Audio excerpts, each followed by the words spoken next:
Chapter 1 Nth Group of Sun and Moon, Plucking Stars from the Sky, There is no one like mine this world. Dear students, throw yourself time your drawing toe close, and today marks the awakening day. While pursuing a combat profession holds great promise, do not overlook the potential for a bright future in enhancement and life professions. At the podium, Mr. Yuarn, the homeroom teacher of Class 2, Year 3 Experimental High School, rambled on incessantly. Today was the annual awakening ceremony, a pivotal moment for the students. Every year Ethistemi teaches a readerskid with delivering a psychological counseling lesson. Once awakened, fats of students stood on the same starting line you diverge dramatically. The disparities in treatment between combat professions and other professions were evidenced, leading to a significant number of students suffering from depression, and in some tragic cases, even contemplating ending their lives. Third 50 students were already aware of these realities, they listened intently and quietly. At last, the day has come. Seated in a corner of the classroom, Lysias gleamed with anticipation for the impending awakening ceremony.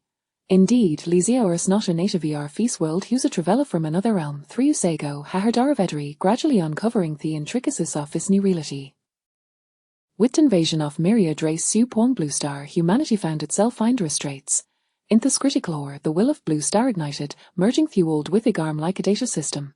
Henceforth, humans scaled awakened professions, gaining the ability to assist invading graces. Yet, despite this, humanity continued to suffer defeats, holding on to less than 20% of territory. In this world, monsters roamed freely, whether in Thulden or Suraden realms. Upon turning 17 and transitioning into our profession, individuals gain experience points, skill books, materials, and equipment by hunting monsters to enhance their abilities. Professions were divided into 3 categories: combat professions, enhancement professions, and life professions. Combat professions directly confronted monstrous warriors, mags, knights, martial artists, archers awakening to any of these may enter future paved with opportunity. Enhancement professions, on the other hand, supported combat professions from through enchanters, blacksmiths, enhancers, potion makers. These are less were also quite sought after, yet skill proficiency acquired vast amounts of materials, necessitating support from affluent families to nurture such talents. Finally, there were life professions, the common folk's birth. These are lesser vidas their cogs of society, barely scraping by with their promising future mechanics, farmers, herbalists, cooks, tailors. Take, for example, his sister, who is a life profession and artisan clay sculptor. Their parents had perished in a car accident when he was 5, leaving him to Leoni's elder sister, who is 7 years Shasenia. Life had been exceeding lighter. After graduating Ikul, his sister awakened as a clay sculptor. To support the family, she joined a porcelain factory immediately after graduation, toiling 4 years to save Ina to Brene figure in a shop, allowing their lives to improve slightly, butin lighter the level from survival. Thus, Lysias understood to all the challenges of not awakening a combat profession in this world. Over the years, his sister heard often work at Ile's life 30 nights to afford their rent.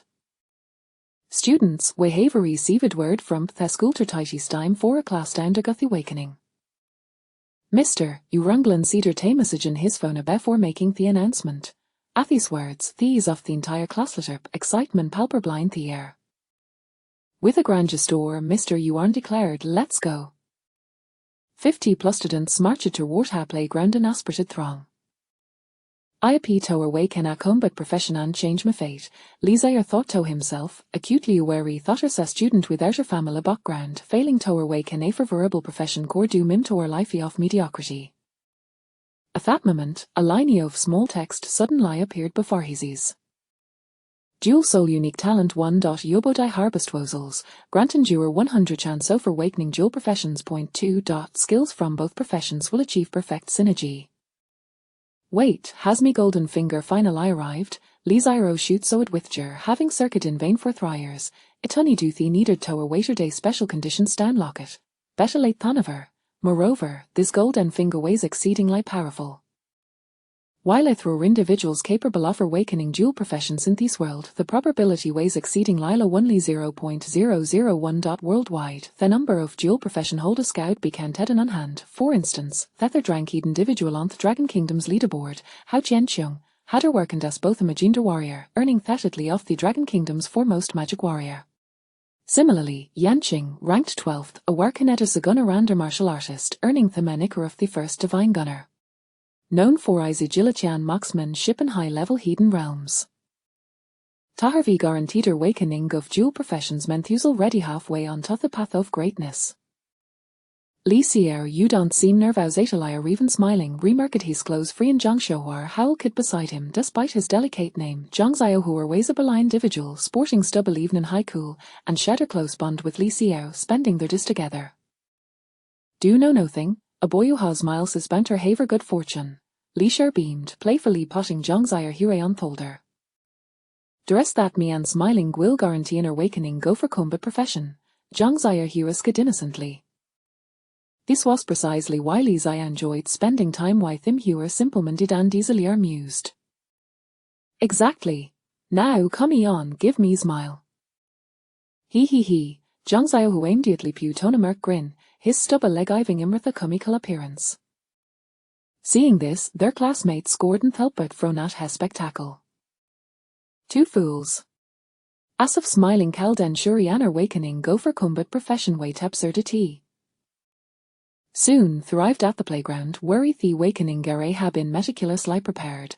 A level 27 priest dispatched by the Education Bureau was ready to facilitate their awakenings.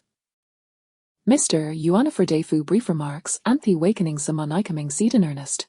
Students entered the awakening array in turn, their emanating gradient light unleashed her latent potential. Zhang Da, life profession cook.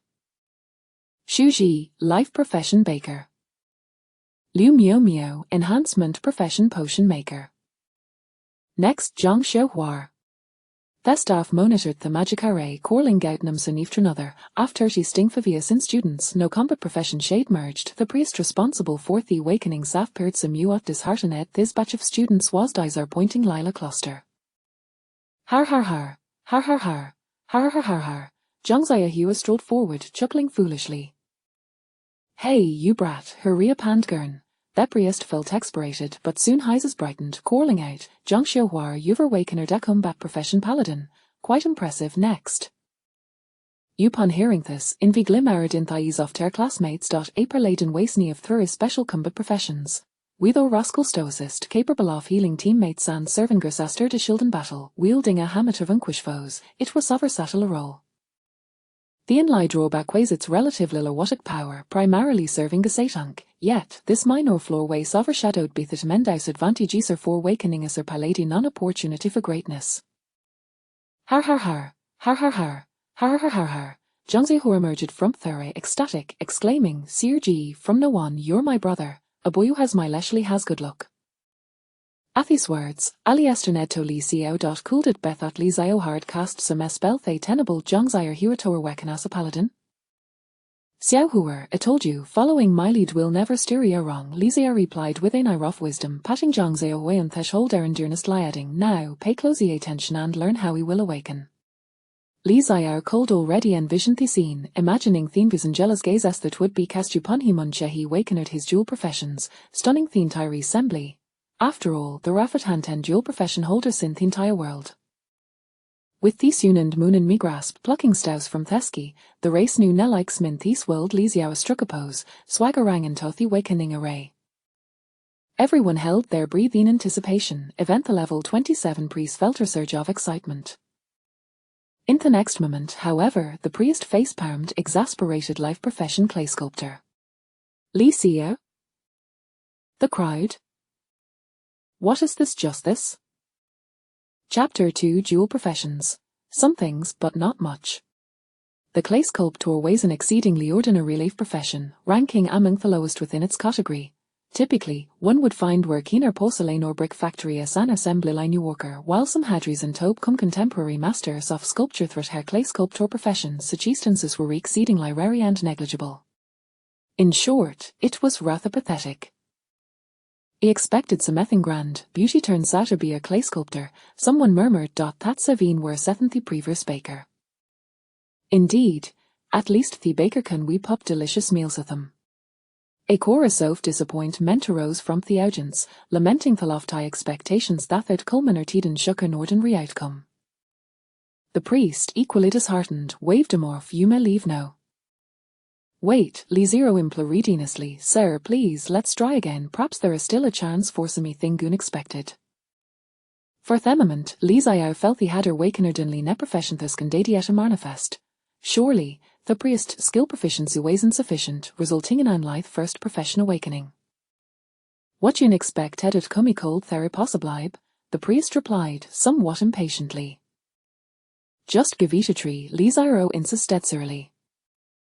Find the priest reluctantly nodded, then activated his skill and more. Given that potential activation skill consumed little energy, it was merely an extratem todus wade their peffel. Yet, in the next second, the priest says wider ned in disbelief. Dual profession has appeared, he exclaimed, his voice trembling with excitement. Inner world where a dual profession holders numbered Fidhanton, being gablito at Nissen emergi from Ishans was a monumental honor. As the words fell, the entire assembly fell into silence. What did a dual profession signify? It was our symbol of strength. Such individuals were destined to secure replacement Dragon Kingdom's leaderboard. However, the priest soon fell silent again upon discerning the nature of the second profession. How called thisp? How called the Schopenhefel taste how he harges that he jockbert half of a million, own lighter have a lottery ticket slip from his fingers. Towerway Kenna dual profession was remarkable, yet O find it ways a pyro life professions was just a lie absurd. Even awakening a combat profession would have sufficed. The priest ho harjus been a batokat education bureau set his phone down in defeat. Dual profession some things but not muck. Your second awakening jisel so our life profession demolitionist. I suggest you consider attending an engineering university. You might secure reads and job in the future, the priest said, his dies are pointman palpable. The demolitionist primarily dealt with explosives, use it for construction and civil engineering, ATPO flave profession, yet it weighs at least superior to clay sculptor. Demolitionists in construction firms typically earn around 10,000 per month. Lís Iar trudged out of theory dejected, rejoining his classmates. How cold happers sure carry markable golden fingery at awakened leaf professions, Acer traveller, washa trula steine tobe come in society? Don't be down, ligay, illal weisha viabok, jongsher wa Huford, attempting to console Lisier. This sentiment was felt, devoid of ulterior motivis it waste the kind of camaraderie that goldenly flourished during school days. That swatches aired, Lís Iar managed a faint smile, warmth blurming in his heart. But how long could such friendship endure? Ash's friend Klimbed higher would not feel embarrassed to remain by his side. Lís Iar mindraced. Suddenly, Hakorli darner additional aspect of his golden finger. Dual profession skills will achieve perfect synergy. This detail was crucial. Bookshad mentioned taught normally, dual professions did not produce synergies. For instance, a magic swordsman called utilize both magic and swordsmanship, yet had vocald not befused. But what about himself? With this in mind, Lís Iar penardise information panel, whichever I individual gen edupan awakening. Name Lís Iar. Professions clay sculptor, demolitionist. Level 10.00. Strength 4. Agility 5. Spirit 4. Constitution 5. Dual soul unique talent automatic clay adaptedio can integrate explosives inter clay models to create special clay bombs. Skills clay master a beginner, demolition master a beginner. Clay mastery beginner utilize clitter create clay models. Demolition master a beginner user prototype produce basic C1 explosives. Upon reviewing his information, Lís Iar slipped skirled into his millions more. Awakening a combat profession will deliver his attribute parents, life professions, however, did not confer such benefits, yet he could still gain experience points and envelope, earning attribute parent locations. Life professions lacked combat capabilities unless accompanied by others to hunt monsters, rendering them not much different from ordinary individuals. But our C details were renote the crux of hem matter the key ways that is your life professions, enhanced by histlant, yielded exceptional results. Clay bombs. In Leisha's mind, images are for a character from a certain in his spas life surfaced. Through artistry, that character her become one of the top competents. What was art, after all? It was Patrick Star. Har har har. With this tort, Lizzie ar cold and thulp birchically aloud. Oh, poor boy. Tahar v wakener dual talents, yet receive eto life professions. Still, it's good at least demolitionistes are relatively decent life profession. Whisper circulated among his classmates, mistakenly believing he had suffered an emotional blow. After all, how could das after wakening dual talents, only to find both were life professions? Some expressed sympathy while ethis revely in his misfortune. A dual life profession seemed no different from a single life profession, after all, when he could not pursue a two careers simultaneously.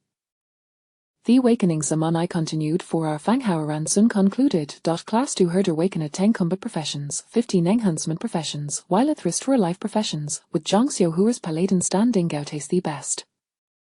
Numerous gul shabby gunter cased flirtatious glances art Jongseo Huer. From this point forward, their parts subtly diverged. Students, the profession you are awaken will determine your future. For life professions, you'll need to enter society and support your families. Enhancement professions gain for regular universities.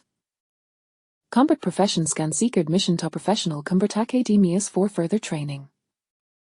However, Tantra Professional Combat Academy you must reach level 10 within women's, followed by standardized assessment in a hidden realm, with scores determining your acceptance into the academy.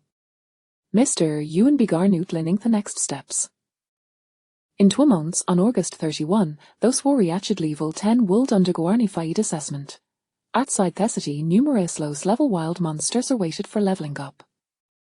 Consequently, many classmates or Twanvite Jongzio Hueto form teams for leveling up. Asa Paladin, who's an ideal candidate for group play capable of both king and dealing damage. No, I want to level up with my brother. Jongzio Huer firmly rejected invitations. Though Lee's are wasily fair profession, he could still gain level 7 if he couldn't enter their combat academy. Leveling group will yield valuably tribute parents, enhancing his physical prowess. Many individuals with life professions often spend money hiring others to assist in leveling up, with marked tests being 10,000 for each level before level 5. Beyond that, the costs soared as your level combat professional scout farrowed pace comethrater dungeon yields. Yet, as Jongzire he was close friend, he harbored no ulterior motive eshmerly wished to pour his brother. Show while said touched the pate heady swidial cometa realizeth that being me brother means destiny to stand at the pinnacle of the old. Indeed needed some monitor guy diamond leveling up. While he's still and tways impressive, you still weak in their life stages. Onlookers believed Jongzio Huer had lost his mind was not foolish. To Kingan a burden, wait if he failed to reach level 10 and miset the assessment. Only Jongzio Huer remained unconcerned with the opinions of others, declaring, Legay, you sedish yourself I believe in you. At the pinnacle of the old, where I'm you shall bear to. Lee Seer. It seemed his friend believed he was joking, still in Tauntaun bringing him along for the ride. Little Lady hen o ha misguider thought notion truly was. Chapter 3 The Rainy Day Figurine Shop, destined to ascend to the pinnacle of the world, in Honjo, Jiangcheng, at Longten Community Building 3, Room 1103, lies the humble abode of Li Shao. Though modest in size, merely 50 square meters, its layout exudes warmth and comfort. The living room has been transformed into a clay studio, serving as the workspace for his elder sister. Sister, I'm back. Li Shao announced his return, finding his sister engrossed in culinary endeavors in the kitchen. Unable to contain his excitement, Li Shao hurried into her room to admire her clay creations. To be honest, he had never anticipated that he would awaken as a clay artisan today, and had thus never paid much attention to his sister's endeavors in making a living through clay. A cabinet stood filled with an array of meticulously crafted figurines, each representing various anime characters from this world, all delightfully whimsical in nature. Perhaps due to the invasion of myriad races, the anime here tends to be rather simplistic, often akin to children's shows such as Crayon Shin-chan and Doraemon. I'll give it a try. Li Shao observed some unused clay materials resting on the table, roughly the size of a fist. With a swift gesture, he stowed them away in his backpack. Acquired, basic white clay 3. Indeed, in this digital realm, materials spawned from instances can be stored by professionals in their backpacks, whereas items from the real world cannot. For instance, this white clay originated from the instance, White Nightmare, where clay monsters yield a plethora of clay materials, serving as a vital resource for clay artisans. However, clay excavated from the real world is no longer sought after, as the wilderness is rife with monsters. A mere visit to the White Nightmare instance can yield bountiful supplies of clay materials. Li Shao employed his skill, clay mastery, to incorporate White Clay 3, attempting to replicate a figurine resembling a puppy that rested on his sister's desk. Consumed White Clay 3, crafting failed, skill proficiency insufficient. Well, I suppose I was overreaching. Li Shao sighed, realizing that a higher skill proficiency was necessary to create intricate items. At that moment, a striking figure entered the room, with lively eyes that seemed to converse, long lashes like fans, and elegantly arched brows that hinted at a rebellious spirit. She embodied both grace and femininity. This was Li Zhao's elder sister, Li Weiyu. Having finished her cooking, she entered the room, intending to call him for dinner. Upon seeing her brother lost in thought over her clay figurines, she expressed her surprise. "Oh, Shao Shao, you've always dismissed my clay work. What has sparked your interest today?" Previously, her brother had devoted himself to studying diligently and training physically, aspiring to become a combat professional while avoiding excessive interaction with clay. Why this sudden change, she wondered. "I suddenly find your figurines rather endearing." Li Weiyu furrowed her brow, sensing an unsettling premonition, though she refrained from voicing her concerns. An awkward silence enveloped them as they exited the room and shared a quiet meal. As they neared the end of their meal, Li Shao broke the silence. "I have good news and bad news. Which would you prefer to hear first?" Weiyu pondered for a moment. "Let us start with the good news." Li Shao smiled and replied, "I have awakened dual professions." "What?" Li Weiyu sprang to her feet, her eyes brimming with disbelief. Dual professions were akin to divine status. She could scarcely fathom her brother's extraordinary fortune, yet she quickly composed herself, softly inquiring, "Then what is the bad news?" Li Shao shrugged. "The bad news is I awakened as a dual lifestyle profession." Weiyu exclaimed, "What the heck?"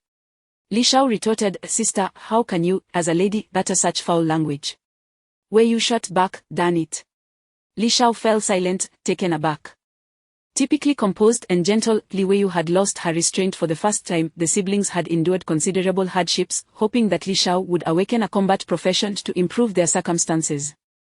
The prospect of him achieving that seemed to be within reach, only to discover it was a dual lifestyle profession. It felt akin to soaring into the clouds, only to plummet back down. Another silence ensued. After a long pause, Weiyu inquired, "What are the dual professions?" Li Shao replied, "The first is clay artisan." Weiyu remarked, "I always suspected you were adopted. Now it appears you truly are my biological brother, sparing us both the need for sibling verification." Li Shao rolled his eyes. "You are the one who was probably adopted," Weiyu interjected. "Enough chatter. What is the other profession?" Li Shao answered, "Demolitionist."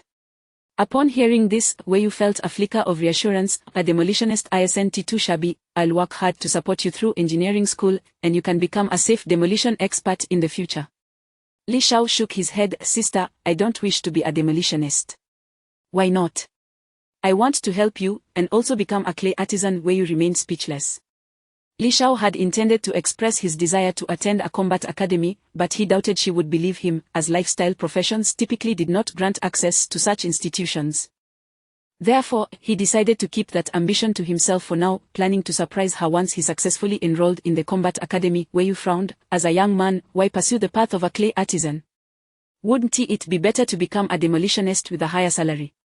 Li Shao, with a timid demeanor, replied, "Sister, I'm afraid of explosions, they frighten me." Weiyu sighed, realizing perhaps she had indulged her brother too much, allowing him to grow timid. She recalled how, as a child, he would tremble in fear during thunderstorms, seeking refuge in her embrace. Nevertheless, they could join forces to nurture their figurine shop, which might very well be a viable path forward. After a moment of contemplation, Weiyu extended her hand. "Welcome to the Weiyu Figurine Studio. Together, we shall strive to grow and achieve greatness." Li Shao reciprocated her gesture. Weiyu queried, "What does this mean?" Li Shao responded, "I need some materials to enhance my skill proficiency." Weiyu paused. Notification. Li Weiyu has traded you basic white clay $9.99, basic white clay $9.99, basic white clay $9.99, basic white clay $9.99. Truly, she was a wonderful sister, providing him with 4 sets of materials. These basic materials could be stored in a backpack, with each slot accommodating 999 items, thus occupying 4 slots. Li Shao extended his hand once more. Weiyu asked, "What now?" Li Shao replied, I've run out of living expenses. Could you spare some? Although I've graduated, I haven't begun earning, and I'm stuck in this frustrating state of dependency, Wei Yu responded with a resigned silence. Transaction information. Li Wei Yu gifts you copper coins 5,000. Indeed, she was a generous sister, despite her own financial constraints. In this world, all monetary systems were linked to the currency dropped by instances. Prior to class change, he couldn't store copper coins. Wei Yu had always provided him with physical goods for his living expenses. After his class change, however, he could directly engage in transactions and save his earnings, which explained the absence of bank cards in this world. Sister, the Wei Yu figurine shop is destined to reach the pinnacle of the world, mark my words. Stop boasting. Wei Yu rose, uninterested in further discussion, and headed off to wash the dishes. Meanwhile, Li Shao retreated to his room, closing the door behind him. With clay in hand and funds at his disposal, he could now purchase explosive materials from the auction house and attempt to craft clay bombs. Every professional gained a unique skill upon reaching level 10. His knowledge, the exclusive skill for a clay artisan at level 10 was clay manipulation. Not be misled into thinking this was particularly impressive. Even with this skill, one could merely become a puppeteer, unable to rise above mediocrity. Li Shao had made up his mind, combining clay bombs with clay manipulation would surely lead to success. Yet, for now, his immediate task was to attempt crafting a manual clay bomb. Chapter 4 The C1 tadpole bomb has arrived. First, procure some explosive powder. To concoct a bomb, one must initially acquire explosive powder. The purchasing process is straightforward, facilitated through the trading post in the interface. Upon accessing the panel, a translucent screen materializes before Li Shao. Frowny face. Personal information, friends, trading post, auction house, backpack, mount, pet, regional channel. Li Shao noticed 2 blinking notifications. Upon inspection, they were friend requests from Rainy Days and A Little Red Flower. Without a doubt, one was from his elder sister, while the other was likely from Zhong Xiaohua. After his job change, he no longer required a mobile phone and could communicate through the friend list. After accepting the requests, Li Shao contemplated changing his name. After some thought, he settled on Patrick Star. Patrick Star is a character from an animated series Li Shao watched in his previous life, known for his endearing simplicity. Just as he completed the change, he noticed the message box vibrating with incoming messages from both friends. A Little Red Flower. Patrick Star, are you Li Shao? Patrick Star, indeed, it's me. A Little Red Flower, what a silly name. Patrick Star, and you dare to criticize. A Little Red Flower. Let us not dwell on that. Shall we level up in the wild together tomorrow? Patrick Star OJBK. Li Shao then opened the message from his elder sister. Rainy Days. Such a foolish name. Is this the extent of your cultural knowledge? Patrick Star, great vulgarity is often found in great elegance, or you would understand. Go wash your dishes. Rainy Days. I see you are itching for it. From now on, you are responsible for half the household chores. Patrick Star, Abba. Li Shao promptly closed the friend chat panel and activated stealth mode. He then opened the trading post, which resembled the online marketplace of his previous life. It was filled with countless shops. However, the shops could only trade items produced from dungeons or crafted by professionals. Real-world items were prohibited. Citizens from all over the Hoshio nation could engage in trading here, but transactions across different regions were forbidden. Following the invasion of diverse races, the global landscape shifted dramatically, dividing into 5 major regions. Huaxia region, South America region, Northern Europe region, Indian region, and Eastern Asia region. Each region is a coalition of numerous countries, united against monstrous threats, akin to the United Nations. The Huaxia region is somewhat unique, comprising only 2 nations, the Dragon Kingdom and the Bear Kingdom. Due to the vastness of both, the Dragon Kingdom possesses greater strength and wields more influence.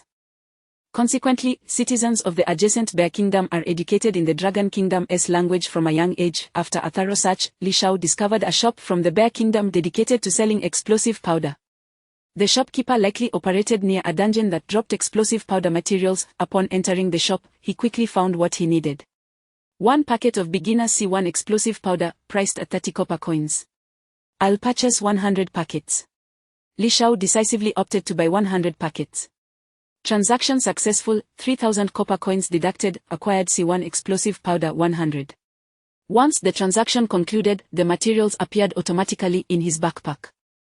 Next, it was time to experiment and see if he could create a clay bomb. After attempting, he discovered he could indeed use 2 skills simultaneously. Creation failed, skill proficiency insufficient. His initial endeavor met with failure, wasting 2 materials right off the bat. To craft an item, a clay artisan must visualize the structure in their mind and then utilize skills and materials accordingly. Just moments ago, Li Shao had envisioned creating a clay spider, but regrettably, it did not materialize. It seemed the complexity of the clay spider was the issue, therefore, Li Shao decided to simplify matters and attempted to mold a grenade shape directly from clay, yet he met with failure again. Is this also impossible? Let us try something even simpler. I'll just roll a ball. This time, Li Shao attempted to create a spherical clay bomb. Creation successful. Item acquired. A failed round clay bomb, creator Patrick Star. Failed round clay bomb.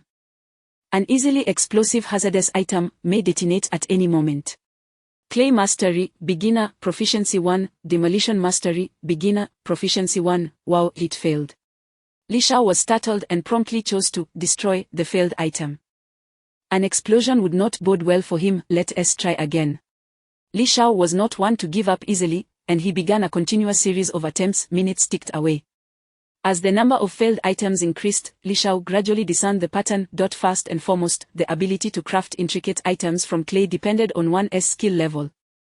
With his current proficiency, he could only create simple shapes, such as circles, squares, and rectangles. Anything beyond that would result in failure. The creation of clay bombs was inherently more complex. He also had to consider the compatibility of the explosive powder with the clay. For instance, if the item was too large, its stability would diminish, leading to more easily explosive failures. Conversely, smaller creations were more likely to succeed. For instance, Li Shao successfully crafted a clay bomb the size of a marble. However, a marble-sized clay bomb would undoubtedly possess minimal power, likely akin to a mere firework. What use would that serve? A clay bomb the size of a fist would likely inflict effective damage on monsters. Let me ponder, how can I create a fist-sized yet stable clay bomb? Li Shao fell into deep thought. 10 minutes later, a spark of inspiration struck him as he recalled something from his past life, the smash bomb, which resembled a tiny tadpole and made a sound when thrown to the ground. Its design was simplistic, featuring an oval shape with a small tail. There had to be a reason for the smash bomb's design. Perhaps it could enhance the stability of the clay bomb. With that thought, Li Shao immediately set out to experiment. Material consumed: a white beginner clay 1, beginner C1 explosive powder 2. Creation successful. Item acquired: oval clay bomb, creator Patrick Star. Oval clay bomb. Upon triggering vibrations, it will explode, causing damage. You have successfully created a brand new effective item, which you may name yourself or allow the system to auto-name. Success. Li Shao felt a surge of joy. After experimenting for over an hour, diligence indeed bore fruit. The system-generated name was rather unappealing, so Li Shao renamed it to C1 Tadpole Smash Bomb. Gazing at the fist-sized bomb, Li Shao believed it should be capable of inflicting some damage upon monsters. Tomorrow, when leveling up with Zhong Xiaohua, he could contribute somewhat. Onward. Having confirmed the formula, Li Shao began to produce them tirelessly. Clay Mastery, Beginner, Proficiency 1, Demolition Mastery, Beginner, Proficiency 1, Creation successful. Item acquired. C1 Tadpole Smash Bomb, creator Patrick Star. As he crafted items, both skills proficiency surged rapidly. An hour later, Li Shao had produced 30 smash bombs. He still had plenty of clay materials left, thanks to his sister's generosity. However, the explosive powder was dwindling, with only 30 packets remaining. He wished to continue crafting but suddenly felt dizzy. Creation failed: insufficient mental energy. With a meager 4 mental energy points, he could only manage so much. It seems I must prioritize boosting my mental energy during my next level up. Li Shao destroyed all the failed items and planned to retire for the night. Suddenly, a message arrived. Rainy Days invites you to become a staff member at Light Rain Figurine Shop. Permissions granted: ability to list items for sale. Do you accept?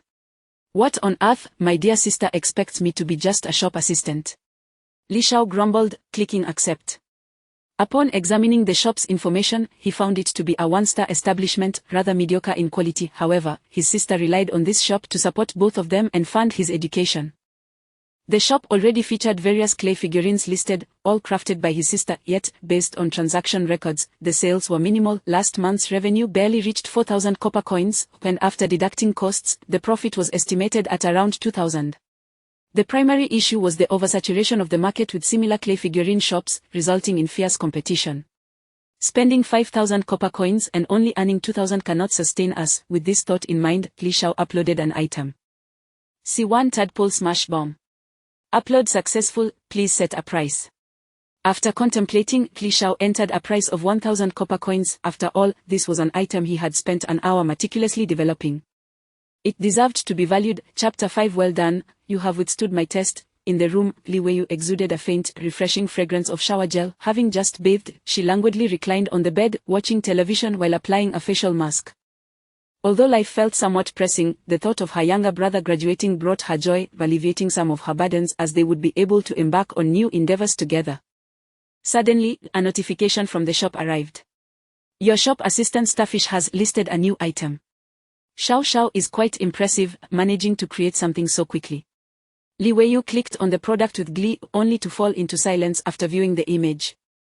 What on earth is this? A strangely shaped, oval clay tadpole. Does anyone actually buy this? It's absurdly priced at 1,000 copper coins. Why not price it at 10,000? Even the meticulously crafted figurines sell for only 1 or 200 copper coins.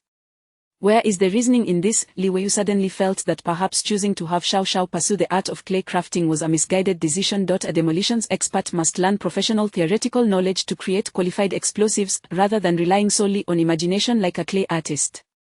Otherwise, perhaps she should grit her teeth and support him in attending an engineering university, so he could become a demolitions expert. The next morning, Li Weiyu rose early, only to find that Li Shao was absent from the hall. She proceeded to knock on his door, intending to share her thoughts from yesterday. After knocking for some time with no response, she opened the door to find it empty. So early, where could he have gone? Probably off to find classmates to play online games. Never mind, he just graduated high school. Let him enjoy a month of leisure before we discuss this. Li Weiyu shook her head in resignation and made her way to the clay studio to commence another day of hard work. At the southern city gate of Jiangcheng, many were departing the city, while others were calling out to form teams.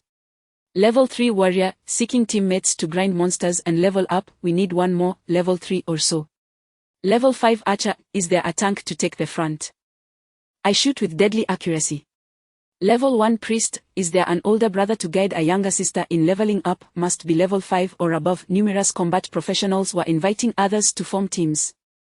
As the invasion of various races loomed, humanity fortified themselves with walls and summoned monsters. Despite the peace within the city, the wilderness outside teemed with wild creatures. Generally, the monsters in the wild were not overly strong, making it an ideal locale for novices to level up. Most of the adventurers here had just graduated from high school and had recently awakened their combat professions. To pass the assessments of the combat academy, they needed to level up in the wilderness. Li Shao and Zhang Xiaohua had arranged to meet early. After satisfying their hunger at a breakfast shop, they took a bus to the city gate. Zhang Xiaohua was clad in a set of cloth armor, wielding a wooden shield and a wooden hammer, benefits provided by the state. Newly transitioned combat professionals could collect a set of novice gear from the welfare center. Li Shao, as a life profession, did not enjoy such benefits, thus he was no different from an ordinary person. The two walked side by side when, not far off, their classmate and class beauty, Feng Roro, spotted Zhang Xiaohua and cheerfully invited. Zhang Xiaohua, what a coincidence, shall we team up? Feng Roro knew that Zhang Xiaohua was a paladin and would undoubtedly secure a place in a good academy. Previously indifferent towards her, her demeanor had completely transformed, now generously casting flirtatious glances. Accompanied by two male classmates who seemed to be part of their team, she continued, teaming up is fine, but you must bring my brother along. Zhang Xiaohua was open to the idea of teaming up for efficiency. But Feng Roro glanced at Li Shao, then back at Zhang Xiaohua. Our team already has 4 members. We just need one more. How about you join us? In truth, their team only had 3 members, with 2 spots still open. However, Feng Roro was reluctant to include Li Shao, knowing he was a life profession and viewed him as a liability. Then forget it. Zhang Xiaohua waved her hand.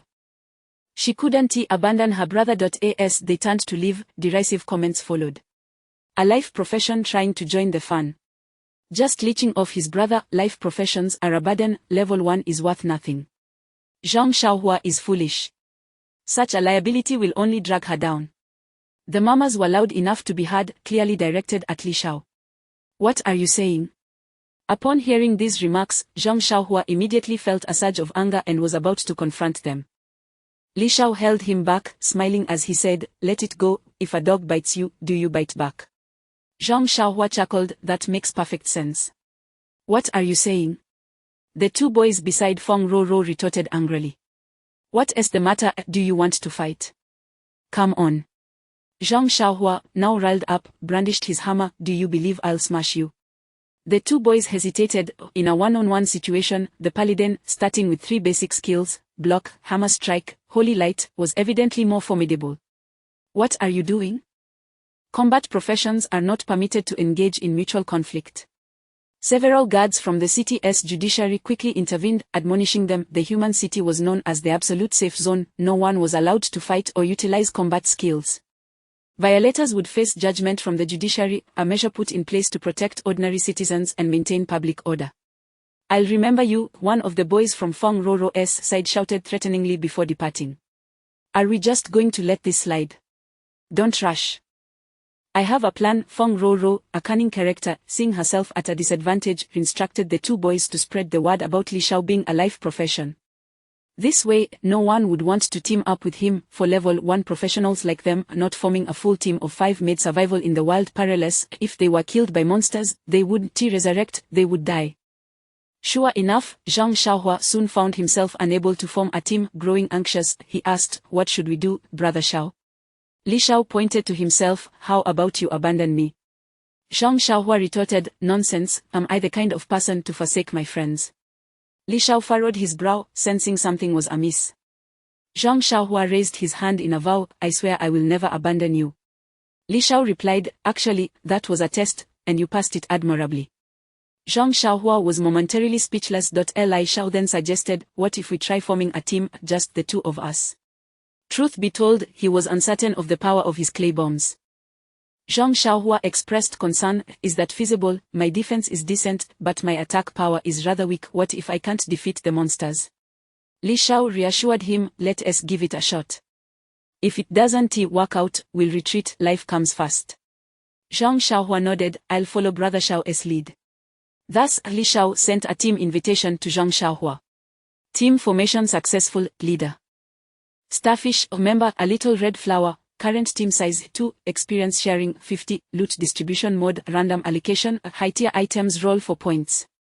The experience from monsters was constant. The more team members there were, the less experience each would receive. However, teaming up increased efficiency significantly due to the synergy among different professions, enhancing the effectiveness of monster hunting beyond mere arithmetic, especially when facing formidable monsters. Despite their high experience yield, one could not defeat them alone. The two made their way toward the city gate, where a simple registration would allow them to exit. The soldiers stationed at the gate frowned upon seeing just the two level 1 members. You two are forming a team? The wilderness is no child's play, countless newcomers perish out there every year. Zhang Xiaohua confidently replied, if we can fight, we will, if not, we'll run. Don't worry, sir. The guard had done his duty in cautioning them, stating, be careful. Once you leave the city, no one will be responsible for your lives. Zhang Xiaohua saluted, yea. Li Xiao merely sighed, are you putting on a show? Thus, the two walked side by side, venturing into the wild. Meanwhile, Feng Roro and her companions, still searching for team members, looked disdainfully at their departing figures and couldn't help but chuckle. Two going out, that is truly a recipe for disaster. It would be best if they were devoured by monsters. What of the paladin? Not very bright, they won't get far. Chapter 6 What little tadpoles, this is a damn firecracker. Outside the city of Zhongcheng, there are several locations for novice players to level up in the wild. Morning Light Prairie, Wild Boar Forest, Shadowy Swamp, and Whispering Hills. For level 1 novices, the most frequented spot is undoubtedly Morning Light Prairie. It is teeming with monsters ranging from levels 1 to 5. Slimes, herbivorous beasts, red-eyed rabbits, and charging horned deer. With only 2 of them, their target is the weakest of the bunch, the slime. A creature reminiscent of jelly. Despite its seemingly harmless appearance, it can easily dispatch an ordinary person. After half an hour's walk, they arrive at Morning Light Prairie, where numerous novices are engaged in combat. Fireball. Take this arrow. Slime, perish. Hurry and heal me, the slime knocked into me and it hurts. The scene is bustling, with mages casting fireballs, archers shooting from a distance, warriors swinging axes, and priests healing nearby. Most groups consist of 5 players, each guarding their own monster spawn points, preventing others from encroaching. Left with no choice, Li Xiao and Zhang Xiaohua venture further into the depths. As they proceed, the number of players dwindles, and so does the safety, for encountering multiple slimes could result in a siege. In school, everyone learns about monsters. Slimes, when moving, appear jelly-like, but when attacking, they harden, behaving like a non-Newtonian fluid. Should they be surrounded, some slimes might leap atop a person, suffocating them to death. After a while, they spot several slimes clustered together from a distance and dare not approach. Walking a little longer, they finally discover a solitary one. Let us take it down. Come on, let us do this together. What are you coming over for? Stay back. What are you afraid of? I'll fight alongside you. But Zhang Xiaohua casts a worried glance at Li Xiao. You have no gear and no combat skills. How are you going to fight with your bare fists? Li Xiao replies, I have a big surprise. Zhang Xiaohua poses, what big surprise? Li Xiao beams with pride, just wait and see. It will astonish you. After all, what he possesses could very well be the world's first clay firecracker. This is no joke, only you have the honor to witness such a marvel. Zhang Xiaohua, slightly agitated, urges, hurry and show me. Li Xiao rummages through his belongings and produces a C1 tadpole firecracker, holding it up for display. Look. Surprised, aren't you?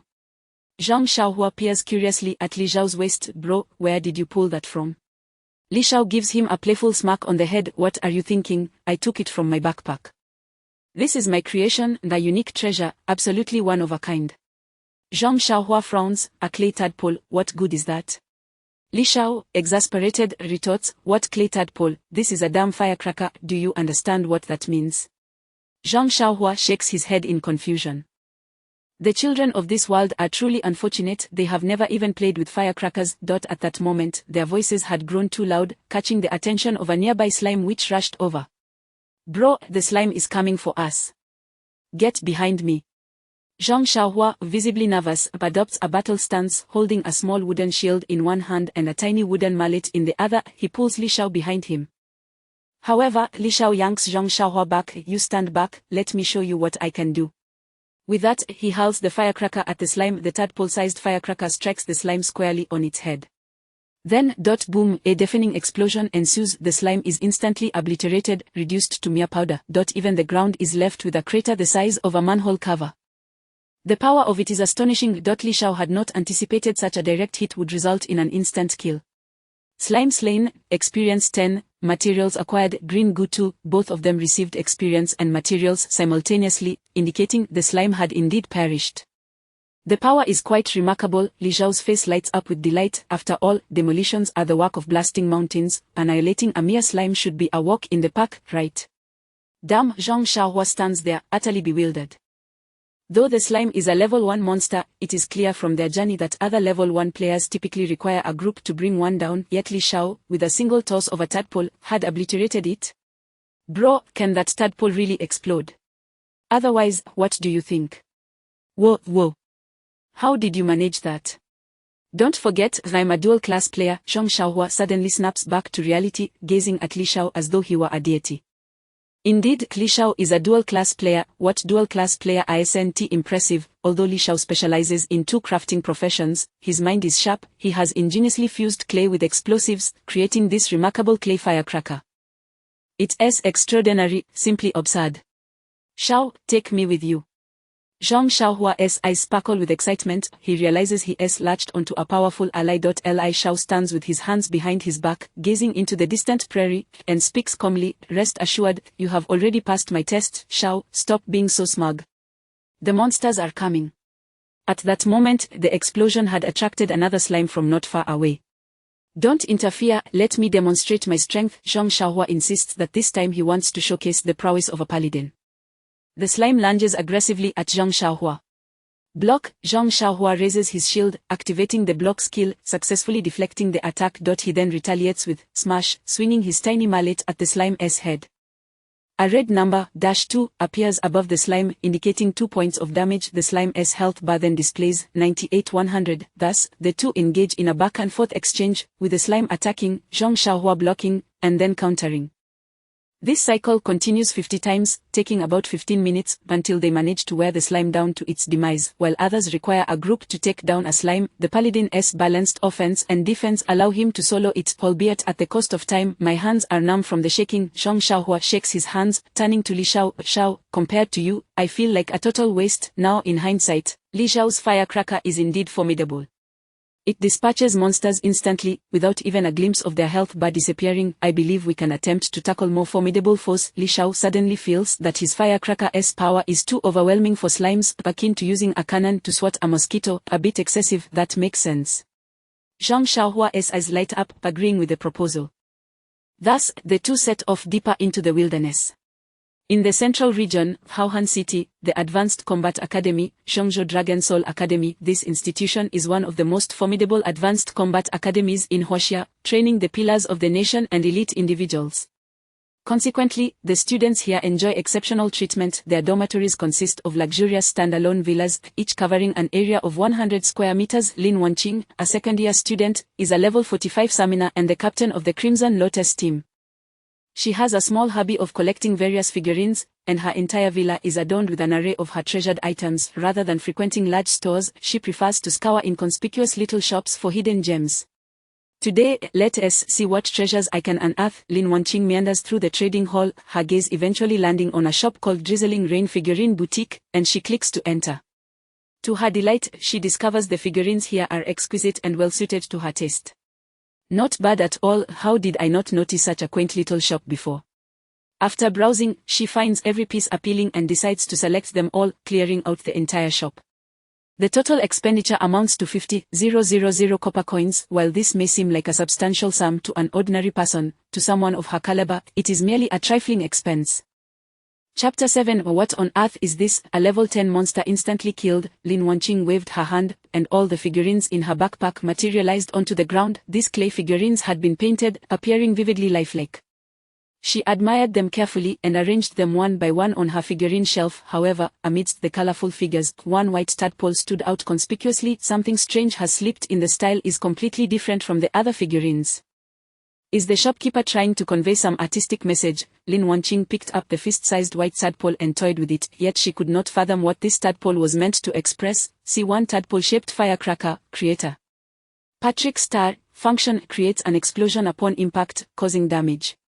Is this thing a bomb? Lin Wanqing gasped softly, having stumbled upon something peculiar. She had encountered bombs before. Among the various professions, there was one known as the artillery master who could craft bombs to deal with monsters. Yet she had never encountered such a uniquely crafted clay bomb. Why would a figurine shop have something like this? Under normal circumstances, Lin Wanqing might have laughed it off and set it aside. However, being alone at school and feeling quite bored, she decided to give it a try. Summon the Gale Thunder Eagle. She cast her summoning skill, conjuring a massive Gale Thunder Eagle, which she then mounted. The eagle soared into the sky, soon flying beyond the city limits into the wilderness. In this wild area, most of the creatures were level 10 monsters. Directing the eagle to swoop down from above, she also summoned several man-eating flowers to clear the monsters, leaving only a solitary level 10 goblin. Gigi the goblin trembled in fear upon seeing such a formidable practitioner. How am I supposed to use this? Do I just toss the firecracker at it? After some contemplation, Lin Wanqing hurled the firecracker directly at the goblin. The firecracker vibrated and then exploded. Boom. 2000, Great Hammer Goblin 0 2000, Experience 1, Materials obtained, Goblin Teeth, Instant kill. Lin Wanqing's eyes widened in astonishment. Among the enhanced practitioners and life professions, there were those capable of creating damaging items. Yet she had never encountered something with such immense power. Lin Wanqing felt as though she had discovered a new frontier. An item that could deal 2000 damage, regardless of profession or level, was simply extraordinary. She immediately checked the trading records and found that this C1 tadpole-shaped firecracker was priced at a mere 1000 copper coins. Goodness, it's so cheap, only 1000 copper coins. What a treasure! If I could acquire a few more, it would greatly aid me even if I ventured into dungeons alone. Yet such a remarkable item hasn't circulated in the outside world. Could it be the unique creation of the Drizzling Rain shop? Thus, Lin Wanqing promptly searched for C1 tadpole-shaped firecracker in the trading hall. Notice, no such items are for sale in any online shops. Lin Wanqing decided to revisit the Drizzling Rain shop, only to find the shelves empty, devoid of stock. She contemplated adding the shopkeeper as a friend to inquire further. Unfortunately, shop owners who sold items online often concealed their identities for personal safety, making it impossible to add friends. What a pity. I'll have to investigate slowly to discover who this shopkeeper is. This is a good item, I'll buy it when it's available again. Lin Wanqing felt as if she had uncovered a little secret. She had no intention of sharing this news with anyone, preferring to keep it to herself. A mere 1,000 copper coins could unleash 2,000 damage effortlessly, without consuming mental energy. If the seller was willing to provide more, she would gather as much as possible. More is always better. Morning Glow Prairie. Along the way, Li Shao encountered monsters, and with a single bomb, they were instantly dispatched. Bro, just how powerful is this bomb? Why does the damage number vanish, leaving only corpses behind? I am not entirely sure. Perhaps only monsters capable of withstanding a single blow can reveal the damage numbers. Li Shao was surprised as well. He had thought being able to one-shot slimes was impressive. Yet he discovered that level 2 herbivores, level 3 red-eyed rabbits, and level 4 striking squirrels were all similarly eliminated in one blow. He had indeed underestimated the damage of the clay bomb. Perhaps it was the combination of clay and explosive powder that yielded greater power. Indeed, wasn't it said that 1 part sulfur, 2 parts nitrate, and 3 parts charcoal, with a touch of sugar, would enhance the potency? Why does the addition of sugar amplify the effect? The reason lies in sugar's porous and fluffy structure, which helps generate more gas, thereby increasing the power. Clay possesses a similar structure, and it can serve as a solid to encase and stabilize the explosive powder, resulting in a more direct explosion, potentially more effective than sugar. After such analysis, Li Shao arrived at this conclusion. Bang! Another bomb went off, taking down a level 5 striking antler deer, resulting in a level up. Level up, gain 5 attribute points, freely allocated. Li Shao pondered briefly and decided to allocate 1 point to Constitution, 1 point to Agility, and 3 points to Spirit. Increasing Constitution would enhance his defense, making him sturdier, while also improving his overall health, preventing minor ailments. In this world, people rarely fell ill, largely due to their enhanced Constitution. Agility would allow him to be more nimble, enabling quicker movement to evade monster attacks, especially since he was merely a life profession with little defensive capability. Spirit was particularly significant, equating to mana, which would enable the crafting of more explosives. Once he allocated his attribute points, Li Shao immediately felt a boost, especially in his mental clarity. Zhong Xiaohua, upon leveling up, allocated 2 points to Strength and 3 points to Constitution. This was a common distribution method for paladins. Bro, I was supposed to help you level up, yet it turned out the other way around, Zhong Xiaohua exclaimed with delight, his stubble shaking with excitement. Typically, it would take a 5-person team an entire day to reach level 2. Yet they accomplished it in just 1 hour. The primary reason was that the two of them were hunting monsters, dividing the experience, and the instant kills made the process exceedingly efficient. Li Shao suggested, no worries, let us go tackle some tougher foes. This place is lacking and wasting my bombs. Zhong Xiaohua asked, how many of these bombs do you have left? Li Shao replied, only 15 shots remaining. Zhong Xiaohua inquired, did you craft all of these? How much does each one cost? Li Shao calculated, it requires 1 clay and 2 explosive powders. Clay is cheap at 2 copper coins each, but explosive powder is pricey, costing 30 copper coins per pack. Each bomb costs 64 copper coins to make. Zhong Xiaohua was astonished, that is a bit expensive. The materials we gathered from those green snot monsters probably wouldn't sell for even 1 copper coin. It did seem a bit costly. The materials dropped by those lowly monsters were worth next to nothing. Yet killing a monster required 64 copper coins. It felt like spending money to level up. 64 copper coins could buy a decent meal or purchase a skin in the game. If Zhong Xiaohua were to hunt monsters himself, although it would be slower, it wouldn't cost him anything. Zhong Xiaohua proposed, let us conserve a bit, I'll handle the monsters instead. This is a necessary investment, think a bit bigger, Li Shao replied, somewhat exasperated. Once we hit higher levels and tackle advanced dungeons, we won't worry about recouping our costs. Zhong Xiaohua nodded, you are right. Suddenly, Li Shao had an epiphany, but you have a point. We can save a bit now that you've leveled up to 2 and become sturdier. You're not afraid of taking hits. Lure the monsters together, and I'll bombard them all at once. Zhong Xiaohua's eyes lit up. Great idea, Brother Shao. Chapter 8 The Wilderness Random Dungeon. The boss emerges. The two brothers exhibited remarkable decisiveness, springing into action without hesitation. Zhong Xiaohua, armed with a shield, set off in search of the level 5 Rampaging Antlered Deer. Rampaging Antlered Deer, level 5. Health 250-250, skill, charge. This level 5 creature possessed considerable attacking power. Its charge skill could easily knock one down, inflicting substantial damage if one failed to block it. Fortunately, the paladin's blocking prowess proved invaluable. As long as the block was successful, one could evade harm. Come here. Zhang Xiaohua beckoned, gesturing provocatively towards the rampaging antlered deer. The creature immediately charged at him. He raised his shield to block, then swiftly pivoted and sprinted towards another deer. When the two deer converged, Li Shao, transformed into a Timo and concealed in the underbrush, would emerge to launch C1 tadpole bomb. Boom. Rampaging antlered deer slain. Rampaging antlered deer slain. Materials obtained. Deer antler 2, materials obtained. Deer antler 2, experience 80, experience 80. This cycle continued for a total of 14 times. 80 last, he leveled up once more. Li Shao allocated his points in accordance with his previous strategy. Name: Li Shao, class Claymaster, Demolitionist, level 3000, strength 4, agility 7, spirit 10, constitution 7, level 3, haha. Zhang Xiaohua laughed heartily. Within just half a day's time, she had ascended 3 levels. The efficiency was astonishing, surpassing even being guided by others. Glancing at the clock, it was already 3 p.m. The two decided to return home, for after nightfall, visibility would be compromised, making the wilderness perilous. Let us head back then. My supply of gunpowder is depleted, Li Shao said, his spirits lifted. At this rate, he might well reach level 10 within a month, fully qualifying for admission into the combat academy. Once he achieved level 10 and acquired the skill to manipulate clay, he would be capable of precise demolitions. Currently, lacking the ability to control clay, utilizing explosives relied heavily on skill. 81 point, a misfired explosive resulted in waste. Following the map, the duo retraced their steps. As they walked, a sudden beam of white light descended from the heavens, illuminating the ground. This extraordinary phenomenon was akin to the enchanting aurora. Goodness, could it be a random dungeon as mentioned in the books? It truly might be. Both exhibited expressions of delight.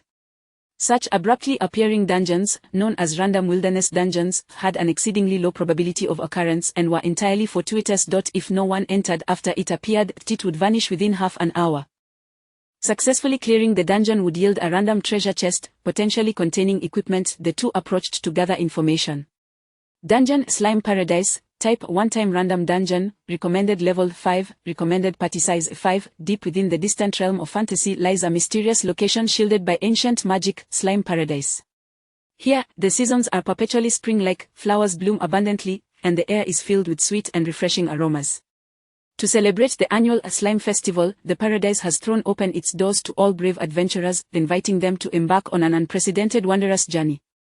Brother, the difficulty seems rather high. A party of 5 at level 5 is advisable, Zhang Xiaohua expressed hesitantly. Although the dungeon appeared enticing, could the two of them, both at level 3, truly conquer it? Moreover, there was surely an elite monster awaiting them inside. One cannot capture a tiger cub without entering the tiger's lair. Li Shao exclaimed joyfully.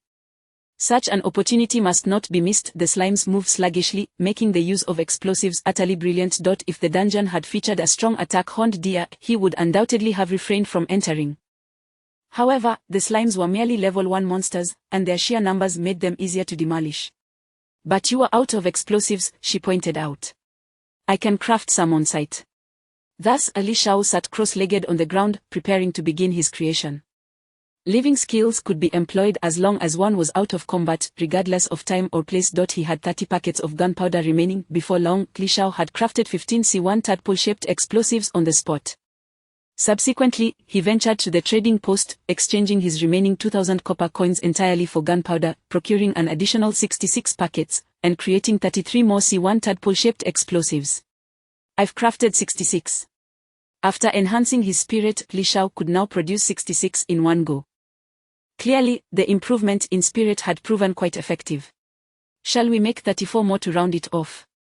Zhang Xiaohua suggested, concerned that they might not have enough once inside the dungeon, potentially leading to their demise. I lack the funds for more gunpowder. I have some, trade information. Sending you a small red flower, gifting you 5,000 copper coins. Li Shao was taken aback. Where did that come from? Zhang Xiaohua replied, 2 months' worth of living expenses have been entrusted to you. Li Shao remarked, you little rascal, truly know how to place your bets. Zhang Xiaohua remained silent. With the copper coins in hand, Li Shao then spent 3,000 copper coins to purchase 100 packets of gunpowder. He crafted an additional 34 packets, reaching a total of 100 C1 tadpole-shaped explosives. Meanwhile, time was running short before the dungeon would disappear. Let us go into the dungeon. The two plunged in without a backward glance. The dungeon's radiance faded away. Not far off, the group was hastening towards the light, only to discover it had suddenly vanished. This signified they had been outpaced, losing their chance. What a pity. This random dungeon on Morning Light Prairie likely is slime paradise, teeming with slimes. Although they are level 1 monsters, they yield abundant experience. If we could enter that random dungeon, it could elevate you all to level 5 in no time, remarked the leader of the group, a level 12 mage. Beside him, Feng Ruru chimed in sweetly, brother, just being able to level up with you is already immensely satisfying. Thank you. It turned out this group was Feng Ruru's team. Leveraging her striking beauty, she had charmed a high-level mage into accompanying them. Well then, let us call it a day and head back. It's dangerous after dark, the male mage suggested, his gaze frequently lingering on Feng Ruru. All right, thank you, brother, see you tomorrow. Upon finishing, Feng Ruru discreetly added the mage as a friend. Ruru. Brother, shall we have dinner together tonight?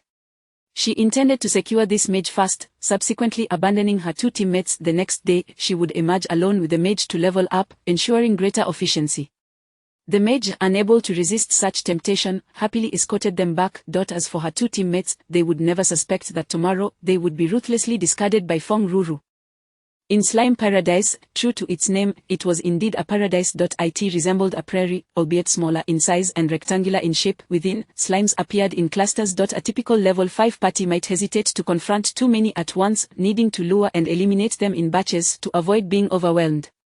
Yet for Li Shao, it was a veritable paradise for leveling up. He was unafraid of swarming monsters, rather, he feared their absence. A single C1 tadpole-shaped explosive hurled forth obliterated an entire cluster. The surrounding slimes, perfected but not entirely destroyed, could be dispatched with a couple of strikes from Zhong Xiaohua. Now at level 3, his damage had escalated to 10 points per hit.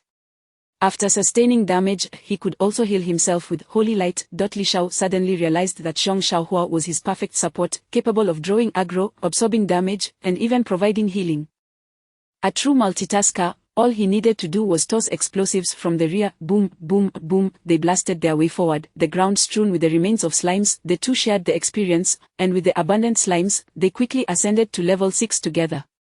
Name: Li Shao, class Clay Manipulator, Demolitionist, level 6000, Strength 4, Agility 10, Spirit 19, Constitution 10. The attribute points have nearly doubled. Li Shao's movement speed and constitution have significantly improved, and his mental prowess is formidable, enabling him to effortlessly evade the slime's attacks.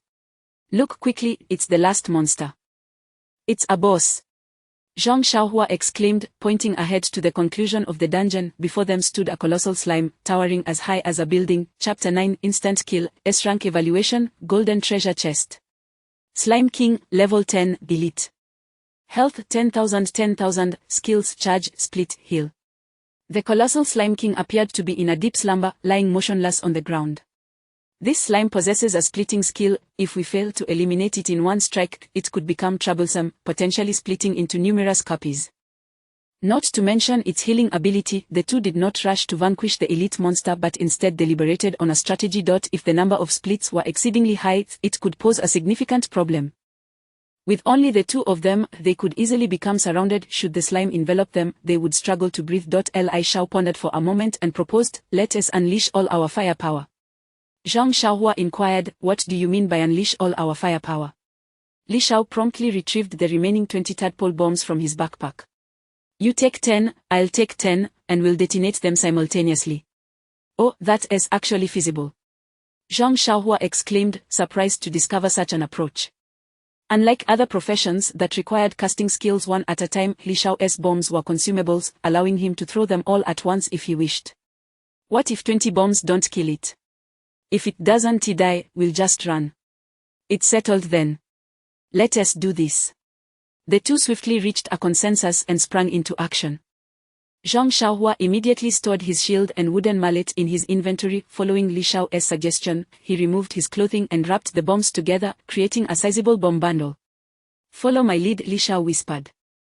The two, bare-chested, cautiously approached, inching closer and closer. They were careful not to make a sound that might awaken the slime. In this dungeon, there was a singular opportunity to strike fast, which was to ambush the Slime King while it slumbered. Soon, they were within 30 meters, close enough to hurl the bombs with their current strength. Li Shao exchanged a knowing glance. Zhong Xiaohua understood instantly. After all, they had been good friends for many years. The bomb bundle was thrown simultaneously. Run. Both dashed in opposite directions, avoiding the blast radius and preparing for a potential counterattack from the boss should it survive. Boom! A thunderous explosion reverberated through the air. 2500, 2500, 2500. The damage numbers danced across the screen, registering 20 consecutive hits, with the Slime King's total health being merely 10,000. It meant that 5 bombs would suffice. Consequently, the use of 20 bombs was utterly excessive. Damn, the damage overflowed. Li Shao lamented, feeling a twinge of regret, considering each bomb cost 64 copper coins. That was insane. Instant kill. Zhong Xiaohua was utterly bewildered. One bomb had inflicted 2,500 damage.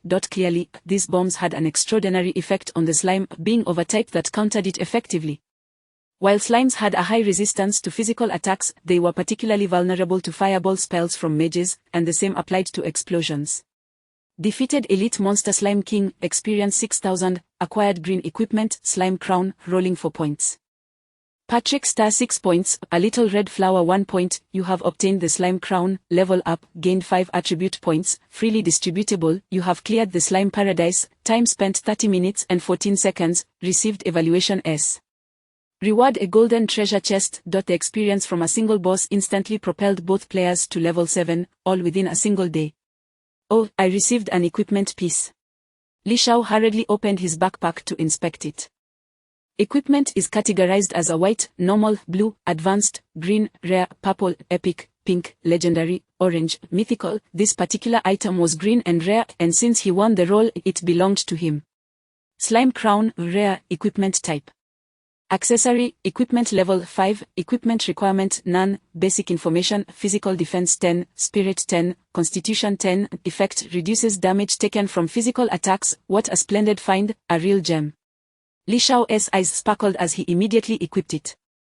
A dazzling, golden crown appeared atop his head, looking exceptionally cool. This equipment was indeed a small treasure, a rare find with no requirements. Wow! Zhong Xiaohua was so envious that he nearly drooled. He had noticed the attributes during the roll and even checked the market. Such a crown could fetch 50,000 copper coins. While its effects might seem mediocre, being a low-level item, its rarity from random dungeons made it highly sought after, especially among female players who adored using it as a decorative piece. It's a bit too flashy. I should hide it. Li Shao opted to conceal the equipment, ensuring it wouldn't be visible while retaining its effects, as items like helmets and accessories could be hidden. Li Shao smiled slightly. Now, let us open the golden treasure chest. Huh? Zhong Xiaohua was momentarily taken aback. What golden treasure chest? Isn't it a silver chest?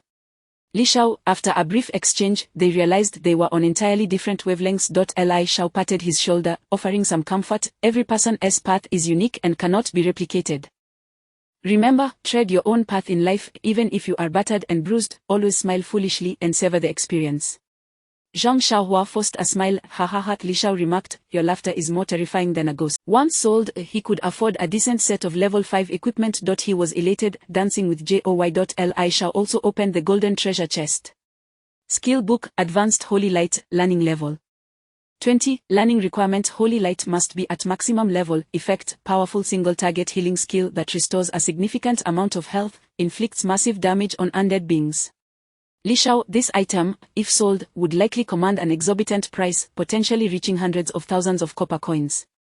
Li Shao cast a silent glance at Zhong Xiaohua. Damn, why was he so lucky? Take it. What is this? Oh my gosh, father. Zhong Xiaohua nearly dropped to his knees before Li Shao.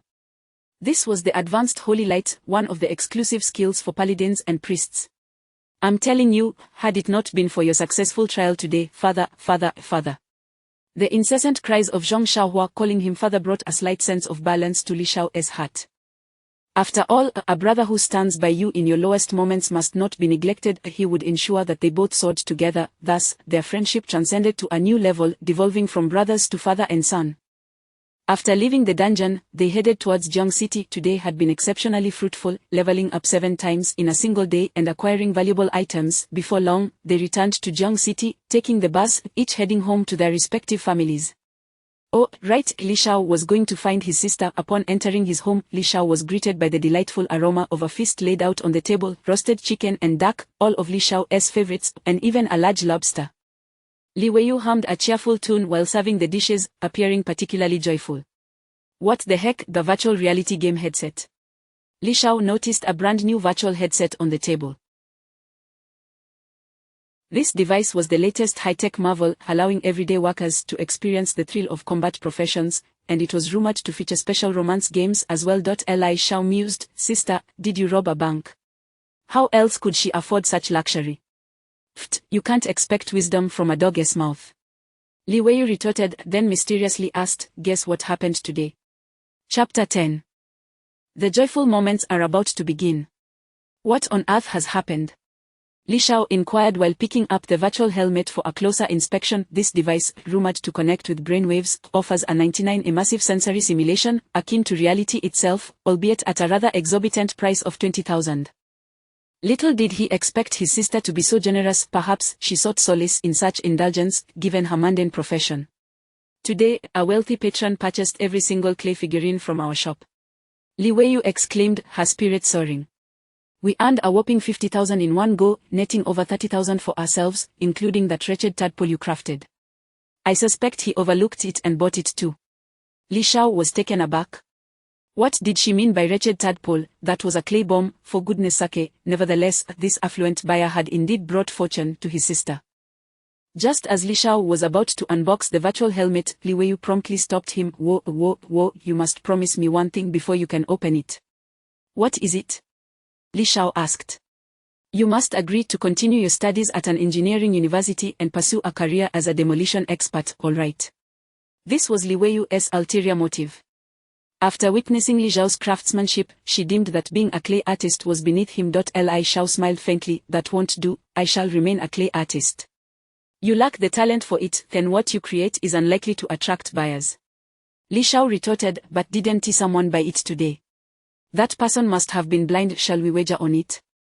Are you game? What do you mean? If my creations sell, you shall never bring up this matter again. Deal? Li Weiyu immediately agreed. Deal. If the clay remained as unimpressive as a tadpole, it was utterly unsellable. Li Shao chuckled softly. Let us eat. A sumptuous spread adorned the table. It had been ages since the siblings had savored such delightful fare. Completely immersed in the culinary delights, they momentarily forgot their worries. After the meal, Li Shao, clutching the virtual helmet, hastily retreated to his room. As soon as he entered, a message chimed in. Transaction information. Li Weiyu has gifted you 1,000 copper coins. Splendid. This is my share of the 1,000 copper coins. My sister is truly wonderful. Li Shao accepted it without hesitation, bringing his total to 2,000 copper coins, including what he had received earlier that day. He spent 5,000 copper coins on 100 packs of explosive powder. An hour later, he crafted 50 C1 tadpole-shaped firecrackers. Should I list 10 for sale? Such fine items surely won't go unsold, will they? There must be discerning buyers. Thus, Li Shao listed 10 C1 tadpole-shaped firecrackers in Weiyu's shop, raising the price to 2,000 copper coins each. Having witnessed the bomb's potency earlier, he felt that pricing them at 1,000 copper coins was a disservice to his efforts. After a wait with no sales, Li Shao turned to gaming. He donned the helmet, flipped the switch, then entered a virtual realm, brimming with various games. After browsing, he stumbled upon a free game titled The Temptation of the Maiden. Found it quite intriguing. Without hesitation, he downloaded it, and after a half-hour wait, he entered the game. Wow, this is exhilarating, absolutely thrilling. Nightfall. In Zhongzhou, at the prestigious high-level combat academy, Zhongzhou Dragon Soul Academy, Lin Wanqing opened the trading hall and clicked on her saved Weiyu's figurine shop. To her delight, she discovered several new clay figurines had been listed. She found them appealing and decided to purchase a few. 10 C1 tadpole-shaped firecrackers have been listed.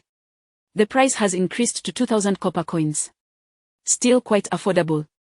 I'll buy them. Lin Wanqing felt a surge of joy as she promptly acquired all 10 C1 tadpole-shaped firecrackers. Such items, when taken into dungeons, do not consume skills or occupy cooldowns, dealing 2,000 damage, an invaluable asset in critical moments. If I can secure this every time, then only I shall know this secret. Lin Wanqing felt a spark of inspiration, convinced that this strategy could help her conquer formidable dungeons and perhaps enhance her prospects in next year's Grand School competition. She scrutinized the C1 tadpole-shaped firecracker in her hand. The creator's name is Patrick Star. Clearly, he is not the same person as the artist Yufeng. Patrick Star, if the opportunity arises, I would truly like to meet him. This is so much fun. In his room, Li Xiao was utterly absorbed in the game. The immersive experience felt like a reality. Just as he was about to unlock the second maid, he discovered it required a fee. Unlocking costs 1,000 copper coins, too steep, what a rip-off. Knock, knock, knock. The door was incessantly rapped upon, with Li Weiyu outside, knocking vigorously. She was bubbling with excitement as just moments ago, her brother had listed 10 items that had been instantly sold out, netting her a windfall of 20,000 copper coins. The sudden surge of happiness felt akin to striking it rich overnight. Li Xiao placed the helmet down and opened the door. Sister, what is the matter? Li Weiyu observed him, puzzled. Why do you look so pale? Am I? Li Xiao replied. Let us not dwell on that. We struck gold. Your so-called junk has been bought by a complete fool, and we received 20,000. Li Xiao's initial joy quickly morphed into a frown. What junk, what fool? Have you even looked at what I listed? Isn't it just a clay tadpole? Li Xiao fell silent. 10 minutes later, after Li Xiao's explanation, Li Weiyu finally grasped the situation. My heavens, clay bombs capable of annihilating monsters below level 10. Li Weiyu gazed at the clay tadpole in her hand. You are a genius. You've ingeniously fused two crafts to create something entirely new. Li Weiyu paced excitedly around the room, unable to contain herself. After a moment, she planted a kiss on her brother's forehead. You are our golden goose. Li Xiao voiced his true thoughts. Sister, I don't wish to be merely a bomb maker. I aspire to attend the combat academy and engage in battle. In this perilous world, Li Xiao felt that lacking strength was far too dangerous. News reports had highlighted the menace of monster hordes breaching human settlements. He must continually enhance his abilities to protect himself and his family. Li Weiyu expressed her concern. But you are merely a craftsman, lacking combat skills. Li Xiao clarified. Sister, the level 10 exclusive skill of a clay artist is clay manipulation. I believe that by then, I will possess combat capabilities. Li Weiyu's eyes brightened as she realized the truth in his words. After much contemplation, though deeply worried, she ultimately respected her brother's choice. The exclusive skill of a clay artist at level 10 is clay manipulation. At level 20, the exclusive skill is imbuing clay with properties, which combined with explosives, may indeed allow for combat. As for level 30, no clay artist has yet reached that level, but perhaps you might very well pursue your dreams with vigor. I will support you wholeheartedly from behind. Li Weiyu extended her hand once more, this time signifying her profound affirmation of Li Xiao. Thank you, sister. I shall not disappoint your expectations. The siblings shook hands, sealing their mutual understanding. Now, off you go, get some rest. Li Weiyu exited the room, transferring the entire sum of 20,000 copper coins she had just earned to Li Xiao. Li Xiao secured the door, donned the virtual helmet once again. I'm rich now, sweetheart, wait for me to unlock you, the joyful moments are about to begin. Chapter 11. Leveling up with my sister at breakneck speed. Sis, let me help you level up. Early the next morning, Li Xiao eagerly dragged Li Weiyu out the door. He was determined that, at this pace, he would undoubtedly reach level 10 within 2 months. Seizing the opportunity, he resolved to assist his elder sister in her journey to upgrade. With her currently at level 1, elevating her status would enhance her attributes, thereby improving her overall well-being. Level up. What level can I possibly attain? I am merely a lifestyle profession, Li Weiyu replied, shaking her head, unwilling to hinder Li Xiao's progress. Sis, you work far too hard every day. You must improve your physical condition to prevent frequent colds. Moreover, after enhancing your mental strength, your work will become significantly more efficient, Li Xiao insisted. My mental strength is sufficient. Lifestyle professions primarily rely on skill proficiency. As clay artisans, we depend heavily on our imagination. Hey, what are you doing? Li Weiyu found herself in a state of bewilderment as her brother hoisted her onto his shoulders. Today, I'll carry you regardless. Li Xiao was resolute in his mission to help his sister level up. He understood the benefits of enhancing attribute points. With 22 points in mental strength, he awakened feeling refreshed, able to craft 100 C1 tadpole-shaped firecrackers in just 1 hour. His efficiency was incomparable to before. With low mental strength, he would tire quickly while creating clay figurines, but with heightened mental acuity, he could accomplish a day's tasks within an hour. If his sister improved her mental strength, she would likely only need to work for 2 hours, freeing her to relax during the rest of her day. Alright, I'll go. Just put me down, Li Weiyu said, tapping Li Shao on the head. Besides, we haven't had breakfast yet. With money, we can buy something to eat, Li Shao replied, carrying her down the stairs before finally releasing her. Li Weiyu felt somewhat helpless. Her brother had become remarkably strong. Although Li Shao had not invested in strength, his choices in agility and constitution had nonetheless bolstered his physical power. Carrying his elder sister was a trivial matter. He contacted Zhang Xiaohua when soon the two were reunited. Good morning, Weiyu Jia. Xiaohua, I heard you awakened as a paladin, congratulations.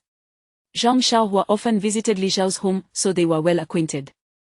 Li Shao explained that he intended to help his sister level up that day. Zhang Xiaohua stood up abruptly, thumping her chest, declaring, "It is my duty." Li Shao rolled his eyes. What does this concern you? Thus, the three shared breakfast together. Afterwards, they took a bus to the southern city gate to venture beyond the city. With the experience from the previous day, they navigated effortlessly. Considering they were accompanied by a level 1 sister, for safety's sake, they opted to level up at the Morning Light Prairie, where the slimes were both foolish and slow. Wow, is this a slime? How adorable.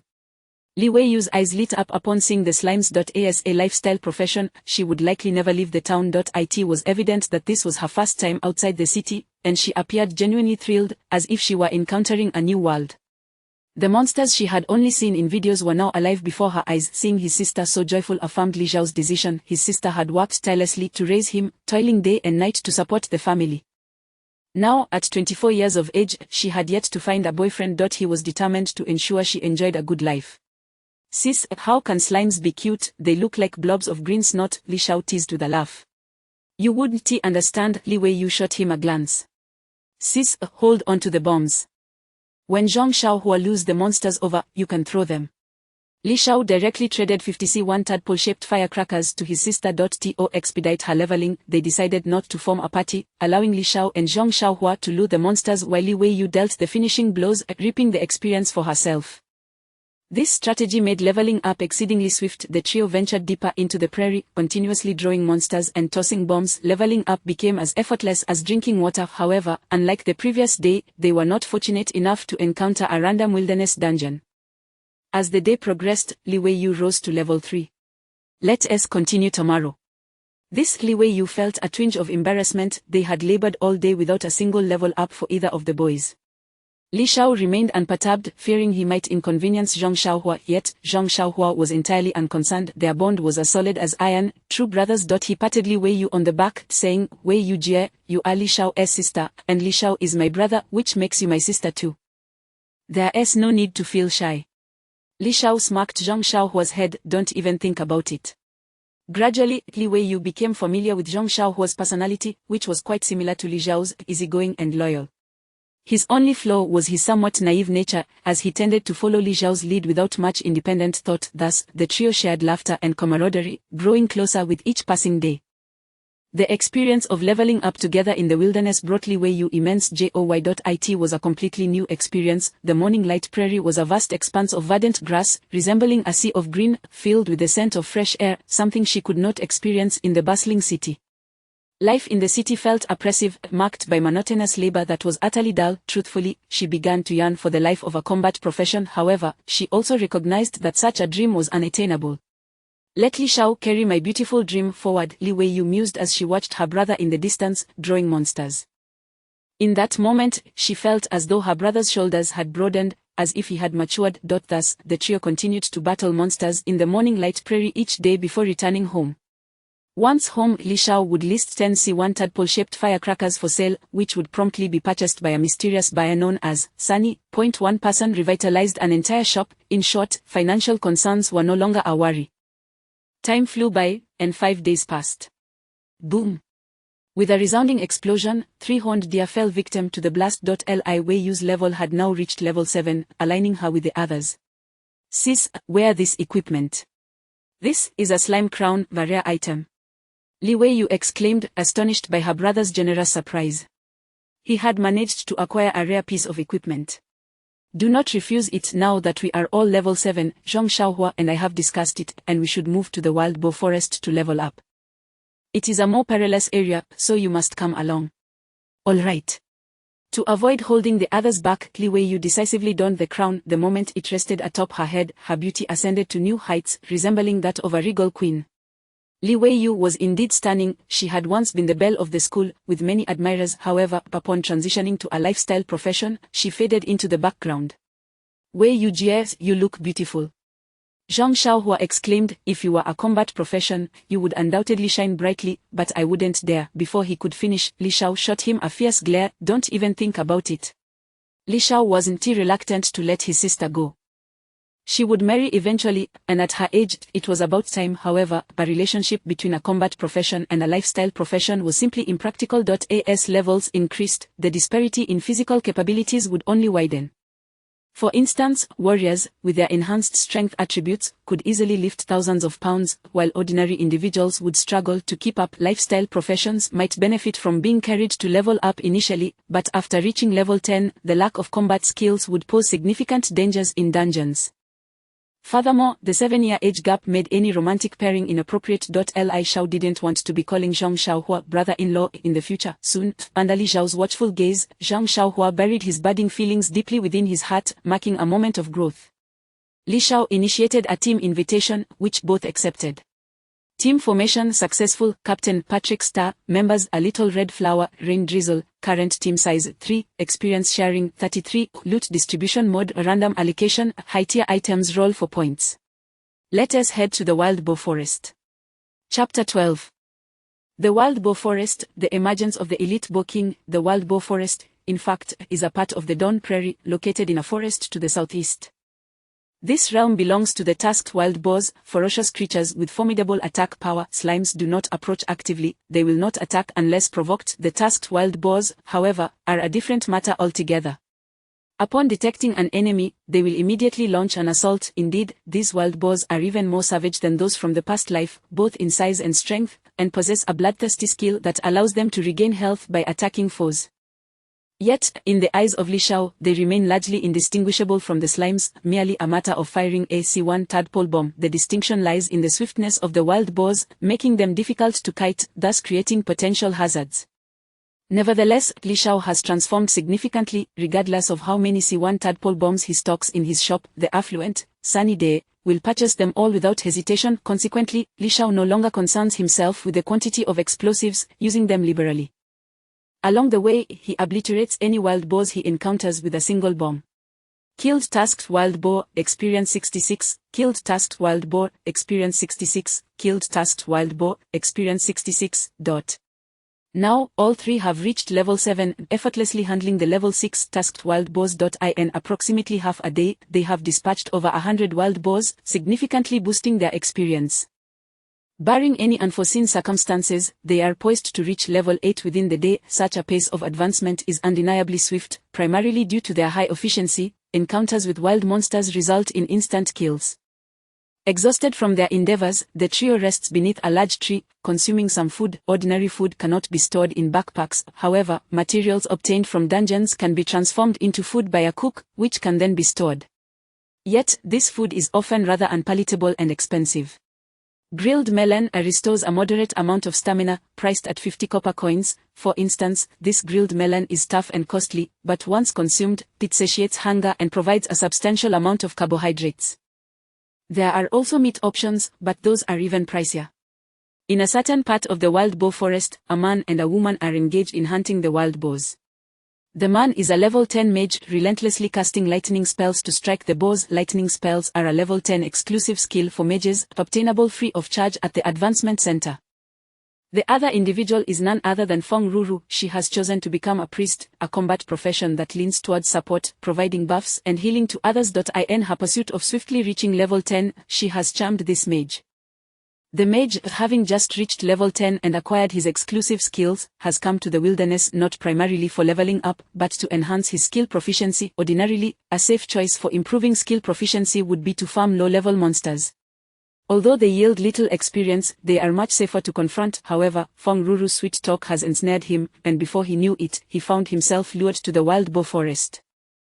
The wild boars here are of a higher level, offering greater experience. Consequently, Fong Ruru rapidly ascended to level 7. They have been hunting in this wild boar forest for several days without incident. Yet just moments ago, an elite monster, the Tasked Boar King, suddenly emerged, plunging the pair into a dire predicament. The Tasked Boar King is a level 10 elite monster, exceedingly perilous.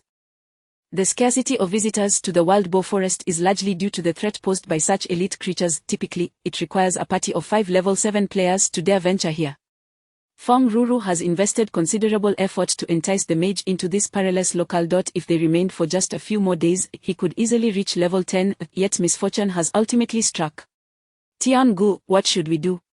Fong Ruru exclaimed in a state of panic. Today, we are likely doomed. The male mage, named Tian Jiwei, too began to lose his composure. Were he a warrior, he might devise a means of escape, but as a mage, reliant on ranged output, his attribute points predominantly allocated to spirit, he knew he could not outrun danger, he could only fight. However, how could a mage contend with an elite monster of equal level? Tian Jiwei had graduated from high school last year. Upon his transition to a combat profession, he fell gravely ill, leaving him weak and without time to level up before entering the combat academy. Only after his health had begun to recover did he start leveling alone, and until recently, he had just attained level 10. He had intended to focus on enhancing his skill proficiency after reaching level 10, aiming to pass the assessment and gain admission to the combat academy this year. His peers had all entered the academy, leaving him feeling rather isolated. This vulnerability made him susceptible to Fong Ruru's charms. With just a few enticing words, he lost his resolve. Now, he regretted his decision, wishing he had never ventured into the wild boar forest. Was his life truly to be forfeited here? He turned to Fong Ruru. Ruru, in these final moments of life, may I hold your hand? Fong Ruru ignored him, shouting, help, is anyone there? She had no desire to perish alongside a loser. Meanwhile, Li Shao and his companions were enjoying their meal. Suddenly, a cry for help echoed from afar. Help, is anyone there? The voice was unmistakably that of a female. Someone is calling for help. We must go see. Li Weiyu, possessing a kind heart, immediately rose. Don't rush, let us approach slowly. Li Shao also stood, and the trio gradually made their way toward the source of the commotion. After traversing roughly 100 meters, they arrived at an open area, where they discovered the one in distress. It was a duo, one of whom, a mage, was locked in a standoff with a massive wild boar, towering like a small mountain, unmistakably an elite monster. The other was a young woman. Isn't that Fong Ruru? What is she doing in the wild boar forest? Zhang Xiaohua recognized the girl, a classmate. Ordinarily, if it were a regular peer, Zhang Xiaohua might still consider offering assistance. However, Fong Ruru had publicly declared that Li Shao was a life profession during their first outing from the city, which had hindered their ability to form teams. This grudge still lingered in his mind. Should we help them? Zhang Xiaohua, though reluctant, sought Li Zhao's counsel.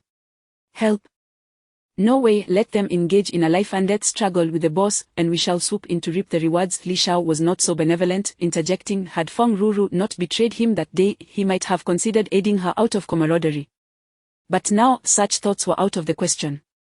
Great minds think alike. Zhang Xiaohua nodded, hiding behind a tree, remaining inconspicuous. A level 10 mage and a level 7 priest could inflict some damage on the Boar King, and with their explosives, they could undoubtedly eliminate it. After all, they had previously dispatched a level 10 Slime King boss with ease. It is worth noting that the level 10 bosses within dungeons are significantly more formidable than level 10 elite monsters found in the wild. How can we stand by and do nothing? Those are 2 living lives at stake. Li Weiyu expressed her concern, her compassionate nature unwilling to overlook the situation. Primarily, she was unaware of the full context, simply believing in the value of helping others. Sister Weiyu, you are right. Zhang Xiaohua felt a wave of guilt wash over him at Li Weiyu's words. Although Fong Ruru may not have been worth saving, the mage, who was so infatuated, was innocent. Zhang Xiaohua envisioned his former self, and spurred by Li Weiyu's remark, he resolved to intervene. Damn it, who is your big brother here? Li Shao was taken aback, unable to catch him in time. At that moment, the mage Tian Jiwei was on the verge of succumbing to the Boar King's attack. Holy Light Spell. Zhang Xiaohua promptly cast a healing spell on Tian Jiwei. Though the healing power of the Holy Light spell may not match that of a priest, it is an instantaneous skill. A beam of holy light descended from above, enveloping the mage Tian Jiwei, restoring him to vitality. Subsequently, Zhang Xiaohua brandished his shield, positioning himself in front. The combination of a meat shield and a mage formed a very classic duo, coupled with Li Zhao's explosives. Defeating the Bo King would be a mere formality. Chapter 13. Abandon the impulse to help others and respect their fate. Thank you. The mage Tian Jiwei cast a grateful glance. Had it not been for the recent casting of the Holy Light spell, he might have truly met his demise. This was no mere game. Death here meant an irrevocable end. The consequence would be to be devoured by the wild Bo King, reduced to nothing more than a pile of dung. At that moment, Li Xiao and Li Weiyu emerged from the thicket. "It's you." Feng Ruo's gaze flickered as she recognized the newcomers. How could it be them, a paladin, a civilian professional, and a woman whose role was unclear? Yet the woman did not appear to be a combat class, dressed instead in ordinary attire. To be frank, Feng Ruo felt a twinge of disappointment. Had a fully equipped party of 5 arrived, they might have had a chance. Instead, they were met with 2 novices, one of whom was merely a civilian. Even if they possessed levels, it would likely be of little consequence. They were probably unequipped, and their skill proficiency was undoubtedly lacking, certainly inadequate to face the boss. A thought began to form in Feng Ruo's mind. Perhaps it was time to flee. "You step back and let the healer restore your health. Let the paladin hold the line fast," Li Xiao promptly commanded, preparing for a collective effort to vanquish the boss. Zhang Xiaohua, having sold a basic green gem, had managed to acquire a full set of level 5 paladin gear, which could certainly withstand a few blows from the boss. "Thank you." The mage, Tian Jiwei, hurriedly retreated to Feng Ruo's side, seeking her healing. Once he recovered slightly, he would be ready to contribute to the damage output. However, Feng Ruo had no intention of healing him and murmured, "We should leave." Tian Jiwei was taken aback. "Leave?" Feng Ruo nodded, "Yes, let us hurry. That person is a paladin, but the one beside him is merely a civilian. We certainly cannot defeat the wild Bo King." Tian Jiwei was surprised to learn that the individual was a civilian. Nevertheless, he expressed his concern, "But how can we abandon them? They came to rescue us. If we flee, they will surely perish." Feng Ruo dismissed his worries. "If they die, then so be it. Who told them to overestimate their abilities and come to our aid? That is their fate." In truth, Feng Ruo wished to escape on her own but realized that danger lurked along the way, necessitating someone to protect her. Sensing Tian Jiwei's reluctance, she reached out and grasped his hand. "Brother Tian, you wouldn't want to see us all perish, would you? Losing 3 lives is certainly better than losing 5. Tian Jiwei could hardly withstand Feng Ruo's touch, feeling weak all over. Ultimately, he hesitantly allowed himself to be led away by her. The two quickly vanished from sight. Meanwhile, Li Xiao and Li Weiyu were searching for an opportunity while holding explosives. Zhang Xiaohua was beginning to feel overwhelmed. He cast a holy light spell on himself and shouted, "Mage, are you ready to heal? Quickly provide cover for our offensive." Mage. Where is the mage? Turning around, he found no trace of the mage. He was utterly alone. Damn it, they ran away. Zhang Xiaohua could not help but curse. They had come with good intentions to assist, only to find the mage had fled. Was this not a betrayal? Li Weiyu was momentarily stunned. She had not anticipated this outcome. Fortunately, Li Xiao had been prepared and did not panic excessively. At that moment, the wild Bo King charged at Zhang Xiaohua, sending him flying. Seizing the opportunity, Li Xiao swiftly darted behind the wild Bo King. His agility had increased to 11, rendering him more than twice as fast as before. "I wonder if you can withstand this move." With a sliding kick, Li Xiao dove beneath the belly of the boar. He deftly wrapped 10 C1 tadpole-shaped explosives in a prepared clay bag and affixed it to the soft underbelly of the wild Bo King. The boar's belly, covered in soft bristles, made adhesion effortless. Li Xiao then emerged and hurled one of the explosives at the ground beneath the boar's belly. The explosive detonated with a thunderous explosion, sending sparks flying. The explosives strapped to the boar's belly were ignited as well. Boom! A deafening roar echoed through the woods. The wild Bo King was blasted into the air, exacting vengeance for Zhang Xiaohua. 2000, 2000, 2000. As the 6th digit appeared, the wild Bo King's health was depleted. A single decisive strike defeated the elite monster. Fanya wild Bo King, experience 2000, acquired blue gear, bow skin armor, currently rolling. Patrick star 3 points, a little red flower 3 points, rainy day 6 points. The gear belongs to rainy day. Upon defeating the wild Bo King, everyone leveled up, reaching level 8. Li Weiyu also obtained a blue piece of equipment. Noticing that it was a melee-type item suitable for Zhang Xiaohua, she traded it to him. "Brother Xiao, you are amazing," Zhang Xiaohua exclaimed, looking quite disheveled and covered in wounds. Had it not been for Li Zhao's sliding kick and bomb, they surely would have faced dire consequences.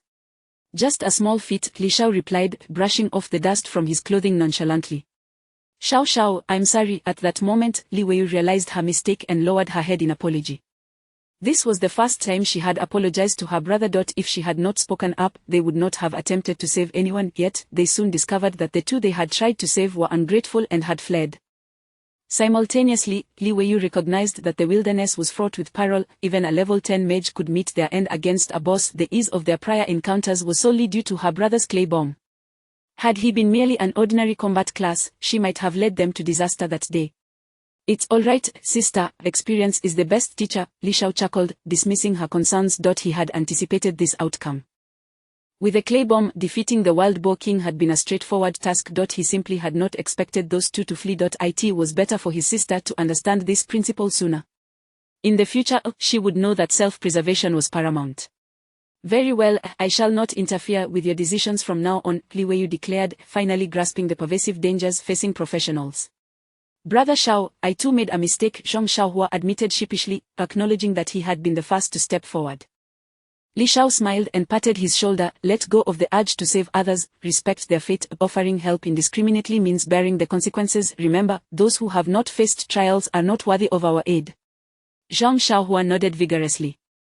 Thankfully, he had withstood Brother Zhao's test. "Now, let us not dwell on the past, let us continue leveling up." Agreed. Thus, the three continued to level up in the Wild Boar Forest. In truth, there were better places for leveling up, such as the Shadow Marsh or the Wind Whisper Hills. However, considering the monsters here were all level 10, encountering an elite monster could prove troublesome. For safety's sake, they chose to remain in the Wild Boar Forest. 10 days later, after slaying the final wild boar, 3 beams of light signified their level up. Li Xiao asked, "Are we all level 10 now?" Li Weiyu replied, "Yes." Zhang Xiaohua chimed in, "I'm level 10 too." The three of them had nearly synchronized their progression to level 10. Moreover, only 20 days had passed since the awakening day for class advancement. This meant their progress was relatively swift. They had achieved in 20 days what typically took 2 months. "Next, we shall head to the class advancement center." Li Zhao's eyes sparkled with anticipation. Every 10 levels, professionals could advance and acquire a unique skill. The exclusive skill for a clay master was the manipulation of clay. With this skill, he could shine brilliantly in the upcoming assessments. Chapter 14: A Dual Advancement. Manipulating clay, remote detonation. As they emerged from the Wild Boar Forest, they encountered numerous individuals striving for upgrades along the way. Most formed 5-member teams, engaging in spirited battles. Among them, Zhang Xiaohua spotted many familiar faces from her school and class, most of whom appeared to be at a mere level 5.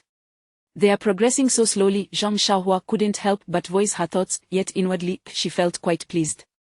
Thankfully, she had latched onto a promising ally. Li Weiyu was equally in high spirits. Having reached level 10, she felt immensely satisfied. A few years prior, she had yearned for an upgrade to enhance her work efficiency, but the costs were prohibitive, and she hesitated to spend. The prices for upgrading life professions were transparent: 1,000 for the first 5 levels, and thereafter, 2,000 per level. Even at those rates, it was uncertain whether anyone would be willing to assist. This time, however, she had ascended 10 levels, earning 50 attribute points. Following Li Zhao's advice, she allocated half to strength and half to spirit. With a robust physique and enhanced mental fortitude, she could traverse further along the path of a clay master, enjoying life more fully. Upon reaching the city gate, the trio took a cab directly to the advancement center. Arriving swiftly, they were filled with anticipation. Honshu, Jiang City, the Professional Advancement Center. This was a benefit provided by the state. Professionals at levels 10 and 20 could claim advancement stones free of charge. Upon entering, they noticed the center was not overly crowded, as this year's newly awakened professionals had not yet reached level 10. Those from affluent families were among the faster achievers. "We are here to advance, we have reached level 10, Li Xiao stated as he approached the workstation. "Please follow me," the staff member replied, guiding them inside. At another workstation, their level information was displayed. Both of you have achieved level 10 in life professions." The staff member expressed surprise, as it was rare for life professions to reach level 10 due to their limited utility. Many professionals often found themselves in roles that did not align with their skills. Indeed, Li Shao and Li Weiyu nodded in affirmation. Very well, regardless of your profession, level 10 qualifies you for a free advancement stone. After confirming their status, the staff registered their information. Each of the three was given an advancement stone. They would conduct their advancements in separate rooms, as the stones could not be taken away. This measure was implemented to prevent the stones from being sold. Thus, advancement had to occur on site. Great Li Weiyu and Zhang Xiaohua took their stones and proceeded to the advancement rooms. Numerous small chambers were designated for this purpose. Li Shao, however, remained behind and inquired, "Excuse me, if one possesses dual professions, can they receive 2 advancement stones?" "Of course." "Wait a moment." The staff's eyes widened in astonishment. "You possess dual professions?" After glancing at the registration form, which indeed indicated dual professions, the staff member checked the details again, confirming the information. However, upon realizing that both professions were life-oriented, a hint of disappointment crossed his face. It was unfortunate. Had they been combat professions, a formidable new talent could have emerged for Long Country. Nevertheless, it fell within the regulations. "You may claim an additional advancement stone." "Thank you." Li Shao extended his hand to receive another stone. The advancement stone was a peculiar rock inscribed with orange runes, ancient and mysterious. It was said that only high-level secret realms produced such stones. A decade and a half ago, such benefits did not exist. Individuals had to toil to reach high levels before seeking ways to acquire advancement stones. Subsequent disputes among several national regions prompted Long Country to establish a specialized military unit tasked with retrieving advancement stones from secret realms to provide for lower-level professionals. This initiative significantly bolstered the overall strength of Long Country. The market price for an advancement stone was steep, fetching 200,000 each in the trading hall, hence the prohibition on removal. Advancement could only occur on site. Having dual professions is splendid, truly taking advantage of the system. With 2 advancement stones in hand, Li Shao gleefully entered his room, effectively netting an equivalent of 200,000 from the state. However, there were downsides. Upon reaching level 30, he would need to purchase 2 stones himself. Inside the room, Li Shao crushed one of the advancement stones. With a mere squeeze, the stone transformed into countless glowing motes resembling fireflies, swirling around him before entering his body. Using advancement stone, advancement successful. Profession: Clay Master, successfully advanced to Junior Clay Master. Your base attributes have significantly increased. Acquired exclusive skill, Clay Manipulation. Clay Manipulation: use mental energy to manipulate clay within a range of 100 meters. Upon successful advancement, all attributes surged by 10 points, and he gained an additional skill. Strength: for 14, agility of 1424, mental 3141, physique 1424, advancement truly yields results. All attributes have increased by 10 points. If I manage to advance as a demolitions expert, wouldn't that add another 10? At this rate, my attribute points will rival those of combat professions. Though, I wonder what the exclusive skill for a demolitions expert might be. With this thought, Li Shao promptly crushed the second advancement stone. Indeed, his total attributes rose by another 10. Using advancement stone, advancement successful. Proficient demolitions expert, successfully advanced to junior demolitions expert. Your base attributes: remote detonation. Remote detonation: set a command to control explosions within a range of 100 meters. Strength of 1424, agility 2434, mental 4151, physique 2434. Woohoo, let us take off. Having dual professions is simply marvelous. With the acquisition of another skill, Li Shao's 4-dimensional attributes surged by another 10 points. He experienced an exhilarating sensation, as if he had consumed a burst of energy, his strength skyrocketing, his mind clear and alert, and his vision significantly enhanced. Status panel. Li Shao checked his attributes. Name: Li Shao, profession: Junior Clay Master, Junior Demolitions Expert, level 10, 0, 0, 0, strength 24, agility 34, spirit 51, constitution 34, dual souls, unique talent automatically adapted. You can infuse explosives into clay models to create specialized clay bombs. Skills: Clay Mastery, Beginner, Explosive Mastery, Beginner, Clay Manipulation, Beginner, Remote Detonation, Beginner, Clay Mastery, Beginner, utilize clay to craft clay models. Explosive Mastery, Beginner, employ powder to produce basic C1 explosives. Clay Manipulation, a Beginner. Harness psychic energy to control the behavior of clay. Remote detonation, set a command to control detonation within a 100-meter radius. Materials: white beginner clay 999, white beginner clay 999, white beginner clay 999, white beginner clay 200, beginner C1 explosive powder 32 items.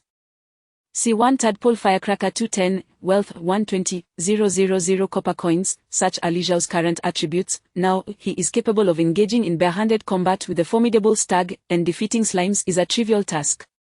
Goodness, the level 10 skills of this demolitions expert are quite impressive. Upon noticing remote detonation, Li Xiao's eyes gleamed with excitement.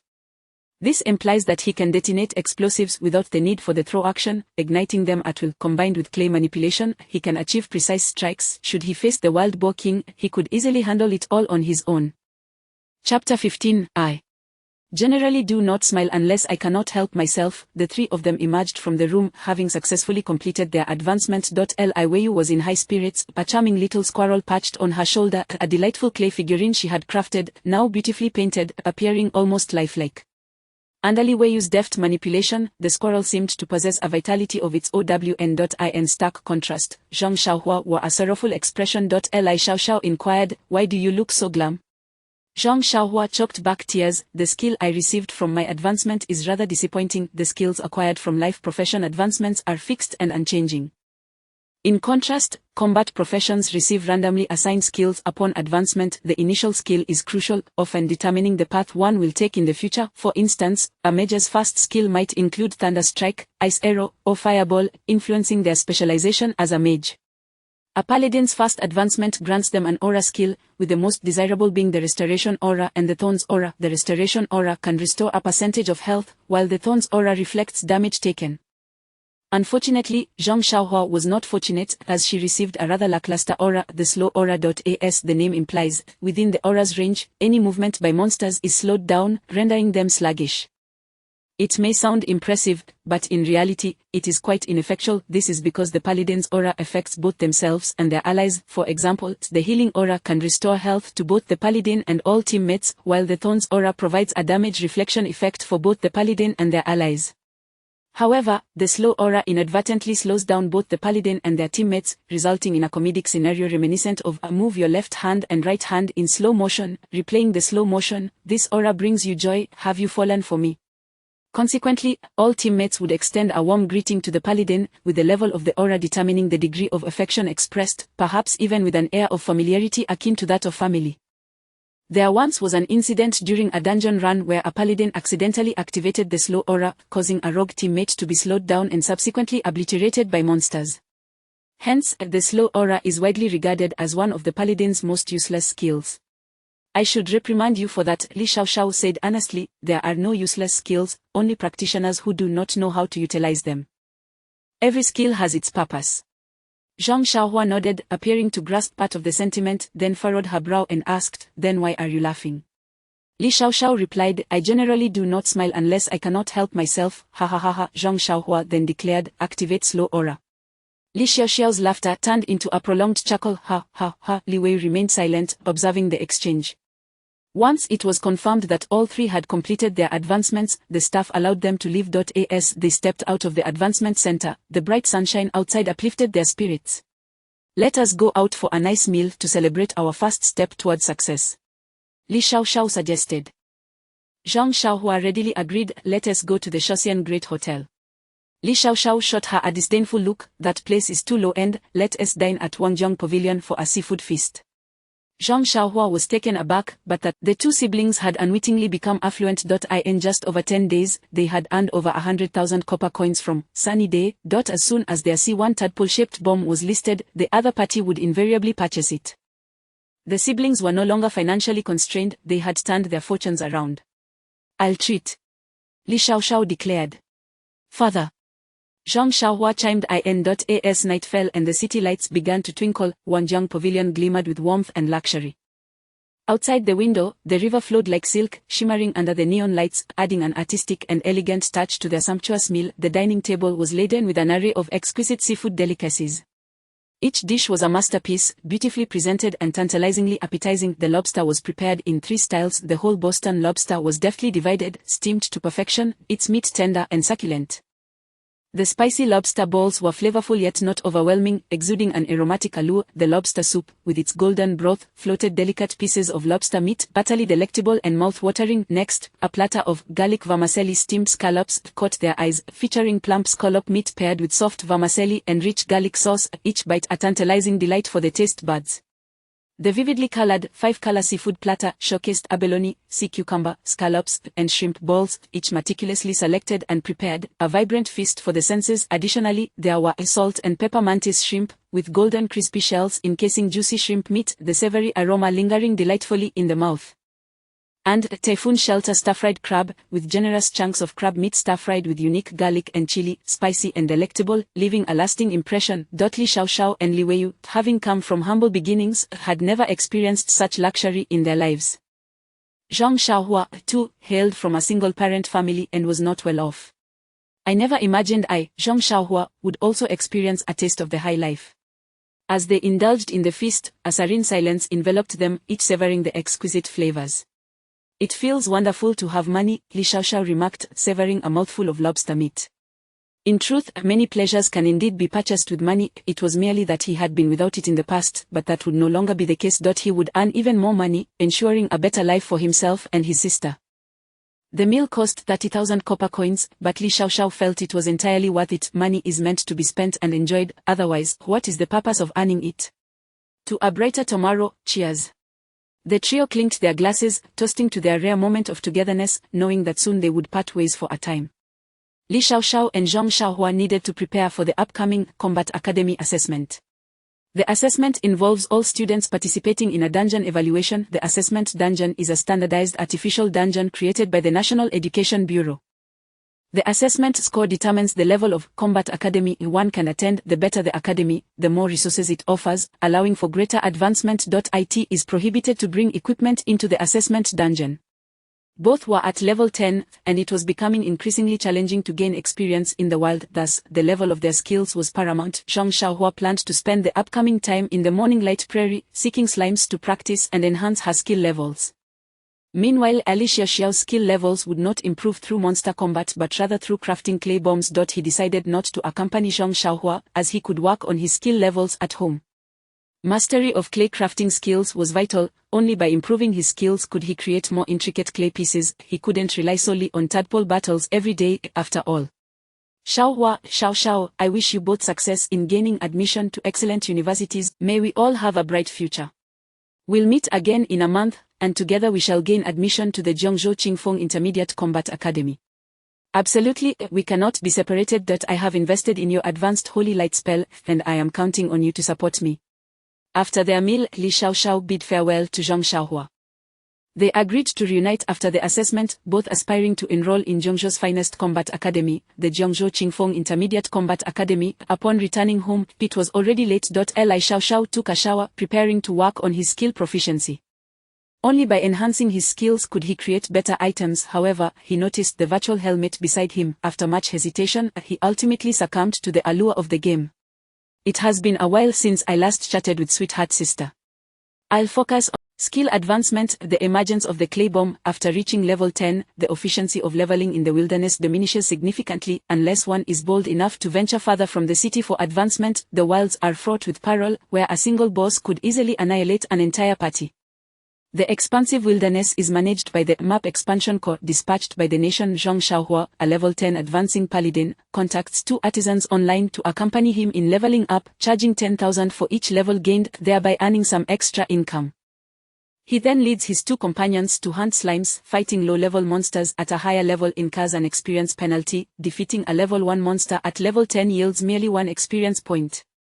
However, this is of little consequence. Thus Zhang Xiaohua's primary aim is to enhance his skill proficiency while earning some money on the side. Li Weiyu has entered a productive phase, and with a substantial increase in his attribute points, he can complete a day's work in just 1 hour, leaving him with ample free time to watch television and anime for inspiration. Meanwhile, Li Xiao has begun fervently grinding for skill proficiency. Consumed materials: white beginner clay 1, beginner C1 explosive powder 2, crafting successful. Acquired item, C1 tadpole-shaped firecracker, creator, Patrick Star, clay mastery proficiency 1, current clay mastery proficiency 952-1000, demolition mastery proficiency 1, current demolition mastery proficiency, 952-1000. The path to elevating life skills is remarkably straightforward. One simply must continue crafting. Success yields 1 point of proficiency. Li Shao has been tirelessly creating bombs for 20 consecutive days and is on the verge of a breakthrough point 1 hour later.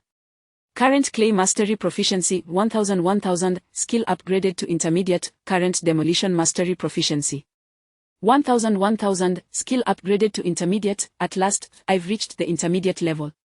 Li Shao feels a wave of satisfaction, experiencing the gratifying correlation of effort and reward. However, upon glimpsing the required proficiency for the next tier, he is left in stunned silence. The next threshold demands a staggering 10,000 points. Is it possible that the subsequent stage requires 100,000? Suddenly, Li Shao recalls that his elder sister's clay mastery is at the ultimate level. She must have been utilizing her clay skills day in and day out over the years, especially since her mental acuity had been relatively low. The thought stirs a pang of sympathy within him. With both skills elevated to intermediate, Li Shao sets his sights on crafting a clay spider bomb. First, he must successfully create the clay spider. He envisions the spider's form in his mind, then, relying on intuition, inputs the necessary clay for crafting. Consumed clay 1, crafting failed. How could this possibly fail? Li Shao feels a surge of indignation. He tries again. Consumed clay 1, crafting failed. A string of failures begins to frustrate Li Shao. How foolish of me, there's a clay master in the next room. I should simply ask her for assistance. Consequently, he ventures to the adjacent room to find his sister. At that moment, she is seated in front of her computer, engrossed in anime, a necessary endeavor for a clay artisan, as inspiration is essential for creation. Li Shao inquires, "Sister, I've pushed my skill to the intermediate level, yet I still cannot produce what I desire." Li Wei responds, "What are you trying to create?" Li Shao gestures the spider, roughly the size of a fist. In truth, he had previously contemplated what shape would be most suitable for a clay bomb. After much deliberation, he concluded that a spider was indeed the most fitting choice. Primarily, the spider is small, requiring minimal clay, and is easily concealable. With its 8 legs, it moves with stability and agility.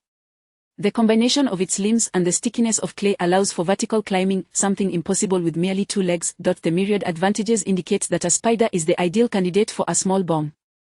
For a medium bomb, a bird would be more appropriate, yet crafting one at this moment is unnecessary due to the excessive mental energy it would consume. After 20 days of leveling up, Li Shao has gleaned some understanding.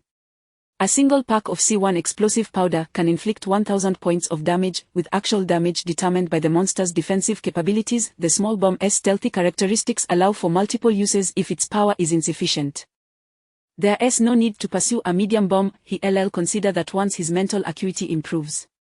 A clay spider, you say? Li Wei nods, grasping Li Shao's intent. It is indeed a commendable idea to create a clay spider bomb. She asks, do you prefer a cartoonish design or a more realistic one? Li Shao queries, is there a difference? Li Wei explains, of course, there is a distinction. A cartoon design is simpler and requires less mental energy, whereas a realistic design, with its intricate details, exponentially increases the energy needed. Li Shao decides, then let us go with the cartoon version. Li Wei agrees, very well. With her eyes closed, she conjures a cartoon spider in the next moment. Truly, she is a seasoned clay master, effortlessly crafting such simple forms. With a smile, she elucidates, a clay artisan primarily relies on imagination. Since you have not attempted this before, the details in your mind may be insufficient, leading to failures. It requires repeated experimentation to achieve success. In essence, practice makes perfect. You too shall master this, but for now, observe my work closely, and you will soon be able to replicate it. Li Shao nods, sister, I'm so grateful to have you. Li Wei shoots him a sidelong glance before stating, however, why are you aiming for a fist-sized design?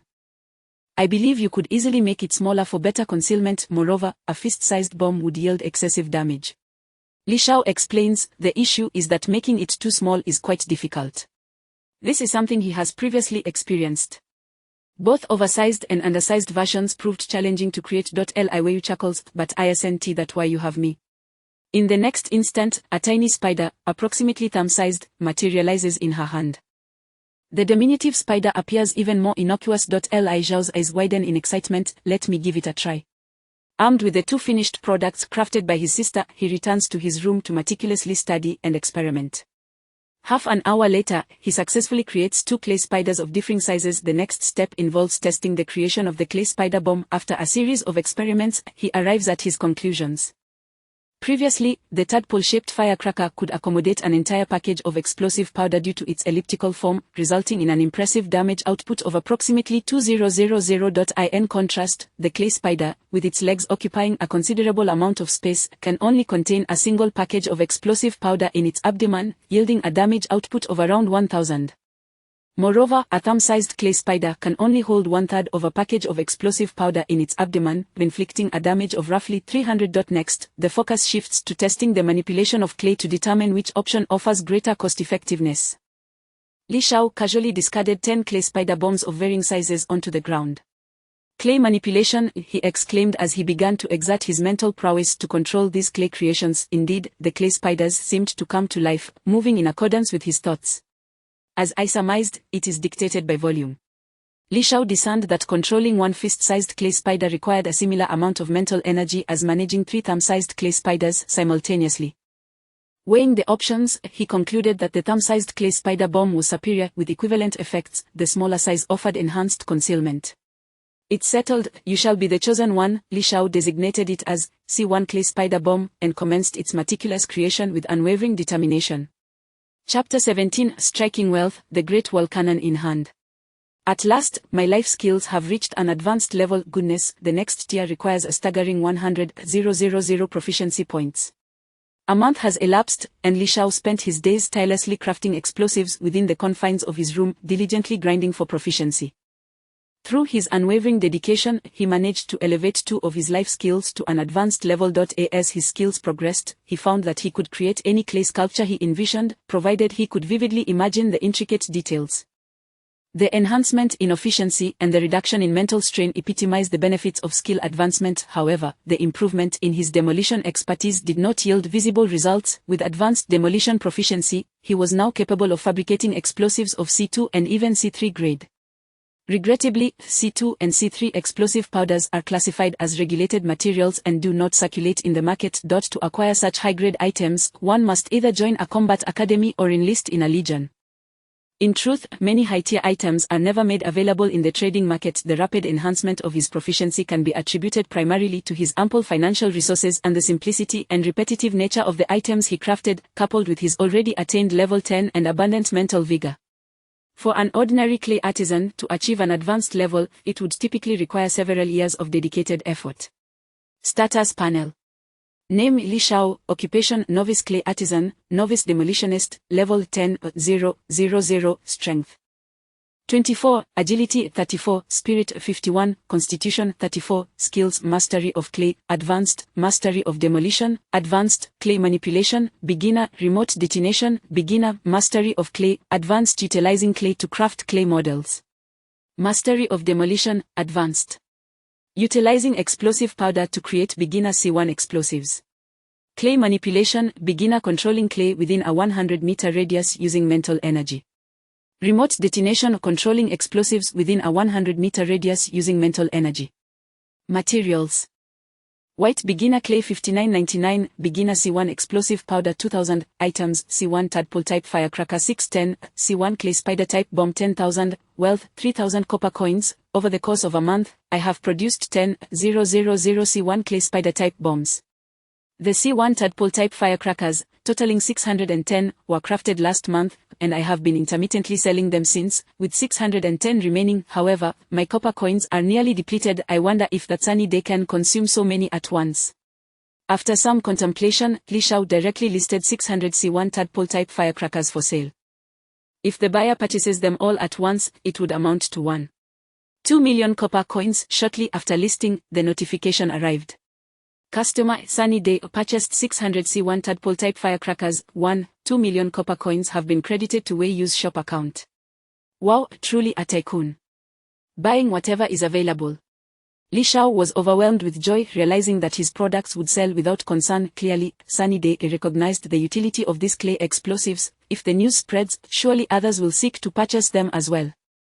It is said that high-level professions such as alchemist, blacksmith, and scroll master, once they begin earning, do so in abundance. However, they require significant factions to cultivate such skills. Perhaps I am akin to one of those professions. The key difference being that I do not require any faction for development. With merely inexpensive clay and explosive powder, I can rapidly advance. After receiving 1.2 million copper coins, Li Weiyu excitedly rushed over to share the good news. Sister, I gift you 200,000. You won't need to work so hard anymore. Being generous with his newfound wealth, Li Shao promptly shared 200,000 with his elder sister. At least you have a conscience, I didn't raise you for nothing. Li Weiyu graciously accepted, knowing that with her brother's talent, she would no longer need to worry about finances, truly a money magnet. It was unexpected how swiftly happiness arrived. Li Weiyu had already begun planning to acquire some furniture to redecorate their small home. Seeing his sister's joy brought Li Shao happiness as well. Sister, I intend to venture into the wild to enhance my skill proficiency and familiarize myself with personal combat in preparation for the Combat Academy examination. Alright, pursue your plans, but do exercise caution, understood.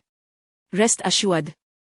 Returning to his room, Li Shao began browsing the marketplace. With funds in hand, he aimed to acquire a set of equipment. Currently, his greatest need was to enhance his spirit. His current spirit level stands at 51. Through experimentation, he discovered that 1 point of spirit could control 1 C1 clay spider-type bomb. Controlling 51 simultaneously was somewhat taxing, and his mental energy would deplete rapidly. Thus, he needed to procure some equipment.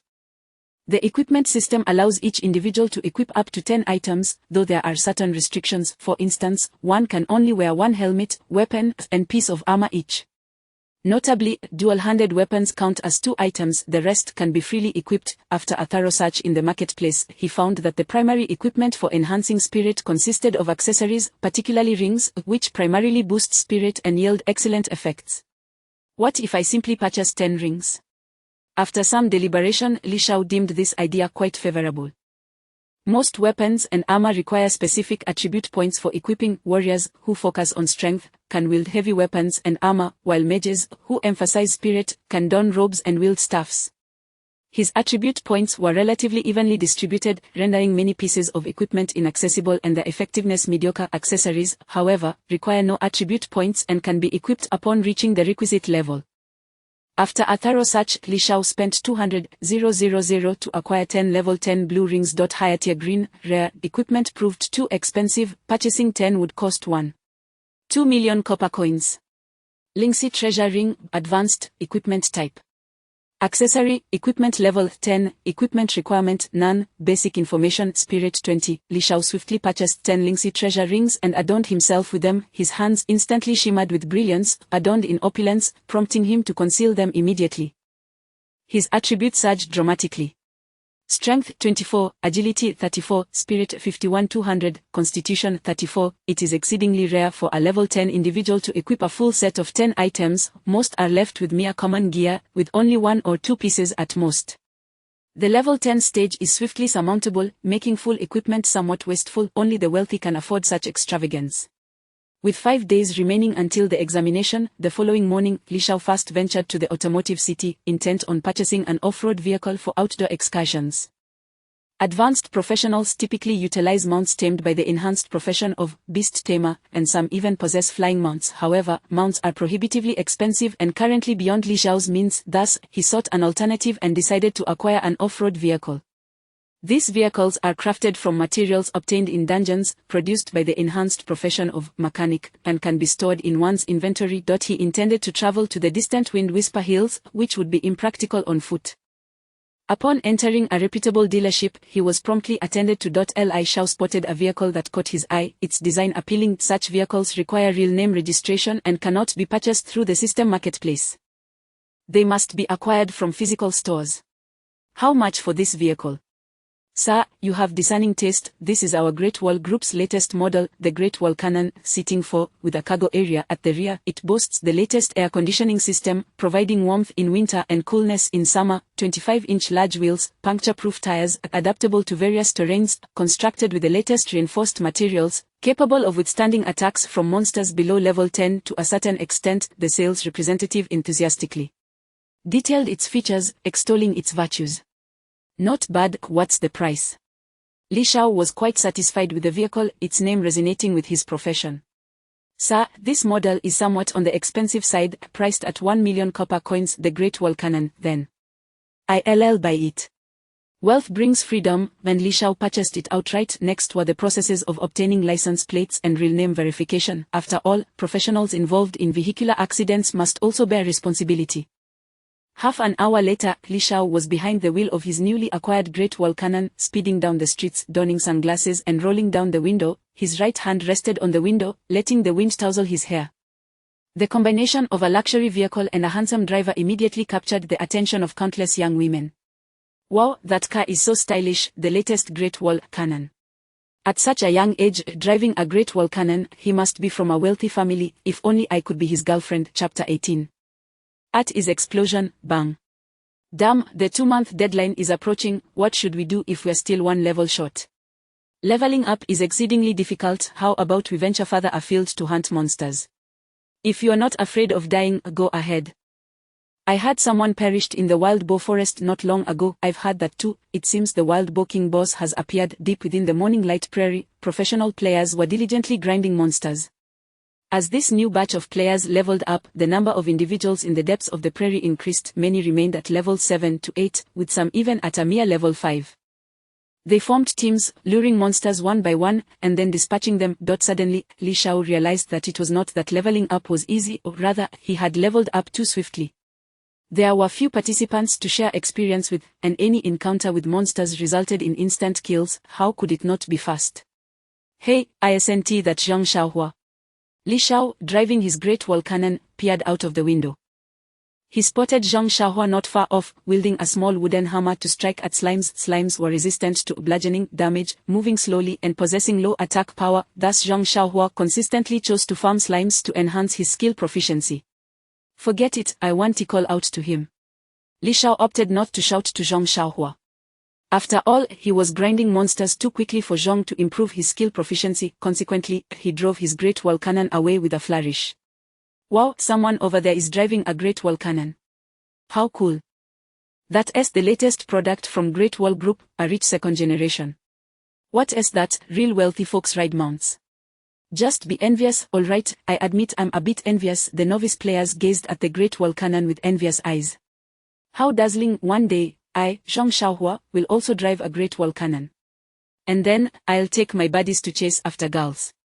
Zhang Shaohua cast an envious glance before turning back to quietly slay monsters. Departing from the morning light prairie and heading southwest, one would arrive at the Whispering Hills. Within the Whispering Hills resided wild monsters ranging from levels 10 to 20. Generally, few dared to tread here, as those high enough in level preferred dungeon runs, while those below level struggled to survive. Li Shao, however, held no such concerns. He could eliminate monsters in an instant. His purpose for coming here, aside from enhancing skill proficiency, was to gain levels. The higher his level, the more assured he would be during assessments. Upon reaching the Whispering Hills, he noted the peculiar terrain, with small hills and dense woods, rendering the use of his off-road vehicle impractical. Thus, Li Shao stowed the Great Wall Cannon in his backpack. Mounts are indeed superior. They transcend terrain limitations, but alas, they are too expensive. The prices for mounts in the trading market were no longer measured in copper coins but in gold. 100 copper coins equated to 1 silver coin, then 100 silver coins amounted to 1 gold coin. 1 gold coin was equivalent to 10,000 copper coins. The most basic mount, the Xuanhe horse, started at 500 gold coins. A person of ordinary means would scarcely earn that in a lifetime. This starkly illustrated the disparity between professionals and the common folk. Touching down, Li Shao proceeded with caution, searching for monsters. Soon, he spotted a 2-meter-high severed tree. Strangely, the tree had 2 legs and 2 arms, with a grotesque visage. Thorn Tree Man, level 10 monster. Health, 2500. Skills, retaliation, entangle. I'll try my hand at you first. Li Shao opened his right hand, and 10 clay spiders descended to the ground. He controlled the spiders to scuttle toward the tree man, quickly climbing onto its body. Oddly, the tree man seemed indifferent to the clay spiders, allowing them to traverse its form, perhaps mistaking them for mere insects. The distance for basic clay manipulation and remote detonation was 100 meters. Within this range, he could command the clay and trigger explosions. Continuously utilizing this skill would enhance proficiency, enabling him to slay foes from even greater distances in the future, perhaps even 1,000 miles away. However, for now Li Shao stood 60 meters away. The remote detonation command was already set to a bang. With a mere thought and uttering the command, he could initiate the explosion. It's time to validate the results of my recent endeavors. At his explosion, bang. In the next moment, 5 points on the tree man erupted simultaneously. -500, -500, -500, -500. The damage numbers continued to soar, overflowing, resulting in yet another instant kill. He had initially estimated the damage from the clay bombs to be 300, but it inflicted 500 instead, likely due to the tree man's vulnerability to fire, as the bombs were fire-based. Experience 200, materials obtained. Ancient Copperwood 3, if there is no one to share experience with, perhaps I can level up 1 or 2 more times before the assessment. Li Shao mused as he continued his search for monsters. The ancient copperwood was a decent find, albeit only worth 10 copper coins, utilized by carpenters to construct houses. If he could craft wooden houses entirely from such materials, he could even store them in his backpack. Li Shao pressed on, consistently encountering this tree men. It took merely 5 clay spiders to achieve instant kills. Experience 200, experience 200, experience 200. Li Shao reaped the lives of monsters like a harbinger of death. Surely, few could level up as effortlessly as he did. Mages expended mental energy casting spells, awaiting their recovery. Warriors engaged in ceaseless battles, needing to recuperate their stamina, eventually succumbing to fatigue. Most professions required rest, yet Li Shao needed none. His clay bombs were all pre-prepared, and he had brought along 10,000 rounds, ample to sustain his endeavors. The only cost incurred was the slight expenditure of mental energy to control the small clay spiders. However, with 10 rings enhancing his mental capacity to 251, the consumption was minimal. Moreover, the spiders were small, requiring little mental effort. As he continued his path of destruction, he lost track of time, and soon, night enveloped the land.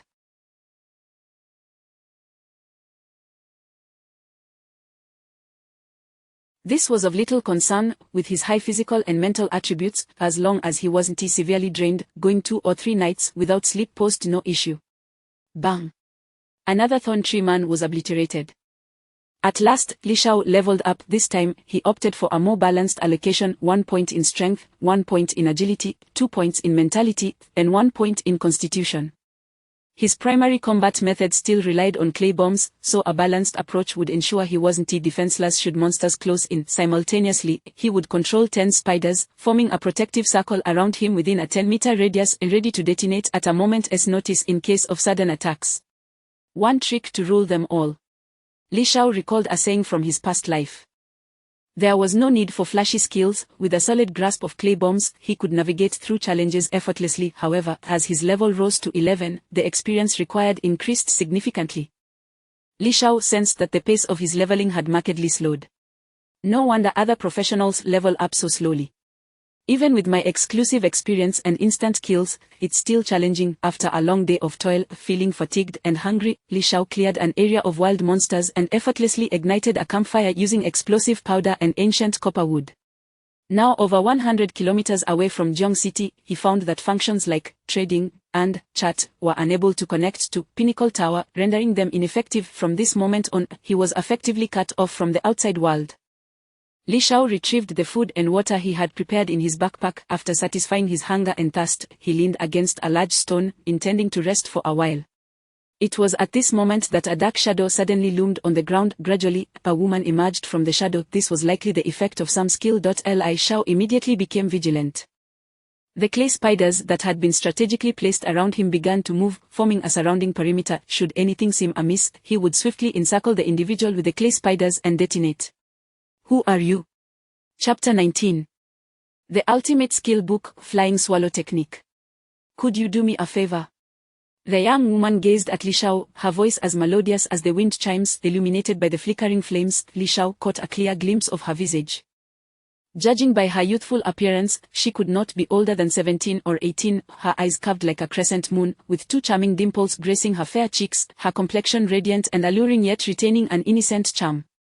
Clad in a black garment that accentuated her graceful figure, she embodied a perfect fusion of purity and cuteness. It was hard to believe that any man could resist the allure of such beauty. I'm afraid I must decline. I am merely a level 10 novice and unable to assist you, Li Shao replied, choosing to refuse her request. It was late at night, and one does not simply encounter ordinary individuals at such an hour. The skill she had just demonstrated, emerging from her shadow on the ground, was something he had never even heard of, undoubtedly of a high caliber. The potential for danger was palpable, and Li Shao remained poised to flee should the need arise. Hey, how could a level 10 novice possibly be here in the Whispering Hills? The woman seemed unconvinced and introduced herself. Allow me to introduce myself. I am Zhu Miaomiao, a student of the War Academy. Are you truly unwilling to lend a hand? Shaking his head, Li Shao insisted, forgive my limited abilities, I must ask you to leave. Zhu Miaomiao countered, I can offer you a reward. Li Shao replied, even if you were to offer me the stars from the heavens, I still would not be able to assist. Zhu Miaomiao's delicate brows furrowed slightly as she proposed, what if I were to offer you a legendary skill book? Li Shao's eyes widened in disbelief, I must have misheard you. Could you repeat that? Zhu Miaomiao reiterated, a legendary skill book. Li Shao was rendered speechless, his gaze filled with incredulity. Items are categorized as follows: white, common, blue, advanced, green, rare, purple, uncommon, pink, magical, orange, legendary. An orange legendary skill book is something that cannot even be purchased at the trading post. Anything above pink, magical, is never found in the marketplace. Such legendary skill books, when available, command astronomical prices. It is said that legendary skill books grant immediate maximum proficiency upon learning, and their effects surpass those of their lesser counterparts. Li Shao remarked, I feel as though you are trying to deceive me. He found it hard to believe that he could simply stumble upon someone with such an item. There is no need to deceive you, Zhu Miaomiao said as she presented a skill book, tossing it into Li Shao's hands. Skill book. Flying Swallow Technique, Legendary, Learning Level, Level 10, Learning Requirements, None, Legendary Attributes, 1. Ignores class restrictions, 2. Permanent increase of 100 to Agility. Wow, this is indeed a legendary skill book. Li Shao was utterly astonished. The situation felt surreal. The crucial aspect was that this skill book could be utilized by him, as its legendary attribute allowed it to ignore class restrictions. Li Shao had previously researched the Flying Swallow technique online, knowing it to be a skill for rare class warriors at level 10, renowned for its agility and grace. However, being a legendary level book, it possessed 2 additional attributes. The ability to ignore class restrictions was exceedingly valuable, far superior to merely augmenting agility. It permitted individuals of non-warrior classes to learn warrior skills, making this technique immensely beneficial to Li Shao. To avoid any unforeseen complications, Li Shao promptly decided to utilize the skill book. You have learned a new skill, Flying Swallow Technique. Passive, skill effect, light and agile, flowing like a swallow, swift as the wind, gentle as the forest, traversing between clouds and waters, capturing opportunities in the midst of chaos, retreating unscathed from amidst the throngs of enemies. Permanent agility attribute increased by 100. Most skills of the rare class warrior are passive, with proficiency increasing through continuous use, and the Flying Swallow technique was no exception. Instantly, he felt a surge of lightness, his speed significantly enhanced, and his reflexes remarkably heightened. You actually learned it right away. Zhu Miaomiao expressed her surprise. After all, the value of such an item was immeasurable. Auctioning it would yield a fortune. A common person would certainly not choose to learn it, as it merely added 1 skill to their repertoire. It would be far better to exchange it for money, which could procure better equipment or necessary skills. Is that not permissible? Li Shao countered. Of course it is, Zhu Miaomiao replied, biting her lip. Having received my request, can you now assist me? Li Shao smiled, certainly. I am curious to know how I may assist you. Now that he had learned the skill, he was willing to help, though he would still prioritize his own safety and escape if danger arose. It is quite simple. You need only adapt to the situation. With that, Zhu Miaomiao approached Li Shao, assuming she intended to do something. He was startled when, in an instant, she transformed into a shadow and melded with his own. Li Shao was taken aback once more by this skill. He turned to examine his shadow, which appeared unchanged from before. Hey, what is going on? You need to clarify. His shadow remained silent, as though the young woman had vanished completely. Am I dreaming? Li Shao rubbed his temples and opened his interface to confirm that the learned skill was indeed listed, assuring him that the events were real. He had truly acquired a level 10 warrior skill. Zhu Miaomiao's origins must be extraordinary. How else could she so casually offer a legendary skill book? Suddenly, an ominous thought struck him. Was she being pursued? She wants me to adapt, oh no. With that realization, Li Shao hurriedly sat by the campfire, retrieving a whole chicken from his backpack to roast. His pack was filled with various food items purchased from the supermarket in the real world, their flavors incomparable to those from the game. The aroma of the roasting chicken soon wafted through the air. As expected, it was not long before the sound of galloping hooves echoed nearby. A group of adventurers, mounted on black steeds, hurriedly approached. Upon sighting Li Shao, several dismounted and advanced towards him. Judging by their attire, there was one mage, 3 warriors, and 1 archer, a well-equipped party of 5, seemingly of considerable level. The scarred-faced warrior at the forefront squinted at Li Shao and inquired, "Have you seen a woman?" "Huh?" Li Shao feigned ignorance, furrowing his brow. "I haven't seen any woman." The scarred warrior pressed on, "Did you hear any commotion?" Li Shao continued to shake his head, "No." To claim he had heard something and then point in a random direction could raise suspicion. Thus, Li Shao opted to maintain his guise as an innocent bystander. The scarred warrior scrutinized Li Shao. Li Shao waved the roasted chicken in his hand. "Would you gentlemen care for some chicken? Let us go." The scarred warrior dismissed him with a wave of his hand as he turned to leave, followed closely by the others. Watching their retreating figures, Li Shao felt a wave of relief wash over him. Once they had moved a safe distance away, he could promptly change direction and leave. However, out of the corner of his eye, he kept a watchful gaze on the 5 individuals. Just as they were about to vanish into the darkness, one of the archers suddenly turned around, drawing back his bow and shooting an arrow directly at Li Shao's head. Reacting swiftly, Li Shao executed the flying swallow technique, flipping to the side just in time. The arrow struck the ground where he had just stood, embedding itself into the stone. Had it hit him, the consequences would have been dire. Were it not for the agility boost from the skill he had just learned, he would not have been able to evade such a lethal attack. The archer, realizing his shot had missed, shouted, "That kid has been on guard, he is suspicious." The scarred warrior raised his hand, "Capture him alive." Chapter 20. The Shadow Practitioner, Slaying the Cultists. "I misunderstood, big brother, I'm perfectly fine," Li Shao exclaimed, retreating while conjuring clay spiders with both hands. With the enhancement of 10 rings, his mental strength surged to 253. Simultaneously, controlling 100 small clay spiders posed little challenge. Under the cloak of night, these diminutive creatures landed amidst the heaps of stones and wild grasses of the wilderness, nearly undetectable. Clay is devoid of life, emitting neither warmth nor vitality, thus making it even more difficult for practitioners to discern their presence. Suddenly, Li Shao found himself feeling grateful to his elder sister. Had it not been for her suggestion, he would have attempted to create clay spiders the size of fists, which would have been utterly impractical. However, the thumb-sized clay spiders could easily go unnoticed if one did not scrutinize closely. The archer chuckled derisively, "If you're truly fine, how could you evade my arrows? Is it not a sign of guilt? Now, tell me, where is that woman?" Li Shao shook his head, feigning helplessness. "Big brother, I genuinely have no idea about any woman. I'm merely a passerby, leveling up in the dead of night. With such a large group of you, how could I not be afraid? Naturally, I must be on guard." A nearby warrior paused momentarily, glancing at the scarred leader. "Boss, this kid does have a point." Upon hearing this, Li Shao breathed a sigh of relief. Yet, the scarred leader sneered, "What point? Let's kill him fast." As soon as he uttered those words, the archer raised his bow, and the warrior brandished his weapon, charging toward Li Shao. What on earth is going on? Li Shao thought to himself, sensing impending doom. These ruffians truly were beyond reason, intent on killing him. It is crucial to remember that this world has laws. Practitioners are prohibited from killing one another, or they would face the judgment of the tribunal. "Wait!" Li Shao shouted. The group halted. The scarred leader asked, "What is it?" Li Shao urged, "Gentlemen, you are still young. Do not tread the path of crime." At his words, they erupted into raucous laughter, as if he had just shared the most amusing joke in existence. The scarred leader guffawed. "In the wilderness, devoid of cameras, who will know that we are the ones who killed you?" Li Shao pointed to the bright moon above. "Man acts, heaven watches. There are deities within 3 feet of our heads."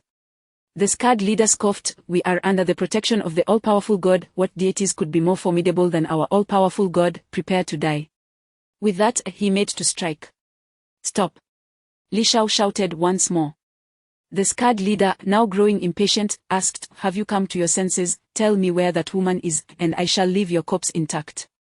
Li Shao replied, "I wish to offer you a piece of advice." The scarred leader queried, "What advice?" Li Shao smiled slightly. "Have you heard that villains often perish due to their verbosity?" In truth, Li Shao had been stalling for time with his words, drawing their attention. Meanwhile, the clay spiders had quietly crawled onto their bodies. "We have bugs on us. What in the world is this?" The scarred leader and his companions suddenly sensed something amiss, yet, in the next instant, crack. The clay spiders received their command and detonated simultaneously. Boom, boom, boom, the 5 men were immediately thrown into disarray, their health plummeting. However, Li Shao had underestimated them. These 5 appeared to be high-level practitioners, well-equipped, and shockingly, they did not perish from the explosions, merely sustaining significant injuries. They quickly scrambled to their feet, wiping the blood from their lips. Seeking death, get him. Kill him, mother, how dare he ambush me, I shall make him. Their furious exclamations were abruptly cut short. Each of them bore a thin gash upon their necks, blood gushing forth, clutching their throats as they collapsed, unaware of their own demise. It was Zhu Miaomiao who, while they were distracted by Li Shao, had stealthily appeared behind them, wielding a dagger that swiftly ended their lives. Everything transpired in an instant. The 5 lay motionless, devoid of life. Are they dead? Li Shao stared, slightly dazed. This was his first encounter with murder. Although he had not dealt the fatal blow, he bore some responsibility. Indeed. Zhu Miaomiao emerged slowly from the shadows, her dagger still dripping with blood. Who would have thought that such an adorable girl could kill without a hint of remorse? You killed them. Li Shao gazed at Zhu Miaomiao in astonishment. You truly are a novice. Killing is quite normal, isn't it? Zhu Miaomiao regarded him with curiosity. I'm starving. Oh, this smells delightful. She ambled over to the fire, snatching up Li Shao's roasted chicken and began to gnaw at it. Li Shao cautiously shifted his feet, contemplating escape. Staying with a woman who kills without a second thought did not seem like a wise choice. You, go loot their belongings and bring them here. Zhu Miaomiao turned to glare at Li Shao, her tone menacing. Don't even think about running. You are an accomplice. If you dare flee, I will report you. Li Shao felt a sense of helplessness. What sort of person is this? Reluctantly, he complied. When a practitioner dies, all their equipment is left behind. Li Shao approached the corpses of the 5 men, beginning to gather their gear. Good heavens, these individuals must all be above level 30, and most of their equipment was purple, rare, an entire set comprising 50 pieces of gear. If sold, it could fetch several million copper coins. Now, Li Shao felt even less inclined to flee. Although his explosives had caused some disruption, they certainly hadn't killed anyone. Yet, Zhu Miaomiao's ability to dispatch them with such ease suggested she was anything but ordinary. Here, all of it is accounted for. I did not keep anything for myself. Li Shao approached Zhu Miaomiao, trading the 50 pieces of equipment to her. Her system name read, Maosai. Have a seat. I was just joking with you, and you took it seriously. Zhu Miaomiao laughed heartily. Those were shadow practitioners, members of a cult. I am a student of the Combat Academy, and I accepted a bounty to eliminate them. It is all legal and in service of the nation. Oh. Li Shao sat by the fire, asking, what exactly is a shadow practitioner, and what is a cult? He realized he was still woefully ignorant about this world. Given that she was a student of the Combat Academy, she likely wasn't a heinous criminal. Shadow practitioners are those who have become practitioners through the use of dark stones, Zhu Miaomiao explained. Many living practitioners, unwilling to remain ordinary, are seduced by cults using dark stones, willingly descending into darkness to serve the cult. And the cult consists of individuals who follow the all-powerful God. You can understand them as humanity's enemies. Li Shao nodded, beginning to grasp the concept. Essentially, living practitioners could forcibly become combat practitioners using dark stones, but they would have to serve the cult. By the way, what is your profession? That attack method you used was quite peculiar. I am a living practitioner. What are you joking about? I'm serious. Zhu Miaomiao clearly did not believe him. That attack method was likely some form of hidden profession. Although it may be a bit rude, please do not take offense. This is the rope. It deals no damage. With that, Zhu Miaomiao waved her hand, sending a burst of white light toward Li Shao. Using reconnaissance in front of someone is considered very impolite, so she had given him a heads up beforehand. In the next moment, Li Shao's basic information was revealed to Zhu Miaomiao. Name Li Shao, profession beginner claymaster, beginner demolitionist, level 11, 000, strength 21, agility a 131, spirit a 53 200, constitution 35, goodness. You truly are a practitioner of life skills. You possess dual professions. And yet, at merely level 11, you dare to level up in this place. Zhu Miaomiao sprung up from the ground, as if she had stumbled upon a new continent. The rarity of dual professions is remarkable, but to possess dual life skills is utterly inconsequential. In theory, having dual life skills bears little distinction from a single life skill. It merely presents an additional occupational choice. But what on earth is going on with him? Chapter 21. I shall not tolerate evil. Let me see what this is. My goodness, you have truly astonished me. Just now, you employed this very method to deal with those cultists. Zhu Miaomiao gazed at the small clay spider in her hand, unable to suppress her admiration. C1 Clay Spider Bomb, Creator. Patrick Star, function upon triggering, it will explode, causing damage. If she had not misjudged, this individual known as Patrick Star possessed dual professions, Claymaster and Demolitionist. Two entirely unrelated crafts had been ingeniously combined to create something novel, a clay bomb. The impact of such an invention, once unveiled, would be monumental. What on earth, how do you possess my clay spider bomb? Li Shao was equally bewildered. What in the world was this? Are you not aware that thieves, not only did you use reconnaissance to probe my information, but you also pilfered from my backpack? Do you have an objection? Zhu Miaomiao retorted. None. Zhu Miaomiao began to reassess the person before her. To be able to transform the mundane into the extraordinary to such an extent was truly remarkable. He was indeed a novice, only at level 11. Yet, his prowess should not be underestimated, as he was capable of leveling up solo in these Wind Whisper Hills. Given the earlier circumstances, he was likely able to eliminate all nearby monsters effortlessly. The Claymaster's level 10 skill allowed him to manipulate clay, hence his ability to utilize the clay spider bomb to vanquish foes. Zhu Miaomiao marveled, you are incredibly strong, I am beginning to admire you. Li Shao chuckled, as long as one's thoughts do not falter, there will always be more solutions than difficulties. What is your name? I mean your real name. Li Shao. Li Shao, let us be friends. Oh, wonderful requests to add you as a friend. Do you agree? After Li Shao consented, his friends list gained a new entry.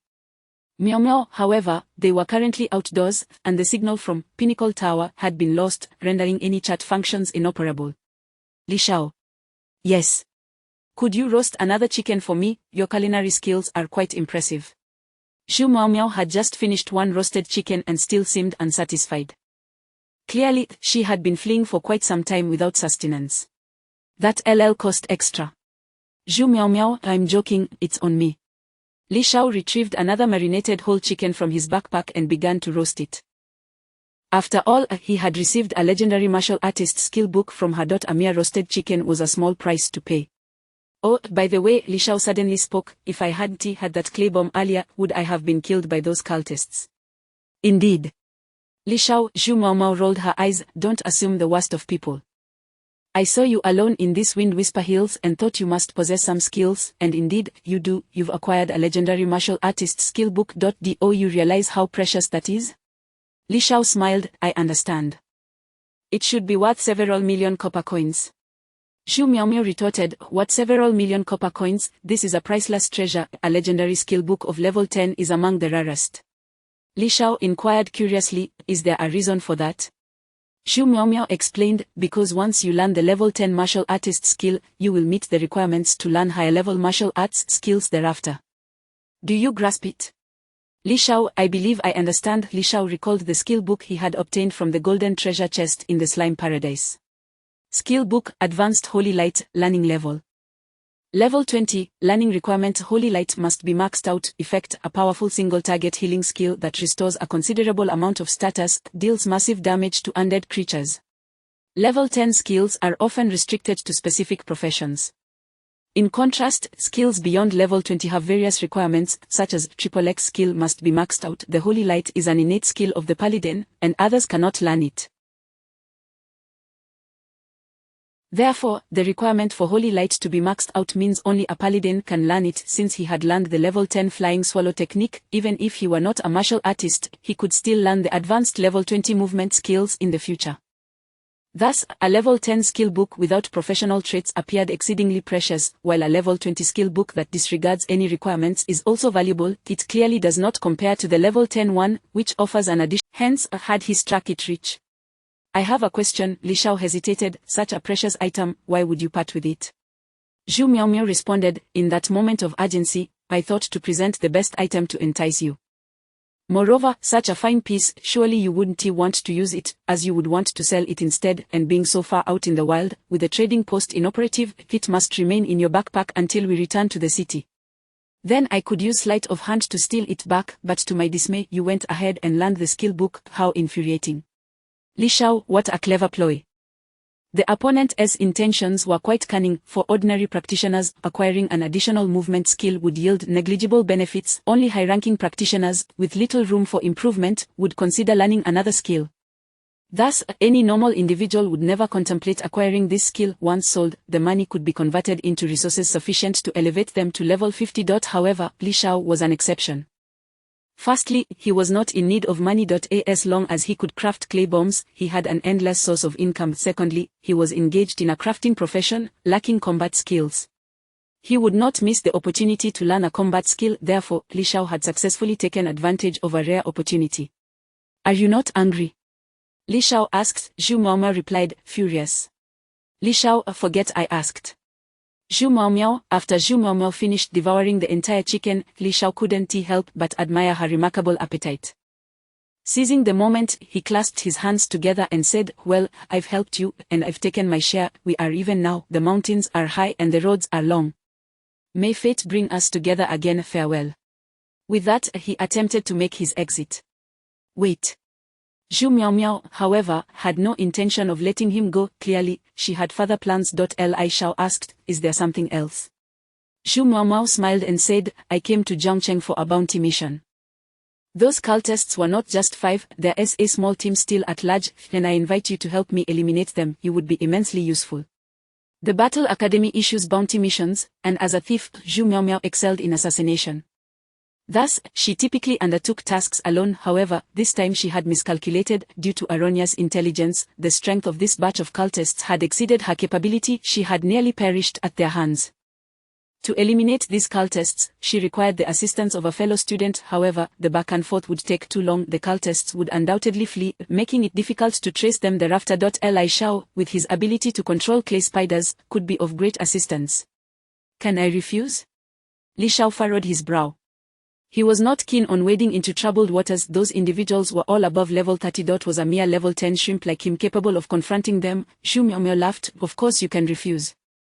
I am not a cultist and will not force you into anything."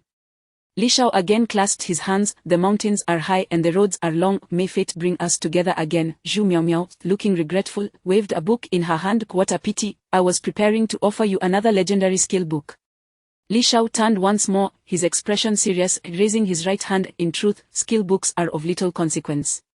What matters is my inherent goodwill. Those cultists must be vanquished. I shall not tolerate evil." Chapter 22. Another legendary skill book. The girl before me undoubtedly hails from an extraordinary background. To an ordinary person, a legendary skill book might be something they could never hope to obtain in a lifetime, yet for her, it seems as commonplace as cabbage. "I can show you the information first," Zhu Maomiao said with a slight smile, sharing the item details with Li Shao. Skill book. Disguise technique, learning level, level 20, learning requirements, none, effect, consumes a small amount of mental energy to apply a layer of color to living beings and objects, creating a camouflage effect. Legendary attributes. 1. Ignores learning requirements, 2. Increases mental energy by 100 points. What is this? Li Shao found himself momentarily perplexed by the skill. This is the exclusive level 20 skill for the combat profession, Puppet Master, Zhu Maomiao explained. Originally, you can learn it directly. The skill's function is to color the puppets, allowing them to disguise themselves. I believe your clay could benefit from this as well. The Puppet Master is a gifted profession capable of ensnaring monsters to become puppets, aiding in combat. Additionally, the Puppet Master can utilize the disguise technique to alter the appearance of their puppets. Although this skill is indeed a legendary skill book, truth be told, it is rather lackluster, for aside from Puppet Masters, no other profession would find it useful. However, it appears to hold some value for Li Shao at this moment. It is indeed useful, exceedingly so. Li Shao exclaimed with delight. This skill would be invaluable to him. If he could cloak the clay spider in a layer of black disguise, it would be far more difficult to detect under the cover of night. The figurines crafted by his sister required coloring, a meticulous task that demanded considerable effort. If he learned this skill, he could apply color instantly, and with greater realism, he could even use this skill to create his own clay doppelganger. Just as Li Shao reached for the skill book, Zhu Maomiao swatted his hand away. "What are you thinking?" she retorted, her tone slightly exasperated. "This is a legendary skill book. Do you truly think it is as common as cabbage?" Li Shao understood that this time it wouldn't be so simple. Previously, she had offered him the skill book with the intention of stealing it back. Now, that opportunity had vanished. "What do you propose?" Li Shao inquired. Zhu Miaomiao held up 3 fingers, her smile radiant. Agree to 3 conditions, and the skill book is yours. Li Shao nodded. I am eager to hear more. Zhu Miaomiao continued. First, assist me in dealing with the cultists. Li Shao replied, all right, but let it be known that I will only be responsible for ambushing. Zhu Miaomiao laughed. Of course, I will be ambushing as well. Li Shao thought to himself, well, it seems thieves are also adept at ambushing. Though he sensed a measure of danger, fortune often favors the bold. A legendary skill book was too precious to pass up. Zhu Miaomiao added, the second condition is that you are likely a recent high school graduate. I require you to gain admission to Zhongzhou Qingfeng Combat Academy. Ah! Li Shao was taken aback, not expecting this request. Actually, my goal is to attend Zhongzhou Qingfeng Combat Academy. Excellent, you are ambitious, then it is no wonder I, Miaomiao, have chosen you as a teammate. Zhu Miaomiao acknowledged with a nod. With your clay bombs, gaining admission to Qingfeng Academy should be a breeze. Now, for the third condition, upon entering Qingfeng Academy, you must join my team, and I will immediately grant you the skill book. Indeed, Zhu Miaomiao had identified a promising talent. She was set to advance to her second year and intended to recruit Li Shao for her team. There was a chance they could gain admission to the nation's finest advanced combat academy. To cultivate combat talent, the nation had divided combat academies into intermediate and advanced levels. Students graduating from intermediate academies typically became basic combat personnel, while those emerging from advanced academies enjoyed vastly different treatment. Graduates from the nation's top advanced combat academy are regarded as exceptional individuals. The subsequent assessments relied on scores earned through competitions. Li Shao began to grasp her intent. Zhu Miaomiao was a student of Qingfeng Combat Academy, and she had recognized his potential. He felt fortunate to have secured a senior even before enrollment. This senior's family background was certainly remarkable.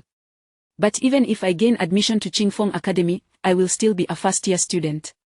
Can we form a team? No worries, you can skip grades. As long as you rank first in the first-year assessment competition, you can advance directly to the second year. How many people are currently in the team? At the moment, there are none. We will form the team once you join. Li Shao felt some skepticism regarding the girl's reliability. However, for the sake of a legendary skill book, he had no choice but to acquiesce to her demands. A student from Qingfeng Academy likely wouldn't deceive him. Very well, it's a deal. Zhu Miaomiao beamed. Pleasure doing business, little brother. Li Shao found himself speechless. You appear younger than me, Zhu Miaomiao replied. I am indeed younger. I am 16, having awakened early and secured a spot. However, I am your senior, hehe. After sealing their agreement, the two tidied up and set off. I have a vehicle, the Great Wall Cannon. Li Shao brandished his Great Wall Cannon. Put that away, don't embarrass yourself. Zhu Miaomiao shot him a disdainful glance. She then gestured, and a mount appeared. A magnificent black panther, muscular and agile, with emerald eyes glowing in the dark, its fur shimmering like black satin under the moonlight. Well, it seems one must compare oneself to others to realize the disparity. Li Shao tucked away his Great Wall Cannon and silently mounted the panther. Hold on tight, little black is quite fast, be careful not to fall off. Rest assured, I am not keen on dying. Li Shao clung tightly to Zhu Miaomiao, not out of any ulterior motive, but out of genuine fear. It's too fast. In the next moment, Li Shao experienced what it truly meant to move at breakneck speed. Razorback Canyon, the perilous place moving further from the Wind Whisper Hills, 100 miles onward lies Razorback Canyon. The sky here is darker than elsewhere, with moonlight struggling to penetrate the towering cliffs, casting a mottled glow upon the land. The canyon's sides are sheer, rising into the clouds, as if carved by the axes of ancient giants. The terrain is dotted with resilient and unique vegetation, sleek and oily, struggling to survive in the harsh environment, decorating this desolate landscape. Few idle adventurers would venture this far from the city into such a treacherous environment, yet this place is a haven for cultists and dark practitioners. Wild bosses can also drop. Typically, Razorback Canyon is inhabited by monsters around level 20. However, the level 40 boss, Shadowside Reaper Soul Eater, has appeared. Upon receiving the news, 2 teams of 10 cultists have arrived to eliminate it. The Shadowside Reaper, a Soul Eater, a massive entity towering several dozen meters, is enveloped in a shroud of profound darkness, seemingly capable of devouring all surrounding light. Its hands wield 2 enormous scythes, reminiscent of a praying mantis. They have been assaulting the boss for 2 days and nights, and its health is nearly depleted. Where are Zhao Chang and the others? Have they not returned from hunting that woman, the leader, Rabasaka clad in leather armor and wielding a double-bladed axe? Inquired, his muscles bulging and towering at 3 meters tall, exhibiting his berserk state. They went after that woman. They have yet to return, another cultist mage replied. It turned out that their 10-member team had been besieging the boss for 2 days and nights. Just an hour ago, a rogue had suddenly appeared, and upon being discovered, they counterattacked, sending a small team in pursuit. Still no sign of them, the Berserker chuckled. Then they can only blame their misfortune. Once we claim the materials dropped by the boss, Soul Eater, to present to the guild leader, we can forge a level 60 shadow weapon. The other spoils will be evenly divided among us. Excellent. The other 4 cultists displayed expressions of delight.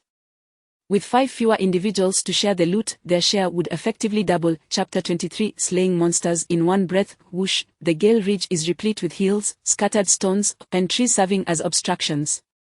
However, the mount, a sleek black panther, is remarkably agile, effortlessly leaping over various obstacles. Even in such rugged terrain, its speed must be around 500 ms, nearly akin to that of a high-speed train. We have approximately 10 more miles to cover. The rest we shall run ourselves.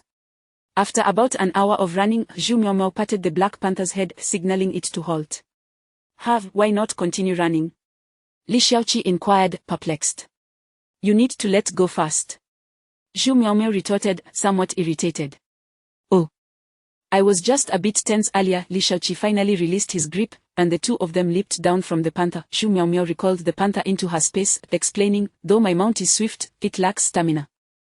If we were to persist, its heart might burst from exertion. It must return to the pet space to recuperate, otherwise, how could I possibly be pursued? I would have long since fled atop the Black Panther. I understand. Li Xiaoqi nodded. Indeed, while leopards are among the fastest creatures, their endurance is lacking. In contrast, horses may not match their speed, yet possess remarkable stamina. However, it seems that Zhu Miaomao's speed surpasses that of a horse. Otherwise, those cultists on horseback would have caught up to her long ago. The 2 began to sprint toward the Razor Canyon. Zhu Miaomao moved with astonishing swiftness, likely aided by equipment and skills that enhance her speed. Despite having augmented his agility by 100 points, Li Xiaoqi still struggled to keep pace with her. Could you possibly go any faster? I can't, I'm merely a life profession. With a sigh, Zhu Miaomao grasped Li Xiaoqi's hand, and they dashed forth. Whoosh, the wind howled past their ears, and Li Xiaoqi felt as though he were being lifted off the ground, his feet barely touching the earth. Incredible, is this the prowess of a high-level professional? It's simply superhuman. Zhu Miaomao's strength and agility far exceeded his own. Before long, they entered the Razor Canyon. Subsequently, Zhu Miaomao stealthily led Li Xiaoqi toward a specific location below in the canyon. An open area revealed 5 individuals besieging a monstrous creature. The beast stood 10 meters tall, resembling a small building, its body shrouded in an inky darkness, wielding twin scythes that could effortlessly level a small hill with a mere swing.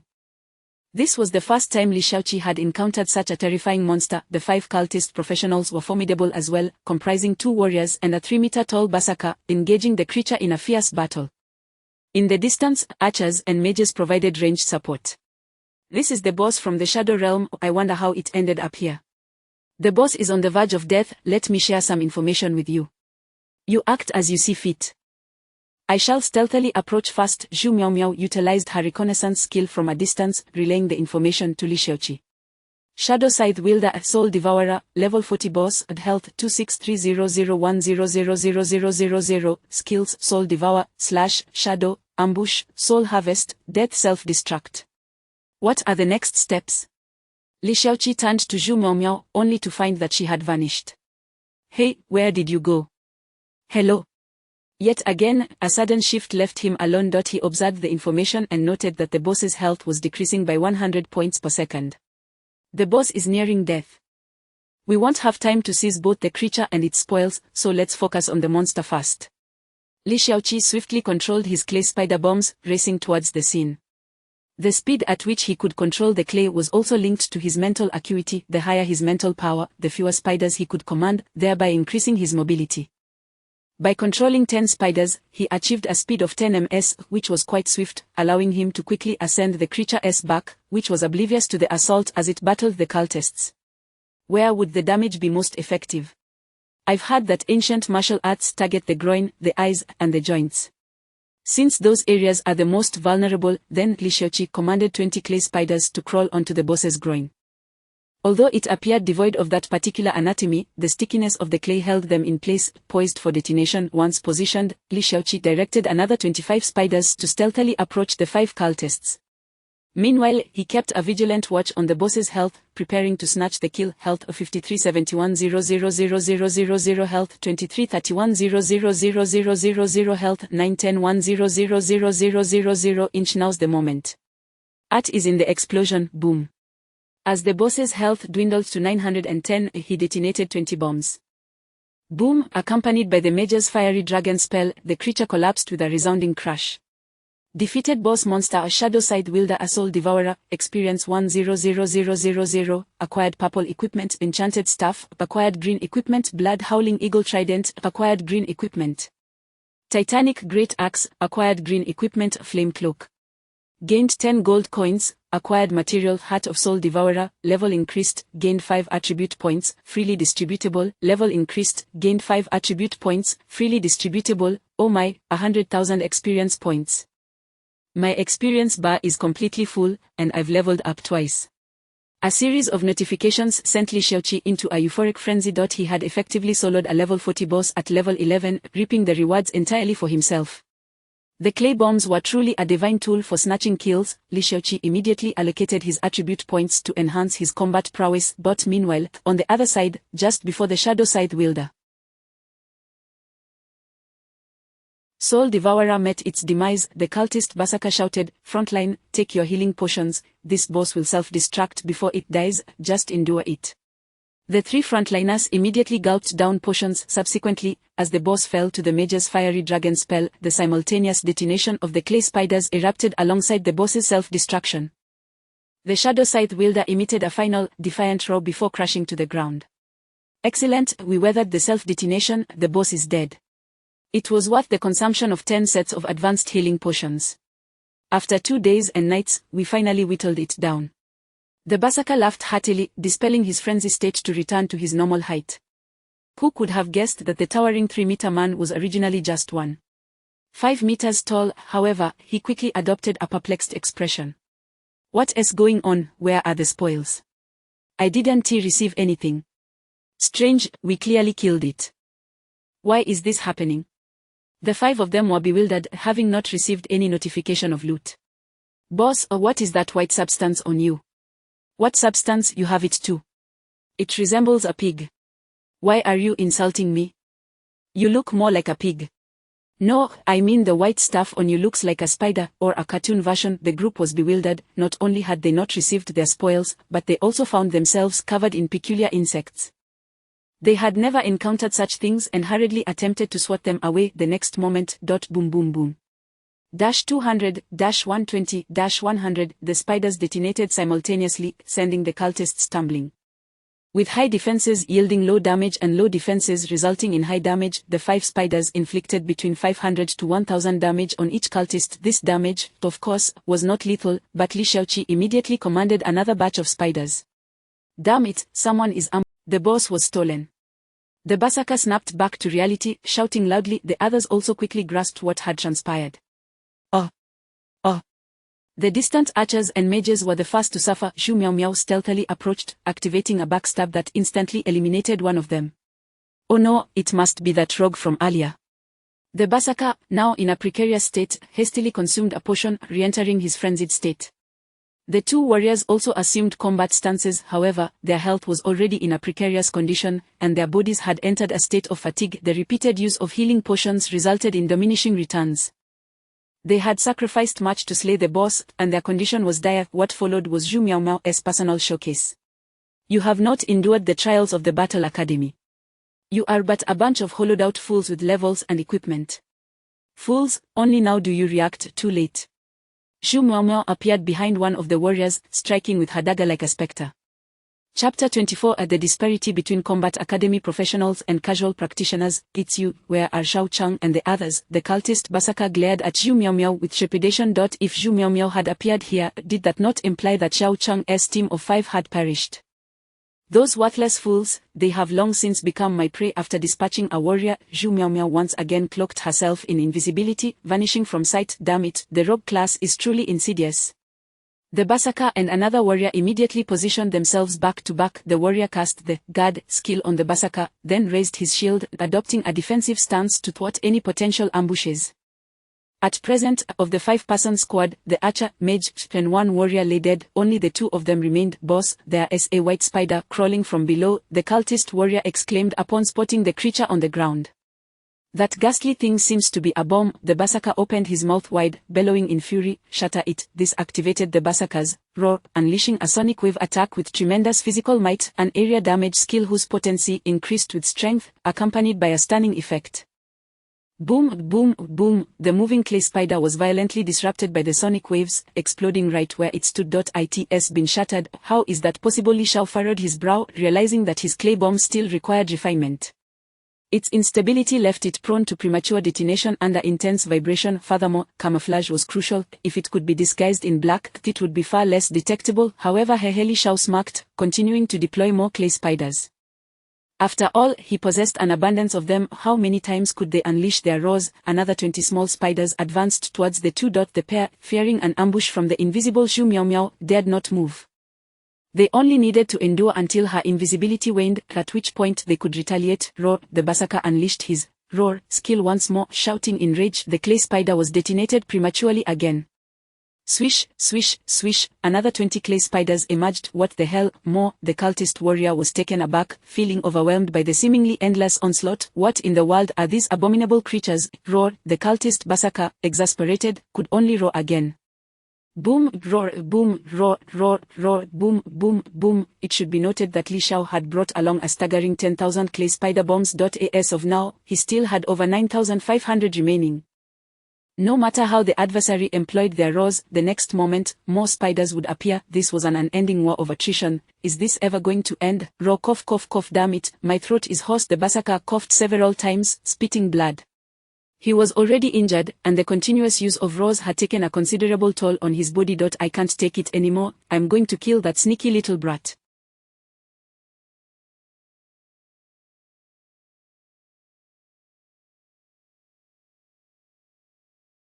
The cultist warrior charged towards the oncoming clay spiders. Idiot, don't run, it's a trap, the Basaka cried out, but it was too late. His companion had already dashed forward. Wait, the Basaka suddenly sensed danger from behind.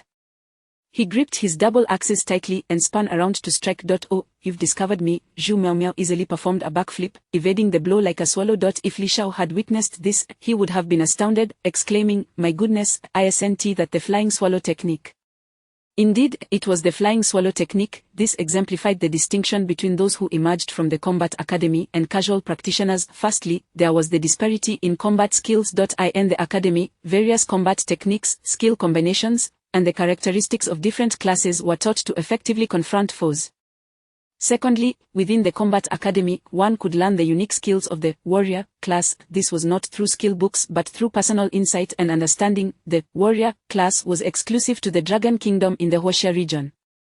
Only its citizens could awaken this class. Individuals from other nations could not. Of course, other nations had their own unique classes, such as the sumo wrestler in the island nation, the Muay Thai fighter in Thailand, and the Taekwondo practitioner in Korea.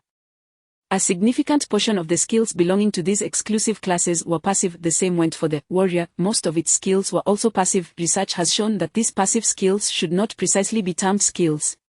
Instead, they were techniques honed through years of arduous practice ingrained in the mind. In the entire Dragon Kingdom, there were 102 warriors, of which 93 dedicated themselves to selflessly compiling the techniques they had mastered into manuals, which were then submitted to the state and distributed to various combat academies.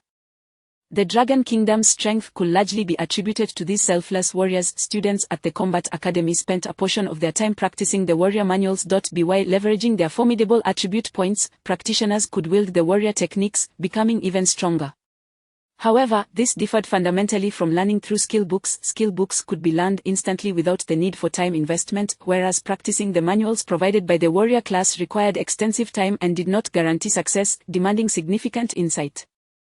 Thus, practitioners who had learned one or two warrior manuals would invariably surpass casual practitioners. However, this did not imply that the warrior class was without merit, it was still immensely powerful. Beyond passive skills, warriors also possessed a limited number of active skills. Martial techniques, the formidable martial techniques, combined with passive skills, represented the full strength of a warrior, making them exceptionally formidable. These active martial techniques could not be acquired by other classes through mere study. Zhu Miaomiao's legendary Flying Swallow Technique skill book was originally a gift from her family, yet she had mastered the Flying Swallow technique through her own innate talent without utilizing it. Skills learned independently bore deeper insights and were more applicable in practical combat, thus this allowed Li Xiao to seize an opportunity. At that moment, Zhu Miaomiao, utilizing the Flying Swallow technique along with various rogue skills, such as stunning strikes, backstabs, and poison application, danced around the Berserker. Despite the Berserker being clad in excellent equipment and possessing formidable skills, he could not land a hit on Zhu Miaomiao, who was agile and adept in the Flying Swallow technique. "You filthy rat, if you have the guts, fight me head-on." The cultist Berserker's eyes reddened, his physique shrinking. Clearly, his stamina was nearly depleted, and he could not maintain his berserk state for much longer. "I am a rogue, why would I engage in a head-on confrontation?" Zhu Miaomiao smiled faintly, such juvenile taunts held no sway over her. Berserk whirlwind slash. The Berserker, driven to madness, swung his giant axe, creating a whirlwind in an attempt to unleash a 360-degree indiscriminate attack against Zhu Miaomiao.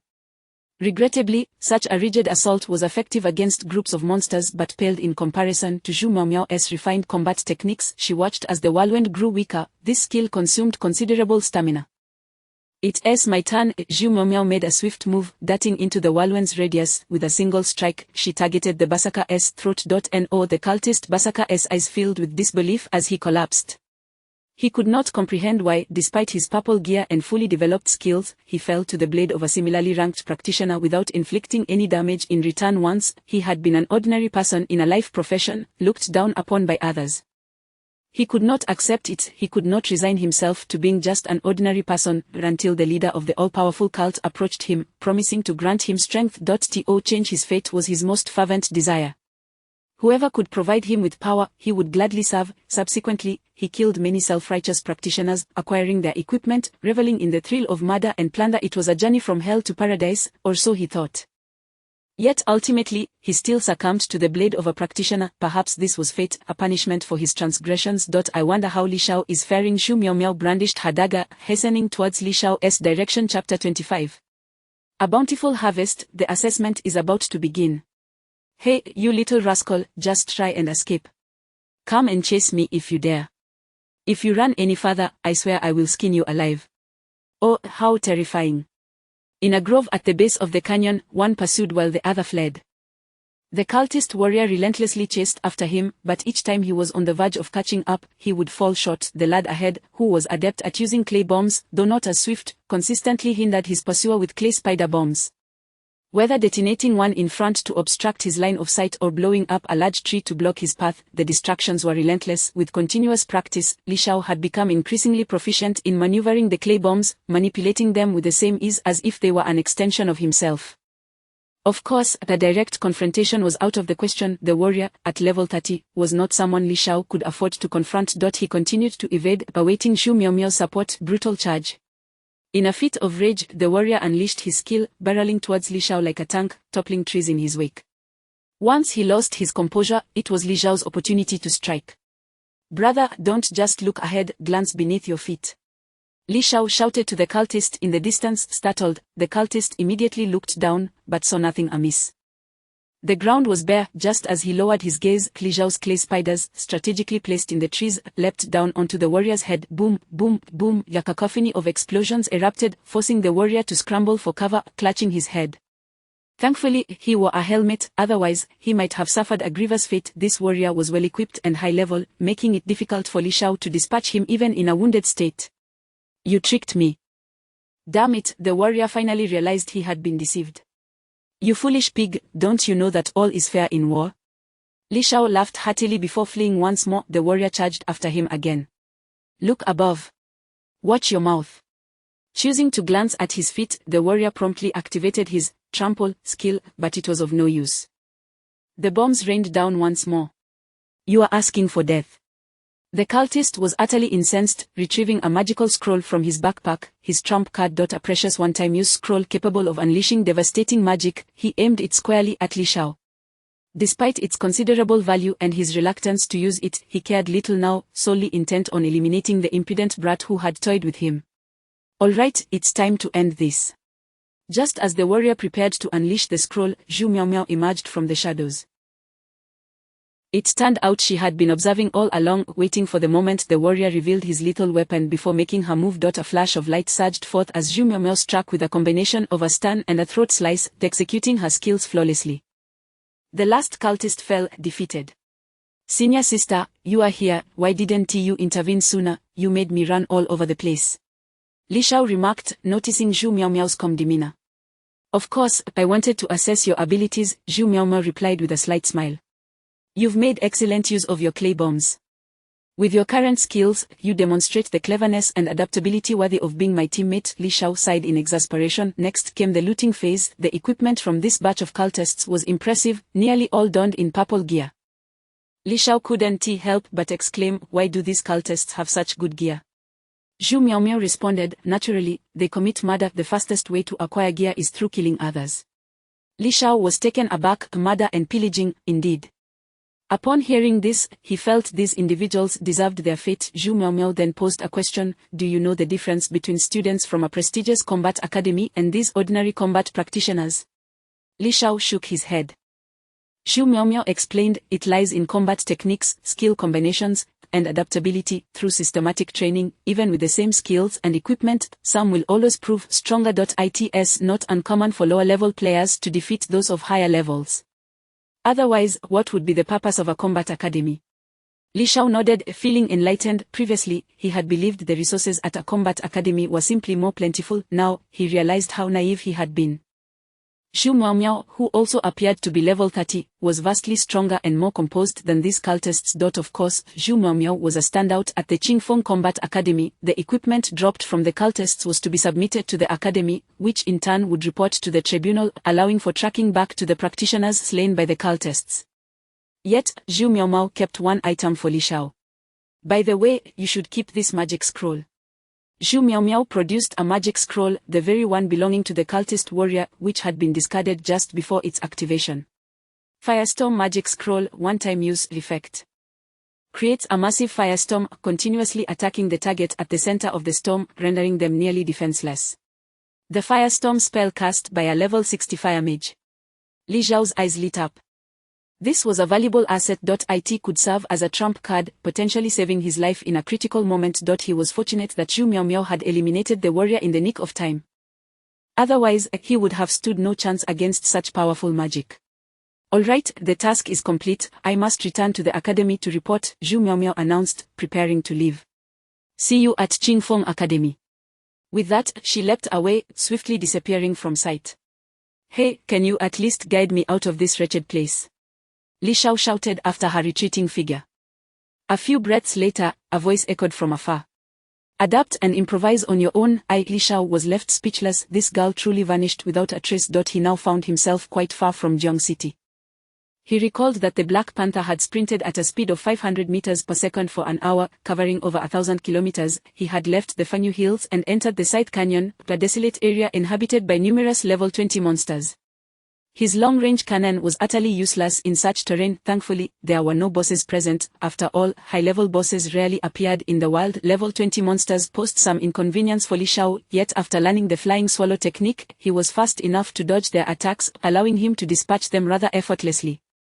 Though Zhu Miaomiao had been somewhat of a nuisance, this venture had indeed yielded bountiful rewards. He had defeated a level 40 boss, acquiring a piece of purple gear and a plethora of green items. Though he had no use for them, they could sell for a good price.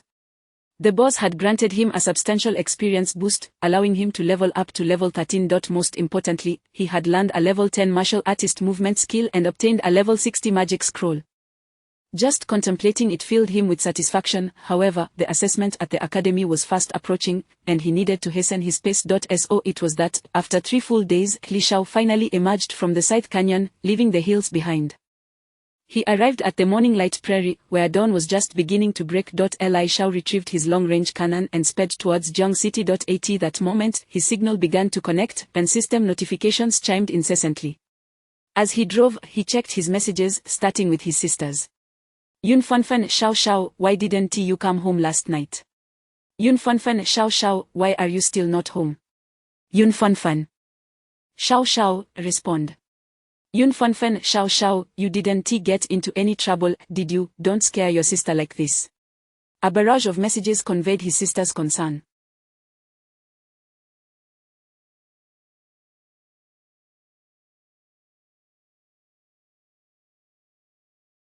Li Shao hurriedly replied, assuring her he was fine and on his way home. His sister sighed in relief and continued to respond, reminding him not to frighten her again. Her heart couldn't take it. Next, Li Shao opened a message from Zhang Xiaohua.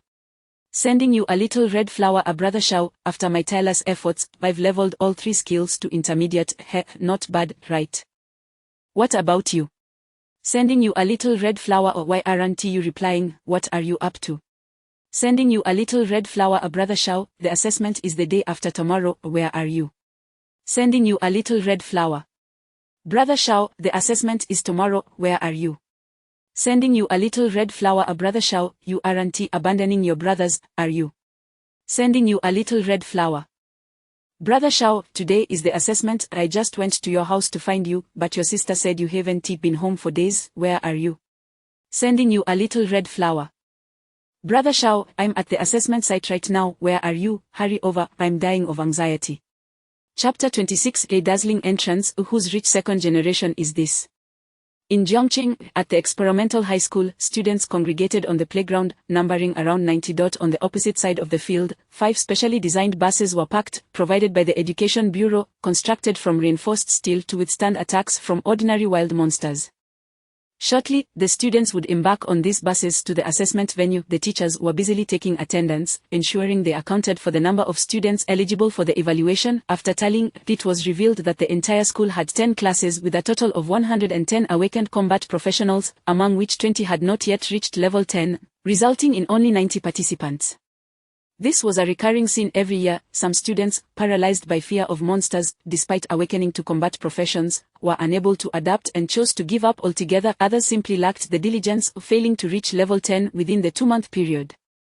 Even those who barely managed to attain level 10 were now incessantly complaining. Leveling up is so difficult. I barely reached level 10 last night. I'm in the same boat. I only hit level 10 a few days ago. I'm sick of fighting slimes and horned deer every day. Isn't it because our awakenings are merely ordinary combat professions? Over in Class 5, Deng Yuanjie awakened as a Thunder Mage who can command lightning from the outset and reached level 10 in just half a month, spending the remaining time honing his skills. As these words were spoken, the wave of envy cascaded among the students. Combat professions are categorized into 8 conventional roles: warrior, mage, rogue, priest, knight, ranger, warlock, then druid. In contrast, gifted professions are even more formidable, bearing a prefix such as thunder mage, berserker, shield warrior, blazing warrior. Light priest, aura priest, frost priest, and so forth. These prefixed professions belong to the realm of gifted roles. Upon transitioning, they are inherently endowed with a unique passive ability alongside differing initial skills. For instance, a Thunder Mage possesses the passive skill, Lightning Affinity, with an initial ability not being Fireball, but Chain Lightning. Thus, their leveling speed is accelerated, and their future achievements are likely to be loftier. In fact, Zhang Xiaohua's Paladin is formally titled the Holy Knight, also a gifted profession. His passive ability is Holy One. Proficiency in light-based skills increases faster, and holy light spells inflict greater damage on undead creatures. Beyond gifted professions, there exist special roles, such as the exclusive profession of the Dragon Kingdom, the martial artist. Additionally, there are hidden professions, exceedingly rare and hardly worth mentioning. The only profession that could rival a hidden one is that of dual profession practitioners. Gifted professions are truly powerful.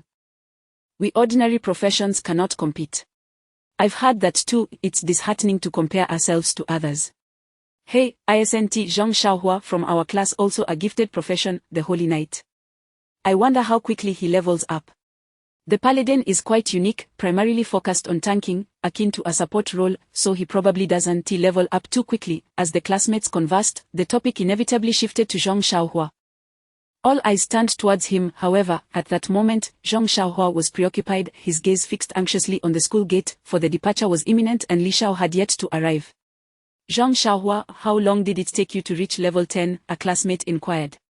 Just over 10 days, I suppose, Zhang Xiaohua replied nonchalantly. Upon hearing this, several students cast envious glances his way. 10 days was remarkably swift. With such a rapid ascent, he would have ample time to enhance his skill proficiency, undoubtedly securing a spot in a prestigious combat academy. Yet, they remained oblivious to the fact that Zhang Xiaohua's rapid leveling was entirely attributable to Li Xiao's efforts. He is actually still alive. Did he and Li Xiao manage to slay that level 10 boss? That is improbable. In the distance, Priest Feng Roro stared intently at Zhang Xiaohua. The last time Zhang Xiaohua had gone to save her, he had fled for his life. Now, Zhang Xiaohua's reappearance made her feel somewhat guilty. Fortunately, he seemed lost in thought, unaware of her presence. Attention, students, the attendance has concluded. Please prepare to board the bus. The homeroom teacher, Old Yuan, announced after finishing roll call. Teacher, wait a moment, there is someone still missing. Zhang Xiaohua immediately raised his hand. Who? Old Yuan inquired. Li Xiao. While Old Yuan hoped for more students to attend, enhancing his own performance, he frowned and remarked, Li Xiao. If I'm not mistaken, he awakened as a lifestyle profession, didn't he? What is he doing here for this assessment? This is a test for combat academies, not ordinary universities. Laughter erupted from the classmates at his words. You are killing me with laughter. Zhang Xiaohua is quite humorous. Even if a lifestyle profession reaches level 10, they lack combat skills. Indeed, what business does a lifestyle profession have here? I've never heard of a lifestyle profession passing the assessment. The assessment dungeons are filled with level 5 monsters. Wouldn't he entering be akin to seeking death? Since Zhang Xiaohua had previously declined his classmates' invitations to team up, they were now openly mocking him. Homeroom teacher Old Yuan frowned and said, now that all classes are present, aren't we wasting everyone's time? The principal is urging me as well. Zhang Xiaohua pleaded. Teacher Yuan, please, just wait a little longer. Old Yuan replied, it's not that I'm unwilling to wait, although there is no rule against lifestyle professions participating. Isn't this a joke? Zhang Xiaohua insisted, it's no joke, Teacher Yuan. If one of our class qualifies for the Qingfeng Combat Academy, wouldn't that elevate your status? Old Yuan chuckled awkwardly. Xiaohua, I genuinely hope you succeed. You are a gifted profession, a holy knight, so the chances are substantial. Zhang Xiaohua pressed, what if there are 2? Old Yuan inhaled deeply. If there are 2, I might become the vice principal of the grade, and who would the other be? Of course, it's Li Xiao. Please believe in me, he definitely possesses the strength to qualify for the Qingfeng Combat Academy. This fine, I'll wait another 10 minutes, if he doesn't show, there is nothing we can do. Although Old Yuan was initially skeptical, he could not dismiss Zhang Xiaohua's earnest demeanor. Ultimately, he went to negotiate with the principal, requesting a short delay. After all, Zhang Xiaohua was the gifted student of the class. If he were to gain admission to the Qingfeng Combat Academy, Old Yuan's year-end bonus would surely be secured. This was worth the indulgence. Thus, the group, poised for departure, remained in place, gradually becoming restless. Why haven't we left yet? What are we waiting for? I heard someone hasn't arrived. We are waiting for him. Who could possibly be so important that everyone is waiting for just one person? It seems to be Li Xiao from class 3, who is a lifestyle profession. Are you kidding me? Why wait for a lifestyle profession? Apparently, it's that gifted profession, Zhang Xiaohua, who claims that the lifestyle profession can qualify for the Qingfeng Combat Academy. That is why the principal agreed to wait a little longer. Nonsense, a lifestyle profession qualifying for the Qingfeng Academy. I'd eat my heart. Let us not even talk about lifestyle professions. Even a gifted paladin might not make it into the Qingfeng Academy, which is the strongest in Zhongzhou. To qualify for the Qingfeng Academy, one must challenge the high difficulty assessment dungeons. Ordinary professionals have no hope. Indeed, the only ones with a chance from our school are probably just the Thunder Mage, Deng Yuanjie. The students murmured, expressing their discontent. One student turned to Deng Yuanjie and said, Brother Deng, you are also a gifted profession. Don't you have more clout than a paladin? Why wait for him? I'll go say something. A worthless lifestyle profession is wasting everyone's time. Deng Yuanjie, feeling somewhat irked, prepared to confront the principal. At level 11 as a Thunder Mage, even the principal would have to show him some respect. However, just as he was about to make his move, a sudden honking noise erupted. A large off-road vehicle barreled through the school gate and onto the playground. Its eye-catching design, dazzling wheels, and brilliant headlights drew everyone's attention. Whoa, a Great Wall Cannon, the latest outdoor off-road vehicle, priced at $1 million. So cool, oh, I wish I could own one. Which rich second generation is this? Are they from our school? The students' eyes widened in astonishment, gazing enviously at the great wall cannon, which had parked directly in front of class 3. The window rolled down slowly, revealing a handsome young man wearing sunglasses, who then removed them. Apologies, I just rushed back from Razorback Canyon. Thank you for your patience. At this revelation, the crowd was left in shock. Returning from Razorback Canyon, what an absurdity, that place is hardly accessible for novices. Chapter 27 The Collapse of the Green Tea Girl. Fong Roro, is the Razor Canyon a place for novices to venture? The farther one strays from the city, the more perilous the surroundings become, teeming with level 20 monsters. Who is this person, so impressive? Yet, Zhang Xiaohua from class 2 of year 3 recognized him immediately.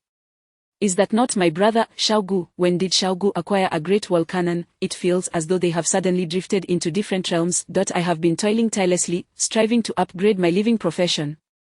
After more than a month of hard work, I have barely accumulated over 40,000. I thought I could boast, but the disparity is insurmountable. Xiaogu has already acquired a great wall cannon. Xiaogu, you finally made it.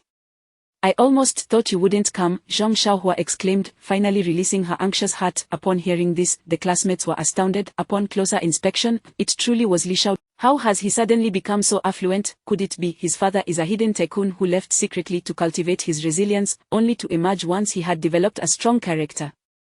The classmates' imaginations ran wild, spiraling into fervent speculation. The female students were already devising ways to ingratiate themselves with him. Could it be that I misjudged him? Fong Roro was equally stunned, recalling the events of that moment. It was indeed Zhang Xiaohua and Li Xiao, alongside another girl. She had fled with the mage, Tian Jiwei. She had assumed Li Xiao was doomed, yet he and Zhang Xiaohua had survived. Considering Zhang Xiaohua's previous attitude, Li Xiao was likely a rich second generation, annihilating the boss with an array of equipment and items. I must devise a strategy to approach him again. He must have saved me due to my beauty. Such men are easily deceived. A slight maneuver will suffice. Fong Roro's thoughts began to stir once more. At that moment, the principal on stage bellowed into a megaphone. Whose vehicle is that? How did it enter the school?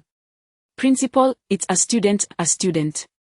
The homeroom teacher, Old Yuan, hurried to clarify that it was one of his pupils. He suddenly perceived Li Xiao as a rich second generation. Perhaps he could indeed be admitted to the combat academy. Instantly, his impression and attitude towards Li Xiao underwent a significant transformation. The principal declared, since everyone is here, let us depart.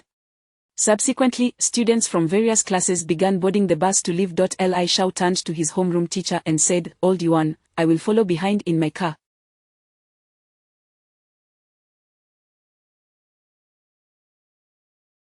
The bus is too cramped for my liking. Look at that. The tone of his speech clearly indicates a rich second generation, possibly from a prominent family. Old Yuan hurriedly nodded with a smile. To ensure safety, it is generally not allowed, but your great wall cannon has a higher protection level than the bus, so it should be fine.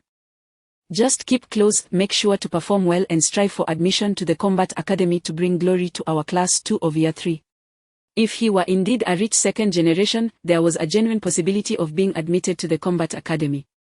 The methods were plentiful. Simply bring someone along to level up, utilizing high-level attributes to tackle a standard dungeon. Although the future potential might be limited, it mattered not, he could enhance performance.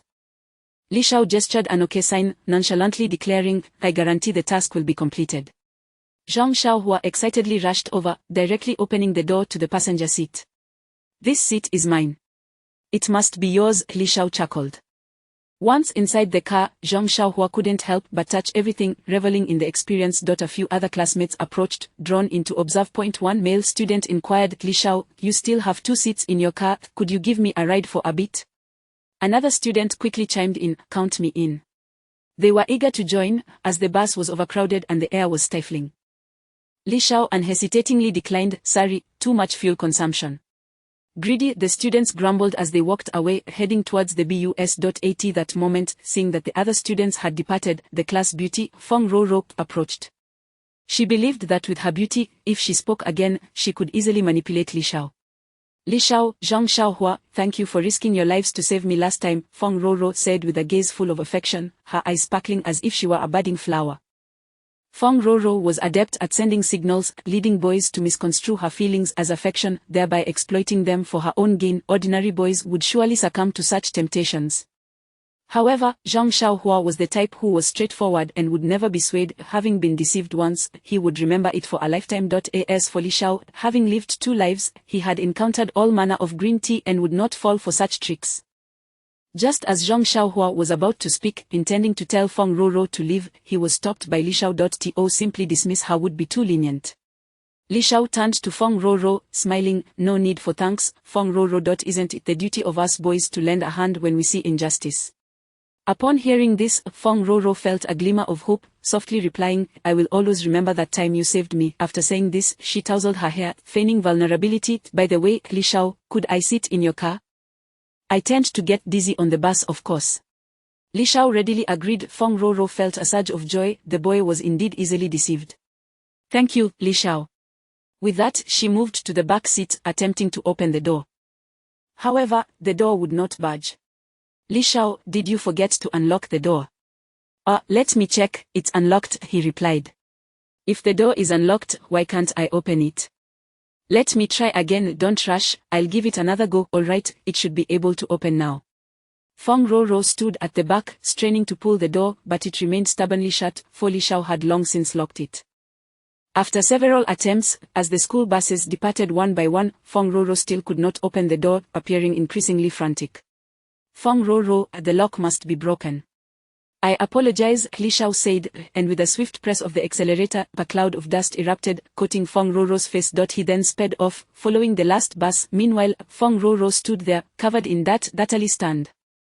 She was the only one left behind. "Is he toying with me?" Feng Roro finally realized that she had been thoroughly outsmarted by Li Xiao, yet now, with all the buses having departed, would she miss the assessment? With no other option, she had no choice but to run after the bus, shouting, "Teacher, teacher, I haven't boarded yet." Her appearance was nothing short of comical. Fortunately, Feng Roro was also a level 10 professional. After boosting her attributes, she was stronger than the average person in every aspect, and with all her might, she pursued the bus. The teachers on the bus noticed and halted, allowing her to board. Unfortunately, the bus was already full, leaving her with no choice but to stand. In such circumstances, her face was utterly besmirched. "Li Xiao, I will remember you." Feng Roro's heart was in turmoil, her head bowed in embarrassment. "Ha ha ha, this is too delightful, too delightful." Zhang Xiaohua, seated in the passenger seat, exclaimed in glee at the spectacle. "Xiaogu, splendid job. It's the rule of law that saved him. Otherwise, could we have let her off so easily?" Li Xiao smirked, resolved that when dealing with such green tea, one must not show leniency. Having faced cultists, his psychological fortitude had significantly strengthened. Were it not for the rule of law, Li Xiao would have relished the opportunity to send Feng Roro away with a single blast. Driving his great wall cannon, Li Xiao activated the auto-follow mode, allowing the vehicle to trail the bus without any need for manual steering. He retrieved 2 bottles of cola from the onboard refrigerator, handing one to Zhang Xiaohua. The two sat back, sipping cola and enjoying the scenery outside, feeling utterly refreshed. "By the way, Xiaohua, do you feel confident about being accepted into Qingfeng Academy this time?" Li Xiao inquired, hopeful of entering the academy alongside his brother. "I have a bit of confidence, but not much," Zhang Xiaohua explained. "Primarily because of my profession. Although it's versatile, my efficiency in monster hunting is not high. I've heard this year's competition is fierce, with many talented professionals emerging from the neighboring schools. I might get pushed down the ranks. The assessment is determined by dungeon scoring rankings, with only the top 100 from across Jiangzhou able to enter the Qingfeng Combat Academy, of which only 10 slots are allocated to Jiangcheng. Across the entire Jiangcheng, there are over 1,000 students vying for admission. The acceptance rate is barely 1. Those who gain entry to this academy are truly the Sirmi de la Sirmi. Chapter 28. The great competition begins. The realm of the undead. The vehicles activated their automatic follow mode. Li Xiao sat in the car, commencing the creation of C1 tadpole-shaped explosive devices. Half an hour later, he had fashioned 50 of them, which he handed over to Zhang Xiaohua. Previously, when battling a level 40 boss, he had acquired 10 gold coins, equivalent to 100,000 copper coins. It is no wonder that specialized gold farming teams exist, as the speed of earning money from boss fights is remarkably swift. In any case, for the time being, Li Xiao was not in want of funds and had no concerns regarding crafting materials. "Now, do you feel confident?" "Absolutely, Brother Xiao, you are indeed my brother. Just a brother. An adoptive father. The examination site in Jiangzhou was located on a map known as the Wild City, just outside the city limits. This place resembled a desolate ruin. Centuries ago, it was once inhabited by humans, but with the emergence of secret realms, a plethora of zombie monsters infiltrated, leading to the city's downfall. Eventually, professionals arose, and the military swept through, sealing the secret realm and transforming it into a dungeon. The so-called secret realm serves as a conduit for various races from other worlds to invade Blue Star. By thoroughly penetrating and sealing the secret realm, the monsters within are prevented from escaping, and after being transformed by the will of Blue Star into data, they become dungeons for professionals to strengthen themselves. This particular location is a level 5 low-tier dungeon, designated solely for examination purposes. To ensure fairness in the assessment, the military established a dungeon barrier here. Upon entering the dungeon, any equipment or items exceeding level 1 will be completely sealed. Consequently, most students can only utilize level 1 novice gear, ensuring a level playing field. 2 hours later, the bus gradually entered the expansive plaza of the Wild City. In addition to the bus, numerous private vehicles also made their way in. These private cars were typically driven by the affluent students of the schools. Li Zhao's Great Wall Cannon quickly became inconspicuous amidst the extravagant automobiles. Many students from other schools drove even more expensive vehicles, such as the Mountain Sea Cannon. Some even possessed the Divine Dragon Cannon worth 10 million. Even more astonishing were those who arrived in the luxurious Kalinan, a super vehicle capable of withstanding attacks from level 30 monsters. This spectacle certainly broadened the students' horizons. "Brother Shao, we seem to be lacking in status," Zhang Xiaohua remarked, gazing at the luxury cars in amazement. "What is this? I've even ridden on a Black Panther mount worth several hundred million," Li Shao replied with a slight smile. One cannot deny that the other schools were indeed filled with the wealthy. In contrast, Experimental High School was the most underprivileged institution in Zhongcheng, leaving Li Shao with the opportunity to flaunt his status. Upon arriving here, his Great Wall Cannon appeared dull and uninspiring. At the forefront of the plaza stood a grand black gate, the entrance to the dungeon. Nearby, representatives from all 10 combat academies in Jiangzhou had gathered. They were present to select students for enrollment based on their rankings and professions. The evaluation did not encompass everything. For instance, some high defense professions and support classes like priests might not excel in monster hunting, necessitating adjustments in their selections. Students queued up in succession. The position of Experimental High School was situated in a corner. "Sai, when will our school be able to improve its ranking?" Principal Wang of Experimental High School lamented. Every year, their school consistently finished last, receiving minimal resources, creating a vicious cycle. The 10 high schools in Zhongcheng were also in competition for rankings. The criteria for ranking was straightforward. Determined by the number of students admitted to Qingfeng Combat Academy, this academy held the prestigious title of the best in all of Jiangzhou. Gaining admission there meant a future of exceptional prospects. Graduates from Qingfeng either pursued further education or joined the military, with the least fortunate assigned leadership roles in lower-tier cities. The more students from a school who entered Qingfeng, the higher its ranking. Unfortunately, the Experimental High School had not seen a student admitted to Qingfeng in many years, leading to a decline in enrollment and a deepening vicious cycle. "Principal, there is a great opportunity this year with my class's thunder mage, Deng Yuanjie," exclaimed Su Chong, the homeroom teacher of Class 3, Year 6. Should Deng Yuanjie gain admission to Qingfeng Academy, he felt his chances of securing the position of grade director would significantly improve. Principal Wang nodded in approval, patting Su Chong on the shoulder. "Excellent, the position of grade director has opened up." The homeroom teacher of Class 3, Year 2, Old Yuan, cleared his throat twice and said, "Principal, our class also has 2 students with excellent chances of being admitted to Qingfeng Academy." As Su Chong's rival, Old Yuan immediately chimed in. Principal Wang expressed his delight. "Indeed, Zhang Xiaohua from your class shows great promise. Who is the other?" Old Yuan hastily replied, "It's that Li Shao." Upon hearing this, Principal Wang frowned. "I know Li Shao. He is the dual profession student, but both of his professions are lifestyle related, correct?" Su Chong chuckled. Dual lifestyle professions. Is he expected to mold clay for monsters in the dungeon or set bombs? A demolitions expert requires considerable time to lay explosives. How could he possibly fight monsters? Old Yuan, don't be misled by the students. Laughter erupted among the other teachers, who chimed in. Indeed, while he may be a rich second-generation heir, he is merely a minor one.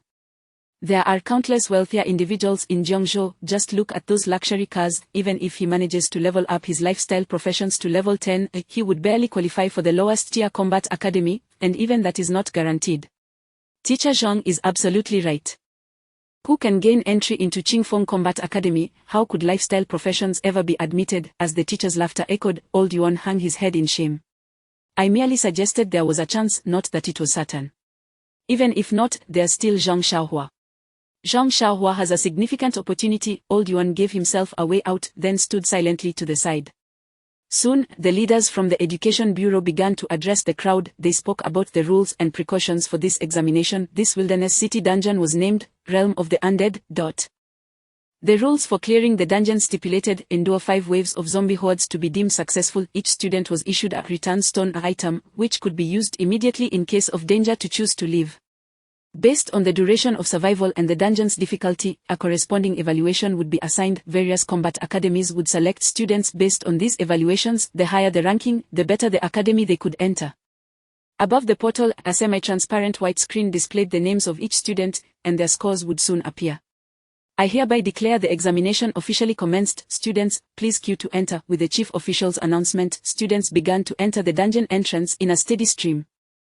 The enrollment representatives from the 10 combat academies, along with teachers from various schools, began to observe meticulously. The display screen started showing each student's choices: Frowny Face Li Kaiyu, Easy Difficulty Dash, Su Yanqi, Normal Difficulty Dash, LVXIN, Normal Difficulty Dash. The dungeon was categorized by difficulty: Easy, Normal, Hard, Nightmare, and Hell. Even in easy difficulty, the fifth wave would consist of only 50 zombies.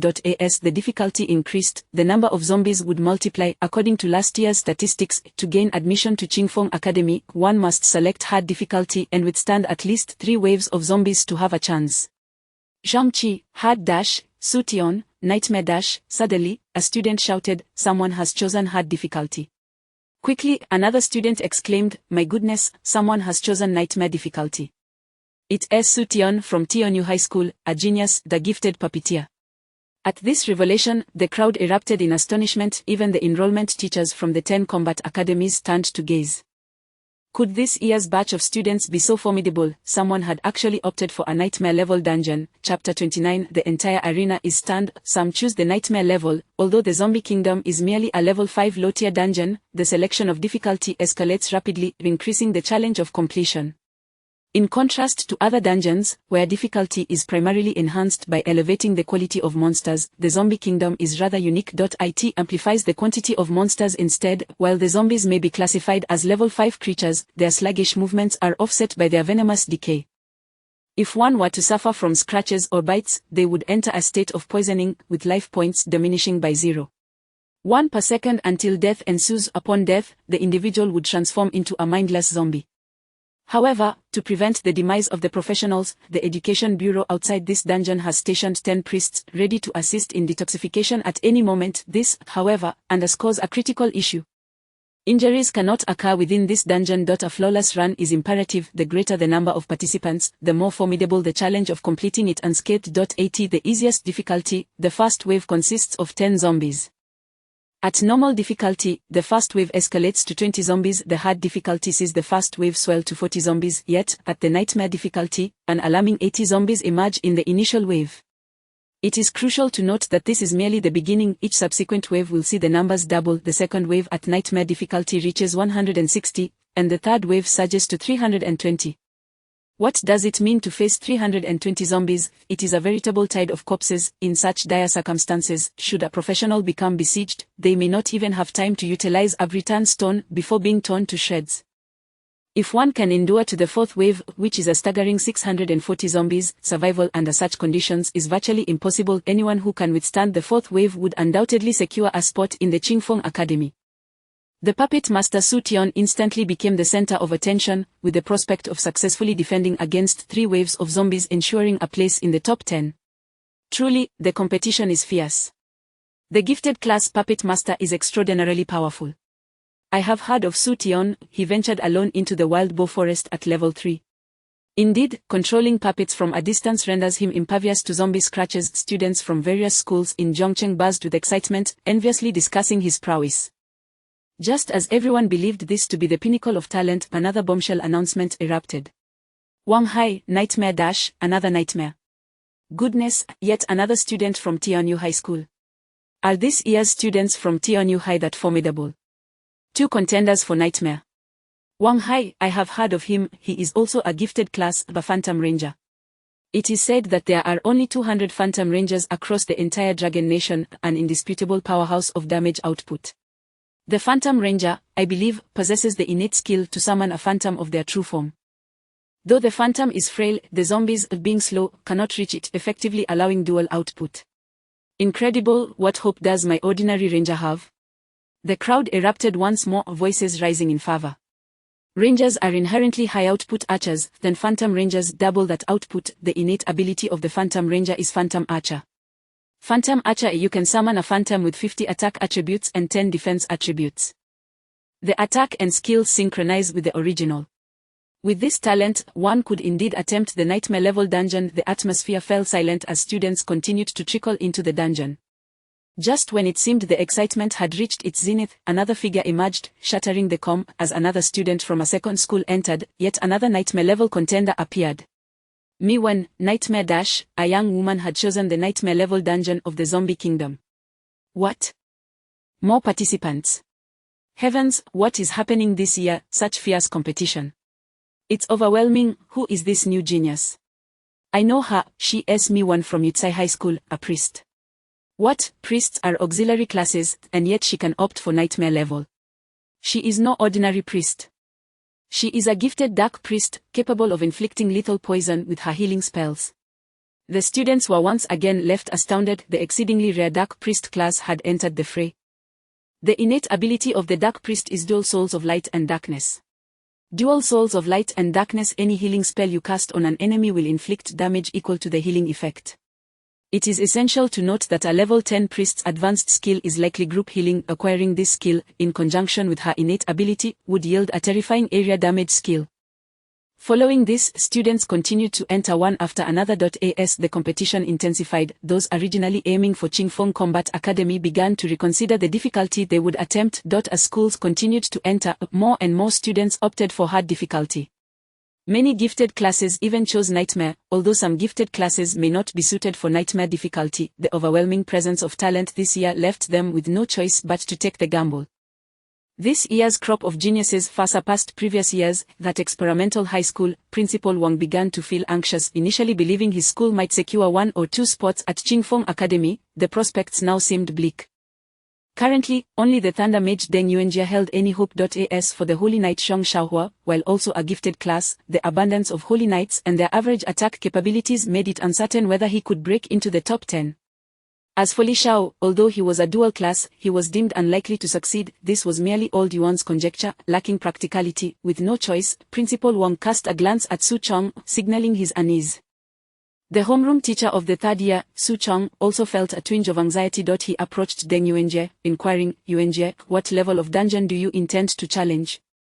Deng Yuanjie replied, "Teacher, I plan to attempt hard difficulty, but it seems there are quite a few gifted classes this year." Homeroom teacher Su Chong nodded. Indeed, this year appears to be rather precarious. Before he could finish his sentence, the crowd erupted once again.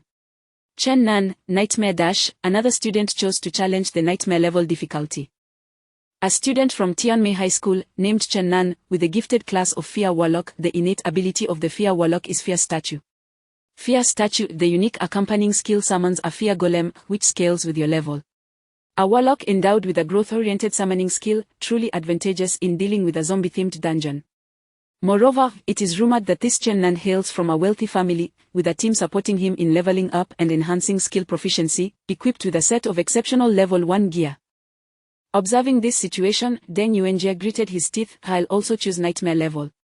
As a Thunder Mage, his early strength was not particularly formidable, but for the sake of entering a better academy, he had no option but to take the plunge. "All right, best of luck," Su Chong encouraged. Meanwhile, the homeroom teacher of Class 2, Old Yuan, hesitated to speak to Zhong Xiaohua, ultimately refraining from advising her. After all, it posed a significant risk. Should she fail to survive even the first wave, she might not even secure a place in the top 3 combat academies. While Zhong Xiaohua might not necessarily gain admission to Qingfeng, she was almost guaranteed a spot in the top 3. He could not gamble with his students' future for personal gain. One by one, students entered the dungeon. Soon, it was time for the experimental high school, which primarily chose normal difficulty until Deng Yuanjie made his entrance, opting for nightmare difficulty. The excitement diminished quickly, as few remained. This year, the abundance of nightmare selections had left everyone desensitized. Before long, it was Li Shao and Zhang Xiaohua's turn to enter the dungeon. Zhang Xiaohua glanced at Li Shao and whispered, "Brother Shao, this year seems quite competitive. What do you think?" Li Shao chuckled, "Of course, I'll choose hell. How could I let Deng Yuanjie steal the spotlight?" Zhang Xiaohua nodded, "Brother Shao is right, with your clay bombs, opting for nightmare would be utterly foolish." With that, he strode into the dungeon without looking back. Li Shao followed closely behind. Both opted for hell-level difficulty. Above the entrance to the dungeon, the display screen immediately showcased their information. Zhang Xiaohua, Hell Dash, Li Shao, Hell Dash. At that moment, all 10 elite high school students from Jiangzhou had entered.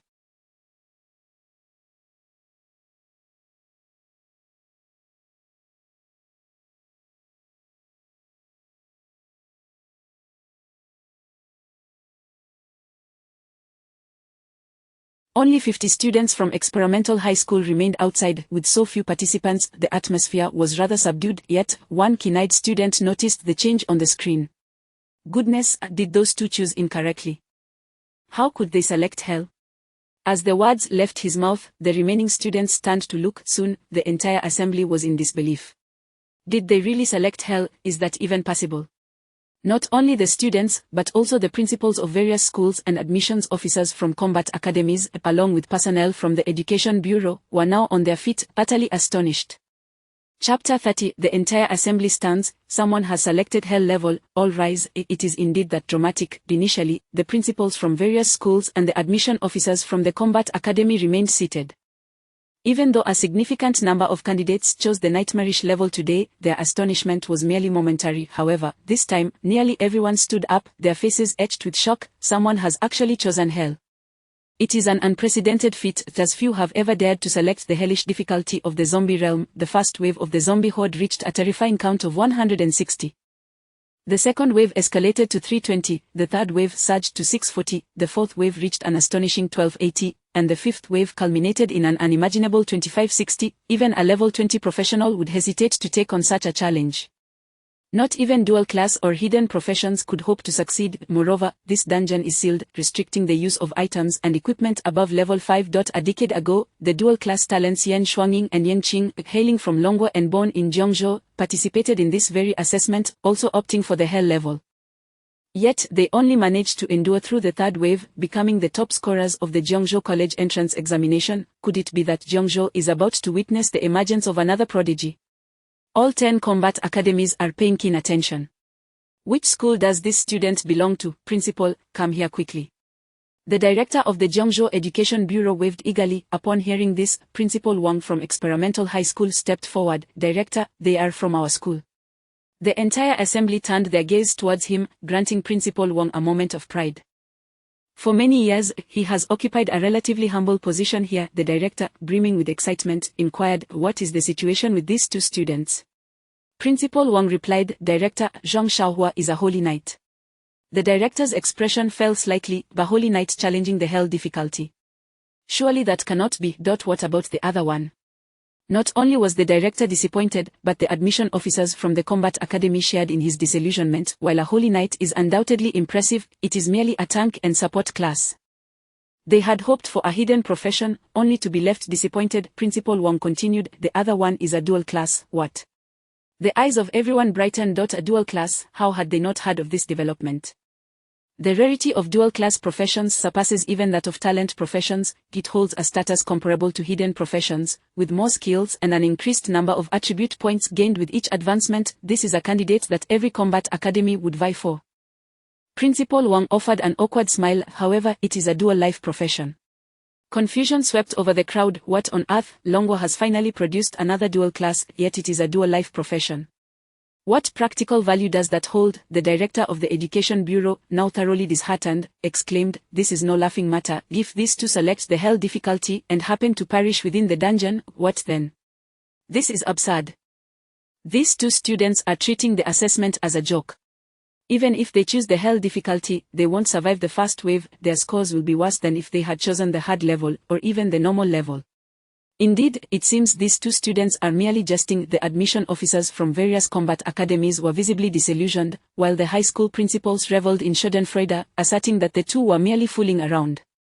The scoring for this zombie paradise is as follows: F, E, D, C, B, A, S, SS, SSS, corresponding to points of 2, 5, 10, 20, 30, 50 billion, 100 million, 200,000, 400. The dungeon difficulty ranges from easy, normal, hard, nightmarish, to hell. With each increase in difficulty, the score doubles. 80 The hell level, the score multiplies by 10. Should one select the hell difficulty and fail to pass the first stage, they can expect. Soon, the crowd shifted their focus, dismissing the incident as a mere jest, as the first batch of students preparing to exit the dungeon was approaching. In the zombie paradise, the first group of students had managed to endure until the second wave. Some students had already emerged, and the screen began to display their scores. Wang Air, easy, 2 waves, dungeon evaluation C, 20 points, Su Sanduo, easy, 2 waves, dungeon evaluation C, 20 points, Zhang Hai, normal, 2 waves, dungeon evaluation C, 40 points, Libo, normal, 2 waves, dungeon evaluation C, 40 points.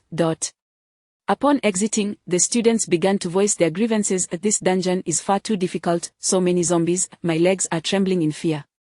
Indeed, those monsters are not at all endearing. They are far less charming than slimes.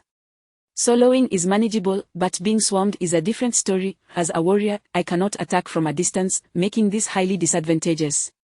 Enough already. As a mage, I ran out of mana mid-battle and had to flee while recovering, only to crash into a horde of zombies. The second wave was my limit. I truly don't know how anyone could withstand the third wave.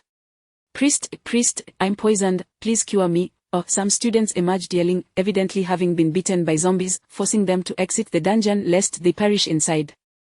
The first group to exit consisted of those who performed poorly, utterly disheveled. Soon, such students began to appear in increasing numbers. The majority could only endure 1 or 2 waves before succumbing. Most would only gain admission to average combat academies, unable to enter Jiangzhou's top 3 academies. 80 This moment, Feng Roro, the last to enter the dungeon, finally emerged. That was perilous. Thankfully, I am merely a priest, so I might gain some extra points. Feng Roro's face was pale. She had barely survived the first wave of normal difficulty, having killed 2 zombies before hastily retreating, earning herself an F rating of -4 points. However, as a priest, she had the opportunity for extra credit. 80 The very least, she could secure a spot in a slightly less prestigious combat academy. When she lifted her gaze to the large screen, she was left utterly dumbfounded. What is this? Li Shao and Zhang Shaohua have chosen hell. How utterly presumptuous. They deserve to perish inside. It would be best if they did perish. In the dungeon, enduring through the third wave is already quite commendable. If one can withstand the third wave at the nightmarish level, they are truly exceptional. Su Tian from Tianyu High School, a talent class puppet mage, has chosen the nightmarish level and has managed to hold out until the second wave. Upon entering the zombie paradise dungeon, he found himself in a vast city devoid of life, swarming instead with zombies, truly a realm of the undead. It is said that this planet once harbored human life, but after the outbreak of the zombie virus, it succumbed entirely. This dungeon represents a city on that forsaken planet. I should be able to secure a spot in the top 3 for this college entrance examination. I even have a chance to contend for first place. Su Tian thought confidently. As he entered the dungeon, just before the first wave of zombies arrived, he immediately began surveying the terrain, locating a dead-end alley. This alley was approximately 3 meters wide, with only a long passageway. No matter how many zombies there were, they could only enter through the mouth of the alley. The puppet mage's innate skill, Puppet Technique 1, a unique starting skill that allows him to charm monsters and turn them into his puppets, enabled him to summon a level 20 orc puppet, Reaper, whose massive form blocked the entrance. The Reaper stood about 2 meters tall, wielding a massive 200 axe, relentlessly cleaving through each zombie attempting to breach the entrance. The zombies' weak point is their heads, severing them guarantees death. With each swing, the axe sent zombie heads flying. Meanwhile, the puppet mage Su Tian continued to unleash magical attacks from within the passageway. Indeed, the puppet mage, in addition to controlling one puppet, could also cast spells like an ordinary mage, effectively merging offense and defense. However, after some time, he abandoned this approach. Managing both the puppet and casting spells consumed too much mental energy, and at level 11, his mental resources were limited. Never mind, I shall rely solely on my puppet for effective slaying. The zombies' attack power is low. They primarily rely on zombie poison. And my puppet has thick health. If it dies, I can simply summon another. Eliminating zombies and clearing the nightmarish level, it is merely a matter of time. Chapter 31. A dark horse emerges midway. The puppet master, Su-Tion, obstructed the alley's entrance, relentlessly slaying zombies. This was indeed a commendable strategy, however, relying solely on the puppets to dispatch the undead one by one proved to be excruciatingly slow. Before the second wave of monsters was eliminated, the third wave had already made its appearance. Consequently, the horde of zombies outside the alley grew increasingly dense and overwhelming. Then, something peculiar transpired. The zombies, trapped outside the alley, began to engage in self-cannibalism, devouring one another. When a zombie consumed the brain of another, it would grow stronger, cultivating a form of grotesque evolution. The original level 5 zombies began to ascend in rank. Among them was a notably larger male zombie, who was the first to consume the brains of 2 others and subsequently became formidable, with no other zombies capable of hindering him. Level 6, 7, 8. Until he reached level 18, this zombie had grown to a staggering 3 meters, his body rippling with muscle, wielding a utility pole as a weapon. What on earth? At that moment, Su-Tion finally recognized the gravity of the situation. An 18-level zombie had emerged outside. He watched as the creature charged in, engaging in combat with the orc puppet, the Reaper. The Reaper, already afflicted by zombie venom and in a weakened state from fending off numerous bites, could manage against common zombies but was no match for this high-level foe. Coupled with the assaults from other zombies, after a fierce struggle, a thunderous crash echoed, and the Reaper fell lifeless to the ground. Creaking and crunching sounds emanated from the mouths of the zombies as they feasted, juices flowing. The Reaper was swiftly torn to shreds by the ravenous horde. Subsequently, the zombies surged into the narrow passage like a tidal wave. Is this where it ends? Su-Tion felt a sense of reluctance but ultimately crushed the return stone. In the next moment, he found himself at the entrance of the instance. With Su-Tion's arrival, the scene erupted in a frenzy. Su-Tion, Nightmare, 3 waves, rating A, points 58,400. Look, Su-Tion has emerged. My goodness, it's incredible that he managed to defeat all 3 waves on Nightmare difficulty. This score puts him in first place, 400 points. The students in attendance were in awe. They struggled to withstand even 3 waves on normal difficulty, utterly bewildered by how Su-Tion achieved this. Truly, comparisons can be fatal. 400 points, currently in the lead. Su-Tion mused as he glanced at his score. Last year, 400 points would have secured a spot in the top 10. Yet, he could not afford to be complacent. He had entered the instance relatively early, and thus exited sooner as well, uncertain if any dark horses awaited in the later waves. At the very least, his fellow schoolmate, the Phantom Ranger Wang Hai, had the potential to surpass him. In the zombie paradise, Nightmare level, Wang Hai, the Phantom Ranger, stood atop a 3-meter-high building. His strategy diverged from Su-Tion's. He opted to shoot rapidly from the rooftop, dispatching monsters swiftly. However, one should not assume that the rooftop guarantees safety. If the building were too tall, the monsters would lose their target and wander aimlessly throughout the city. Once the zombies scattered, it would become increasingly difficult to eliminate them. Thus, he chose a height of 3 meters, allowing the zombies to see him and converge. At this elevation, the zombies would accumulate and attempt to climb up. On the rooftop, there were 2 Wang Hais, whether shooting arrows or casting spells, they mirrored each other perfectly, indistinguishable. One of them was his phantom doppelganger. With this ability, he had effortlessly dealt with the second wave. The third wave soon arrived, comprising 320 monsters. Whoosh, whoosh, whoosh. Wang Hai continued to fire arrows, each shot striking true. Every arrow found its mark in the zombie skulls, causing them to topple one after another. Draw, shoot, the cycle continued unabated. The rapid-fire assault caused his novice wooden bow to splinter under the strain. He swiftly drew forth a new novice wooden bow. On several occasions, zombies nearly climbed up to the rooftop, but Wang Hai deftly averted disaster. After half an hour, he had completely vanquished the third wave. The fourth wave surged forth. 640 zombies. The numbers had once again doubled. He persevered, shooting down over 200 more zombies. At this moment, the duration of his phantom doppelganger was nearing its end. This is where it must conclude. I truly wonder who will be able to conquer this nightmare. In an instant, he too appeared at the entrance of the instance. Wang Hai, Nightmare, 3 waves, rating A, points 68,480. Wang Hai, the Phantom Archer, scored higher than Su-Tion, as he had progressed to the 4th wave and eliminated a greater number of zombies. Look, the record for first place has been surpassed. It's the Phantom Archer Wang Hai, with 480 points. Incredible, he reached the 4th wave, though he didn't completely clear it. The students were once again astonished, the atmosphere growing lively. The principal of Tianyu High School, witnessing this spectacle, could not help but rejoice. This year, their school had undoubtedly produced 2 students in the top 10. Wang Hai might very well maintain his lead. As more students emerged, those who had persisted began to see their scores rise, most falling within the range of 60 to 100 points. Suddenly, one individual's appearance left everyone astounded. Lin Qingqing, difficult, rating SS, points 204 800. When the score of 800 appeared, the crowd erupted in excitement. Oh my, a dark horse has emerged. Though it's on difficulty, she achieved an SS rating. How did she manage to attain an SS rating? Even if she cleared it, she would only receive an A rating. How could she possibly score so high? She must have cleared it at an extraordinary speed to earn such a rating. The students were taken aback, realizing that this approach was indeed viable.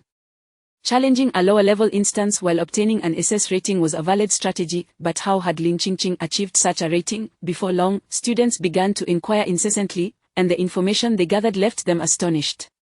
What? Lin Qingqing is merely an ordinary warrior class.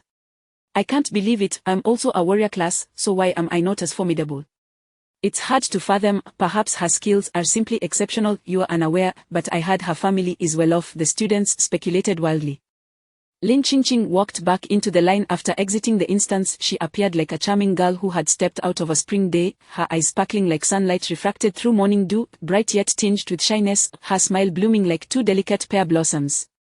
She was both famous and obscure in school. Renowned as the school beauty, she maintained a low profile, rarely socializing with classmates, resulting in few who truly knew her, yet this did not diminish her status as the school beauty. Lin Qingqing looked up at the large screen, her score sitting at the top. Many classmates around her were whispering about her, yet the warrior Lin Qingqing was acutely aware of what she had experienced within the instance. Achieving an SS rating on her own was undoubtedly beyond her reach. The only reason she had succeeded was due to a particular item. An item devoid of level restrictions and impervious to the instance's seals. My cousin gifted me the C1 tadpole type bombs, truly remarkable. With 200 bombs, I can swiftly clear the difficult instance, Lin Qingqing mused silently. Indeed, Lin Qingqing's cousin was none other than the affluent Lin Wanqing, who owned the Light Rain figurine shop. Upon learning that her younger cousin was participating in the academy assessment, she promptly supplied her with 200 C1 tadpole-type bombs. With her inherent prowess and the aid of the C1 tadpole-type bombs, Lin Qingqing had rapidly cleared the difficult instance, achieving an outstanding score of 800 points. This year's top scorer will undoubtedly be mine. Lin Qingqing smiled gently, overwhelmed with joy. Entering Qingfeng Academy as the top scorer would bring her exceptional privileges. Chapter 32. The intensity is overwhelming, it soared to 1,000 points.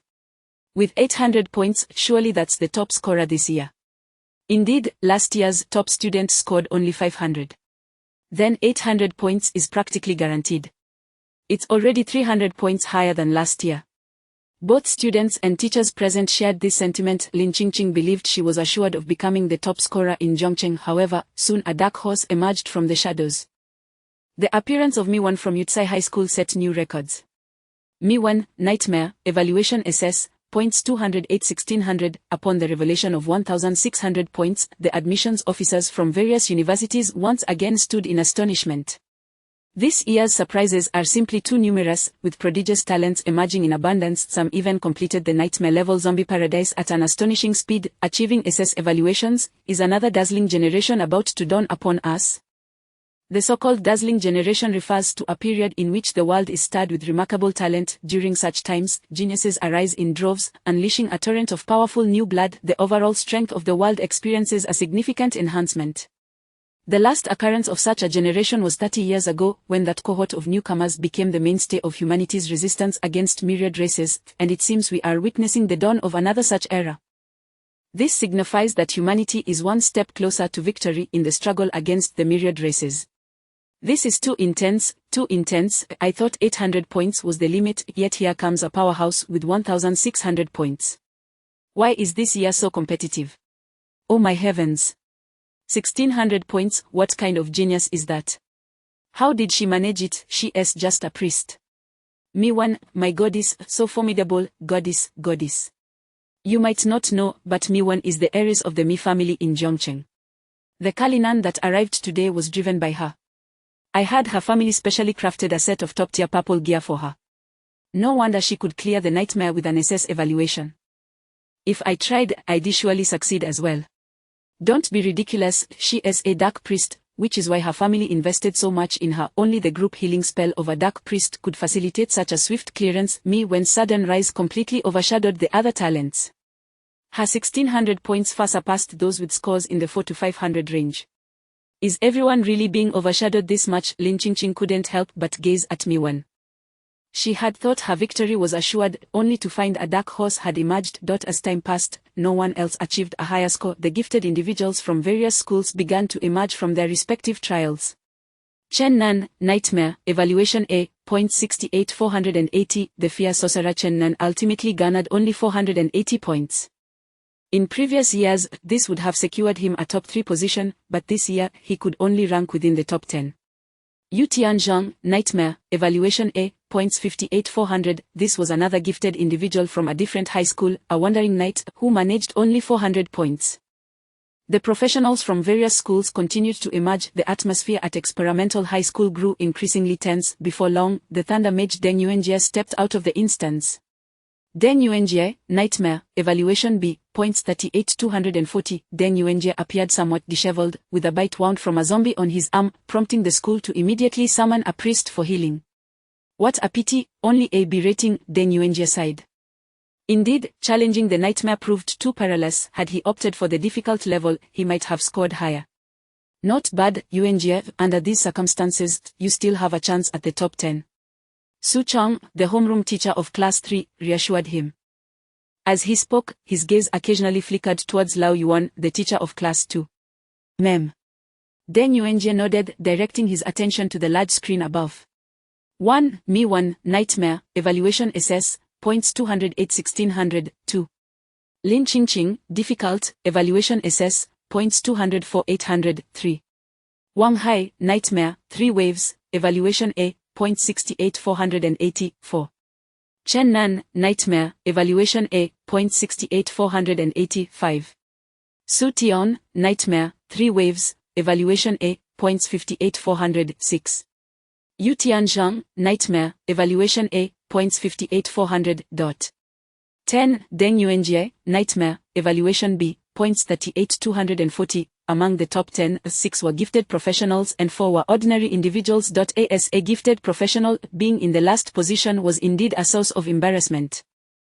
However, he had entered the instance later than others, and those who needed to emerge had already done so. He currently held the 10th position. If nothing unexpected occurred, he would secure a spot in the top 10 and gain admission to Qingfeng Academy. Yuanjie, my classmate, Feng Ruru approached him, speaking gently, don't worry. You're bound to make it into the top 10. We were the last to enter. I've observed that most of the students from other schools who haven't come out yet opted for easier instances, so their scores will surely be lower than yours. The remaining students from our school have mostly emerged, with only 2 yet to do so. Feng Ruru believed in Deng Yuanjie's potential and hoped for a chance. She was indeed beautiful, causing Deng Yuanjie to feel a flutter in his heart. Deng Yuanjie nodded, asking, do you know who the 2 are? Feng Ruru scoffed, they are 2 delusional ones from our class 2 who chose the hell difficulty ISNT that akin to courting disaster. Deng Yuanjie was taken aback, what? Someone chose hell. He had entered the instance faster than Li Shao and Zhong Xiaohua, and thus was unaware of this news. He quickly looked up and, indeed, it was true, in this assessment, someone had dared to select the hell difficulty.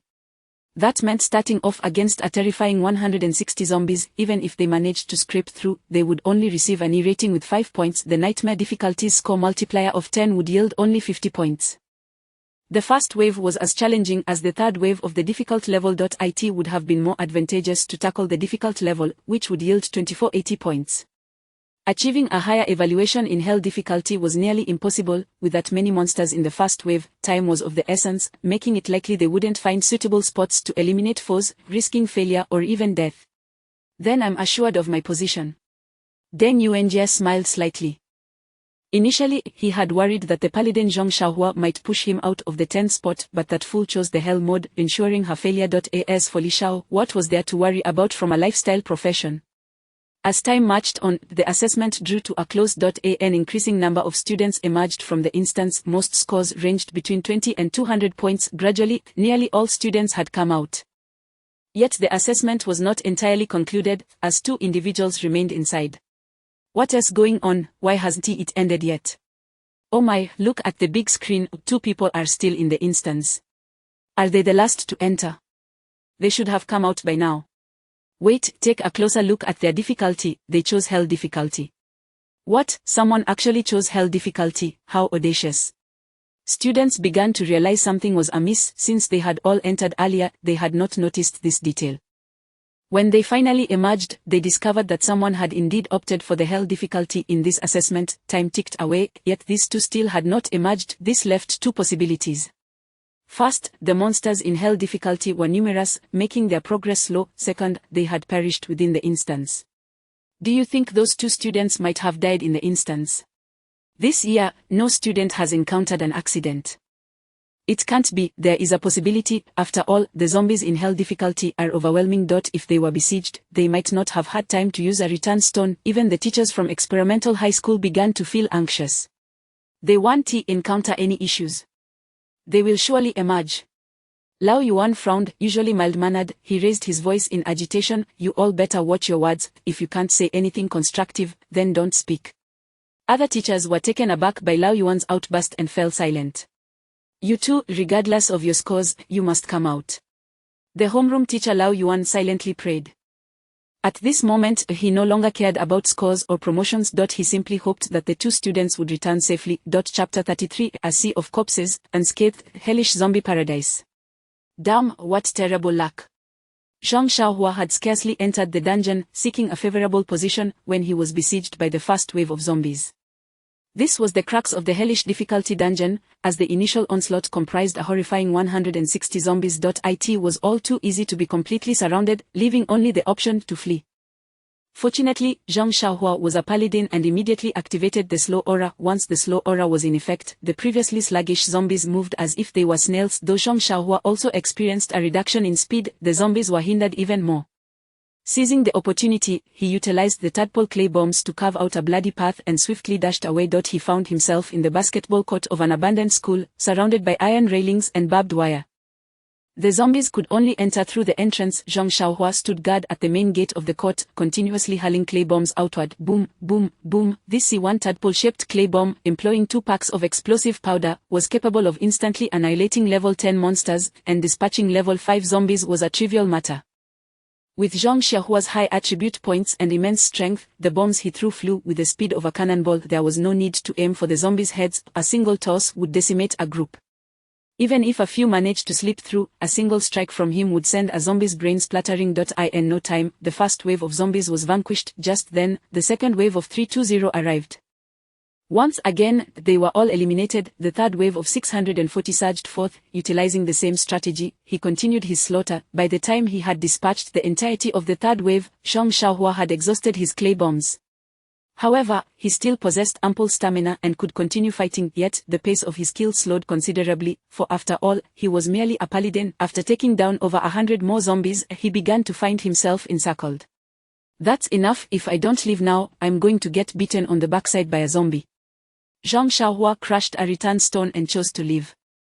In the next moment, he appeared at the dungeon entrance, and his score materialized. His arrival sent shockwaves throughout the arena. The man who had returned from the hellish dungeon. Zhang Xiaohua, Hell, rating S, score 100, 10, 1000. Due to his rapid monster-slaying speed, although he hadn't completed the dungeon, he still received an S rating, ultimately achieving a score of 1000. He ranked second. What the hell, Zhang Xiaohua has come out of the hell dungeon. This is incredible. 1000 points, yet another dark horse. To achieve an S rating at hell difficulty, this is beyond impressive. The students were all in a frenzy, their excitement palpable. This year had seen an abundance of dark horses, leaving them somewhat dazed. In previous years, and even over the past decade, the highest score had hovered around 500 points, yet this year, 2 students had already surpassed the 1000 point mark. A paladin achieving 1000 points in the hellish zombie paradise. How is that even possible? I can't fathom it. It truly is beyond comprehension. This year's students are all creating miracles. The instructors from various combat academies expressed their astonishment based on their experience. Such a score was not something a paladin could attain.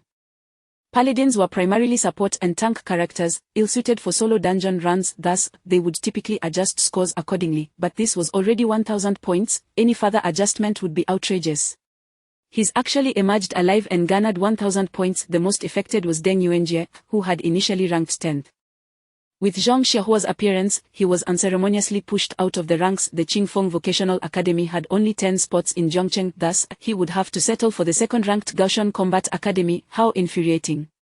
The difference between first and second was not merely one spot but a chasm in resources. Only graduates from Qingfeng could represent the pinnacle of Zhongzhou. No one would remember the second.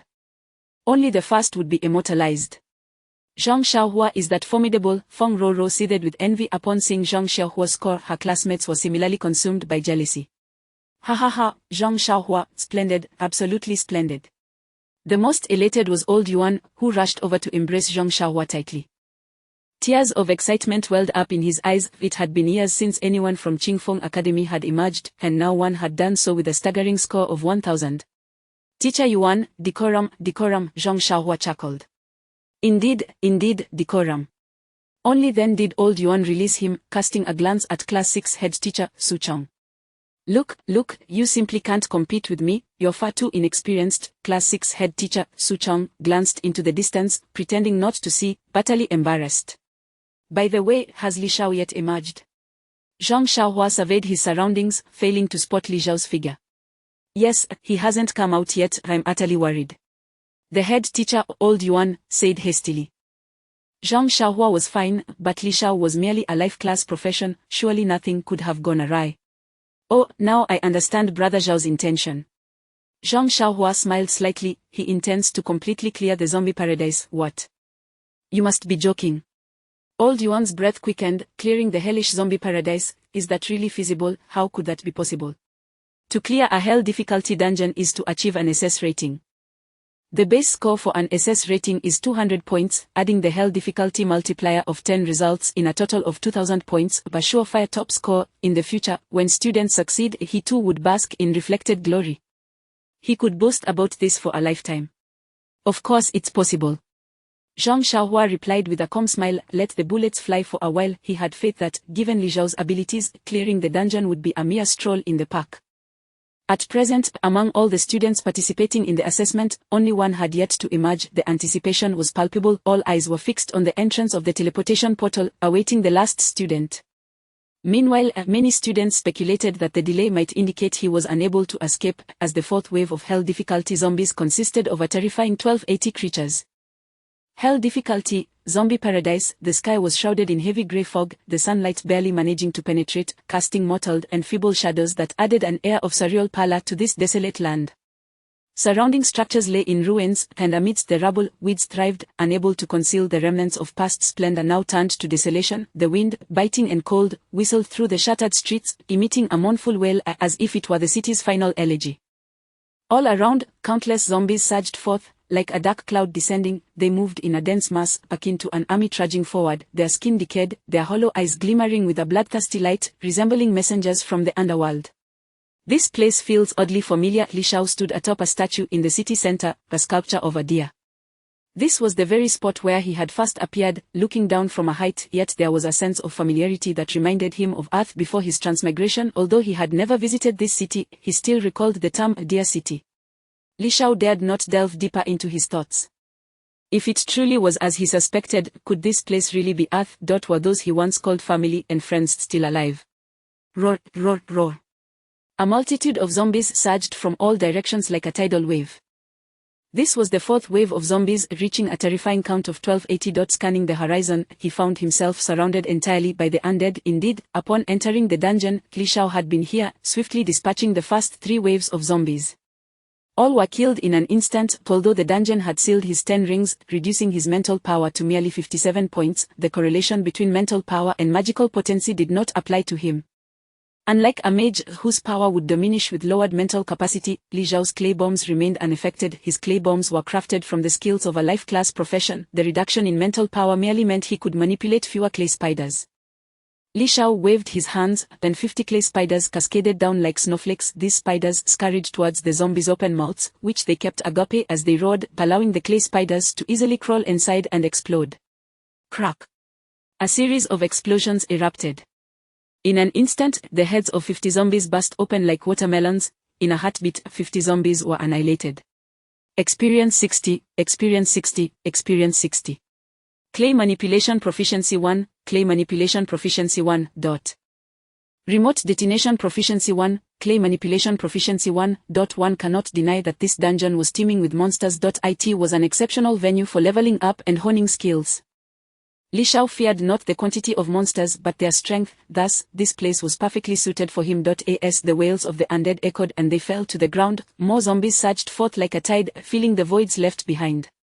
The air was thick with the scent of gunpowder, blood, and decay, rendering it suffocating. Is this truly that place? Never mind, I shall cast aside pointless thoughts and focus on slaying monsters. At is explosion. Boom. Another round of explosions followed, annihilating 50 more creatures. With every strike, 50 monsters fell before him. Li Shao stood serenely atop the deer statue, unyielding and at ease. For others, 1280 zombies would spell disaster. Yet for him, it was merely a bounty of experience points. Half an hour later, the fourth wave of zombies was completely eradicated. At this moment, Li Shao's skill proficiency and experience had also advanced. Level up, gain 5 attribute points, freely distributable. Your clay manipulation level has increased to intermediate. Your remote detonation level has increased to intermediate. Li Shao promptly allocated all his attribute points. He distributed them as follows: 1 in strength, 1 in agility, 2 in mental power, and 1 in constitution, ensuring balanced development. Status: Level 14, 0, 0, 0, Strength 23, Agility 133, Spirit 59 200, Constitution 37, Dual Souls, Unique Talent. Automatically adapted, you can fuse explosives into clay models to create special clay bombs. Skills: Mastery of Clay, Advanced, Demolition Mastery, Advanced, Clay Manipulation, Intermediate, Remote Detonation, Intermediate, Swift Swallow Technique, Beginner, Mastery of Clay, Advanced. Utilizing clay to craft intricate clay models. Demolition Mastery, Advanced, employing explosive powder to produce basic C1 explosives. Clay Manipulation, Intermediate, using mental energy to manipulate clay within a 300-meter radius. Remote Detonation, Intermediate. Setting a command to control detonations within a 300-meter range. Swift Swallow Technique, Beginner, light and agile, as graceful as a swallow, swift as the wind, and gentle as the forest. Materials: White basic clay 99999, basic C1 explosive powder 999, items: C1 clay spider bomb 3000, flame storm magic scroll, single use, heart of gluttony, wealth 10 gold coins. Not bad, my skills have improved, and now my clay manipulation and remote detonation can reach up to 300 meters. However, my swift swallow technique is rather low, still at the beginner level. Perhaps a bold thought suddenly emerged in Li Shao's mind. At that moment, the fifth wave of the undead horde finally appeared. A staggering 2,560 zombies surged towards Li Shao. Swift Swallow Technique. Li Shao descended from the high ground, plummeting like a swallow into the midst of the zombie tide. Should anyone witness this, they would surely think him mad, yet, in the next heartbeat, he danced atop the heads of the zombies, moving with the grace of a horse riding through the air, their skulls becoming his stepping stones. With an impressive agility of 133, combined with the swift swallow technique, Li Shao effortlessly traversed the sea of corpses, untouched by any of the fallen. Meanwhile, the clay spiders cascaded down like snowflakes. Chapter 34: Hell's SSS rating. The highest score emerges, the entire audience stands. Flying Swallow Technique Proficiency 1, Flying Swallow Technique Proficiency 1, Flying Swallow Technique Proficiency 1. The proficiency of the Flying Swallow Technique rapidly ascends. However, this passive skill is rather peculiar. To elevate it to an intermediate level, a staggering 30,000 proficiency points are required, which is indeed quite extravagant. It appears that relentless practice day and night is imperative. Li Shao executed the Flying Swallow technique, deftly stepping upon the heads of the zombies with his left and right feet. Akin to practicing on plum blossom stakes, the swiftly moving zombies were unable to react before he had already traversed a considerable distance. The martial artist's movement skills are passive, consuming only stamina. Countless clay spiders, resembling white snowflakes, cascaded behind him, each burrowing into the mouths of the zombies. These intellectually deficient creatures paid no mind to them. Their sole focus was on the living, devouring all that was animate. Before long, Li Shao had evenly distributed the clay bombs into the mouths of each zombie, leaving not a single one untouched. He then leaped onto a wall, performing a graceful somersault and several agile jumps, landing elegantly atop a 5-story building. It is time to witness the moment of miracles. Li Shao felt a surge of excitement. If he could annihilate all the zombies in one fell swoop, he wondered what evaluation the dungeon would bestow upon him. Art is an explosion, ka. Boom, boom, boom. The spectacle was truly magnificent, as the heads of all the zombies erupted simultaneously, showering the sky with a rain of blood and flesh. 560 zombies obliterated in an instant. A torrent of notifications flooded in Frownyface Experience 30, Experience 30, Experience 30. Clay Manipulation Proficiency 1, Clay Manipulation Proficiency 1. Remote Detonation Proficiency 1, Clay Manipulation Proficiency 1. After all, these were low-level monsters, and the experience gained post-upgrade had diminished significantly. Yet, despite the simultaneous slaughter of so many zombies, Li Shao still garnered 76,000 experience points. The experience bar surged by 30. Congratulations, you have successfully cleared the Hell-level zombie paradise in 1 hour and 20 minutes, achieving an SSS rating. Congratulations, you are the first person in the world to clear the Hell difficulty zombie paradise and will receive a special reward, currently being calculated. Oh! The dungeon has rewards. Li Shao was somewhat astonished. He had never heard of any rewards from this assessment dungeon. Thus, it seems that only by clearing the Hell difficulty and attaining an SSS rating could one obtain rewards. You have gained the favor of the will of the zombie planet. Reward enhancement in progress. Based on your current situation, rewards are being calculated. You have received a legendary item.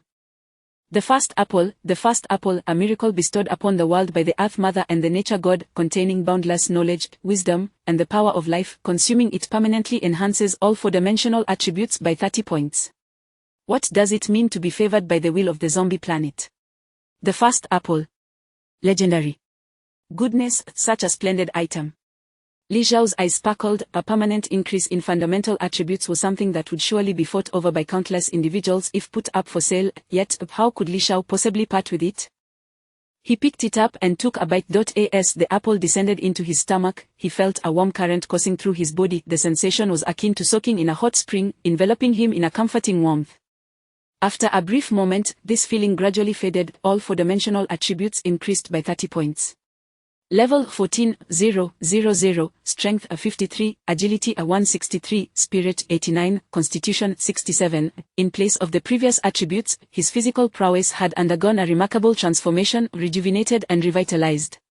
With a prior agility of 100 points, I have now augmented it by an additional 120 points, totaling an impressive 220 points, equivalent to the allocation of 44 levels.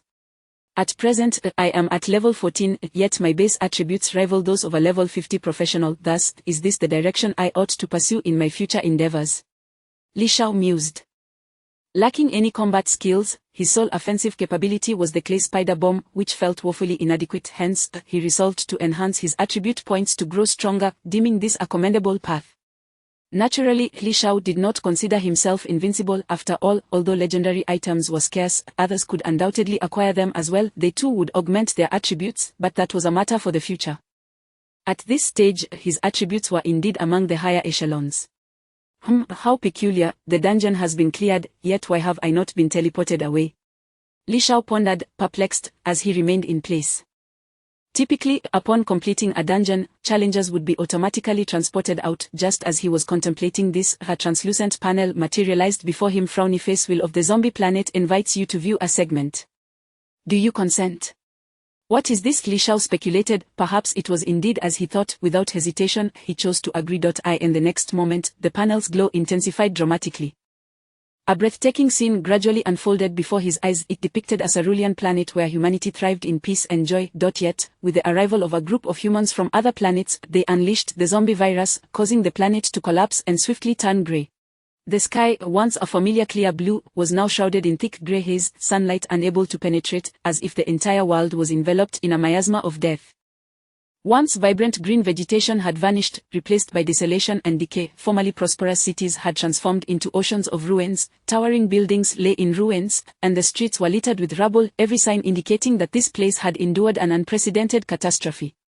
Even more chilling was the fact that humanity now existed in a terrifying new form. Zombies, they were pallid, with hollow eyes, driven by primal desires as they roamed the barren land in search of living beings.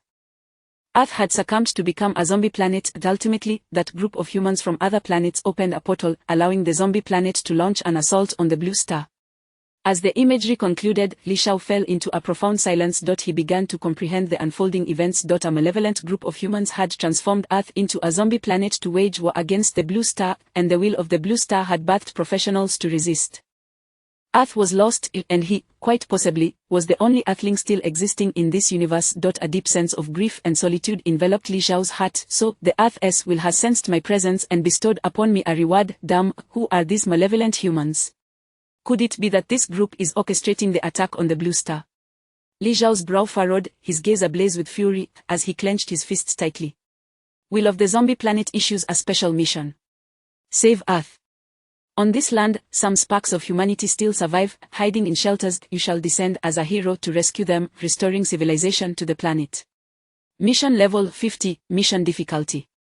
Cataclysmic, mission reward unknown. The will of the Zombie Planet hopes you will return to this dungeon at level 50 to save the planet. Do you accept? Are there survivors? I accept. Li Shao resolutely chose to accept, whether for the reward or for the sake of his former home planet. He did not hesitate. This was something he, as an Earthling, must undertake. Thank you. Li Shao felt as though he had a voice emanating from the cosmos. That voice was gentle and elongated, akin to a mother's embrace. In the next moment, the scenery before him shifted. He was teleported out of the dungeon. Li Shao emerged outside the dungeon, still immersed in the recent vision. As he appeared, an eerie silence enveloped the scene. Only the sound of breathing could be heard, as if a pin drop would echo. For, on the large screen, Li Shao's name had ascended to the top of the leaderboard. Li Shao, Hell, rating SSS, points 400, 10, 4000, perfect score. A full score on the Academy assessment, having conquered the Hell difficulty dungeon with an SSS rating, earning 4,000 points. Such an achievement was nothing short of historic. Throughout history, even hidden professions or dual-class individuals had never attained such a score. The crowd seemed to be in disbelief, many rubbing their eyes to verify what they saw, yet it remained unchanged. Hell SSS rating, 4,000 points, silence, an overwhelming silence. The stillness persisted for a full 5 minutes before it was shattered. A cacophony erupted. The sound was enough to pierce the heavens, resonating throughout the desolate city. My heavens, what is happening? The highest difficulty, the highest rating.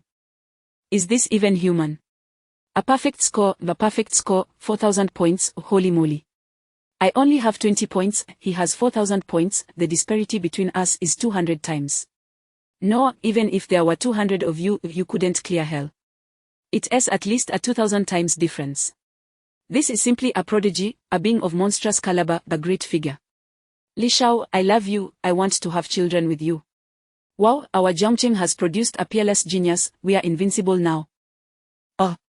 The students screamed like mad, shouting towards Li Shao. At this moment, there was no envy or jealousy, only admiration. When someone is close to you, you may feel envy and jealousy. But when someone is like a deity, all that remains is reverence. Without equipment or the support of items, a level 10 novice breaching a hell-level dungeon is nothing short of divine. All the admissions officers from the 10 combat academies stood with wide eyes, their mouths agape as if they could fit an egg inside. All stood in awe, unable to comprehend what they were witnessing. The dungeon could not possibly be erroneous. This was the manifestation of the power of the Blue Star's will. Thus, the prodigious level professional had truly emerged. Hello, is this the principal? Jiangcheng has produced a student who cleared the Hell-level zombie paradise with an SSS rating. Yes, you heard correctly. Hello, principal, we have a genius, no, a super genius. Someone cleared it with a perfect score. Yes, alright, I guarantee to complete the mission. This is the real principal, good. I will spare no effort, at any cost, to recruit this student. Understood.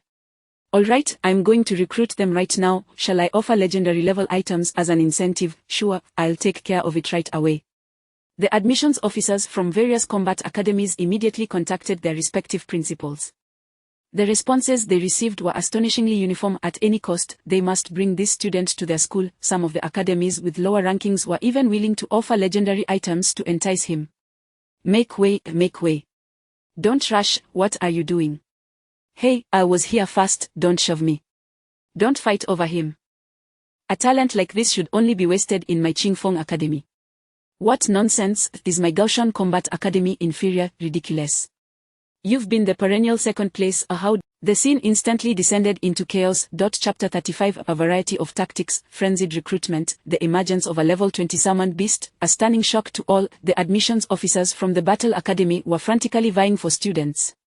The onlooking students were left utterly astonished. Typically, students select schools first, and then institutions consider admission based on their rankings and professions. However, all 10 of Jiangzhou's top battle academies were desperately competing for Li Shao. It was only reasonable, after all, he had achieved a perfect score. Li Shao, I represent the Earth Battle Academy, and I sincerely invite you to join our esteemed institution, where you will be placed directly into the elite class, under the guidance of the finest instructors.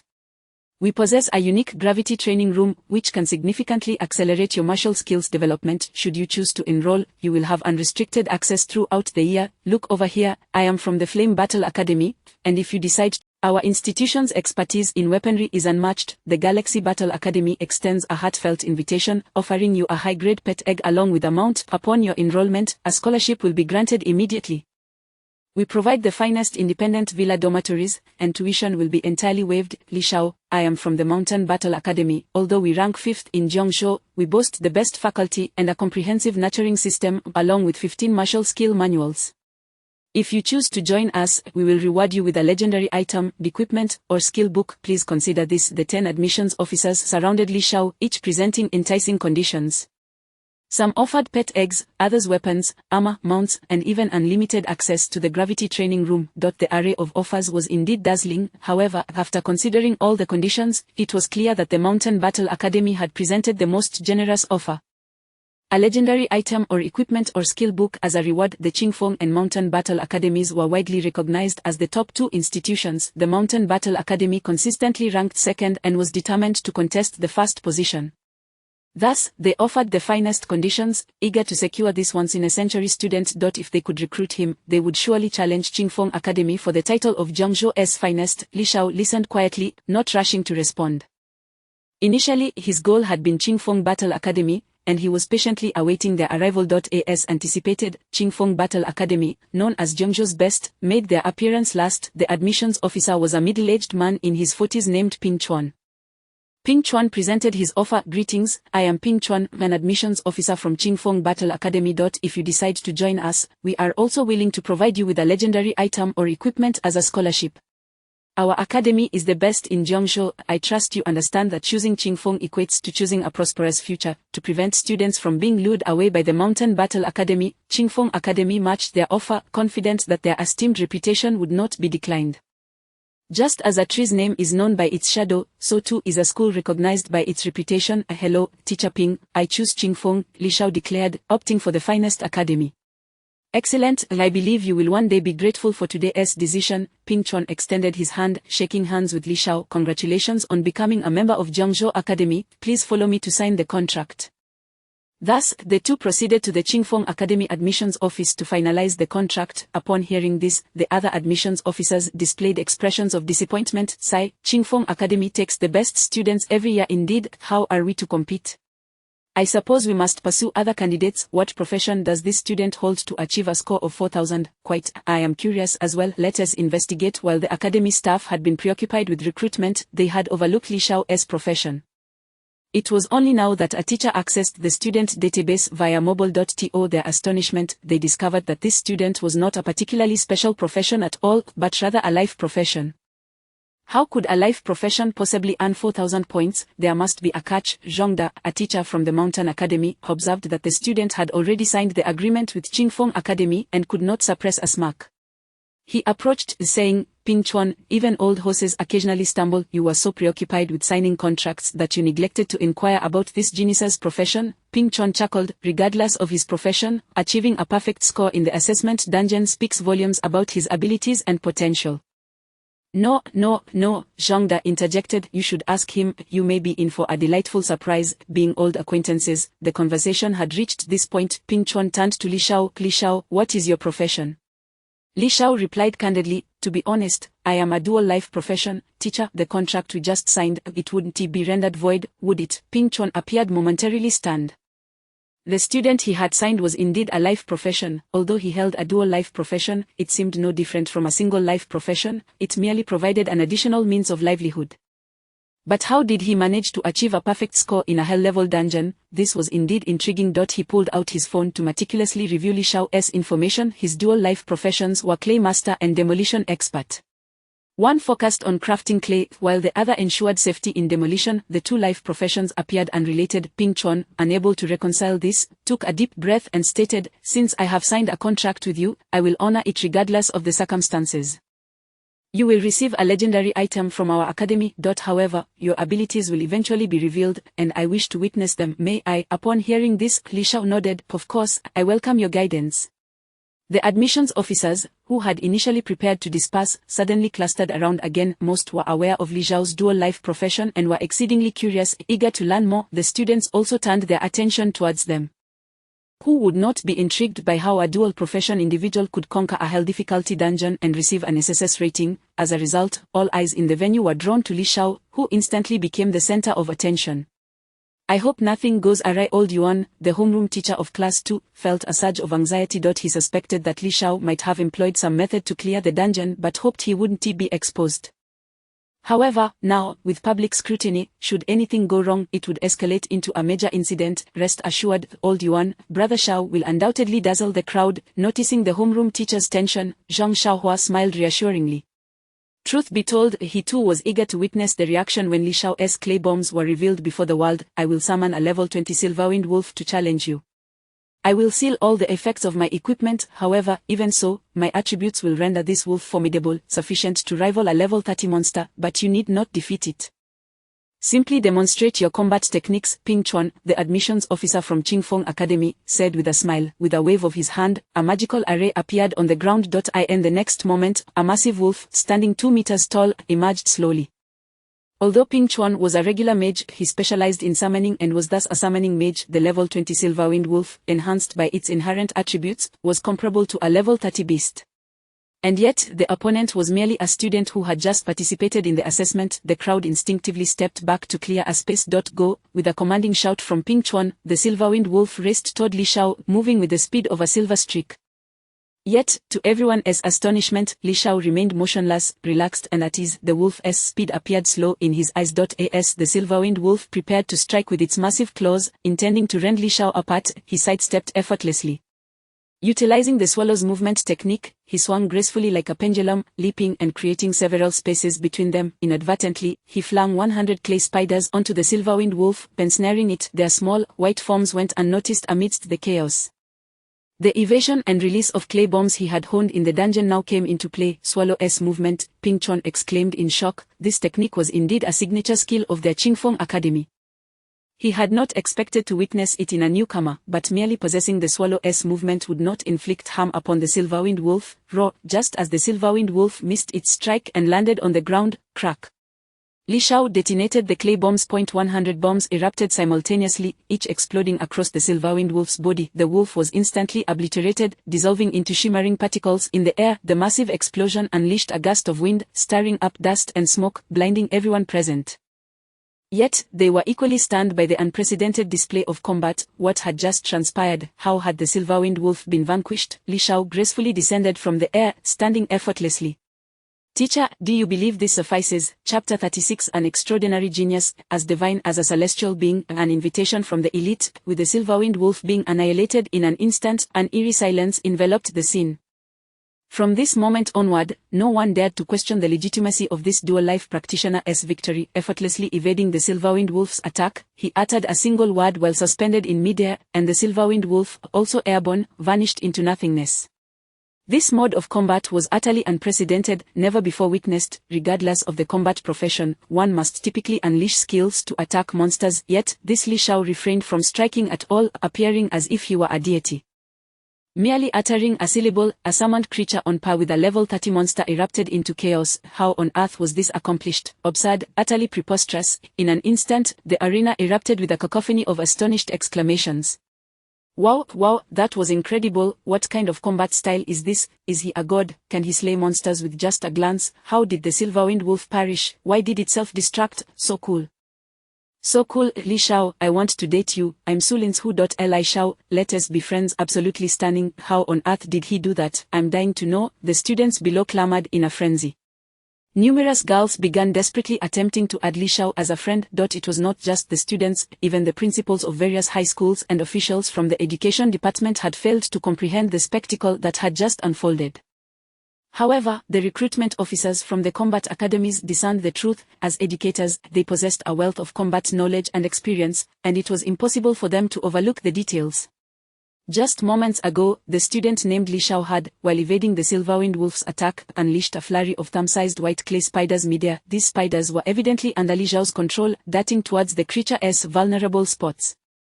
Its abdomen, throat, and chest. Upon Li Shao proclaiming Ka as the ignition signal, those clay spiders detonated simultaneously. This was a fusion of clay and explosives. The seemingly disparate professions of clay artisan and demolitions expert had achieved a flawless synergy. Masterfully crafted by this student, he had ingeniously devised clay explosives, employing the 10th level advanced skill of the clay artisan, clay manipulation, alongside the 10th level advanced skill of the demolitions expert, remote detonation. He orchestrated a pinpoint explosion from the clay spiders, thus utilizing them as a combat skill. A genius, an unparalleled genius. To elevate two mundane professions to such extraordinary heights was a rare feat, yet he was not merely talented, his combat style flowed like water, demonstrating an exceptional mastery of this peculiar method, allowing him to obliterate the Silverwind Wolf with remarkable stealth. This student's genius resided not solely in the prowess of his profession but rather in his intellect. How astoundingly clever he was, and how did he conceive such an idea? Pingchuan Zhongda, the recruitment officer from Gaoshan Academy, lamented, "Congratulations, you've recruited a truly exceptional genius." He felt a pang of regret. Initially, he believed the other party had made a mistake in their selection. Yet, the outcome was unexpectedly favorable. Li Shao was not just a genius, he was a unique prodigy. The future of this dual-life profession remained uncertain, yet it was unlikely to falter. Geniuses should rightfully belong to Qingfeng Academy, Pingchuan remarked nonchalantly, as if it were a matter of course. Don't rejoice too soon, the top spot between our two academies is still up for grabs. I've just received word that our school has recruited a hidden profession student from Licheng, who scored 3,000 points in the assessment. Let us wait and see. With that, Zhongda waved his hand and departed in discontent. As the assessment concluded, the next phase involved the recruitment process across various combat academies. Each institution established recruitment points, allowing students to choose schools based on their rankings and queue up to register.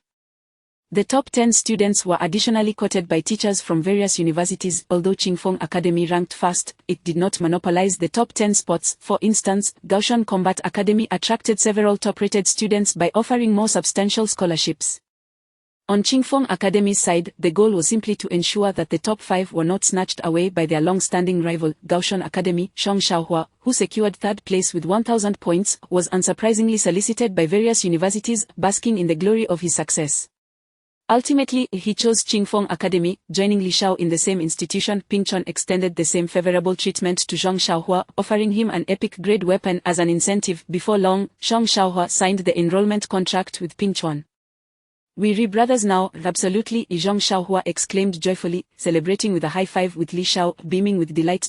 Noticing this interaction, Pingchuan raised an eyebrow and asked Zhong Xiaohua, "Could you share how you achieved an S ranking in the nightmare-level dungeon?"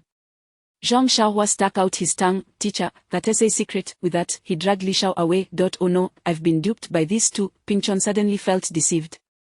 Their bond was so strong that Zhong Xiaohua, as a paladin, must have had some connection to Li Shao to attain such a high score. It was likely that he had leveraged Li Shao's clay explosives to achieve that remarkable point total. There was no need for him to offer an epic-grade weapon as an enticement. Never mind, the contract is signed, there's no going back now. Pingchuan sighed resignedly. It seemed he would need to propose a requirement to the assessment officials in the future, ensuring that clay explosives be classified as essential items for entering dungeons. Otherwise, if Li Shao were to sell clay explosives, the assessment process could descend into chaos. Who could have predicted that soon after, Li Shao, by his own efforts, would compel the officials to amend the rules governing the assessment dungeons? A feat unprecedented in history. Ha ha ha, that was exhilarating. Brother Shao, did you see the expression on the recruitment officer's face when he got blindsided? Ha ha ha, we just scored an epic-grade weapon for nothing, how delightful. Zhong Xiaohua was elated initially, given his abilities. Gaining admission to Qingfeng Academy was a stretch. Now, not only had he entered Qingfeng Academy, but he had also received a scholarship, a purple weapon. It is worth noting that purple weapons cannot be obtained from monster drops, they must be crafted by master-level enhancement professionals, which is exceedingly costly. I've told you before, at the pinnacle of the world, where I am, you shall be too. Li Shao retorted playfully, did you think I was joking? The two bantered as they returned to their respective positions in the experimental high school classroom. Most students had opted for ordinary combat academies. The Thunder Mage, Deng Yuanjie, watched the two with mixed feelings. He had originally been a contender for Qingfeng Academy, however, with a ranking of 12, he received no special consideration. Ultimately, he chose the second-ranked Gaoshan Combat Academy, where he was offered certain conditions that would aid in his growth. After weighing his options, he felt Gaoshan Academy was a better fit for him. Deng Yuanjie turned to Li Shao and said, Li Shao, you are indeed formidable, but this is only temporary. You may rely on clever tactics in the early stages, but in the later stages, it will be about genuine strength. I hope you don't fall behind, we'll have our chance to face off. He had shifted from looking down on Li Shao to regarding him as a rival. Li Shao smiled and responded, sure, I'll be waiting. It was only natural for young people to be competitive. After all, they were classmates, and Li Shao was not inclined to diminish the other's pride. Next came the anticipation for the conclusion of the recruitment process. That evening, they would return home to pack their bags, ready to report to the combat academy the next day. Li Shao felt a sense of excitement about the life awaiting him at the combat academy. Meanwhile, numerous girls from various schools approached, seeking to add Li Shao and Zhang Xiaohua as friends, but Li Shao declined all requests. However, Zhang Xiaohua was undeterred, adding a multitude of girls as friends. Take it easy. Li Shao shot him a disdainful look, thinking that women would only slow down his combat readiness. You don't understand, life would be so dull without girls. Zhang Xiaohua argued, his eyes suddenly lighting up. A strikingly beautiful girl was approaching them. Zhang Xiaohua rubbed his hands together, mischievously asking, are you here to add me as a friend? Move aside. The girl pushed Zhang Xiaohua aside and stepped in front of Li Shao. Before she could speak, Li Shao interjected, sorry, I'm not adding friends. The girl promptly replied, hello, Li Shao. My sister wishes to meet you. This individual was none other than Lin Qingqing, who had secured third place in the recent assessment. Lin Qingqing had, like Zhang Xiaohua, achieved her score of 800 points thanks to clay explosives. It turned out that the top 3 in this assessment were all connected to Li Shao's clay explosives. Li Shao was taken aback. Your sister is? Lin Qingqing responded, Qing Tian. Qing Tian is your sister, so you are also. Li Shao realized that this was the affluent patron who had provided him with the funds to create thousands of clay explosives. Had it not been for her initial bulk purchase, he would not have been able to acquire so many materials. Meeting a significant client was indeed necessary. Indeed, it's thanks to you that I could achieve such a good ranking, Lin Qingqing said with a gentle smile. By the way, my sister's real name is Lin Wanjing. I wonder if you'd be willing to meet her. Mr. Patrick Star. When Li Shao confronted the Silverwind Wolf, Lin Qingqing recognized him as the creator of the clay explosives, Patrick Star. She immediately contacted her cousin, who responded, asking her to introduce him. Lin Wanjing, that name rings a bell. Li Shao squinted, reminiscing about the name. Meanwhile, Zhang Xiaohua suddenly realized, exclaiming, my goodness, is that the prodigy Lin Wanjing, the same Lin Wanjing who ranked 3rd nationally in the Mid-Level Combat Academy competition last year? Chapter 37. The top scorer, the tremor in Jiangcheng. The celestial prodigy, Lin Wanqing. What sort of professional can be deemed a prodigy? It is one who emerges victorious in the National Professional League, capturing the attention of the masses across the 12 provinces of the nation. With hundreds of mid-tier combat academies, talents abound, yet only those who can fight their way into the top 3 of the league can truly be referred to as the children of destiny. Samina Lin Wanqing is indeed a paragon of such brilliance, having secured 3rd place in team competitions at the national level, thus gaining admission to the prestigious institution, the Zhongshuo Longhan Advanced Combat Academy. Li Shao found himself captivated as he watched last year's National League videos, featuring professionals of formidable prowess, their skills dazzling and their exchanges breathtaking. It was said that 40-level prodigies could contend with 60-level professionals. In the presence of true masters, levels seemed to lose their significance. Indeed, that is my sister, Lin Qingqing remarked with a smile. It truly is her. Li Shao nodded. To meet such a prodigy is a privilege. He felt that encountering such a talented student would surely provide him with valuable insights. Lin Qingqing grinned. It's settled then. The two exchanged friend requests, allowing for easy communication. After Lin Qingqing departed, Zhang Xiaohua excitedly exclaimed, Xiaogu, even the prodigies are eager to meet you.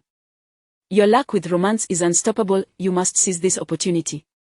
Li Shao retorted with a playful chop. Enough of that. The ensuing moments were filled with trivialities as they awaited the completion of student enrollments for the Combat Academy.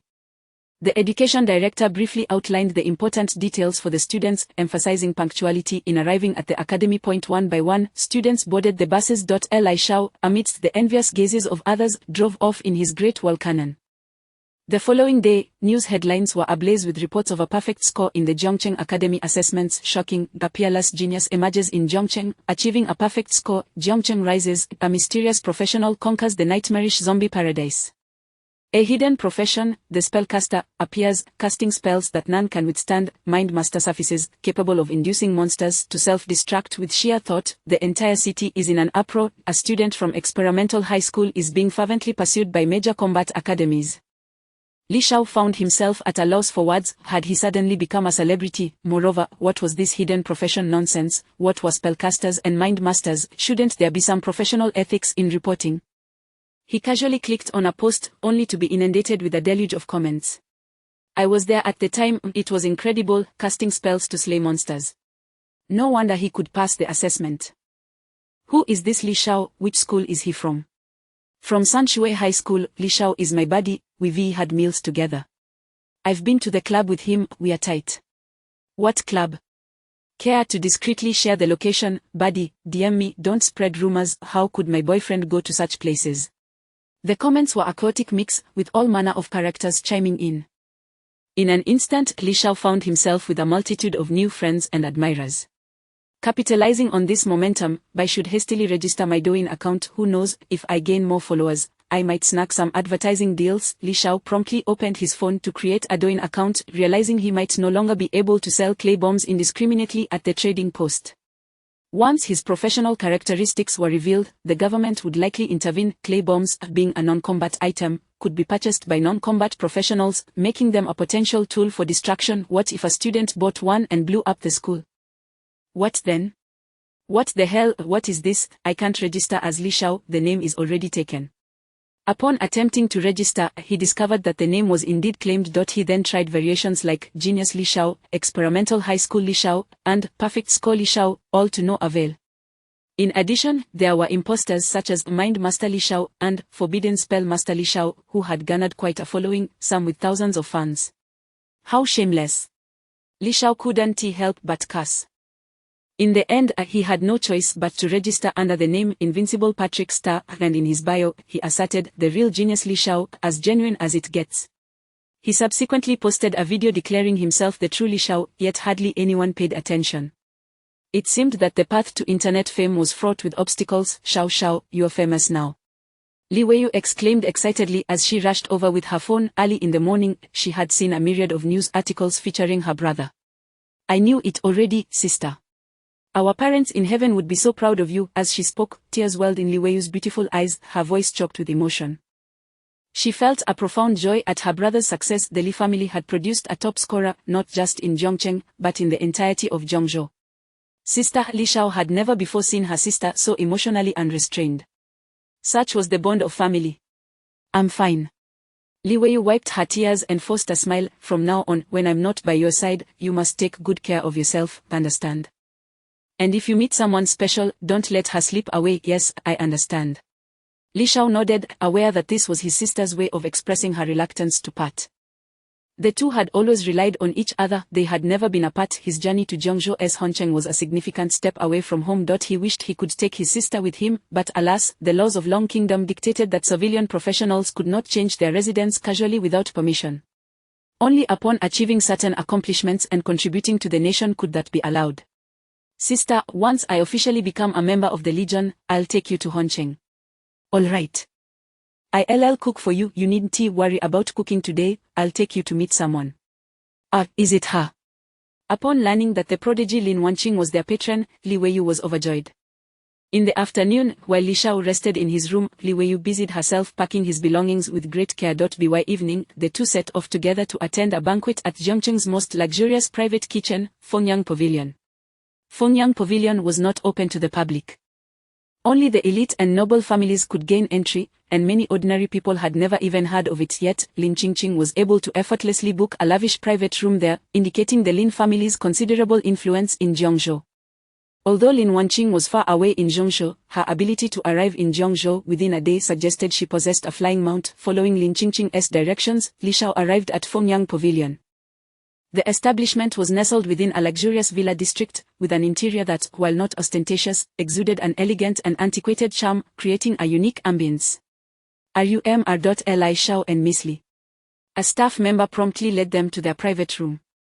The table was laden with exquisite dishes, many of which Li Shao had never encountered before. The spread could likely represent the income of an ordinary person over a lifetime. At the table sat two beautiful women. Li Shao had already met Lin Qingqing, the other was undoubtedly the renowned Lin Wanqing, a luminary among the Dragon Nation's prodigies. Lin Wanqing's eyes were dark and bright, seemingly capable of perceiving the depths of one's soul, with gentle arcs at the corners resembling peach blossoms. Dressed in a black gown, she radiated a mature beauty, her soft smile exuding warmth and approachability, contrasting starkly with the imposing aura she possessed in her crimson battle robe on screen. In reality, she embodied the grace of an older sister. Lin Wanqing rose and waved. "Hello, if I'm not mistaken, you are the currently renowned Zhongchen's top genius, Invincible Patrick Star. And beside you is Yu Fanfan, you two bear a striking resemblance. Are you siblings?" With that, she took Li Weiyu's hand and invited her to sit. Initially nervous about meeting such a distinguished figure, Li Weiyu found her tension dissipating under Lin Wanqing's friendly gesture. "Hello, I am Li Weiyu, and this is my brother, Li Shao.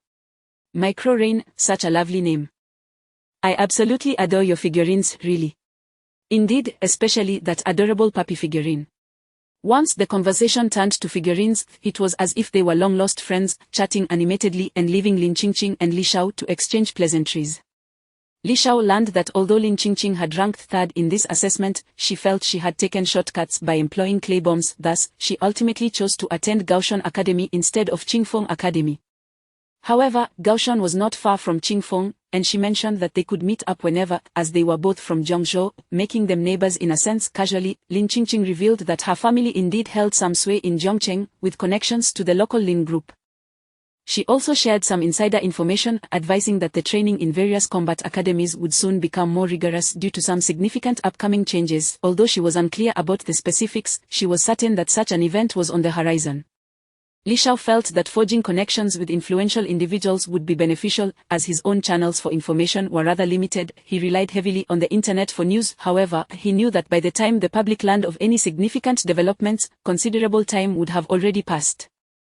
In a world rife with peril, especially with the ongoing threats to Blue Star from various factions, maintaining awareness was paramount, as stability was merely a fleeting illusion. As the four dined and conversed for nearly 2 hours, Li Weiyu and Lin Wanqing had become fast friends. They exchanged friend requests during the meal, and only then did Lin Wanqing remember the business at hand, turning to Li Shao with a smile. "By the way, Li Shao, shall we conduct a trade?" Chapter 38. The deal is sealed. The emergence of the C2 explosive bomb. "Li Shao, let us engage in a transaction," Lin Wanqing said with a smile as she gazed at Li Shao. "What transaction?" Li Shao sensed that her journey, spanning an entire day, was not merely to meet him but harbored a specific purpose. "I seek the exclusive purchasing rights to your clay bombs." Lin Wanqing smiled slightly and continued, "Surely, you must have realized that you cannot sell these clay bombs indiscriminately, correct?" "Indeed," Li Shao replied, gripping the wine glass in his hand. "These clay bombs are crafted from life profession materials, allowing them to enter assessment dungeons without being sealed. It is likely that such powerful items produced by life professions are unique. I suspect their market circulation would have significant repercussions. There are restrictions in trading. Life professions cannot purchase combat-related items. However, life professions are not bound by this rule. While his bombs are classified as life items, they possess tremendous destructive power. Should they flood the market, societal upheaval would undoubtedly ensue. At that point, the government would surely intervene. Yes, perhaps your sudden appearance has not yet raised alarms with the relevant authorities, but I am certain that soon enough, the institution will notify you of this matter." Lin Wanqing swallowed her wine glass, taking a sip of red wine. "Your emergence may very well influence the global landscape," her gaze fixated on Li Shao, glimmering with intrigue. After having utilized Li Shao's clay bombs, she understood their immense utility. Perhaps in the future, Li Shao could become a pivotal figure on the battlefield among myriad races, yet, he currently remained in a novice phase, oblivious to the broader implications. Li Shao chuckled awkwardly. "I am merely a level 14 novice. To think I could impact the world's dynamics is quite the overestimation." Lin Wanqing replied with a smile, "You'll come to understand in due time." Returning to the matter at hand, Lin Wanqing stated, "The Tianhu squad, formed by the Zhongzhou Dragon Soul Academy, possesses official backing, so you need not worry about the selling rights. You may sell your clay bombs to me, I will purchase them all." With that, Lin Wanqing produced a certificate for the squad's formation, bearing the seal of the Dragon Kingdom's Ministry of Defense, validating her official affiliations. This Li Shao was taken aback. Was it possible for an academy squad to obtain such a document? Curious, are we? Lin Wanqing smiled. In truth, upon reaching the tier of advanced combat academies, one transcends mere student status. You will understand in time. Indeed, Li Shao nodded. That sounds agreeable. Our previous collaboration was quite pleasant, and we can certainly continue working together. However, as for the exclusive purchasing rights you seek, his implication was clear. Granting her exclusivity should come with its benefits. Lin Wanqing beamed, proposing an irresistible condition: "I can offer you higher-grade explosive powder." Li Shao gasped slightly. He had previously researched this online. A higher-grade explosive powder was classified as contraband.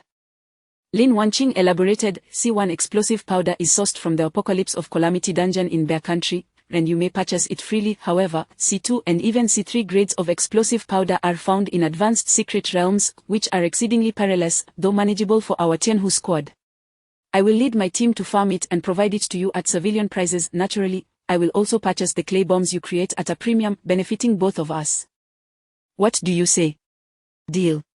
Li Shao agreed without hesitation. Based on their previous transaction and this meeting, Lin Wanqing seemed quite reliable. She had even shown him the official squad certificate. Acquiring C2 and C3 explosive powders held immense significance for him. Furthermore, he had no other suitable trading partners, leaving him untroubled. Pleasant cooperation. Pleasant cooperation. Their meeting concluded with both parties satisfied. Upon returning home, it was already quite late. Li Shao hurried into his room, recalling that his inventory was low, prompting him to start crafting C1 clay spider bombs. Crafting successful. Item acquired: a C1 clay spider bomb, crafted by Patrick Star, Clay Mastery Skill Proficiency 1, current Clay Mastery Proficiency 1257-100000, Explosive Mastery Skill Proficiency 1, current Explosive Mastery Proficiency 1257-100,000. As time passed, his bomb inventory steadily increased. Li Shao had contemplated that with both his clay and explosive skills now at an advanced level, he could produce a variety of other clay bombs. However, after careful consideration, he concluded that the clay spider bomb was the superior choice. While its damage was modest, quantity could compensate for that. Moreover, the spider's 8 legs provided stability and allowed it to traverse vertically. Its small size made it less conspicuous. Thus, the clay spider bomb proved versatile, a one-hit wonder. Suddenly, a notification chimed. Frowny face: "You have received 30 gold coins from equipment merchant Xiao Wu." That was fast. The equipment obtained from the boss I defeated in the canyon sold quickly. On his way back, Li Shao had deposited all the gear he had acquired from the boss at Wu's equipment shop, as they were of no use to him. Remarkably, he sold them for 30 gold coins, equivalent to 300,000 copper coins. Coupled with the 10 gold coins earned from the previous boss, he now had a total of 40 gold coins. It was no wonder that professionals made money swiftly, as dedicated gold farming teams existed. Naturally, money could also be spent just as quickly. At that moment, Li Shao noticed a message from Sunny: "Sunny, I just received C2 explosive powder from a friend, a total of 30 packets, 1 gold coin per packet. If you're short on cash, you can owe me, and we'll offset it with the goods. Patrick Star. I have funds, let us settle this now, no need for calculations." Sunny: "Alright, I await your quality goods." Patrick Star: "Okay. Sunny has gifted you 30 packets of C2 explosive powder." Li Shao promptly clicked on his friend's avatar and sent over 30 gold coins. With that immediate transaction, he was left with just 10 gold coins. He couldn't help but lament that the C2 explosive powder was exorbitantly priced. However, haggling was not an option, as she had specified that the secret realms yielding such materials were extremely treacherous. If the price were too low, no one would be willing to farm them. Yet, at the same time, 1 gold coin per packet felt excessively steep. Li Shao suspected that Lin Wanqing had profited from the deal. But it was of little concern. Where there was profit, there would be expenditure. He had no intention of bringing any goods back home. Li Shao resolved to craft C2 bombs on the spot and sell them to Lin Wanqing. After some contemplation, he purchased a set of intermediate clay from the trading post at a price of 100 copper coins each, spending a total of 99,900 copper coins, thus depleting his last 10 gold coins. Acquired white intermediate clay 999, wealth. 100 copper coins, he had become completely broke. Li Shao retrieved the intermediate clay and C2 explosive powder from his backpack. The advanced clay boasted greater stability, with a milky white hue, typically used by sculptors for their artworks. Conversely, the C2 explosive powder emanated a perilous aura. Li Shao felt that if he were to accidentally trigger an explosion, it would surely be his demise. Damn, this profession is a bit dangerous. After some thought, Li Shao decided to create a C2 tadpole-shaped bomb, as this item could only be utilized by certain professions, while the clay spider bomb was exclusive to clay artisans. To ensure greater stability and prevent detonation, he planned to make the bomb larger. By using larger clay with the same explosive powder, he could reduce the unit density, ensuring that it would only explode under significant tremors, thus minimizing the risk of self-detonation. After considerable crafting experience, Li Shao had gained substantial insights into bomb making. Soon, a bomb the size of 2 fists emerged. Materials consumed: a white intermediate clay 2, basic C1 explosive powder 2, crafting successful. Item acquired.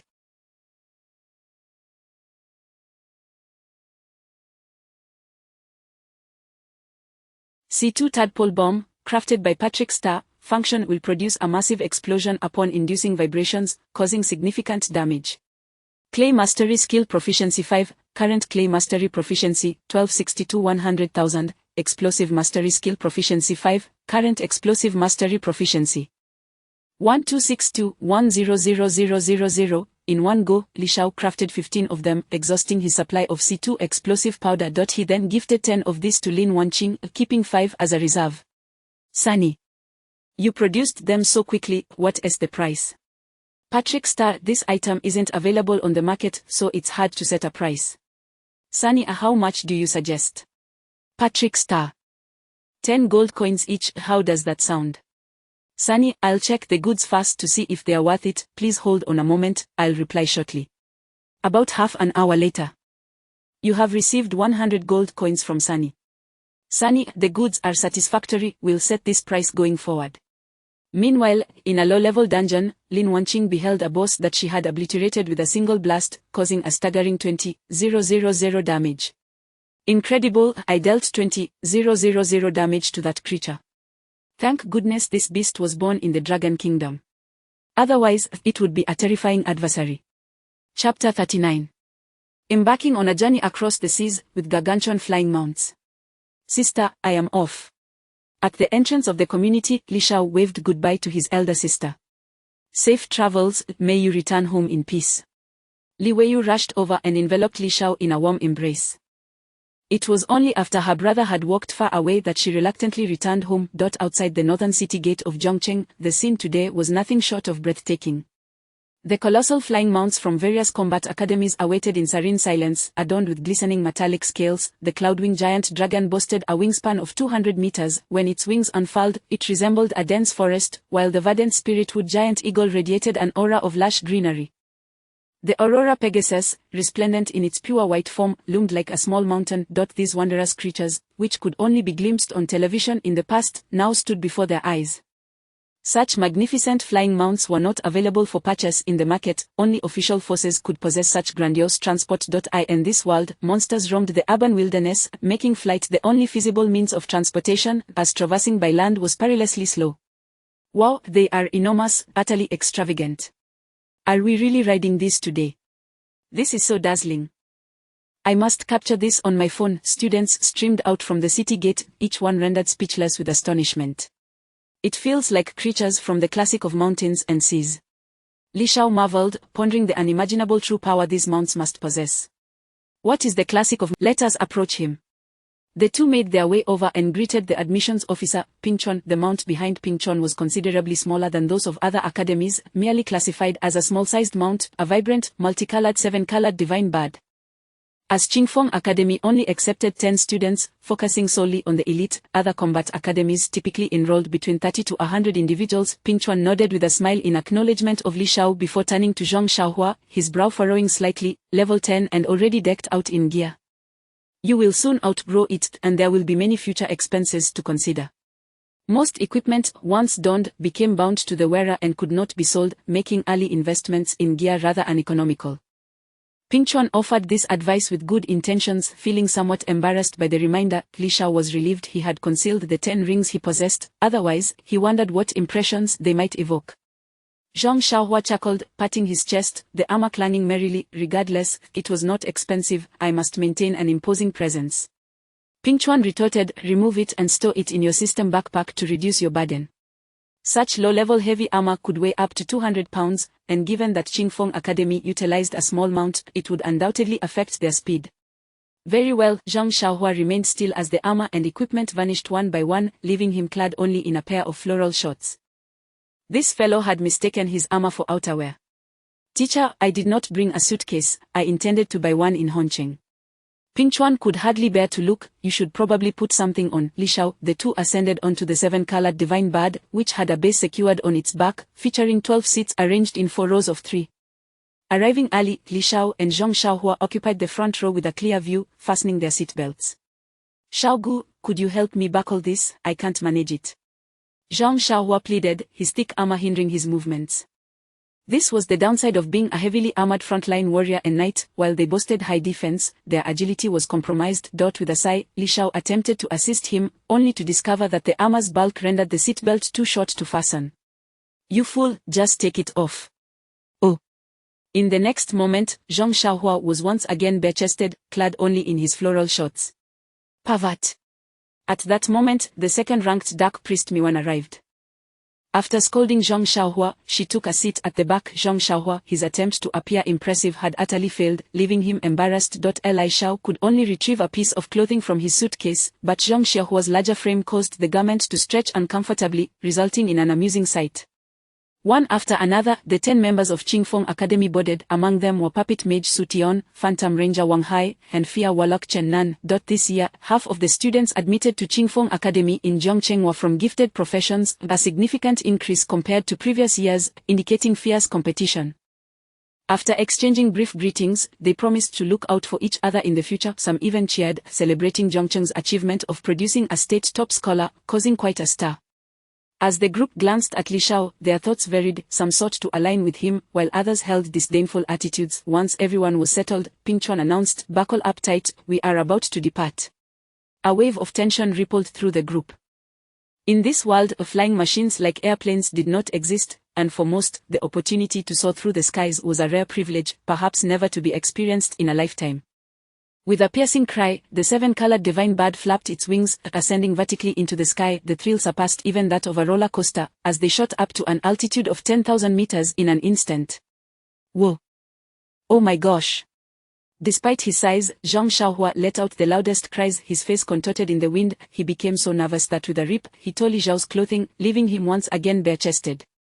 Looking down from 10,000 meters, the sight was indeed terrifying, prompting everyone to close their eyes. Only Li Shao found the experience exhilarating. Having ridden roller coasters and flown on airplanes in his previous life, this was his first time on a windowless aircraft. At this altitude, Li Shao felt a surge of exhilaration, unable to contain himself as he proclaimed, the great Pang rises with the wind, soaring straight up 90,000 miles.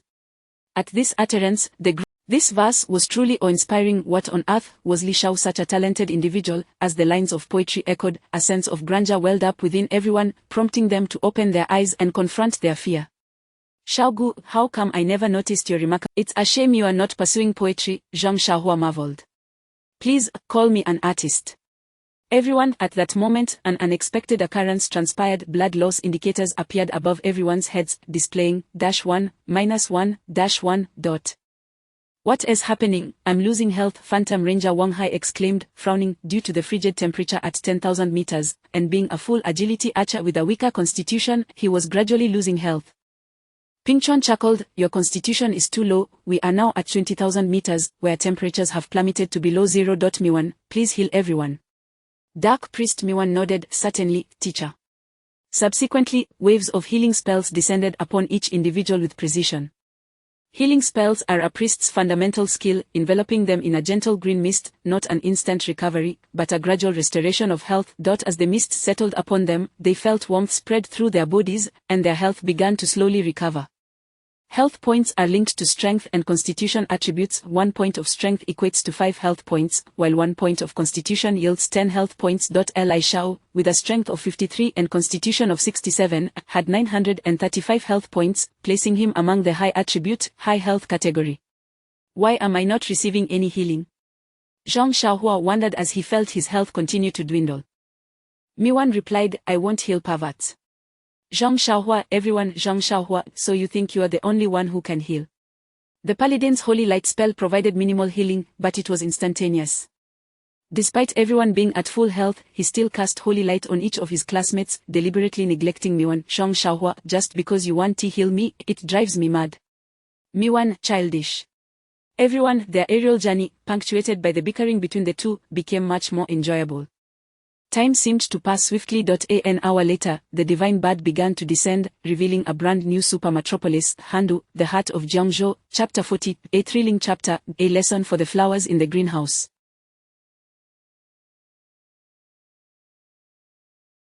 Jiangzhou, Qingfeng Vocational Combat Academy, Conference Hall. Within the hall, a large screen displayed various statistics of this year's new students. This enrollment included 1,000 individuals from 100 cities across Jiangzhou. The most prominent among them was Li Shao, ranked first with a score of 4,000, hailing from Jiang City. Following him was Hon Ling, a hidden class professional, ranked second with a score of 3,000, from Lang City. In third place was Zhong Yu, a talented professional with a score of 2,100, from Maple Leaf City. These 3 students represent the top achievers of this academy's assessment. The quality of this year's students is quite impressive. Truly a brilliant generation, a first-year teacher remarked, gazing at the data displayed. High starting points do not guarantee future achievements. Many prodigies ultimately fade away into obscurity, while numerous ordinary professionals eventually surpass them. The numbers are too numerous to count, remarked Principal Li Chongfeng. As the battlefield among the myriad races becomes increasingly intense, our human race suffers heavy losses. The higher authorities have indicated that the Combat Academy must focus more on practical training rather than merely superficial strength metrics. As his words fell, a silence enveloped the conference room. Indeed, as the conflict escalated, the situation grew dire. Many students who had joined the military from various academies found themselves ill-prepared for the battlefield, suffering significant casualties. Some even developed a fear of combat, unable to unleash their potential despite possessing strength. Conversely, some steadfast and diligent students, although seemingly unimpressive on paper, exhibited remarkable performance in battle. This year represents both a brilliant generation and the new vital force for the future battlefield among the myriad races. We must nurture them well and not tarnish the reputation of Qingfeng Academy, Principal Li Chongfeng stated. Have the proposed entrance examinations been arranged? The head of the first-year department, a middle-aged man named Wang Yan, known for his stern demeanor and infamous for his strictness, stood up. He was referred to as the living Yama. The students he mentored had excelled on the battlefield. Recently promoted from the 3rd year and recognized by the principal, he now served as the head of this year's grade. Wang Yan reported, Principal, 3 assessments have been established, which are, after completing his report, the teachers present were taken aback. One teacher commented, the 2nd and 3rd assessments, which test observation and perseverance, respectively, seem reasonable, but the 1st assessment, which evaluates courage, may be a bit excessive. It could potentially leave psychological scars on the students. Wang Yan coldly replied, if they cannot withstand such tests, they might as well return home early to avoid disgrace on the battlefield among the myriad races in the future. Principal Li Chongfeng nodded, very well, it is settled. Wang Yan stood up and proceeded towards the door, stating, it is time to give the flowers in the greenhouse a proper lesson. The other teachers furrowed their brows, realizing that this year as students might face a harsh fate. This living Yama was indeed an illusionist, capable of conjuring illusions that resembled scenes from hell, rendering life unbearable. Meanwhile, the large screen in the conference room switched to surveillance footage to monitor the students' performances. Above Hon City, a resplendent, multicolored bird soared through the sky. We've arrived, Hon City, what a vast metropolis. The students from Jiang City, witnessing such an enormous city for the first time, were struck with awe, akin to Lu Laolao entering a grand estate. The city walls towered 1,000 meters high, extending as far as the eye could see. Within, skyscrapers soared, and the streets bustled with traffic. One could even glimpse transparent tracks in the sky with floating trains speeding by, accompanied by numerous aerial vehicles, evoking a sense of a cyberpunk sci-fi realm.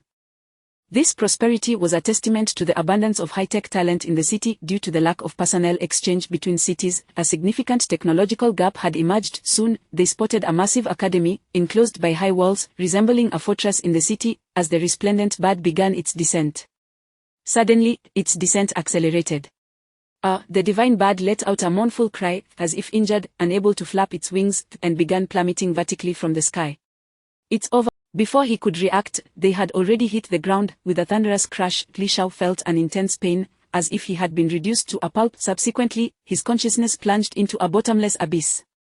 The next moment, when he opened his eyes again, the world had transformed. The sky turned a blood-red hue, the sun vanished, replaced by a crimson moon, the ground lay desolate, and the air was thick with the scent of sulfur and scorched earth, each breath searing his lungs, inducing suffocation. Li Shao rose from the ground, surveying his surroundings. The divine bird had vanished, then so had the people around him. Not far away, a blood-red river flowed, with countless hands clawing their way out yet unable to escape, emitting wails that sent chills down one's spine. What the hell is this? Have I stumbled into the underworld? Li Shao muttered, perplexed as to how a simple trip to school had turned into this nightmare. Xiaohua, where are you? Li Shao shouted into the void, but was met only with an eerie silence echoing back.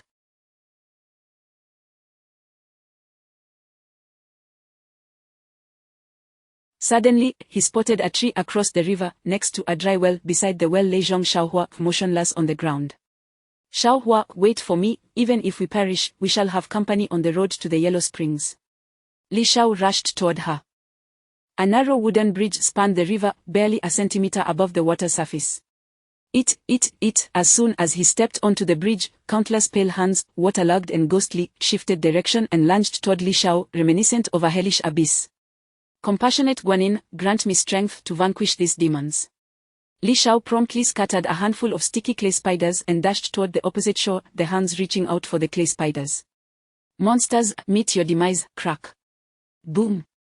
Boom, boom, the terrifying white hands were obliterated into fragments, and the blood river grew even redder. Indeed, all fear stems from insufficient firepower. Li Shao felt reassured as he sprinted toward Zhang Xiaohua. Just as he neared her, an eerie phenomenon occurred. With a chilling, guttural growl, a skinless, blood-red monstrosity slowly emerged from the depths of the dry well. Every inch of its muscles and veins was exposed, even revealing a pulsating heart. Its elongated, twisted hands ended in sharp claws, and its eyes were devoid of eyelids, burning with a ghostly green light. Is this place truly the underworld? Li Shao frowned slightly, sinking into self-doubt. Although it exuded a terrifying aura, it felt somewhat contrived. How to explain it? It was akin to the haunted houses he had visited in his past life, where merchants had crafted terrifying props. Having experienced so many haunted houses left him somewhat immune, even able to interact with NPCs. While he pondered, the creature suddenly produced a pair of scissors. It spoke in a chilling tone. "Young man, is this your pair of scissors capable? Why not ask if I dropped golden scissors or silver scissors? This is so ridiculously fake. It must be a special performance arranged by the school." "No, I dropped a white pair of scissors." Li Shao rubbed his hands together, conjuring a clay bomb in the shape of scissors, tossing it into the well.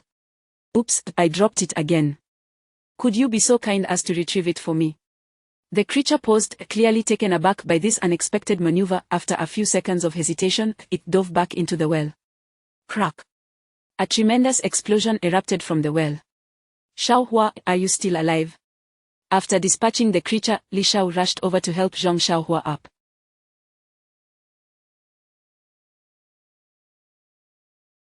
To his surprise, the person he helped was not Zhang Xiaohua at all. Instead, it was a grotesque monster with a wrinkled face and a mouth full of teeth, grinning menacingly at him. To hell with this. Li Shao produced a C1 tadpole-shaped clay bomb and shoved it into the monster's mouth. With a swift movement, he executed a backflip, creating distance between them. Crack. Boom, the monster disintegrated into fragments. And the next moment, Li Shao felt himself awakening. He opened his eyes once more. The daylight was bright. The school stood before him, and he found himself at the school gate. His fellow students from Zhongzhou, including Zhang Xiaohua, were still alive, though they stood like puppets, motionless, their eyes tightly shut and expressions filled with agony.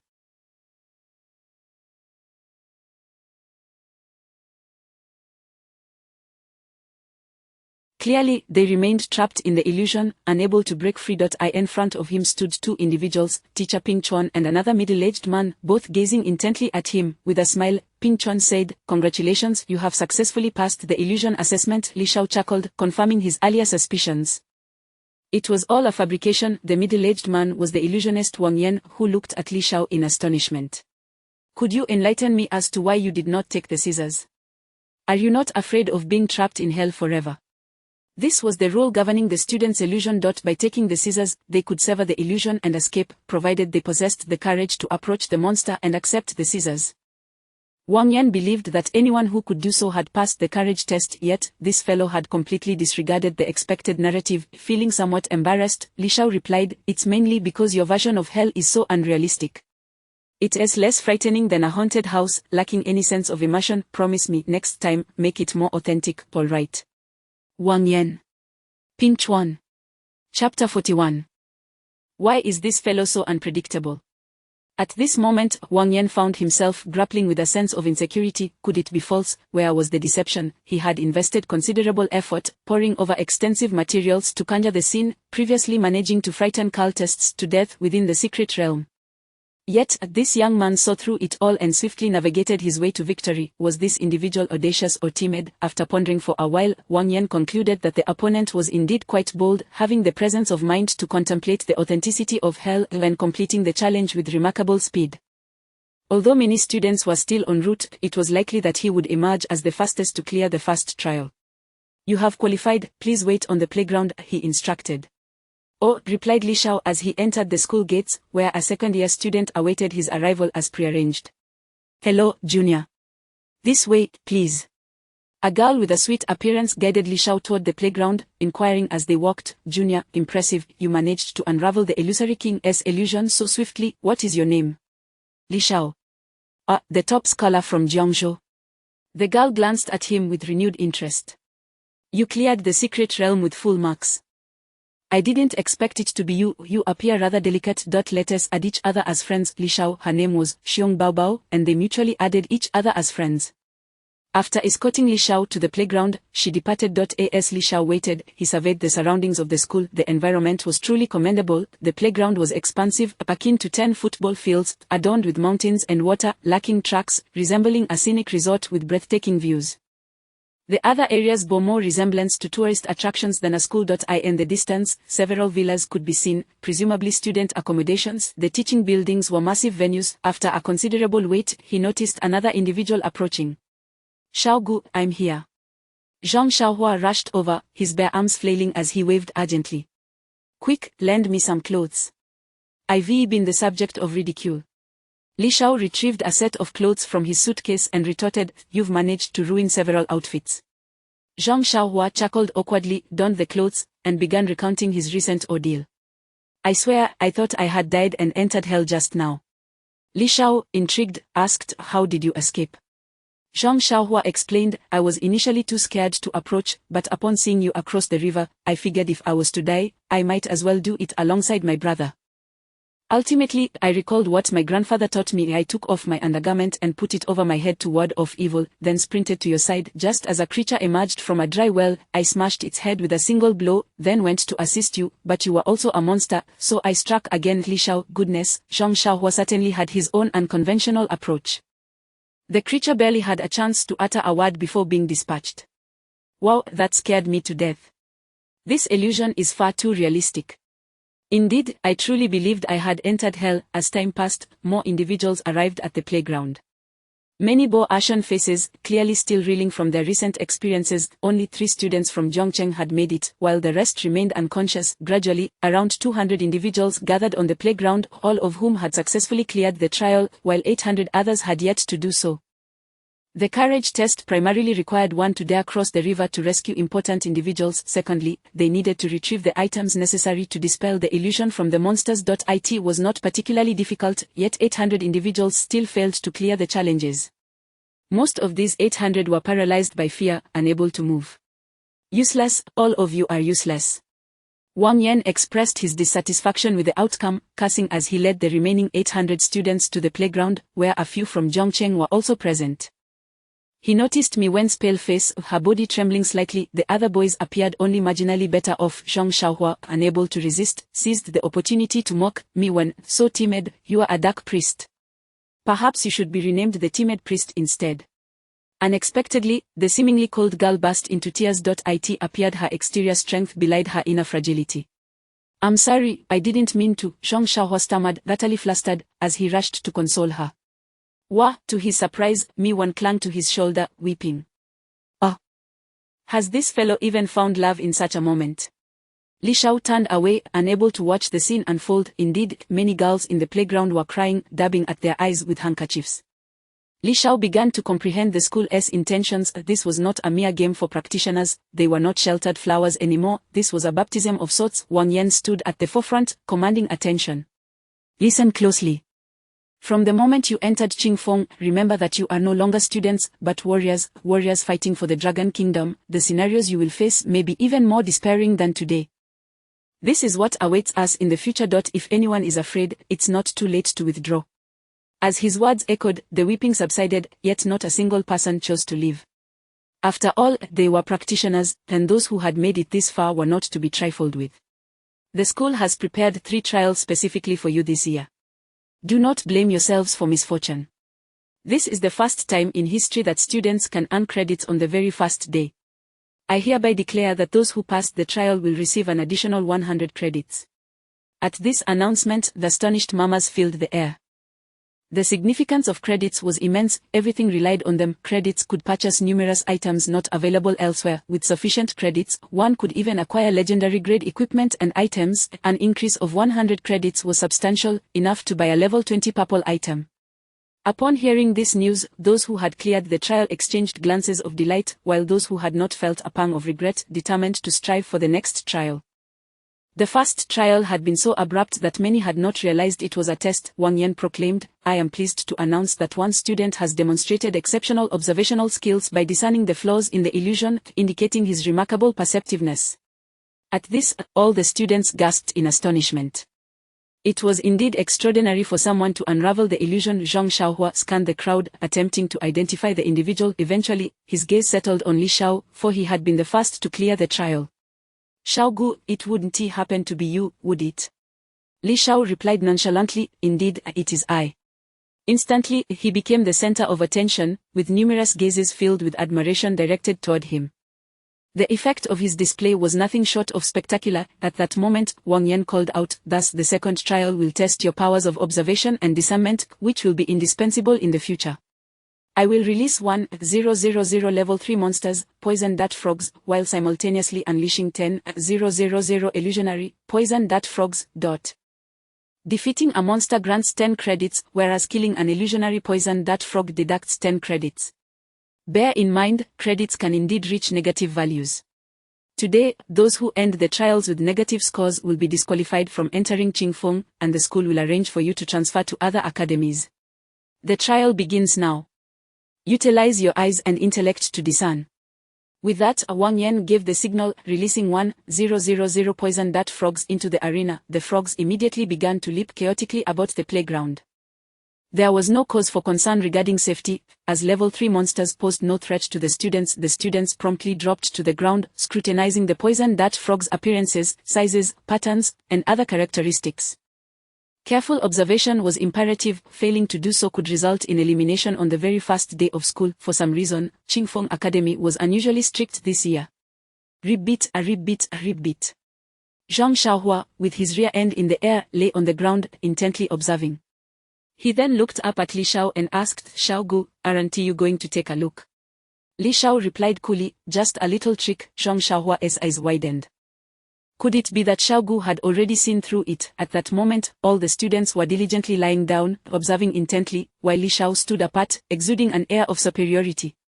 He relished this scene, feeling as though all the students were prostrating themselves before him. Of course, this was merely a figment of his imagination. His hands began to move like snowflakes drifting down, as the clay spiders spread out.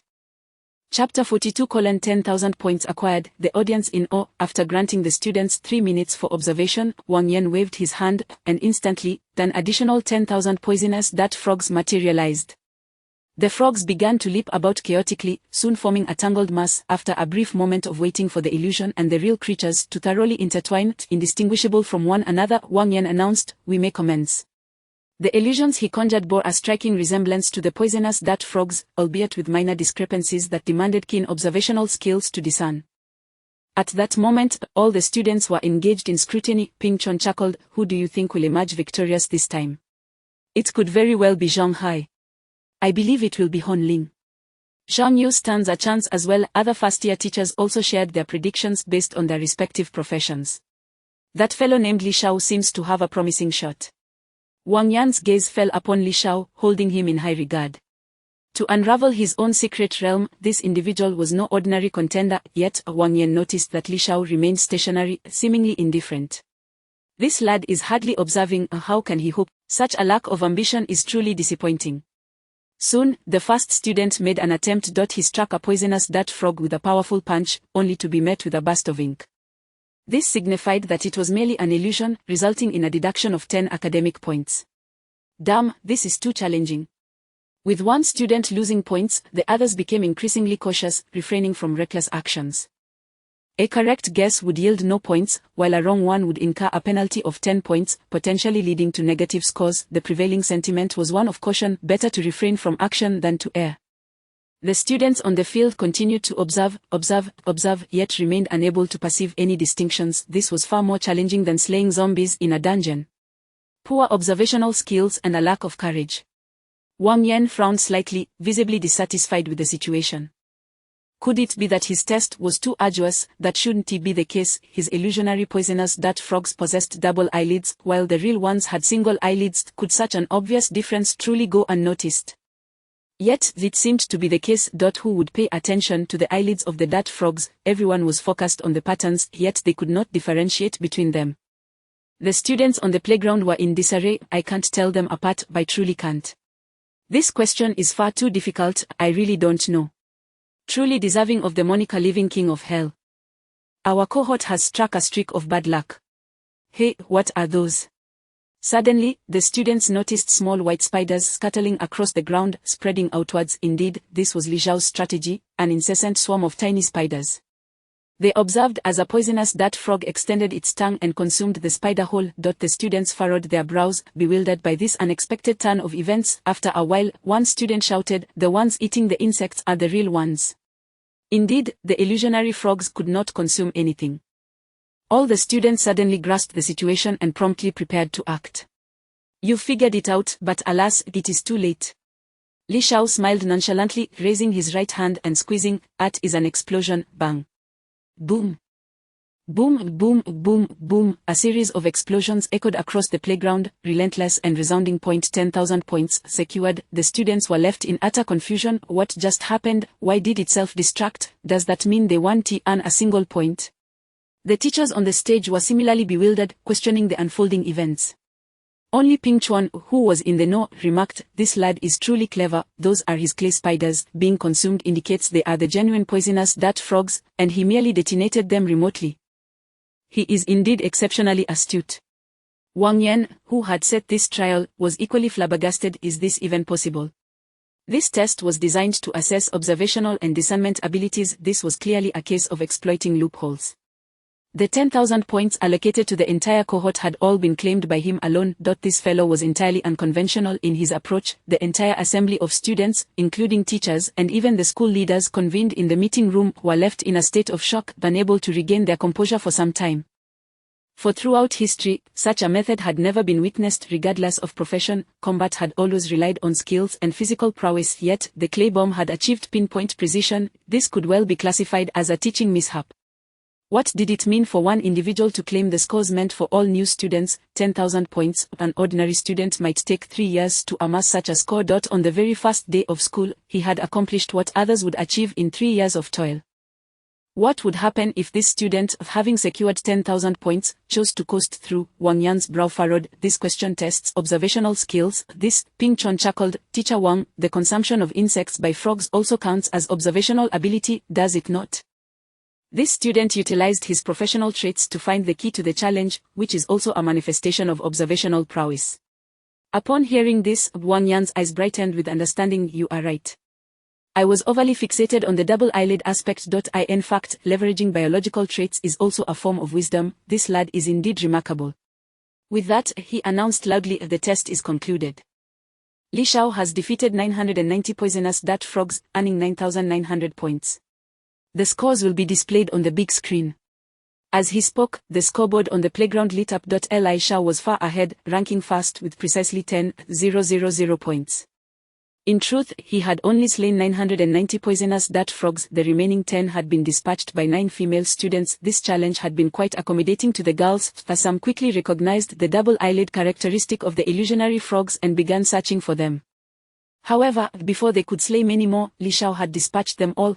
Upon seeing the scoreboard, the students became agitated. Why is this fair? I had also made a discovery and was just about to act. Li Shao. That top student from Zhongcheng. How on earth did Li Shao manage that? How could he achieve such precision? Damn it, Li Shao, you are leaving no room for other students. Indeed, even if you can do it, you ought to leave some for the others. Let me offer you a piece of advice. Leave a line for others, and we shall meet again in the future. The students glared at Li Shao as if he were their nemesis. After all, given enough time, they were certain they could discern the differences and earn points. Yet, Li Shao had claimed all the points for himself. Cutting off someone's financial path is akin to slaying their parent. This incited the wrath of the masses. The weather is splendid today. All my wishes are coming true. Li Shao remained unfazed, whistling and humming a tune, thoroughly enjoying himself. 10,000 points, would it be enough to purchase a legendary skill book? The other students glared at him, their eyes ablaze with frustration, yet powerless to retaliate. This fellow was simply infuriating. Zhong Xiaohua gave Li Shao a thumbs up. Brother Shao, impressive. Li Shao pressed down his right hand. Keep it low-key, low-key. The others from Zhongcheng were speechless. Was this considered low-key? It was exceedingly ostentatious. At that moment, as Wang Yan began to announce the rules for the third trial, all attention shifted away from Li Shao and focused on the upcoming challenge. The next trial is one of perseverance. Only with unwavering tenacity can one traverse this path. The Qinyun mountain of the school consists of 300 steps leading to the summit. The rules are simple. The higher you ascend, the better. Falling below 100 steps will incur a deduction of 50 points. Reaching the 100th step will yield no deductions. Climbing to the 150th step will earn 10 points. The 200th step will grant 50 points. The 250th step will award 100 points. Reaching the peak, while it is unlikely that anyone will actually reach it, I will still say this. 1,000 points for those who can. A student inquired, Teacher, may we use equipment and items? Wang Yan replied with a smile, any means are permissible, provided you can still utilize them. Let the competition commence.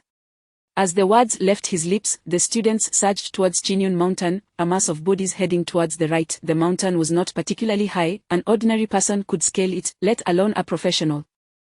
Yet, none dared to underestimate it. It surely would not be that simple, especially for those who had yet to earn any points. The need for scores was pressing. Zhong Xiaohua followed Li Shao leisurely.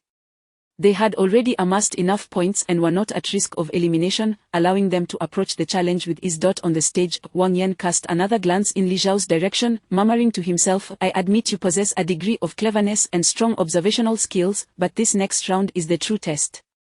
This is a challenge I spent 6 months crafting. There will be no room for tricks. Chapter 43. The trial begins. The second and third competitors clash. As the students arrived at the foot of Qinyun Mountain, they discovered that their equipment and items had been sealed, much like during their previous assessments at the academy. Not only that, but some attempted to use their skills only to find them sealed as well. These practitioners felt as helpless as ordinary individuals. This was the work of a sealing mage, who had cast a barrier that affected low-level practitioners like them. The students could only ascend using their physical attributes. The steps of Qinyun Mountain were long, each measuring a full 10 meters in width, capable of accommodating many. In a short while, the students ahead had already climbed quite high. Meanwhile, the leisurely Li Shao and Zhong Xiaohua had only just set foot on the first step. Zhong Xiaohua, having ascended several steps, remarked, "This feels rather effortless." Li Shao nodded, "Indeed, it feels easy, but there must be a catch." After climbing 70 steps, both began to feel a hint of fatigue. This shouldn't be happening. With my attributes, how could I possibly feel tired? I understand now, the steps must have increased the gravitational effect. Wiping the beads of sweat from her forehead, Zhang Xiaohua sat down on a step to catch her breath. Not far above them, several other students were also resting, panting heavily. There is indeed a gravitational effect, Li Shao had already discerned, yet he found another peculiarity. At level 14, he was higher than Zhang Xiaohua, who was at level 11. His attributes, bolstered by consuming the first apple, were superior as well, with a strength of 53 and constitution of 67. Despite being a life profession, his attributes far surpassed Zhang Xiaohua's. Why then did he also experience fatigue simultaneously with her? Ordinary students might find it difficult to notice such nuances, but Li Shao, with his higher level and attribute points, was more attuned. Something is amiss. Li Shao rose and began walking back down the mountain. Xiaogu, why go back down after climbing so hard? I want to test something. He descended several steps, carefully absorbing the sensations. Soon, he perceived the subtle differences. Indeed, there was an issue. With each step down, his body felt lighter. With each step up, it felt heavier. However, given his superior attributes compared to Zhang Xiaohua, he should have felt fatigue later than she did. Yet, both experienced it at the same time. Returning, he said, I believe I figured it out. These steps must be a type of device that adjusts according to each person's physical condition. Zhang Xiaohua, not quite grasping the concept, looked puzzled. Li Shao elaborated, if I'm not mistaken, with each step you ascend, the pressure on your body increases by 2. Regardless of how high your strength or constitution is, even if you possess 10,000 strength, the pressure added will still rise by 2. Everyone is treated equally, and this is the true test of willpower. After some breakdown, Zhang Xiaohua finally understood. I get it. So in this challenge, both high and low strength attribute warriors endure pressure proportional to their own attributes, treated the same. Precisely. Oh my, Zhang Xiaohua began to count on her fingers. On the 100th step, one must endure 200 of their own pressure. On the 200th step, that's 400, on the 300th step, it's 600. It's impossible to reach the summit. That's about right. It only gets more challenging as you ascend. Li Shao smiled slightly, however, reaching the top isn't entirely without opportunity. Zhang Xiaohua's eyes brightened. Xiaogu seemed to have devised a plan. Take me with you. Of course. Adoptive father. I'm so exhausted, it feels like we are being infused with an overwhelming pressure. Indeed, the pressure intensifies as we approach the summit. Hold on. We must persevere. Students who made it to Qingfeng Academy were not of inferior quality. They gritted their teeth and climbed step by step. After nearly half an hour, all the students finally reached the 100th step. Some had reached their limit, sitting down to catch their breath. Around the 100th step, half of the students were resting. After a brief pause, some resumed climbing, taking a few steps before needing to rest again. Look, someone has already reached the 150 steps. With a student's exclamation, everyone turned their gaze forward. It's Zhang Yu, the top scorer from Maple Leaf City. He is incredible. Very impressive, but he is a warrior class, so he should have an advantage. Oh my, there's someone ahead of Zhang Yu. It's Hon Ling, the top scorer from Lang City. At this moment, Hon Ling was in first place, with Zhang Yu in second, both relying on their willpower to compete fiercely. Hon Ling, the top scorer from Lang City, and Zhang Yu, the top scorer from Maple Leaf City, both knew the mountain's uniqueness offered no shortcuts. It was a test of endurance. Both were drenched in sweat, thoroughly soaked. Zhang Yu, you are formidable. No wonder you scored 2,100 points, but it's a pity, I'm scoring 3,000 points. First place is mine for the taking. Hon Ling gritted his teeth as he ascended the 200th step, nearly collapsing from exhaustion. He was currently bearing a pressure of 400 of his own weight. If he lost his footing, he would fall to the ground. I will not lose to you. Zhang Yu summoned all his strength to ascend several steps, reaching the 200th step as well. A commendable opponent. I acknowledge you, but to surpass me is impossible. Hon Ling struggled again, laboriously climbing higher. The outcome is still undecided, Zhang Yu retorted, refusing to yield, as he climbed to keep pace. The heights they reached left all others far behind, swiftly outpacing the third place. They were both prodigies from different regions, sharing a sense of mutual respect born from rivalry. Hey, have you noticed? The one who scored a perfect 4,000 in this academy assessment isn't here. Hon Ling, while trudging onward with difficulty, managed a smile. Damn it, he claimed first in the previous 2 trials. Zhang Yu grumbled, clearly displeased. Both had passed the first challenge, earning a score of 100, yet in the second challenge, they had earned nothing. Li Shao had cunningly monopolized all the points, leaving no credits for the other students. Fueled by indignation, Zhang Yu clenched his fists and surged forward to catch up with Hon Ling, stating, "I've investigated Li Shao, he is a dual-life profession practitioner, a clay master and demolitionist. This guy is quite clever, combining clay and explosives, no wonder, so that little white spider earlier was his clay bomb. It was eaten by the poison dart frog and then detonated. I see now, what a trickster." Hon Ling ascended a few more steps, reaching the 230th step. Exactly, what a schemer, that pesky brat. However, in this challenge, he has been left far behind. After all, he is merely a life profession, he won't go far. Perhaps at the start he may gain an advantage with clay bombs, but not in the later stages. Zhang Yu declared without hesitation. He was a wild tiger druid, an exceptionally rare profession. Druids were akin to paladins, embodying a blend of tanking, healing, and damage-dealing abilities. However, in terms of defense, druids were slightly inferior to paladins. As a wild tiger druid, he possessed a powerful tiger transformation. Once transformed, his combat prowess exceeded that of an ordinary druid's bare form. "You are right, in this competition, only you are worthy to be my rival," Hon Ling said proudly, his gaze sharp.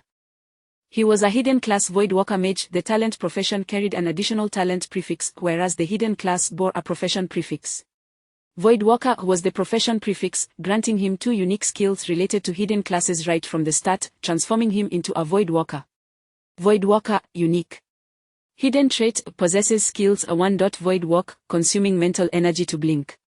2. Void distortion, the location where you blink generates special distortions that inflict damage. Besides this, he could also learn mage skills, with limitless potential. As a hidden class practitioner, he naturally looked down upon others, yet, at this moment, the fact that Zhang Yu could keep pace with him made him take notice, now regarding Zhang Yu as a worthy competitor. As for Li Shao, he was nothing remarkable, merely a trickster. Let us see who is stronger. I welcome the challenge, let us have a duel between men. The two, filled with vigor, shouted in unison. They removed their shirts, baring their chests as they continued to ascend the steps, facing the challenges head-on. Chapter 44. Teacher, I report that someone is cheating. Indeed, these 2 students are remarkable, demonstrating unwavering perseverance. Wang Yan, along with the school faculty, could not help but praise as they observed the surveillance footage. Such resolute and tenacious students are precisely what they seek. Apart from these 2, several others had managed to reach the 200th step, while the rest of the students lagged far behind. Some had reached the 150th step, secured 10 points, then subsequently given up. Fortunately, most remained within the vicinity of the 150th step. With the same capacity for endurance, some can ascend to the 200th step while others can barely surpass the 100th. This is the disparity in perseverance, Ping Chuan remarked with a hint of awe. Director Wang, your efforts over the last 6 months have not been in vain. This challenge could also serve as a trial for the senior students in the future. Indeed, this is established for the entire school, Wang Yan replied earnestly. I will propose to the principal that each year, students must undergo a trial of perseverance. Only those who reach the pinnacle shall be deemed worthy of being students of Qingfeng Academy. Ping Chuan chuckled awkwardly. Reaching the pinnacle seems somewhat daunting. According to your assertion, the summit requires withstanding pressures nearly 6 times one's own weight, akin to an ordinary person bearing the weight of 6 others. Quite a feat. Wang Yan concurred. Correct. While there may be some discrepancies, it can be understood in such a manner. However, I believe that someone will indeed accomplish it. Our students at Qingfeng Academy will increasingly rise to the challenge. Ping Chuan mused, I find myself quite curious as to who will be the first to reach the peak. Will it be Hu Hongbo or Yu Fei from the second year, or perhaps Zhu Miaomiao? And what of the third-year students, Shi Yuanji or Zhou Rensha? They all have a considerable chance. In any case, it seems unlikely that anyone from this cohort will succeed, as they are unseasoned. Wang Yan nodded slightly. This group of flowers, having just emerged from the greenhouse, are certainly not up to the task. Otherwise, my challenge would be deemed a failure. As the conversation continued, Wang Yan's brows furrowed suddenly as he focused intently on the surveillance video. He noticed 2 individuals resting on the 100th step, one of whom was Li Shao, a student he had been closely monitoring. After all, this young man had ranked first in the previous 2 challenges. I had hoped he would achieve a trifecta. Such a pity, Wang Yan sighed, shaking his head in disappointment. While he possesses some cleverness, his perseverance is severely lacking. To falter at just the 100th step is disheartening. This challenge relies solely on determination, or what else can he do? Ping Chuan chuckled, his perseverance may be lacking, but I genuinely wish to have this student in my class. I would nurture him well. Wang Yan pondered thoughtfully. If you were to cultivate him ineffectively, it would be better for me to refine his character myself. Ping Chuan, well, when the formidable Wang Yan has set his sights on someone who could possibly contest that. The other first-year teachers, upon hearing this, felt somewhat helpless. In truth, everyone desired Li Shao. His lack of perseverance was something that could be amended, yet, with Wang Yan's decisive interest, there was no way to contest that. The trial continued, with only 20 minutes remaining. 80 The 100-step mark on Qingyun Mountain, Li Shao and Zhang Xiaohua sat motionless, having lingered for quite some time. Reaching the 100th step incurs no penalties but also yields no additional points, serving merely as a baseline. Xiaogu, are we really not going to climb any higher? Zhang Xiaohua inquired, glancing at the steps, acutely aware of how far they had fallen behind. Li Shao retorted, even if we climb, can you reach the pinnacle? Zhang Xiaohua shook his head. According to your calculations, reaching the summit requires enduring 600 of the pressure, which is surely unattainable. Li Shao chuckled lightly. If that's the case, what would be the point of continuing? The 150th step grants only 10 points, while the 200th offers a mere 50 points, and the 250th provides just 100. It's hardly worth my effort. Indeed, if we are going to climb, we might as well aim for the highest. Zhang Xiaohua chimed in, step by step to greater heights. Truly, they were kindred spirits, their banter seamless. Xiaogu, I knew you could do it. Zhang Xiaohua exclaimed, the excitement bubbling forth, confident that his friend was concocting some ingenious scheme. Perhaps, against all odds, they could succeed. Zhang Xiaohua glanced at the time, anxiety creeping in, but there are only 18 minutes left, will we make it? Sharpening the axe does not delay the work, Li Shao replied with a grin. As long as I succeed, I can reach the summit in 5 minutes. Zhang Xiaohua's curiosity intensified. Xiaogu, what exactly is your plan? Please tell me, I am itching to know. Li Shao laughed. In truth, I've already conducted an experiment. My crafting clay hasn't been sealed. Crafting materials are truly a boon. Since no life professions had entered the combat academy, neither the challenges nor the assessments prohibited the use of crafting materials. Thus, Li Shao had cleverly found a loophole. Zhang Xiaohua exclaimed, so you're creating a giant clay spider for us to ride up? Incorrect, Li Shao chuckled. It's not a clay spider, I tested it earlier, and the staircase floor appears to function as a device, exerting gravitational pull on the body. Even riding a clay spider would lead to being crushed. Moreover, skills are restricted, so I can't control the clay spider. Indeed, the skill to manipulate clay had likely been categorized alongside combat skills, rendering it unusable. Fortunately, Li Shao discovered that his life skills for crafting clay remained intact. Zhang Xiaohua queried, so what is the plan? Li Shao explained, I've tested it, and the effects of this floor device have a limited range. If we ascend more than 1 meter off the ground, we will escape the intensified gravity's influence. Therefore, I will construct a Z-shaped ladder for us to climb directly to the summit. By applying the Pythagorean theorem, I can calculate the ladder's length and height. I've already done the math. Now, I just need to create the ladder. Li Shao sketched a rough outline on the ground. 7 Zhang Xiaohua felt a shiver run down his spine. In the presence of Xiaogu, he felt his own intellect might only suffice for menial tasks. Xiaogu, do you think it will work? I'm not certain, we can only try. After all, we are on the 100th step, so we will either incur no penalties or earn 1000 points. It's a gamble. Let's turn a bicycle into a motorcycle. Xiaogu, you are amazing. As Li Shao spoke, he began crafting the ladder. To ensure its stability, he utilized mid-grade clay. Having already faced failure once, the outcome now rested on this endeavor. With only 10 minutes remaining before the assessment concluded. Materials consumed: white mid-grade clay 500, production successful, item obtained. Z-shaped long ladder, creator Patrick Star, success, quickly, help me steady it, Li Shao exclaimed, producing a massive ladder from his backpack. Zhang Xiaohua hurriedly assisted, positioning one end towards the summit steps while placing the other on the steps beneath them. Xiaogu, will the ladder topple? Not at all, as long as it is secured. Li Shao retrieved some basic clay, using it as an adhesive to firmly bond the ladder's end to the floor and ladder, giving it a push. It was incredibly sturdy. Now it's simple.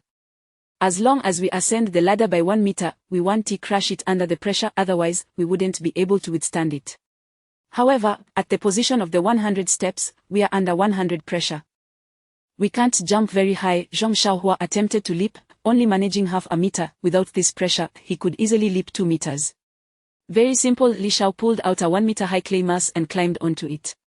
Then he ascended the ladder. Success. Zhang Xiaohua followed closely behind. Once he stood atop the 1-meter-high clay mass, he distinctly felt all gravitational weight dissipate. The effects of the stairs indeed only extended 1 meter. Let us go straight to the summit. The two began climbing the ladder at a rapid pace. In no time, they reached the pinnacle, matching the height of Qingyun Mountain summit, then horizontally traversing towards the side. In less than 3 minutes, they would reach the top. The plan succeeded, and the prospect of securing 1,000 academic points loomed near. At the 275th step, Honling and Zhang Yu were utterly exhausted, their vision blurring. Here, they were enduring 500 pressure, having reached their limits. You've done well, but I've reached my limit. This is where I draw the line. The two acknowledged each other's efforts, yet both had hit their limits and could climb no further. They relinquished their competition and lay on the 255th step, gazing up at the sky. Suddenly, they simultaneously noticed a white ladder above them. 2 figures were climbing the ladder. Honling rubbed his eyes. A ladder? Am I so fatigued that I'm hallucinating? Zhang Yu slapped himself. Ouch, it's not a hallucination, I see it too. Both sat up in unison, watching intently.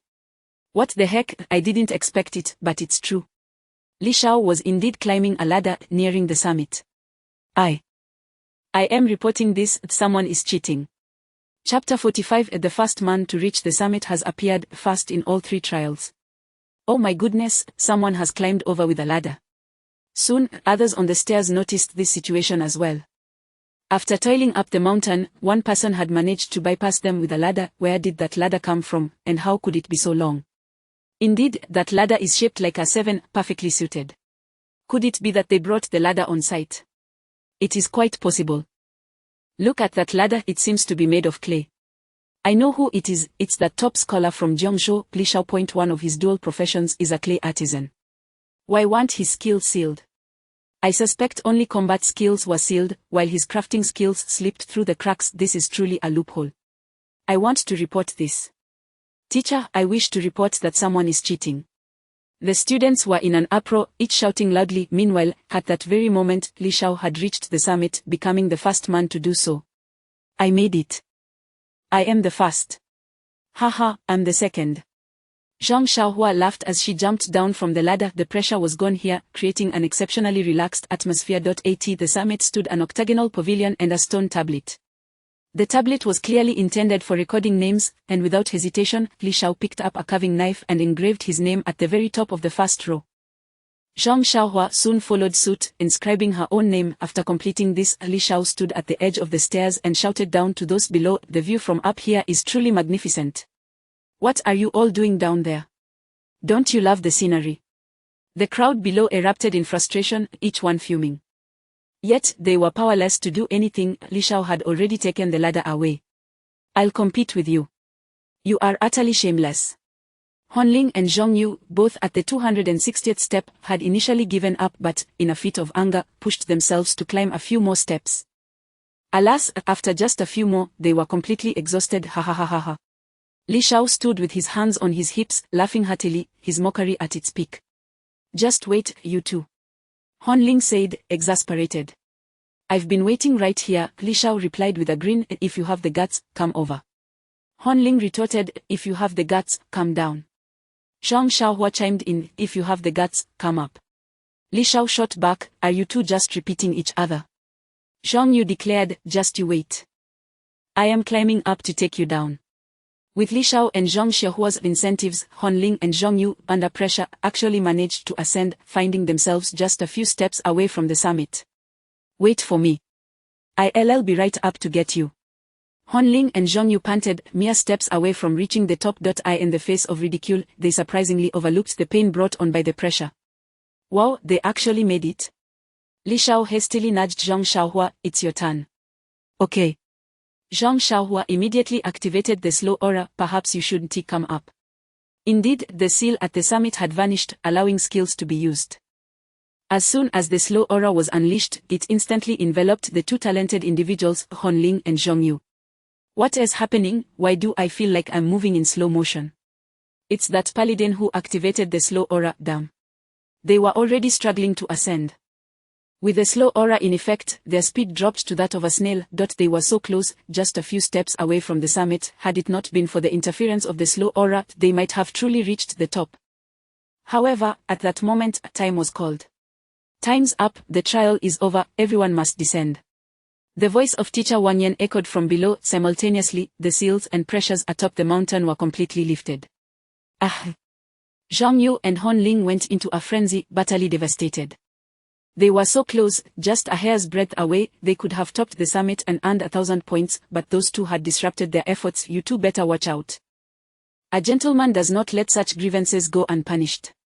Hon Ling and Zhang Yu exchanged glances and descended together. They could not settle the score now, there would be plenty of opportunities later.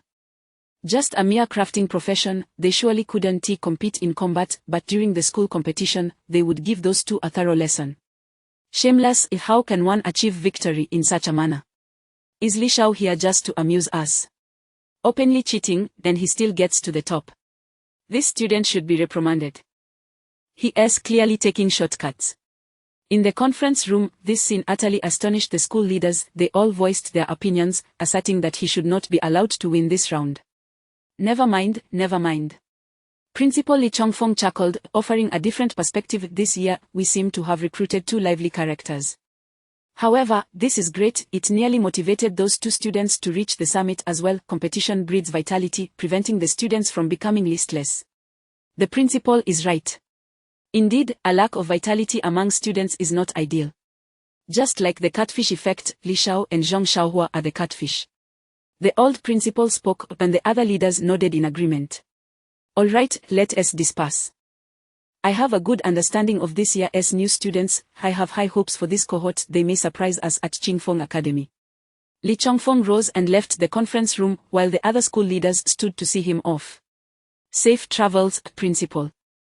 On the school playground, although Wang Yan was somewhat dissatisfied with Li Zhao's method of victory, he felt helpless. After all, he had previously stated that any method could be employed. The seal that added to the crafting skills was complicated and required many materials to establish. It was unnecessary. Thus, when he instructed the setting up of the sealing barrier, he overlooked the factor of crafting professions, which was his own oversight. He had also informed the principal of the situation, and the principal had not opposed it. Therefore, the score had to be granted. This endurance assessment has concluded. We have a clever student who utilized his intelligence to become the first to reach the summit. We hope he continues to be clever. As Wang Yan spoke these words, he shot a fierce glare at Li Shao. Truth be told, he did not favor those who took shortcuts. He instead held greater esteem for Hon Ling and Zhang Yu, who had nearly reached the top as well. Shoo! As he finished speaking, a chorus of boos erupted from the new students, clearly dissatisfied with Li Zhao's actions. Wang Yan continued. However, the other paladin, Zhang Shaohua, also relied on the skills of others to reach the summit, and upon reaching it, obstructed others from doing so, thus not deserving any points. Good. Wonderful. Such a relief. Delightful. Let that little fatso be humbled. Everyone applauded in approval, thoroughly satisfied with this decision. Only Zhang Shaohua appeared somewhat distressed, as if wearing a mask of anguish. I am quite pleased today. Not a single student was eliminated. Next, you will have 3 days of rest, after which classes will be divided. With the conclusion of the assessment, you will receive corresponding scores. Credits have many purposes. You will soon understand. The great director Wang Yan briefly outlined this before handing over to the life skills teacher. Each student received a student card, which contained their credits. Li Shao's student card boasted an impressive 11,000 points, while most others languished in the range of 0 to 100 points. Subsequently, the life skills teacher took everyone to their dormitories. The accommodations were like small villas, shared among 4 individuals. The environment was quite pleasant. However, after inquiring, Li Shao learned that he could spend credits to enter the villa district. 50 credits per semester. It wasn't overly expensive, but it wasn't cheap either. Generally, only upperclassmen possessed credits to access the villa district. Without hesitation, Li Shao opted to spend 50 credits to reside there. As his close friend, Zhang Shaohua, naturally tagged along. Sorry, but we want to be sharing a dorm with you all, haha. Zhang Shaohua couldn't resist throwing out one last taunt before leaving. This completely ignited the wrath of the crowd. Beat him, beat him. How infuriating. Let us take them down. Finish those two off. All the new first-year students armed themselves and pursued them. But when he turned around, he found that Li Shao had already vanished without a trace. Wait for me. Before long, the two had disappeared from sight. The students still sought to pursue them, but the life skills teacher rushed over, shouting, "What is going on? What kind of lawlessness is this? The academy does not permit anyone to use their professional abilities to fight amongst themselves. Violators will face penalties and lose credits. Only then did the pursuing students come to a halt, narrowly avoiding a confrontation with those two. Just when it seemed this farce would conclude, the life skills teacher, being one who thrived on the excitement, added, however, challenges can be initiated, any grievances can be settled fairly in the arena. Upon hearing this, all the students' eyes lit up. Especially Honling and Zhang Yu, who had already resolved to utilize the momentum of Li Shao, the one who had topped all 3 trials, as a stepping stone to establish their own renown in the first year. They exchanged glances, both understanding each other's intentions. Honling looked at Zhang Yu and declared, "Leave Li Shao to me, and you can handle Zhang Xiaohua." Zhang Yu frowned, "No way, I want to fight Li Shao." "Stop arguing. Let us decide with odds." "All right, fair enough." The two flipped a coin, and ultimately, Honling emerged victorious. "Excellent, I'll take on Li Shao, and you'll take on Zhang Xiaohua." Honling grinned with confidence, "I'll show him the power of the Voidwalker mage." He'll learn that his title as Jiangcheng's top scholar is but a hollow reputation. "Fine, I accept the terms. This time, you can take the spotlight." Zhang Yu relented, shaking his hand in resignation. "I'll begrudgingly teach that Zhang Xiaohua a lesson, so he knows what it means to be humbled." Chapter 46. Second-year teams recruit a powerful temporary squad. The night was abuzz with excitement. After the commencement of the school year, students returned to their dormitories one after another. In a solitary villa, Xiong Panpan exclaimed with enthusiasm, "Have you heard? A new student has made quite a splash today, gaining fame that surpasses even yours." Zhu Miaomiao, astonished, inquired, "Just how famous?" Both Xiong Panpan and Zhu Miaomiao were second-year students who had shared this villa as their dormitory since their first year, maintaining a relatively good relationship. Zhu Miaomiao, who had entered the academy as the top scholar last year, had garnered attention after defeating all other top scholars within 3 days of her arrival due to certain circumstances. "He is even more impressive than you." Upon entering the school, he became the target of all. Xiong Panpan elaborated, "This year, the school instituted 3 trials, allowing students to earn points right from the start. The first trial was a test of courage, falling into the abyss, and he emerged in under 2 minutes. The second was a test of observation, distinguishing illusions, where he scored a staggering 9,900 points. The third trial tested perseverance, ascending Qinyun Mountain, and he fashioned a ladder out of clay to climb it, earning another 1,000 points, becoming the first to reach the summit, nearly infuriating the living king of hell. Ha ha ha. Not only that, but all the new students were left fuming, making him a public enemy." Zhu Miaomiao paused in surprise. "Clay, is that person named Li Shao?" Xiong Panpan, taken aback, responded, "Oh, how did you know?"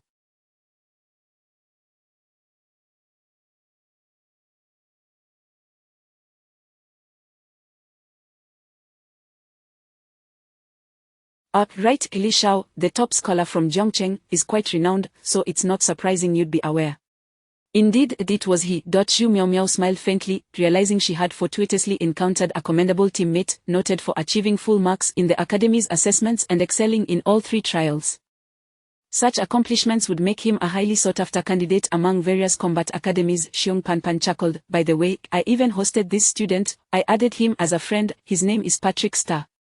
He is quite handsome, just my type."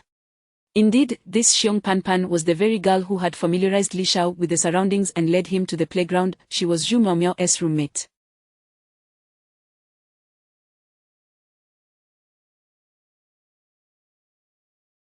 Zhu Miaomiao hardly paid attention to Xiong Panpan's words, instead murmuring, "I wasn't mistaken, he is mine." Xiong Panpan raised her eyebrows. "Miaomiao, are you trying to steal him from me?" "I've finally found a cute little puppy I like."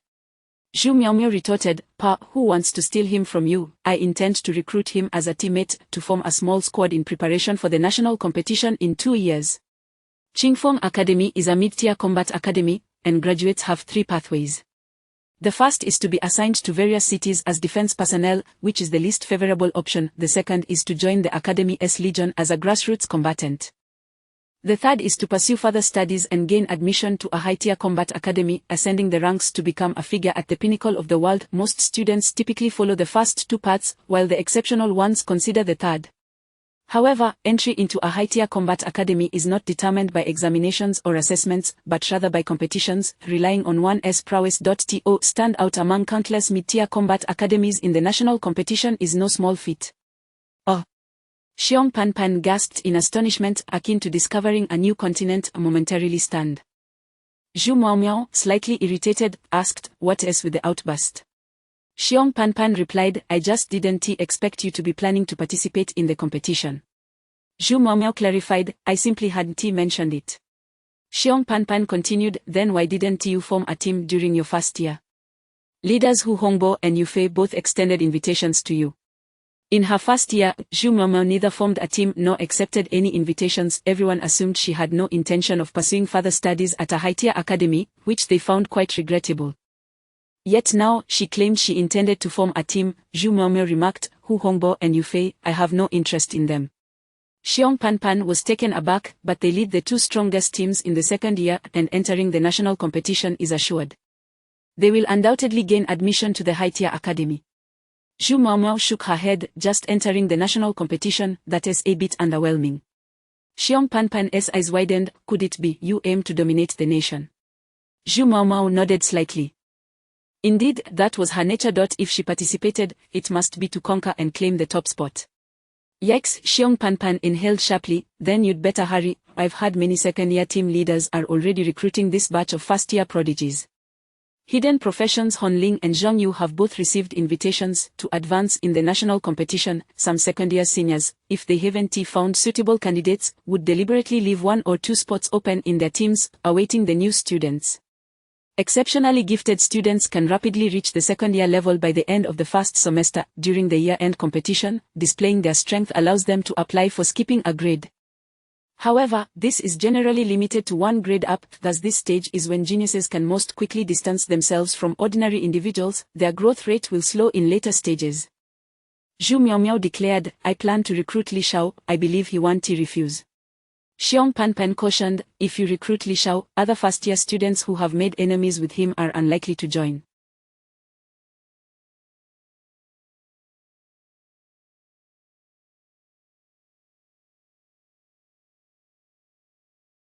You need to consider carefully. Li Shao is merely a lifestyle profession, and he may not perform well in the long run. Moreover, you haven't formed a team yet. Even with Li Shao, that would only make 2 of you, still 3 short. At this point, Zhu Miaomiao felt a twinge of headache.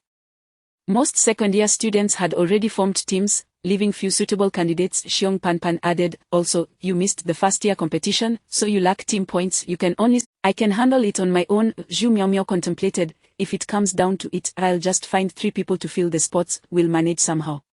After saying this, she turned to Xiong Pan, "If no one else is available, you can join us." Xiong Pan, slightly excited, asked, "Really? You'd actually want to include me, but I'm not very skilled. Others aren't keen on teaming up with me." Xiong Pan yearned to join a team and participate in the competition, yet her skills were lacking, merely an ordinary warrior. This had led to her being overlooked, relegated to the sidelines. Consequently, she had become roommates with Zhu Miaomiao, who was also somewhat reclusive and marginalized. "Just filling the spots, no need to get so worked up." "Thank you, Miaomiao. Love you. Don't be so mushy, I can't handle it. Pairing with Li Shao gives me a chance to form a CP. You must bring him along." As night fell, numerous teams were recruiting. The most sought after were those heading towards Honling, but they were repelled by a mere glance from Hu Hongbo. The leader of the Solitary Swan team approached Honling. "Honling, the Solitary Swan team invites you to join us. Reassembling your own team may not guarantee the best members. Why not join mine? My team is already complete, just 1 short." Currently, even with only 4 members, the Solitary Swan team ranks first among second-year teams, making entry into the national competition a certainty. "Your inclusion would propel our team further on a national scale." Honling pondered for a moment before nodding in agreement. "I'll join." After all, his goal was also the high-tier combat academy. Joining an existing team was the most prudent choice. Hu Hongbo nodded slightly. "You will become the ace of the team." Honling inquired, "Is there anything specific you need me to do?" Hu Hongbo replied, "It's simple. Complete a year's worth of growth within 6 months, then gather a few people to secure a top 3 finish in the mid-year first-year competition, allowing you to skip a grade and advance to the second year." Honling smiled, "That is a piece of cake. I understand." Thus, Hon Ling chose to join Hu Hongbo's solitary son team. Meanwhile, Zhang Yu joined the second-ranked rapid team. A few other talented students also accepted invitations from second-year students.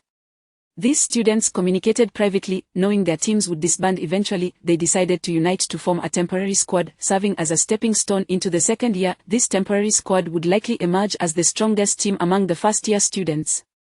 Strangely, despite Li Shao achieving full marks in the academy assessments and entrance examinations, he received no invitations from any teams. Perhaps, after the captains inquired, they discovered he had dual lifestyle professions, which they did not regard highly.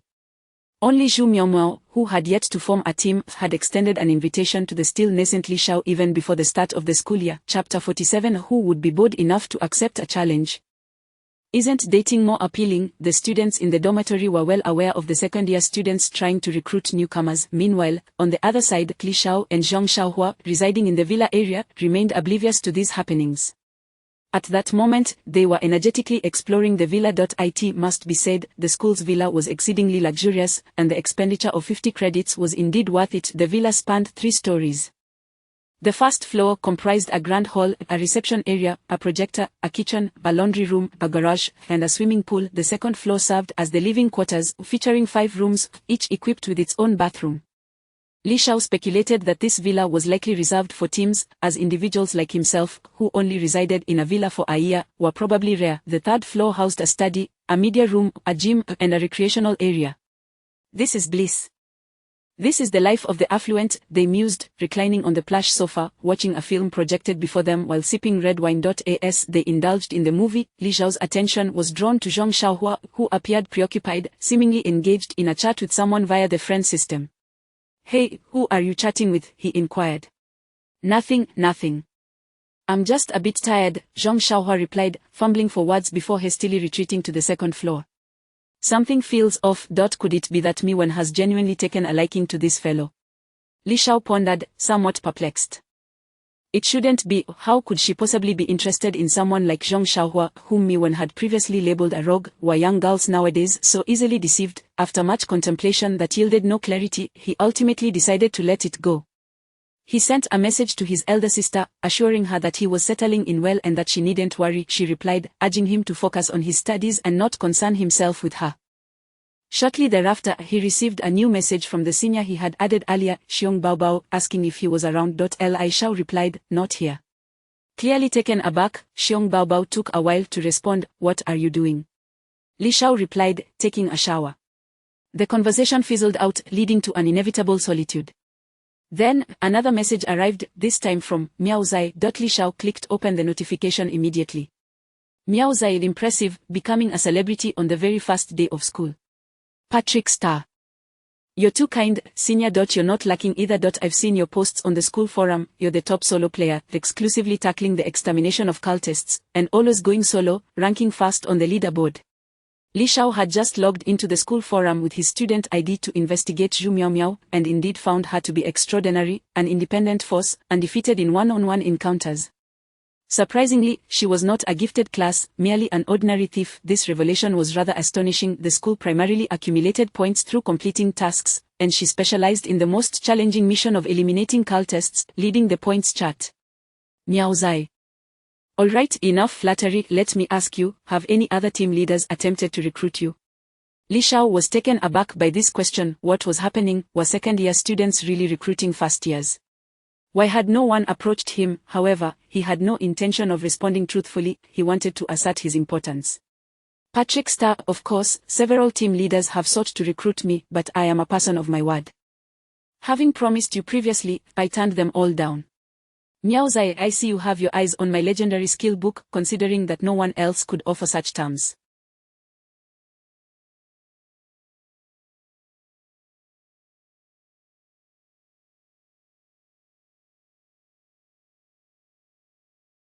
You are quite perceptive. Patrick Star, hehe. Miao Zai, however, your actions today may invite complications. This year's new students are surprisingly exceptional, and many may be recruited into second-year teams. Those who are accepted will likely form a temporary squad to compete for ranks in the intergrade competition, and your conflicts with others may complicate team formation. Patrick Star. Let them come, I will face whatever challenges arise. It's merely a bit of turbulence, nothing to fret over. Miao Zai. At that moment, Zhu Miao, lying on her bed, was taken aback. She hadn't expected Li Shao to be so arrogant, yet she found it quite appealing. He neither held a dismissive attitude nor exuded an air of overwhelming confidence. Such a teammate was precisely what she needed. After a moment of hesitation, she replied to Li Shao, "I will wait for you in the second year. Your wait will be worthwhile, I am worth it." Zhu Miao was rendered speechless.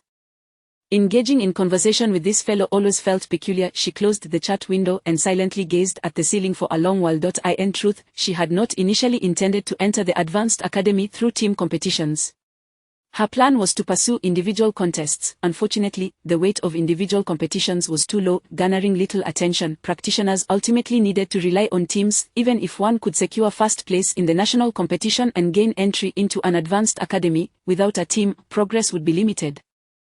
It was only upon witnessing Li Zhao's remarkable technique using clay bombs that the idea of forming a team for competitive play sparked in her mind. Perhaps to others, the future of a life as a practitioner seemed bleak.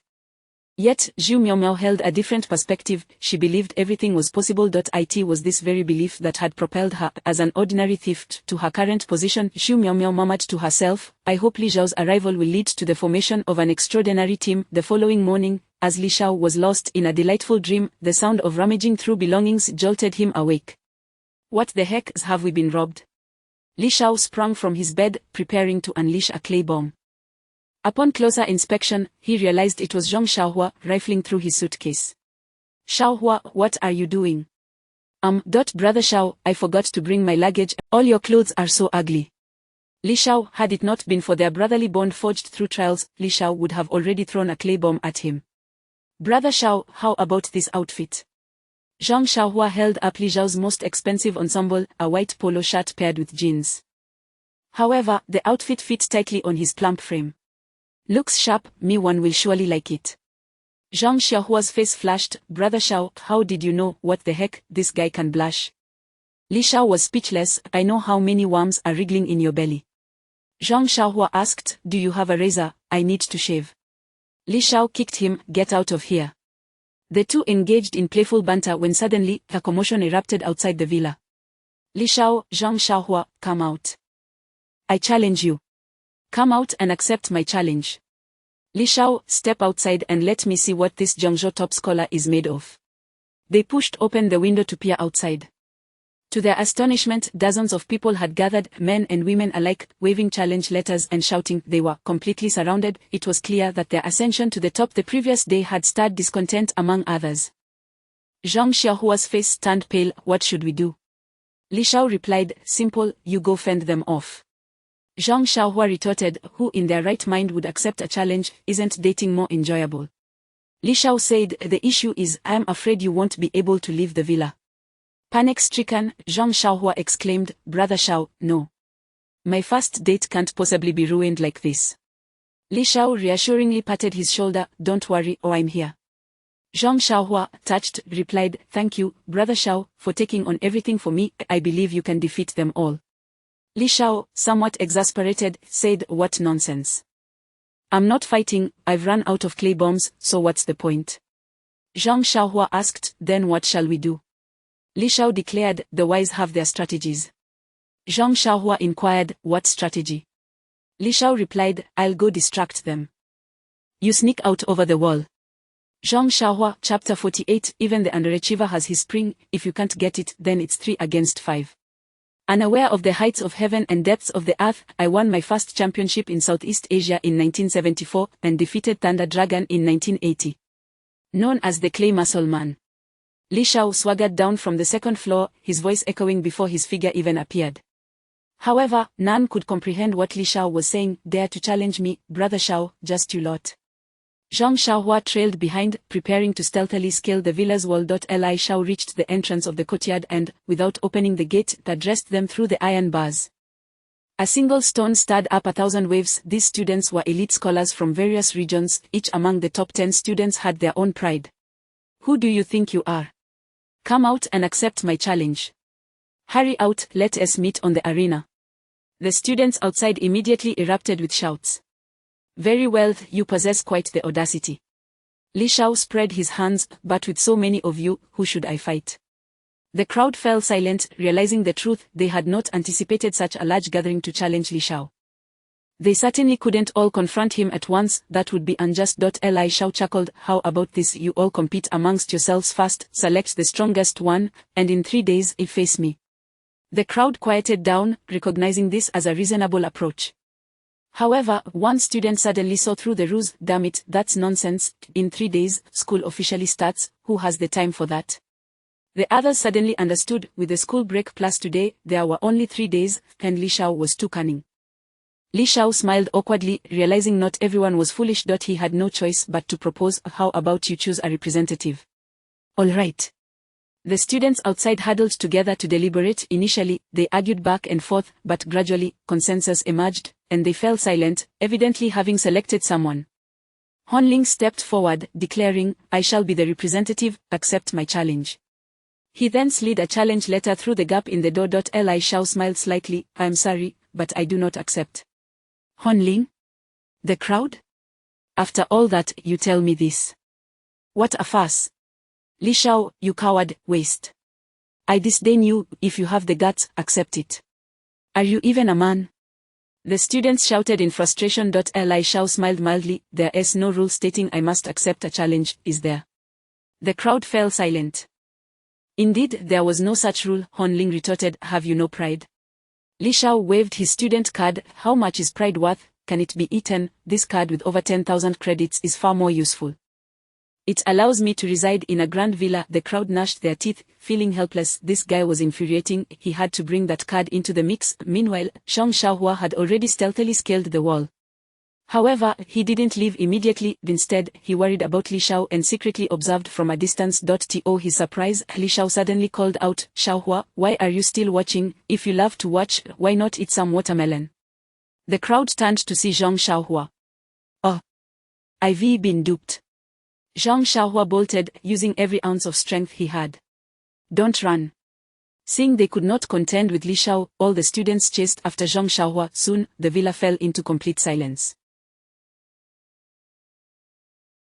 Stretching lazily, Li Shao returned to his room. Finally, I can enjoy a good nap. Oh, how vexing. Zhang Xiaohua ran frantically, pursued relentlessly by the other students. His speed was no match for the pack behind him.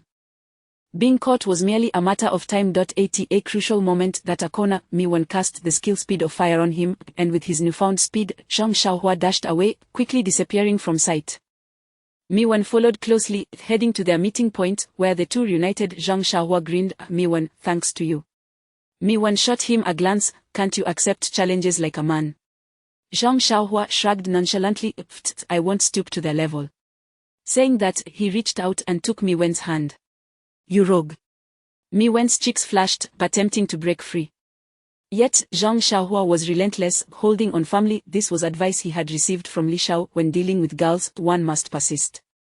I am a rogue, so what? Zhang Xiaohua adopted a cheeky demeanor. Perhaps it was because the affluent young lady had only encountered well-behaved men that she found herself drawn to someone so different. Thus, the romance between the underachiever and the heiress blossomed. Even the underachiever has his spring. Zhang Xiaohua grasped Mi-Wan's hand. Let us go shopping. Mi-Wan asked, how do we get there? Zhang Xiaohua replied matter-of-factly, we'll take the bus. Mi-Wan rolled her eyes and waved her left hand, summoning a Kalinan. A luxurious off-road vehicle capable of withstanding attacks from level 30 monsters. Zhang Xiaohua was utterly bewildered. What was going on? What kind of family did Mi-Wan come from? Are you afraid? Mi-Wan raised an eyebrow, slightly disappointed. Throughout her life, both male and female classmates had always kept their distance, treating her with trepidation. She too longed for friendships, yet felt a barrier due to her family's status. Give it to me. Zhang Xiaohua extended his hand. What? Mi-Wan blinked in surprise. Hand me the keys. I'll drive. Zhang Xiaohua asserted, embodying a traditional masculine stance. How could I let a girl drive? What was there to be afraid of? I, Zhang Xiaohua, am destined to follow Brother Shao to the pinnacle of the world. A mere Kalinan could not intimidate me. It could be said that fools have their own blessings. This phrase, originally uttered by Li Shao, Zhang Xiaohua took to heart, believing it entirely. All right, Mi-Wan blushed, handing the car keys to Zhang Xiaohua like a shy girl. Roared, as the vehicle roared to life, the love story of the underachiever and the heiress began to unfold. Achoo, inside the villa, Li Shao sneezed, feeling something was amiss. Perhaps it was the absence of Zhang Xiaohua that made things feel too quiet. That infuriating Zhang Xiaohua, forgetting his friends for the sake of a girl, hasn't he even sent me a message to report in all day? Forget it, I can't be bothered with him. I should take advantage of this 3-day break to replenish my arsenal.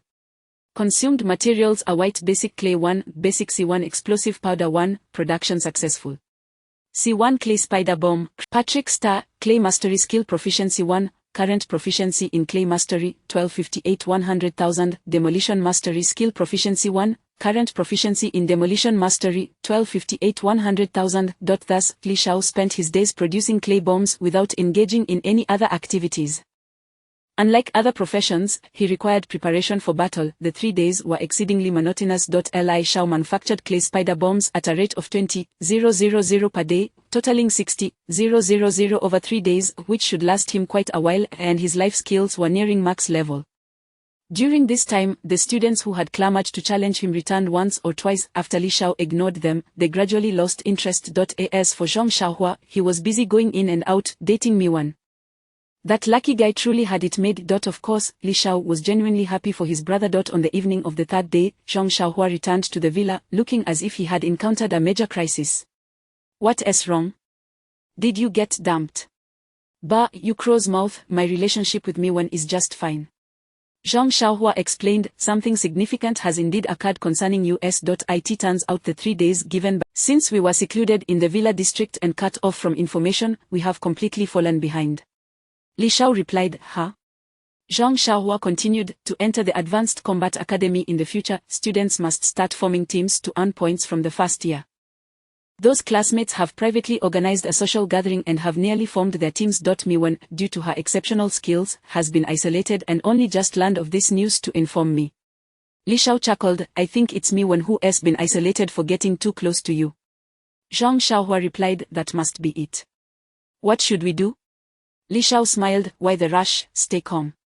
In truth, he had suspected this already, otherwise, why would Zhu Miaomiao from the 2nd year want to recruit him? Zhang Xiaohua said, what do we do now? Good teammates have already been taken. Li Xiao inquired, is Miwan willing to team up with us?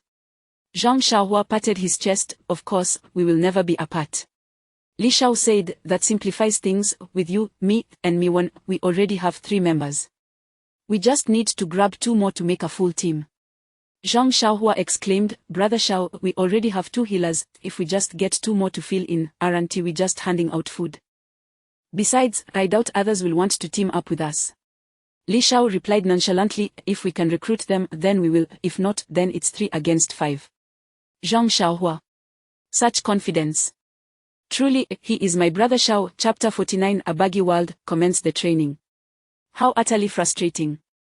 As night fell, Zhang Xiaohua reached out to several classmates from Jiangzhou, Phantom Ranger Wang Hai, Fia Warlock Chennan, all were tactfully declined. They mentioned having already formed suitable teams and advised him to seek others. With no other recourse, he resigned himself to wait and see. However, opportunities were not entirely absent, teams were not set in stone. Before the 2nd year, as teams were still in a state of flux, it was a period of adjustment. If the synergy was lacking, captains could opt to exchange members. After a 3-day break, the class assignments commenced.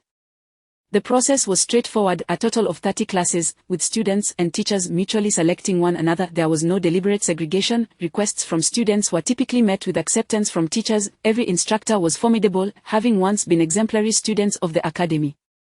Moreover, teachers did not inundate students with excessive knowledge, instead, they orchestrated overarching tasks and assigned periodic missions, even collaborating with students on assignments. The Combat Academy, in essence, was not a conventional school but rather a training ground for warriors.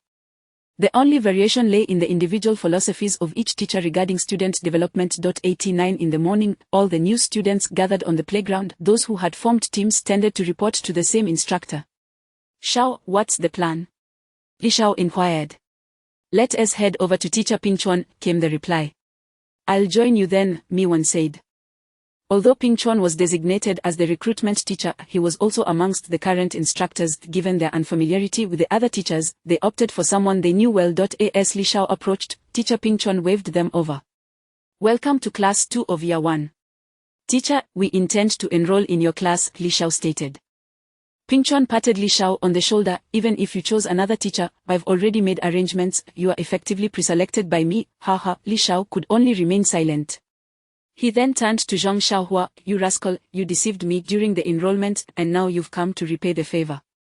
Ping Chuan referenced the special scholarship granted to Zhang Xiaohua to entice him during the academy's assessments. Zhang Xiaohua thumped his chest. I must repay it. Ping Chuan then glanced at me when, taken aback to see the dark priest among them, a commendable profession with significant potential. You three should report to class. Once everyone has arrived, I will deliver a lecture, and then we can officially commence our training. Understood, teacher, they responded, making their way toward the classroom in the teaching building. Li Xiao has gone to class too. Are you going as well? I'm not going. I'd be doomed in the same class as him. Seriously, who would choose class 2? It doesn't matter which class, better not to be with him. News of Li Xiao's enrollment in class 2 spread quickly, prompting new students to steer clear, evidently still resentful over the incident of losing 10,000 points a few days prior.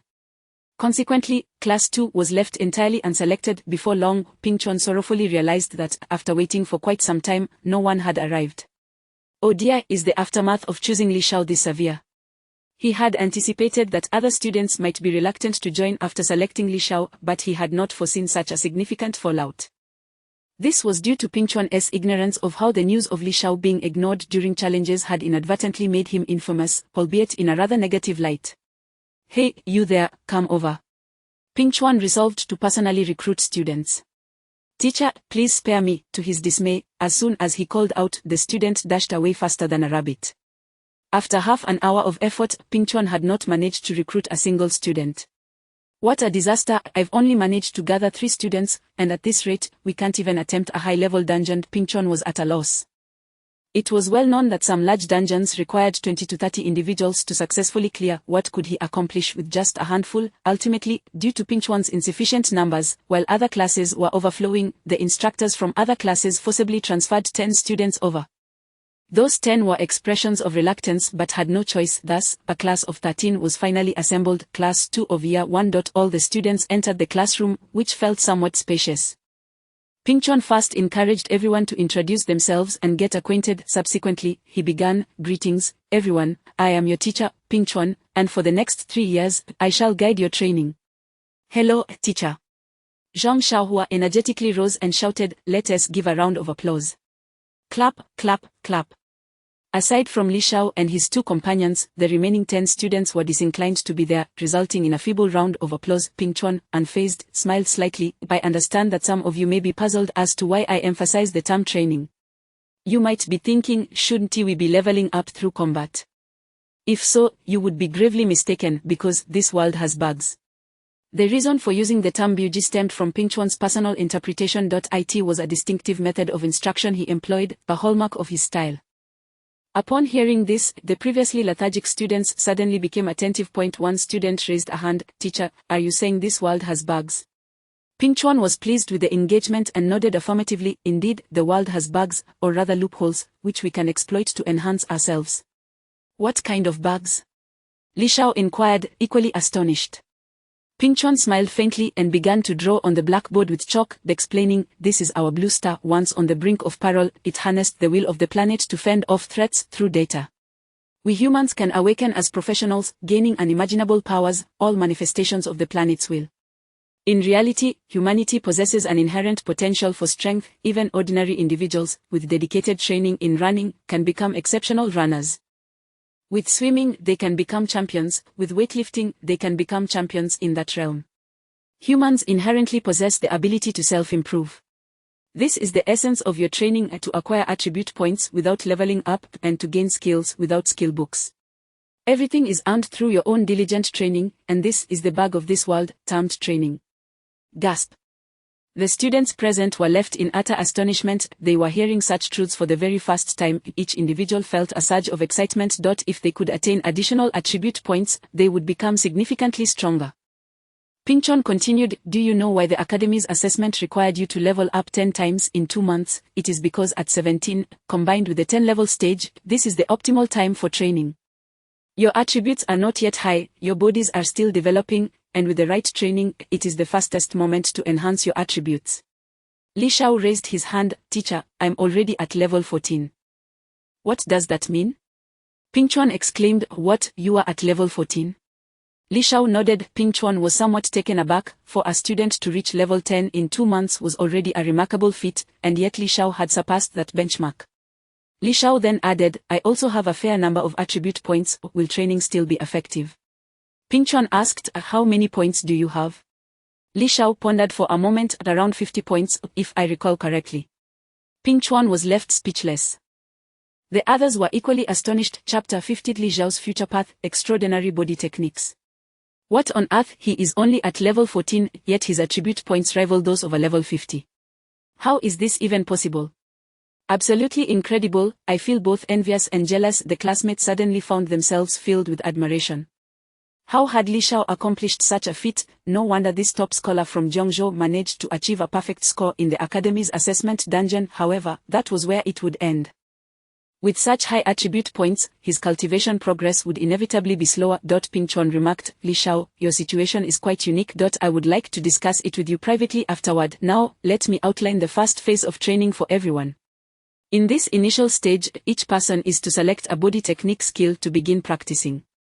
The martial arts skills are compilations crafted by the martial artists of Longhua. Acquiring these skills through personal training is exceedingly challenging. Out of 1,000 individuals, it is rare to find even one who can master them. But that is of little consequence. Learning a few evasion techniques would still count as a success. Regardless of whether you are a mage, warrior, or priest, mastering additional dodging techniques can prepare you for various unforeseen circumstances. Furthermore, utilizing the school's gravity chamber to train martial skills under high load conditions serves as a form of exercise, enhancing certain attributes, twofold benefits. This is why professionals emerging from our academy surpass idle practitioners. Our attribute points are inherently higher than those of the same level. We possess superior combat skills. The first month of school, the basic gravity chamber will be completely free. However, after a month, access will require academic credits. The training duration is set for 1 month, after which all first-year students will face a daunting examination. Do not grow complacent. Training is, in fact, more arduous than battling monsters in the wild, yet the rewards are substantial.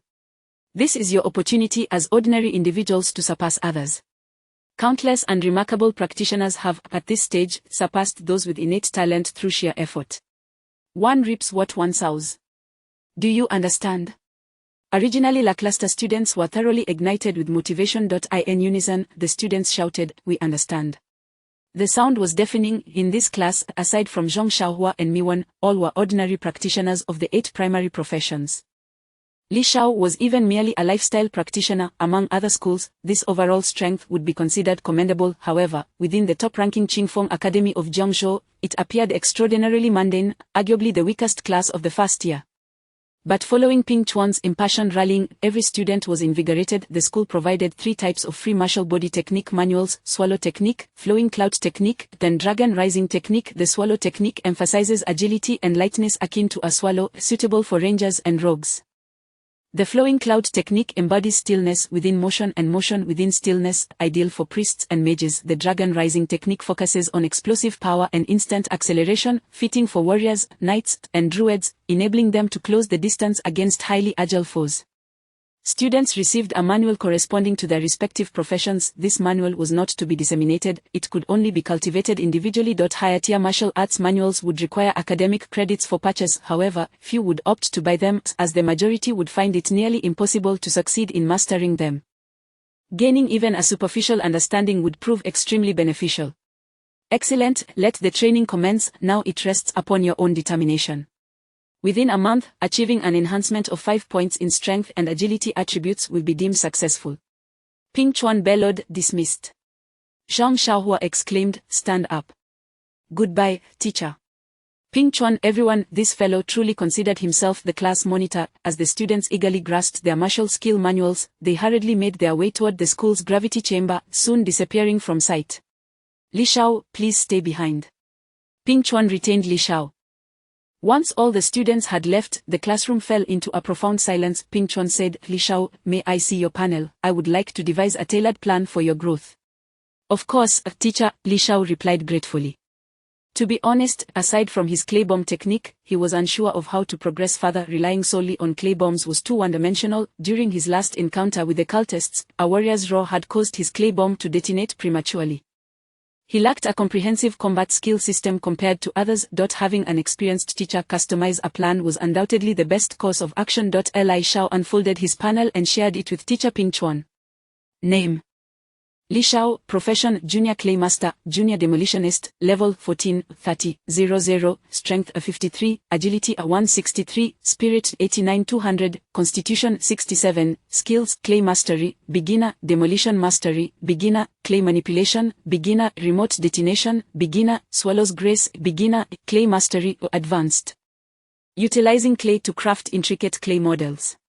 Demolition mastery, advanced using explosive powder to create basic C1 explosives. Clay manipulation, advanced employing mental force to manipulate clay actions within a 300-meter radius. Remote detonation, advanced. Setting commands to control detonations within a 300-meter range. Swallow's grace, beginner, agile and graceful, as swift as the wind and tranquil as the forest. Upon careful examination, Ping Chuan displayed a look of astonishment. Your attributes are indeed remarkably high, almost absurdly so. And you've even acquired the Swallow's Grace skill. Did you utilize a legendary skill book that must have boosted your agility by an additional 100 points? Yet, even so, such attributes seem implausibly elevated. You must have employed some legendary grade items. Li Shao nodded and recounted the legendary skill book he had used and the special rewards acquired from the dungeon, though he discreetly omitted the details regarding the special task. The zombie paradise can yield such rewards. Ping Chuan was even more astonished, for even higher tier dungeons yielding an SSS rating would not produce legendary items. Legendary items are so rare that even he had none, their emergence would cause a sensation. It was unfathomable that Li Shao already possessed two. Soon, Ping Chuan regained his composure and remarked, Li Shao, splendid. You have established a commendable starting point, with boundless potential ahead. However, the next thing I must convey to you is of utmost importance. Understood, Li Shao replied earnestly. Ping Chuan spoke with gravitas. You are unlike others. In the early stages, your clay bombs will indeed grant you certain advantages, but as time progresses, if you do not enhance your combat capabilities, lacking combat skills will inevitably lead to your decline. Become an extraordinarily powerful martial artist. An extraordinarily powerful martial artist. Li Shao echoed. Ping Chuan affirmed, precisely, an extraordinarily powerful martial artist is one who learns various passive abilities of martial artists, encompassing not just agility but also combat skills. I refrain from calling you a martial artist because you cannot master martial techniques. You cannot be entirely classified as one. However, with your clay manipulation abilities combined with martial artists' passive skills, you can forge a path in the profession. Upon hearing this, Li Shao experienced a moment of enlightenment. He had previously entertained this notion, albeit not with great fervor, yet, after Ping Chuan's insightful guidance, he comprehended the trajectory of his future. Ping Chuan smiled. Moreover, since you lack combat skills, you save time that would otherwise be spent on skill proficiency, allowing you to focus entirely on honing martial artist skills. Now that you possess a movement technique, you can directly pursue martial artist combat skill manuals. By the way, do you know what the 20th level advanced skill for clay masters is? Li Shao shook his head. I do not know. There is no information online. Ping Chuan explained, the 20th level skill, Clay Hand, allows you to create clay in a combat state and imbue it with characteristics. Li Zhao's eyes sparkled with excitement. If so, coupled with formidable martial skills, he could indeed progress further along his professional journey. Ping Chuan continued with a grin, follow my advice and exchange your credits for the martial artist manuals. The beginner gravity chamber is no longer sufficient for you, your attributes are too high, rendering further training meaningless. You require the intermediate gravity chamber to enhance your attributes slightly, however, it necessitates credits to utilize. But that is of no concern, you have ample credits. Li Shao inquired, teacher, how much can I increase my attributes through training? Ping Chuan chuckled, in truth, it may only add about 10 points to strength and agility, if you are fortunate. That is likely the limit of human potential. Li Shao was speechless. Only 10 points, that hardly inspires excitement. Ping Chuan retorted, if I do not say so, how would those young rascals strive to practice their agility? The real value lies in the agility techniques themselves, the attribute boosts are merely ancillary. Li Shao remained silent. One must acknowledge that Ping Chuan truly exerted himself to strengthen his students. Teacher, I shall take my leave. Li Shao bid farewell and departed. Ping Chuan nodded slightly, watching the figure of his student fade away, murmuring, Li Shao, I hope you can traverse this path, for it will add another combat sequence to our Dragon Nation. There are indeed talents among those in living professions, they too deserve a chance. This was Ping Chuan's aspiration for Li Shao. Many living professionals possess innate talent and perseverance that rival those of combat professions. They merely lack an opportunity. Ping Chuan hopes that through their efforts, living professionals can also embark on the path of combat professions, alleviating the persistent issue of cultists and bolstering the strength of the Dragon Nation. Chapter 51 The Legendary Accessory Willing Baoyu. Hello, I would like to inquire how many credits does a legendary skill book cost? Upon leaving the classroom, Li Shao made his way directly to the treasure pavilion of the academy. Behind the teaching building of Qingfeng Academy lies a vast establishment, 3 stories high, encompassing a myriad of offerings: an equipment shop, a weapon shop, a gemstone shop, a forging shop, a skill shop. It is akin to a grand trading hub. However, transactions here do not involve monetary exchange, only academic credits are accepted. Many items cannot be procured from the market, showcasing the profound heritage of Qingfeng Academy. At this moment, Li Shao was inquiring at the skill shop. The shopkeeper, a portly fellow, looked astonished. Young man, you wish to purchase a legendary skill book? It appears you are merely a freshman. Can you afford it? Li Shao chuckled. Whether I can afford it or not will be evident once you state the price.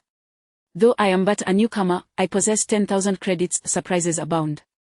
The portly man replied, 100,000 credits. Li Shao exclaimed, that's unaffordable. The shopkeeper was momentarily speechless. Li Shao continued, why is it so exorbitant? I've heard that an ordinary student can accumulate only about 10,000 credits over 3 years. Who could possibly afford 100,000? Surely, this must be a deception.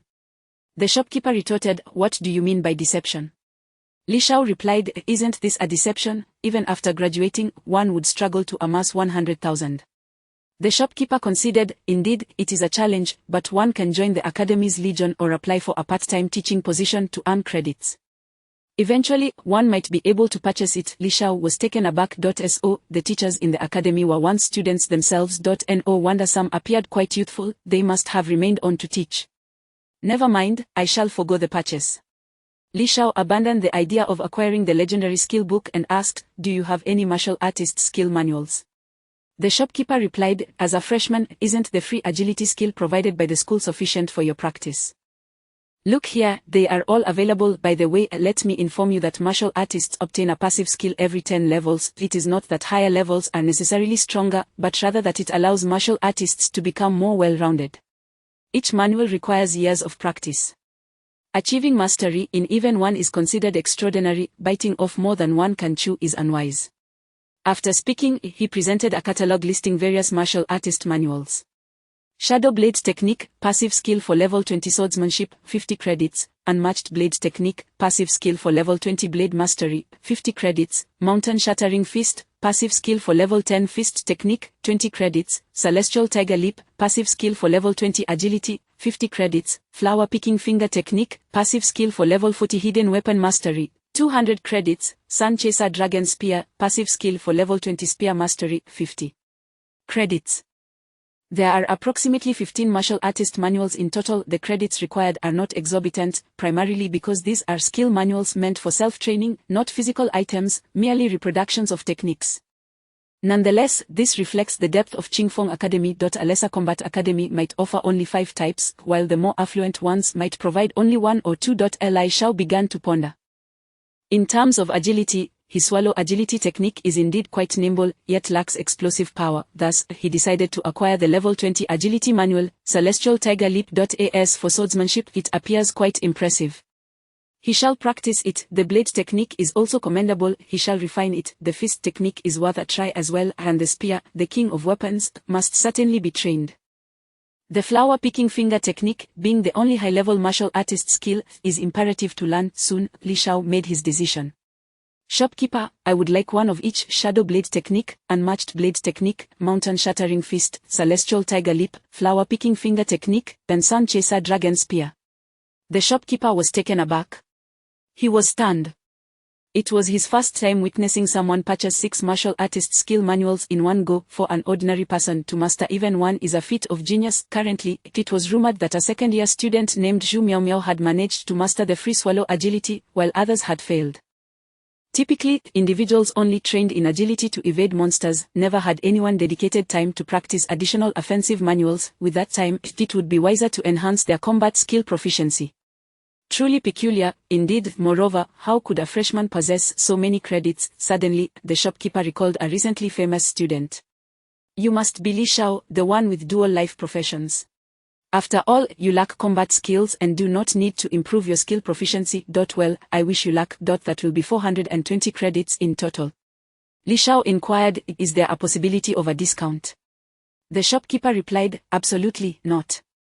Li Shao sighed and submitted his student card, hearing a beep as 420 credits vanished. Including the 50 credits spent on renting a villa, he had expended a total of 470 credits. Li Shao had begun the semester with 11,000 credits, leaving him with 10,950 credits remaining. Just as he exited the treasure pavilion, he encountered Teacher Ping Chuan, who had evidently come specifically to seek him out. Teacher Ping Chuan smiled, have you selected suitable martial artist skill manuals? Li Shao nodded and recited his chosen manuals. So many. Teacher Ping Chuan remarked, as the saying goes, one cannot chew too much at once. You should learn them one by one. Li Shao replied with a grin, I understand, teacher. The reason for selecting 6 is to remind myself that I have a long journey ahead and must not become complacent. Teacher Ping Chuan nodded in satisfaction, it is wonderful that you think this way. By the way, I have processed your scholarship application for a legendary item, based on the prior agreement signed upon your enrollment. However, I took the liberty of selecting it for you given your circumstances.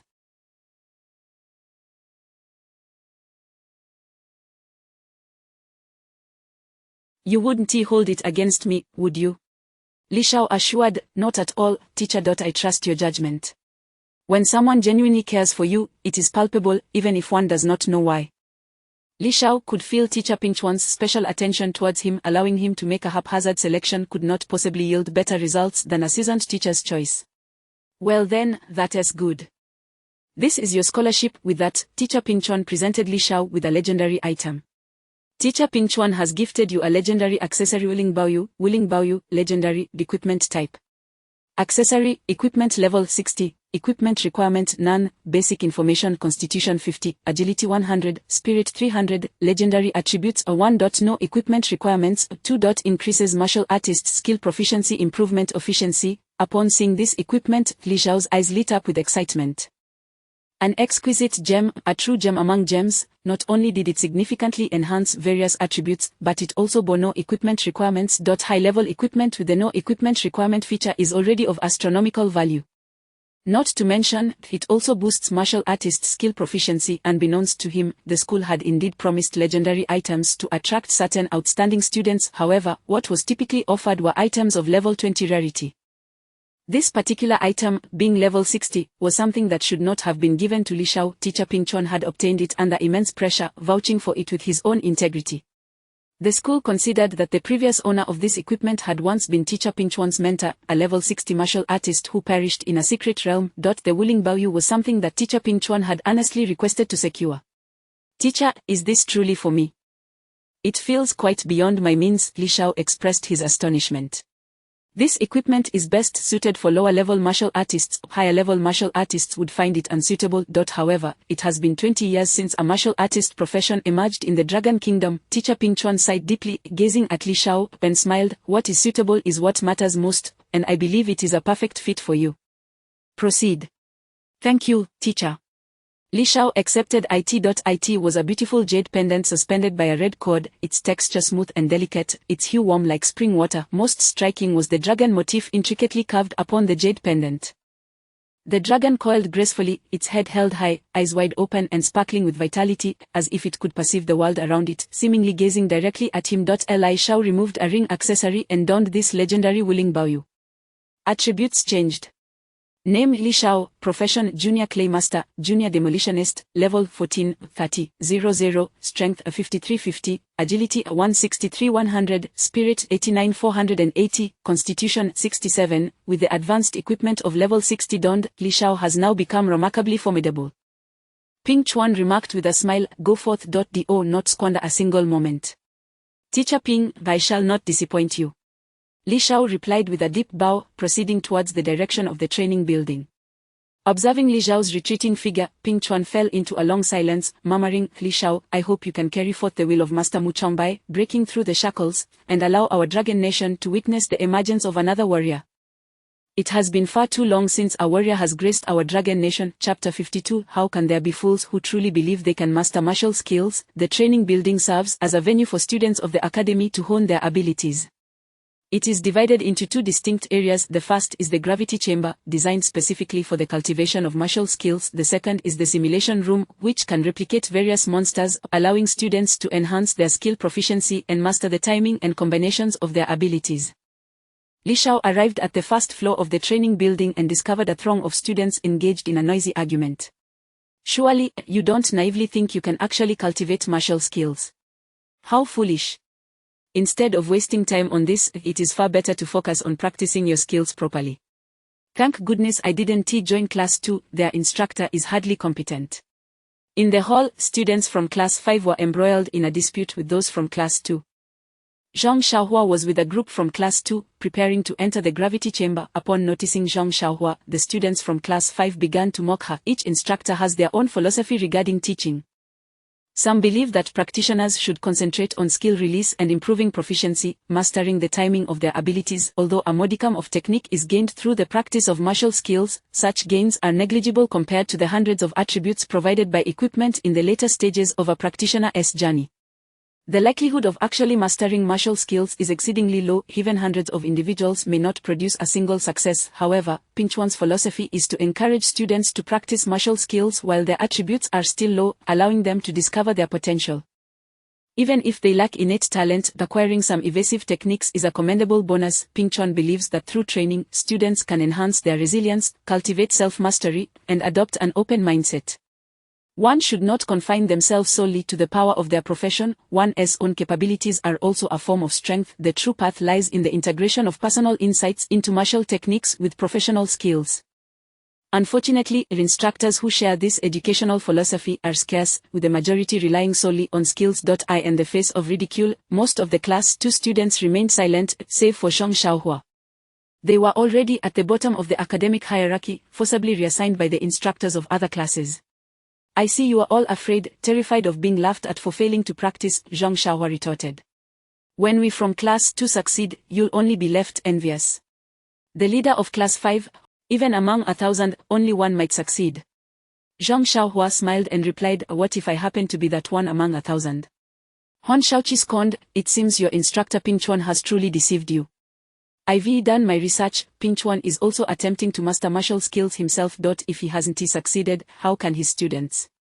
With this declaration, Zhang Xiaohua and her peers fell into a moment of silence, unsure how to respond, even questioning their instructor's teachings. Have you never heard the saying, "The student surpasses the master"? Who says that if a teacher fails, the student cannot succeed?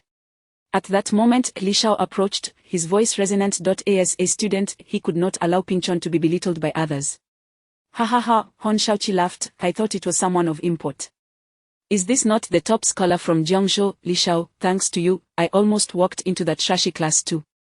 Upon hearing this, Zhang Xiaohua glared fiercely, ready to confront him. "You dare call us trash? Believe me, I could take you down right now." Hon Shaoqi replied, "I'm speaking of your entire class too. You are all rubbish. Don't think you can flaunt your status as the Jiangzhou scholar. I doubt you even have the courage to accept a challenge." Hon Shaoqi had also entered Qingfeng Academy as a top scholar from Tianqi City, and his pride was palpable. "I'll take you down. Xiaohua, don't be impulsive. Retaliating will only lead to repercussions," Li Xiao interjected, restraining the furious Zhang Xiaohua. He then turned to Hon Shaoqi, "What is your name?" Hon Shaoqi bellowed, "Hon Shaoqi, what of it, you want to fight me?" "So, it's Hon Shaoqi." Li Xiao stepped closer, his presence imposing. "When you are out here, it's strength that counts, not just loudness. Your shouting only makes you appear foolish." Hon Shaoqi sneered, "Come on, let us have a match." Li Xiao replied coolly, "Do you think you're impressive? Just take a look at yourself." "What do you mean?" Upon inspection, Hon Shaoqi was drenched in cold sweat as he realized he was covered in dozens of clay spider bombs, densely packed around him. This was no joke. With a mere command from Li Xiao, he could be obliterated. Hon Shaoqi's voice trembled, "This is an ambush. Have the guts to face me in a proper match." I was careless just now, I didn't dodge. The once boastful Hon Shaoqi was now subdued by Li Shao, causing his classmates to sweat nervously for him. The control Li Shao had over the clay spiders was exquisite, appearing and disappearing without a trace. It seemed that this Jiangzhou scholar was not merely a name, they had underestimated him. The students of class 2 felt a sense of vindication. Although Li Shao was not particularly favored, they were all part of the same class. Now do you understand fear? Li Shao smiled faintly, snapping his fingers. The clay spiders crawled down his legs, returning to his hands. Hon Shaoqi sighed in relief, feeling as if a weight had been lifted, yet inwardly, he remained defiant, thinking, if only my level were higher, your clay bombs wouldn't even breach my defenses. Since you look down on our martial training, I'll give you an opportunity, Li Shao said calmly. 1 month from now, we'll meet in the arena. I want to use clay bombs, I'll defeat you using only martial skills. Zhang Xiaohua tugged at Li Shao's sleeve, whispering, Xiaogu, isn't that a bit reckless? If it were a normal arena match, she wouldn't worry. However, without the clay bombs, she felt uneasy. After all, Li Shao lacked combat skills, and mastering a martial skill in a month seemed improbable. Li Shao waved dismissively, indicating that he was unconcerned. His attributes were already considerably high, and he had recently acquired a level 60 legendary equipment. Even if he couldn't master a new skill in a month, his attributes would still far exceed Hon Shaoqi's. Not to mention, he had long since learned the Flying Swallow technique through a legendary skill book. With over 200 points in agility, the Flying Swallow technique placed him in an invulnerable position. Hon Shaoqi, upon hearing this, scoffed, you think you can master martial skills in a month? If you manage to do so, I'll call you father, let us meet in a month. After saying this, Hon Shaoqi departed with his classmates, heading to the simulation room. Meanwhile, the students of class 2 began to express concern for Li Shao. After all, they were all in the same class, and if he lost, they would become the laughingstock. Focus on your training and disregard external distractions, Li Shao told his classmates. I trust Instructor Ping Chuan's teaching method. Since we are in class 2, we must unconditionally believe in our instructor, understood?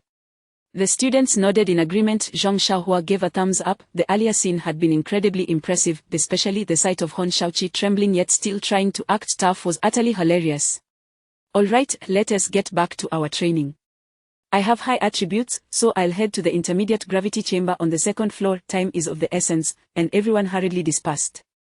Zhang Xiaohua, Mi-wen, and the others made their way to the gravity chamber on the 1st floor. The gravity chamber is a 20 square meter room where students can initiate their training by swiping their student cards. Once activated, the low-level gravity chamber adjusts the gravity to between 1 to 5 times the normal level based on the user's attributes, making training effective only under such conditions. Since practitioners possess attributes that surpass those of ordinary individuals, training in the same manner as the general populace would yield no results, rendering their efforts futile. Li Shao, however, proceeded to the intermediate gravity chamber on the 2nd floor, which consumes 1 point per hour but allows for adjustments between 6 to 10 times the gravity. Li Shao required a 7 times gravity setting for effective training. He had to devise a plan to master a martial skill within a month and defeat Hon Shaoqi. Thus, the news of Li Shao's challenge to Hon Shaoqi quickly spread throughout the academy. Chapter 53. It feels delightful to bring a genius down from their pedestal. Have you heard? That timid turtle, Li Shao, has accepted the challenge. I have heard. It seems Li Shao initiated the challenge himself. Now that is a sight to behold, I thought he would remain cowardly forever. Don't kid yourself. Li Shao even claimed he wouldn't resort to clay bombs but would defeat Hon Shaoqi using martial arts skills. That does seem a bit presumptuous, doesn't it? After all, Hon Shaoqi is the top scholar of Tianqi City, a gifted professional. What does he think he can accomplish? True enough, if he were to use clay bombs, he might stand a chance, but without them, it's certainly hopeless mastering martial arts skills in a month. That's pure fantasy. Regarding this matter, the students at the school were abuzz with speculation. Everyone eagerly anticipated this arena challenge, curious to see just how capable Li Shao truly was. Naturally, the news reached the ears of the more prominent students, Hon Ling and Zhong Yu. The two were currently dining in the cafeteria when Zhong Yu propped his chin on his hand and asked, Old Hon, do you think Li Shao can really master martial arts skills? Hon Ling pondered for a moment, then replied, martial arts skills are independent abilities of the unique profession, martial artist, in Longhua. This skill is quite particular. It does not endow the practitioner with power but rather provides a series of techniques and routines implanted in the mind, allowing one to achieve extraordinary effects with their innate attributes. Martial artists have organized these techniques, and even an ordinary person has a chance to learn them. I've heard that some high-ranking officials' offspring begin training from a young age, practicing for 5 or even 10 years, significantly increasing their chances of success. Zhang Yu countered, but Li Shao doesn't belong to that category. He comes from an ordinary family and likely hasn't been exposed to such training early on, yet he boasts he will defeat Hon Shaoqi with martial arts skills in a month. Do you think that is possible? Hon Ling frowned slightly. A month is hardly sufficient. I've inquired, and there is only one person in our school who has managed to master the free movement martial arts skill, the swallow technique. That is Zhu Miaomiao from the second year. Everyone else has failed. As far as I know, Zhu Miaomiao has some connections with Principal Li Chongfeng and has been training from a young age to reach such a level. Zhang Yu asked, so, does that mean Li Shao is destined to lose in this contest? Hon Ling replied, that seems likely. Until he begins his training, he won't realize its difficulty. I practiced for a bit earlier and found it exceedingly challenging. Martial arts skills are profoundly intricate and require years of dedicated practice. Perhaps he could master it, but the time investment would be excessive and not worth it. Zhang Yu inquired, do you think it's necessary for us to train in martial arts skills? Hon Ling affirmed, absolutely, we should train. Even acquiring a few basic techniques would empower us significantly against other practitioners of the same level. Not to mention, training in the gravity chamber can enhance our attributes, albeit slightly. It may seem insignificant, but every bit helps. However, we shouldn't spend too much time on this. Our primary focus should be on improving our skill proficiency and mastering our techniques. Zhang Yu smiled slightly, you are right. I think I understand Li Shao's intentions now. He lacks combat skills and doesn't require proficiency in skills, so he is placing all his bets on martial arts, hoping to carve a path for himself. Hon Ling chuckled, I share your thoughts.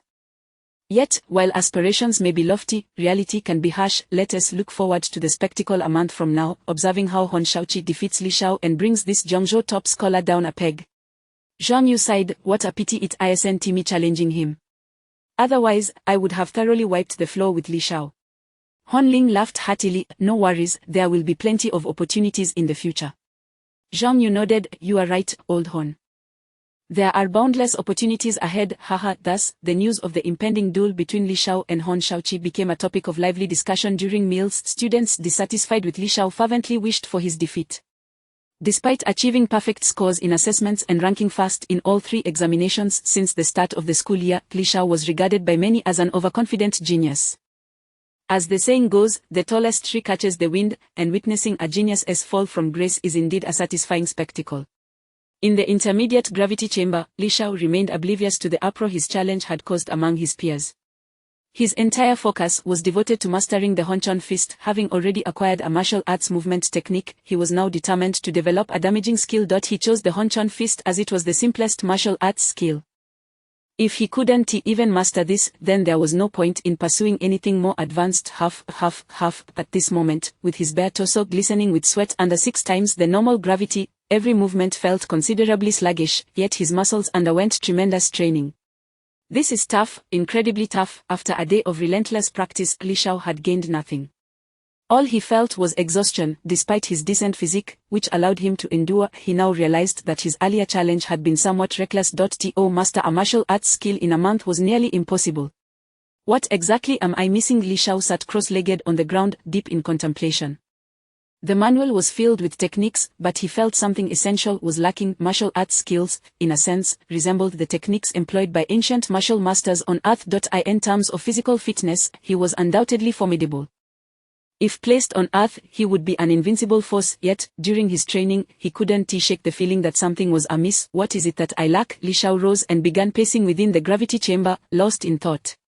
He was a thinker, someone who, when faced with a problem, would seek to broaden his perspective rather than get bogged down. His motto was, as long as one's thoughts don't stagnate, there will always be more solutions than difficulties.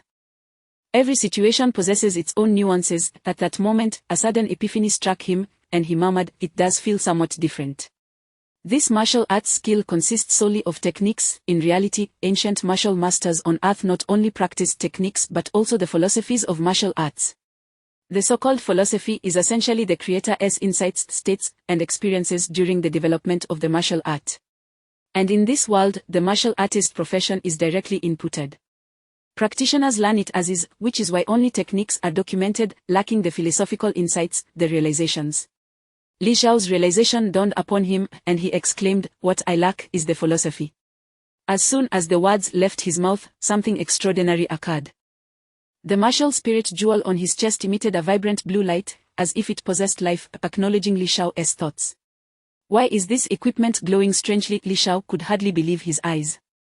Generally, equipment lacks sentience, it is merely an object, devoid of consciousness, yet, his martial spirit jewel seemed to respond to his inquiries. This surpasses the realm of legendary equipment. This truly is a treasure. Li Shao was astonished and began flipping through the manual, contemplating the philosophy. Honchon Fist, as the name suggests, harnesses human strength to shake mountains. It requires an indomitable spirit and a formidable presence that can shake the very ground. As soon as he spoke, the martial spirit jewel flickered once more, as if it approved of Li Shao's idea. Subsequently, whenever Li Shao identified a flaw in his thoughts, the jewel would cease to shine. Thus, Li Shao began to engage in a dialogue with the jewel, as if it possessed a soul.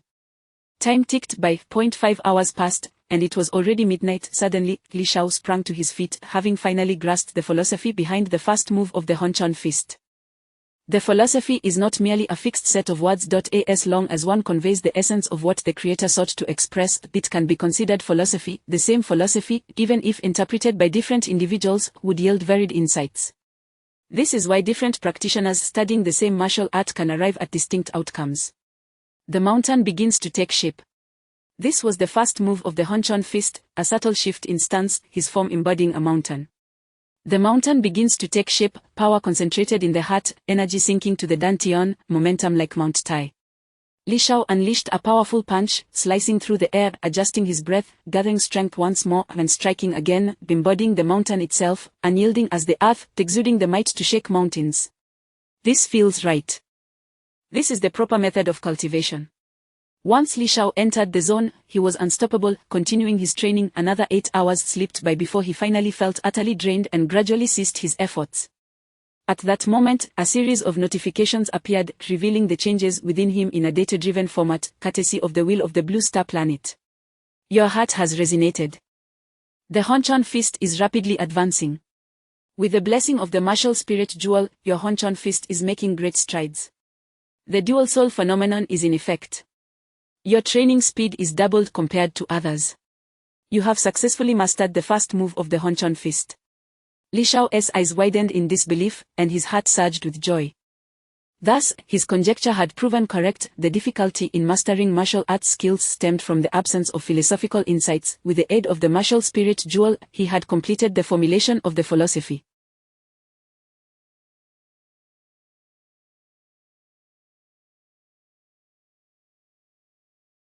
Subsequently, the legendary attributes of the martial spirit jewel enhanced his training speed, and unexpectedly, his dual soul talent also played a role. The first move of the Honchon Fist is complete. Chapter 54. The top scholar of Tianqi City, the Iron Fist warrior, unrivaled Iron Fist, unbeknownst to him, Li Shao had dedicated over 30 hours to his training. After an all-night session, dawn had broken, ushering in the second day. Fortunately, due to his robust constitution, boasting 67 points in physique, he was able to endure what would have been insurmountable for others. So exhausted, so empty, Li Shao promptly departed to the academy's dining hall for a hearty meal. The dining hall operated on copper coin currency, and students fortunate enough to dine there were never lacking in resources. Dishes such as fried sauce noodles, hot dry noodles, beef noodles, soup dumplings, and large meat pies filled his table. Li Shao indulged himself, spending a full 100 copper coins on a breakfast that could satisfy 5 people, devouring it ravenously until he felt completely full before returning to his villa. Upon his return, he found Zhang Xiaohua just rising from slumber. "Xiaogu, please don't push yourself so hard," Zhang Xiaohua remarked with concern. "If it becomes too difficult, you could always use clay bombs during the arena competition. That is your profession, after all, and there's no need to refrain from using it." He worried that Li Shao, facing a challenge a month hence, was under too much pressure. The warrior skill was notoriously difficult to master, with only one person in the entire school having succeeded. Such relentless endeavor could jeopardize Li Shao's health, which would be unwise. Li Shao smiled gently. "Do not worry about me. You should focus on your own training. By the way, how did your practice go yesterday?" Zhang Xiaohua replied, "I spent the entire day practicing the warrior skill manual, yet I felt nothing at all. I am beginning to suspect that Teacher Ping Chuan might be misleading us. Perhaps I should just focus on improving my skill proficiency instead. Li Shao encouraged him. You should trust Teacher Ping Chuan. Just show me what you've been practicing. Zhang Xiaohua nodded. I've only mastered a few movements, watch me. With that, he suddenly shifted his stance, performing a serpentine maneuver, an evasive action known as dragon soaring technique, suitable for knights, capable of rapid bursts of speed. However, his execution appeared rather comical, resembling a scruffy, lewd earthworm wearing a mischievous grin. Li Xiao's forehead was adorned with a black line. Li Xiao suggested, I recommend you shave. It's quite difficult to behold. Zhang Xiaohua retorted, what do you know, Xiao Wan likes me just the way I am, it's a man's charm. Li Xiao thought to himself, sometimes, I truly wonder if Mi Wan has poor eyesight. How could she possibly be attracted to Zhang Xiaohua? Allow me to demonstrate the flying swallow technique. Li Xiao leaped backward, akin to a soaring swallow, lingering in the air for an impressive duration before gracefully descending. The stark contrast between their abilities was immediately apparent. Wow, that's incredible. Zhang Xiaohua exclaimed, astonished, your technique looks quite impressive, far superior to mine. How did you manage that? Any tips? Unbeknownst to Zhang Xiaohua, Li Xiao possessed the flying swallow technique. Had he known, he would surely have turned green with envy. Li Xiao replied, it's quite simple. While practicing the dragon soaring technique, envision yourself as a dragon, and your efficiency will improve. Really? Zhang Xiaohua inquired, his eyes wide with curiosity. Li Xiao nodded, but keep this a secret, it's confidential. Zhang Xiaohua, with a foolish grin, eagerly agreed, believing every word. If it were anyone else, they would have surely dismissed such absurdity. Imagining oneself as a dragon to master a warrior's technique seemed utterly ludicrous. However, in reality, the effectiveness was rather mediocre, lacking in finesse. The mental method was not as simplistic as it appeared. It was only with the aid of the martial spirit gem that Li Xiao achieved such results, complemented by the legendary attributes of the gem and his innate talent of dual souls, allowing him to reap swift rewards, something Zhang Xiaohua could not replicate. Yet, Li Xiao felt that imagining oneself as a dragon, albeit a rudimentary mental exercise, could yield some progress in mastering a few movements. Xiaogu, I'm heading to the gravity chamber to train. With Li Xiao's encouragement, Zhang Xiaohua was revitalized and set on continuing his practice. Remember, keep it to yourself. I understand, absolute confidentiality. After Zhang Xiaohua left, Li Xiao returned to his room to rest. One must admit, since becoming a professional, the enhancement of his attributes allowed him to surpass ordinary limits. After a night of rigorous training, he had completely restored his vitality by the morning. Nonetheless, Li Xiao believed that maintaining a regular routine was essential for achieving optimal results in his training. In the days that followed, Li Xiao developed a disciplined regimen, rising at 7 each morning to immerse himself in the gravity chamber, returning to the villa for rest at 10 in the evening. Aside from dining in the hall, he devoted all other time to honing his warrior skills, which progressed by leaps and bounds with the aid of the martial spirit gem. As days swiftly passed, 10 in total, one particular morning saw Li Xiao reach the 5th form of the Regret Mountain Fist. You feel a surge of understanding. The Regret Mountain Fist is advancing swiftly. With the assistance of the martial spirit gem, your Regret Mountain Fist is undergoing remarkable improvement. The dual soul attribute is coming into play, doubling your training speed compared to others. You have successfully mastered the 5th form of the Regret Mountain Fist. Extended high-intensity training has enhanced your attributes. Strength 2, Agility 1, Constitution 2, wow, my attributes have truly improved. Teacher Ping Chuan was not deceiving me. Li Xiao felt a rush of joy. This was akin to the attributes gained from leveling up through prolonged sessions in the gravity chamber. His muscles were continuously refined, naturally resulting in enhancements. The world's consciousness would then quantify this data, presenting it as attribute points. In truth, this was not a bug of the world but rather the fruits of his own labor.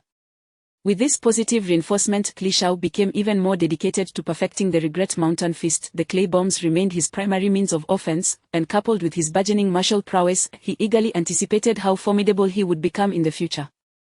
News of Li Xiao's relentless training soon circulated among his classmates. Have you heard that top scholar from Jiangzhou spends every day in the gravity chamber honing his warrior skills? I've heard. Apparently, he is utilizing the intermediate gravity chamber. Do you think he might actually achieve something remarkable? No, it's because his attributes are so high that the lower tier gravity chamber is ineffective for him. His attributes are that impressive. No wonder he aced the assessments. It's all thanks to his high attribute points. In just 20 days, the top scholar from Zhongcheng, Li Shao, will face off against Hon Shaoqi, the top scholar from Tanchi City in the arena. Who do you think will win? Of course, it will be Hon Shaoqi. That Li Shao claimed he wouldn't use clay bombs. What combat prowess can a lifestyle profession possess? He is bound to lose. In the dining hall, students whispered among themselves, favoring Hon Shaoqi, a renowned figure and a formidable opponent as the top scholar from Tanchi City. Here comes the action, brothers. Hon Shaoqi has issued challenges to the top scholars from multiple cities. Today is the first match. Let us go watch the spectacle. Wow, this is going to be thrilling. Let us hurry. Top scholar versus top scholar. This should be interesting. Let us see what Hon Shaoqi is made of. One student exclaimed hurriedly, and soon after, others dropped their bowls and raced towards the academy's arena. Academy Arena, this was the battleground where students could challenge one another, constructed from super steel, renowned for its resilience, capable of withstanding attacks from skills below level 50. On the arena, aside from the prohibition of taking lives, professionals could freely unleash their combat skills, refining their techniques and resolving grievances. The academy maintained a constant presence of medical personnel and priests to tend to injured students, and teachers would intervene to halt any encounters should accidents occur. At this moment, Hon Shaoqi was engaged in a fierce battle on the arena with another top scholar from Xiang City, a warrior named Zuodong. Hon Shaoqi fought using his fists, while Zuodong wielded a 200 greatsword. The warrior profession allowed for a variety of weapons, including 200 greatswords, 100 swords, dual 100 swords, knives, guns, axes, hammers, and more. Each weapon possessed distinct advantages and disadvantages. The 200 greatsword delivered powerful, heavy strikes but had a slower attack frequency. 100 swords boasted faster attack rates but lower damage, offering greater flexibility and the option of pairing with a shield. Dual 100 swords allowed for rapid attacks but sacrificed some defense. Knives offered moderate damage and defense, striking a balance. Guns provided a wide attack range but were relatively weak in defense. Axes boasted high attack power but similarly had lower defensive capabilities. Hammers featured significant critical damage and armor-breaking potential, yet were also slower in their strikes. The array of weaponry allowed warriors to select one from the start, subsequently focusing their attribute points and learning skills aligned with their weapon's characteristics to forge a combat system that suited them best. Before them, Hon Shaoqi was utilizing a rather rare weapon, the pair of gauntlets. Chapter 55, The emergence of a new school-wide enemy. Before him stood Hon Shaoqi, wielding a rather uncommon weapon, brass knuckles. It is rare for warriors to choose brass knuckles as their armament. Though the frequency of his attack surpasses that of a 200 sword, the short range remains a significant drawback. This is attributed to his innate class, the Iron Fist Warrior, which bestows upon him a unique passive ability. Iron Fist Unmatched, passive. Equipping brass knuckles increases your agility by 30, your attack frequency by 30, and grants a chance to inflict a stunning effect. Hon Shaoqi epitomizes the agile warrior. In the face of Zuodong's relentless assaults, he adeptly employs roll, evading the attack range and skillfully maneuvering around Zuodong with his heightened agility. Roll is an evasion skill that may awaken at level 10 for warriors, consuming a certain amount of stamina to quickly roll across the ground to dodge attacks. It is evident that Hon Shaoqi has mastered this skill, dodging Zuodong's strikes multiple times. Have the courage to face me head-on instead of running around. Zuodong expressed his frustration, having yet to land a hit on his opponent. As you wish. Suddenly, Hon Shaoqi seized the opportunity to strike, swiftly moving to Zuodong's right side, catching him off guard due to the cumbersome weight of his great sword. Bang, bang, bang, bang, bang, with a punch connecting, followed by a series of rapid blows. His fists struck like the wind upon Zuodong. Although the damage was not substantial, the speed of the attacks was astonishing. Just as Zuodong attempted to retaliate, he suddenly felt dizzy, unable to move. This was the result of Hon Shaoqi's passive ability, Iron Fist Unmatched, triggering the stunning effect. Hey, Zuodong, the top scholar of Sunset City, Hon Shaoqi taunted. With a score of 1500 in the academy assessment, you surpassed me by 500 points, yet here you are, utterly defeated.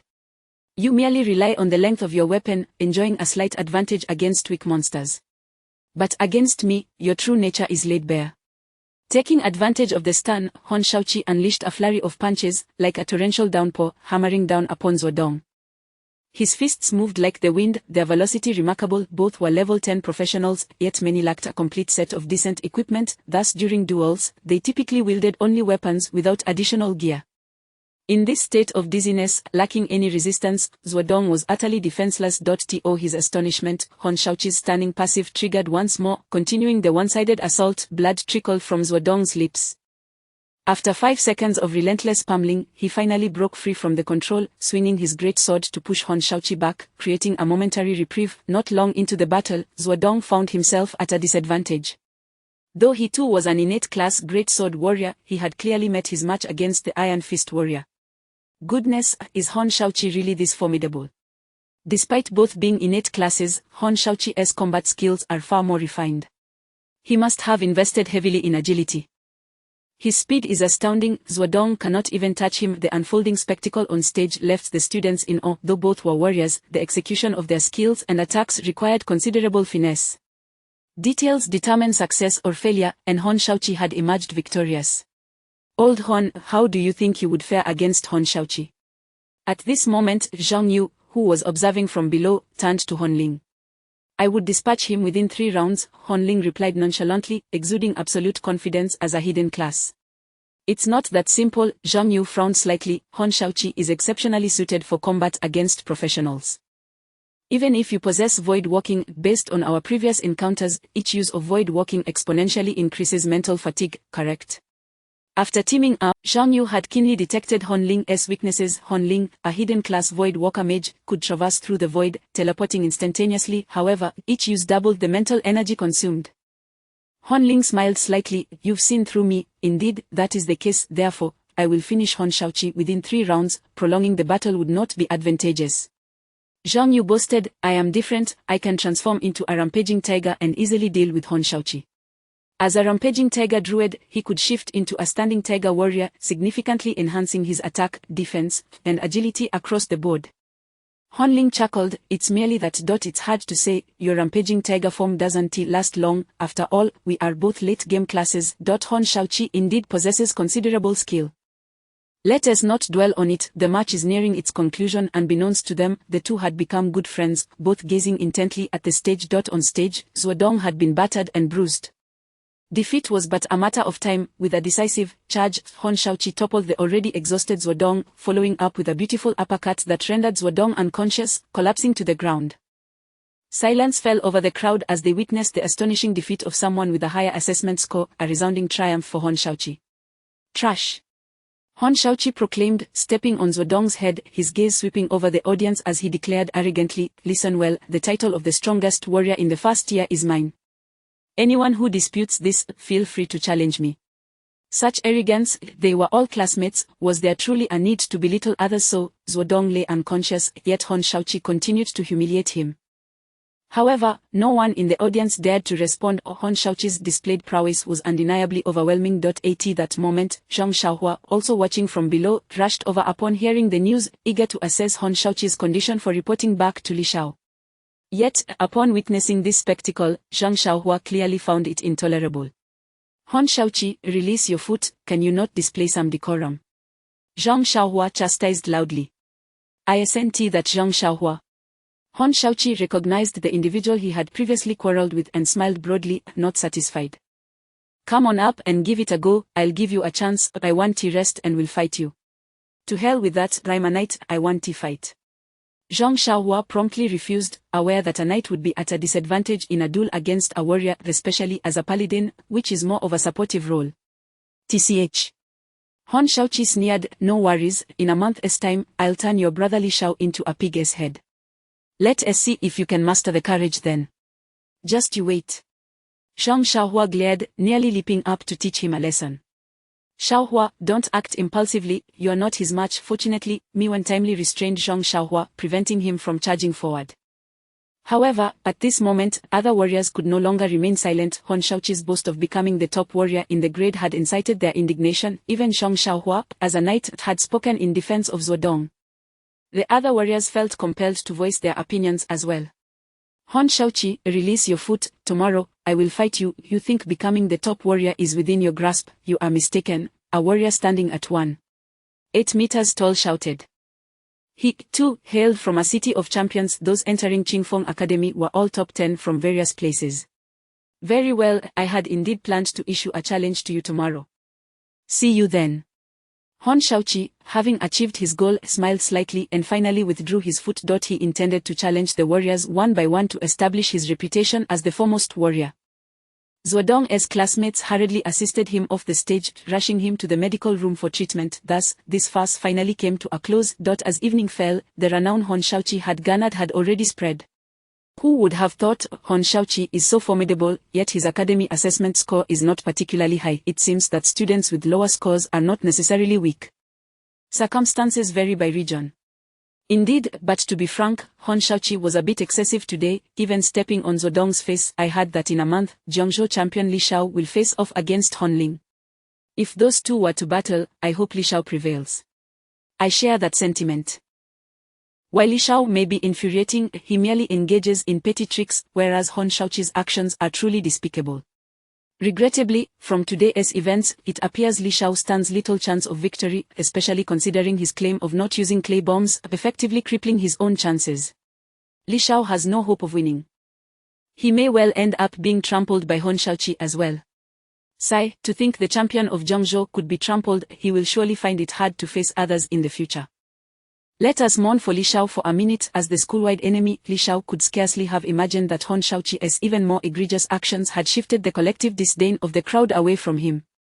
The level of aversion directed at Hon Shaoqi far surpassed that aimed at Li Xiao. After all, Li Xiao had merely engaged in verbal sparring, never once insulting the dignity of his classmates. In comparison, Li Xiao now appeared considerably more endearing. Chapter 56 What if I could master martial arts techniques?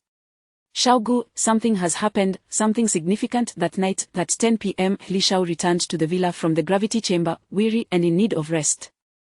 Zhang Xiaohua was in the hall, eagerly watching television while waiting for him, and upon seeing Li Xiao's return, her excitement was palpable. What's so urgent? Take your time and explain, Li Xiao said leisurely, pulling a bottle of coconut water from his backpack and settling onto the sofa. What time is it, and you're still so relaxed? Zhang Xiaohua chided, haven't you had any news today? What news?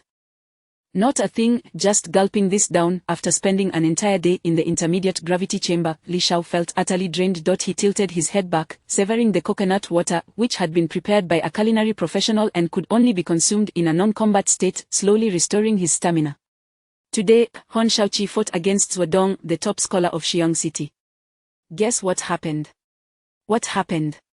Both are gifted professionals, one is an Iron Fist warrior, the other a greatsword warrior. In the end, Hon Shaoqi completely dominated Zuodong, achieving a flawless victory. The one with the sword couldn't defeat the one with the fists. Indeed. Hon Shaoqi is an agile warrior, incredibly nimble, and has even learned the roll skill. Zuodong could hardly touch him. Zhang Xiaohua proceeded to describe the battle in detail. It was evident that this was true camaraderie, yet, concern clouded Zhang Xiaohua's expression as she worried for Li Xiao's upcoming challenge in 20 days. Xiaogu, don't be stubborn, let us just use the clay bomb to take him out. Zhang Xiaohua believed that if Li Xiao employed the clay bomb, not even 10 Hon Shaoqis would stand a chance. However, Li Xiao was too prideful, insisting on defeating Hon Shaoqi using martial arts techniques. How could that be possible? Hon Shaoqi was far too strong, with high skill proficiency and impeccable timing in his attacks. Zhang Xiaohua had attentively watched the entire match, concluding that if she were in the arena, she too would likely be defeated. Li Xiao laughed, it's just Hon Shaoqi, why are you so worried?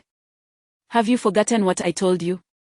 Zhang Xiaohua paused for a moment. At the pinnacle of the world, where I am, there you shall be. Li Xiao playfully tapped her head, it's where I am, there you shall be. With that, Li Xiao slowly rose and swung a fist. With a crack, his fist sliced through the air, producing a sonic boom. The power of the fifth layer of Honian fist was already evident. This is the remarkable aspect of martial arts techniques.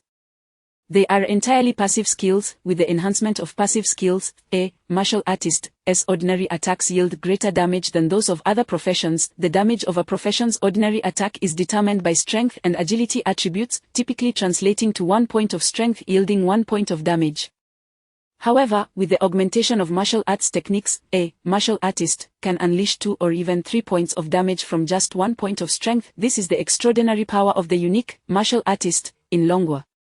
Of course, it does not imply that warriors are inferior to martial artists. The primary output for martial artists relies on regular attacks, while warriors possess various combat skills that can unleash even greater damage. For instance, when a warrior uses / they can manifest the effect of 3 points of strength from a single point, and higher levels possess even more formidable skills. However, Li Shao had not yet fully mastered Hanyan Fist. The ultimate power of the technique would only be revealed upon complete mastery, yet, even this brief display was enough to astonish Zhang Xiaohua. Wow, Xiaogu, what is going on? Have you been training in combat martial arts techniques? Indeed, it's the martial arts technique Hanyan Fist. ISNT Hon Shaoqi using his fists, I shall defeat him with my fists. Xiaogu, do you really think you can beat Hon Shaoqi? Zhang Xiaohua was somewhat incredulous. After all, Hon Shaoqi was a gifted iron fist warrior, known for his formidable fists, yet Xiaogu intended to defeat him using the very same means. How utterly unfathomable. I am the Emperor Shao, destined to suppress all enemies in this world. Li Shao declared, standing with his hands clasped behind his back, his tone nonchalant. Xiaogu, you truly excel at putting on airs, your words are quite eloquent. Zhang Xiaohua felt reassured, no longer fretting. In 20 days, Hon Shaoqi would undoubtedly be defeated. As for the martial arts techniques, Zhang Xiaohua did not believe Li Shao could master them within a month. Thus, Zhang Xiaohua ascended to her room, lying on her bed as she chatted with Miwan on her phone. Just as Li Shao intended to head upstairs for rest, a knock echoed at the door. Upon opening it, he was greeted by teacher Ping Chuan, who he promptly invited inside. Li Shao, you are being too impulsive. Teacher Ping Chuan began, his tone reproachful. He had only just learned that Li Shao had challenged Hon Shaoqi to a duel and intended to use martial arts techniques to defeat him. Upon understanding the context, Ping Chuan felt a warmth in his heart, knowing that Li Zhao's actions stemmed from his educational philosophy, which had led to a conflict with students from other classes. However, it was indeed rather rash. Ping Chuan spoke earnestly. Martial arts techniques require years of diligent practice to achieve a reasonable chance of mastery. You are being overly anxious. A month is simply insufficient. Li Shao, as a lifestyle professional, had ample time to practice martial arts techniques. Teacher Ping Chuan had finally encountered a student dedicated to the path of martial arts. If this failure were to dent Li Zhao's confidence and lead him to abandon this pursuit. Just as Li Shao was about to speak, Ping Chuan interjected, I understand you acted on a whim to challenge him out of spirit. Here's what we'll do. I will find a reason to take the class into the secret realm a day early, thereby halting the duel. You can face Hon Shaoqi another time when the opportunity arises. This way, you won't lose face. This was the strategy Ping Chuan had devised prior to his arrival. Young students, brimming with youthful vigor, often valued their pride. Once Li Shao truly mastered martial arts techniques, he could fight later without issue. Now was simply not the time. With only a month, it was impossible for Li Shao to defeat Hon Shaoqi. He would undoubtedly be beaten. Teacher, Li Shao began. Do not speak, reflect on your actions. You previously rejected challenges from so many, so why succumb this time? Are you aware of the consequences of losing? Li Shao shook his head. Ping Chuan continued, the scholarship I applied for you, the martial spirit gem, is incredibly precious and cannot be easily obtained. I secured it from the school with my personal assurance. If you fail in the duel, the school may believe your potential is lacking, and they may retract it. This was Ping Chuan's greatest concern. Losing the level 60 legendary item, the martial spirit gem, would significantly diminish Li Shao's potential. Teacher, may I say something? Li Shao finally caught Ping Chuan's attention, who realized he had been overly hasty. Speak. Li Shao said, Teacher, if I could master martial arts techniques, could I defeat Hon Shaoqi? Ping Chuan contemplated for a moment and replied, then naturally, it would be possible. Your attributes are already exceptionally high, and if you learn an offensive martial arts skill, you would at least possess the strength of a level 20 martial artist. A level 10 martial artist has merely 2 passive skills. But you cannot succeed. A month is not enough time. Even with the aid of the martial spirit gem, you would require at least 6 months. Li Shao chuckled, Teacher, there are still 20 days. How about giving me a chance? If I cannot master it, I will simply defeat Hon Shaoqi with a clay bomb, and I won't worry about integrity. In any case, I will not lose. In reality, Li Shao had already positioned himself to be invincible. It was simply a matter of whether or not to use the clay bomb. If he were to falter, he could always resort to a little shamelessness. This Ping Chuan wore an awkward expression, unable to suppress a laugh. You are indeed a bit shameless, haha. Indeed, Li Shao had always been somewhat cunning. He had cheated in school assessments. Would he truly refrain from using clay bombs? Upon reflection, perhaps his worries were unwarranted. Alright, since you feel this way, I will set my mind at ease. Ping Chuan smiled, rising to take his leave after exchanging a few more words with Li Shao. It was evident that Ping Chun genuinely valued Li Shao as a student. As he watched teacher Ping Chun's retreating figure, Li Shao resolved to not disappoint the expectations placed upon him. Though mastering martial arts techniques would become increasingly challenging, with 20 days remaining, he was determined to succeed in perfecting Honyan Fist. Chapter 57. The 8th style achieved, words must be followed by action, and actions must yield results. The school has been particularly lively during this period. Just the day after Hon Shaoqi triumphed over Zhuodong, he engaged in a climactic battle against another city's champion warrior and emerged victorious once more. It is undeniable that he possesses considerable skill. In the subsequent days, Hon Shaoqi sought out challengers every few days, astonishingly winning 5 consecutive matches against 5 champions, thus gaining immense notoriety. Furthermore, Hon Shaoqi's demeanor was exceptionally arrogant. Each time he vanquished an opponent, he would humiliate them. He even proclaimed that he would defeat Jiangzhou's champion, Li Shao, by the end of the month. Consequently, the impending duel between Li Shao and Hon Shaoqi became a topic of fervent discussion among the masses. Have you heard that Hon Shaoqi has defeated 5 city champions in a row? He is indeed formidable, especially wielding his fist traps, which is quite rare. That is his innate talent. His iron fists are invincible, enhancing agility and inducing a dizzying effect. If one is caught in close quarters, it becomes exceedingly difficult to contend with him, giving him a significant advantage in one-on-one battles. Indeed, he is exceptionally suited for the arena. No one dares to accept his challenges anymore. Several have sustained internal injuries and required days to recuperate. Poor Jiangzhou's champion, why did he have to accept Hon Shaoqi's challenge? He has truly bitten off more than he can chew. The end of the month is fast approaching. It will be quite the spectacle to behold. Virtually all the students believed that Hon Shaoqi would easily overpower Li Shao. Even a few students from class 2 found themselves worried for Li Shao. With only 10 days remaining until the month's end. At this moment, Li Shao was drenched in sweat within the intermediate gravity chamber. The air around him seemed to solidify with each breath he took. His eyes shone brightly, deep and piercing. He inhaled and exhaled slowly, each breath accompanied by the surging flow of his vital energy, as ethereal currents enveloped him. 8th style of the Honyan Fist, devouring mountains and rivers. With a resonant and powerful declaration, Li Shao's feet struck the ground with such force that the steel floor trembled slightly, as if even the earth itself quivered in response. He launched his fist forward, the wind howling in its wake, accompanied by a thunderous roar that tore through the air. Where his fist passed, the air appeared to rip apart, leaving visible ripples in its wake. Under various enhancements, Li Shao diligently trained, making remarkable progress. Your hands feel aflame. The Honyan Fist is rapidly advancing. With the enhancement of the martial spirit gem, your Honyan Fist is making astounding strides. The synergy of your dual souls is in effect. Your training speed is double that of others. You have mastered the 8th style of the Honyan Fist. Prolonged high-intensity training has elevated your attributes. Strength 2, Agility 2, Constitution 2, it's done. Intense training in the gravity chamber truly enhances one's attributes. If a martial artist makes progress, what a delightful surprise. Li Shao could not help but feel elated. His attributes were indeed on the rise. Most importantly, he had now mastered the 8th layer of the Honyan Fist. If he could reach the 10th layer and fully comprehend it, his skill would manifest on his panel in response to the feedback from the planetary wheel. I'll take a short break. I've been training for 10 continuous hours. Li Shao pressed the switch to deactivate the gravity in the chamber. Instantly, his body felt lighter, his muscles relaxing and unwinding. Above in the gravity chamber, a large black gravity stone, the size of a grinding disc, provided the gravitational force. It was said to be mined from the heavenly blaze Demon Star secret realm.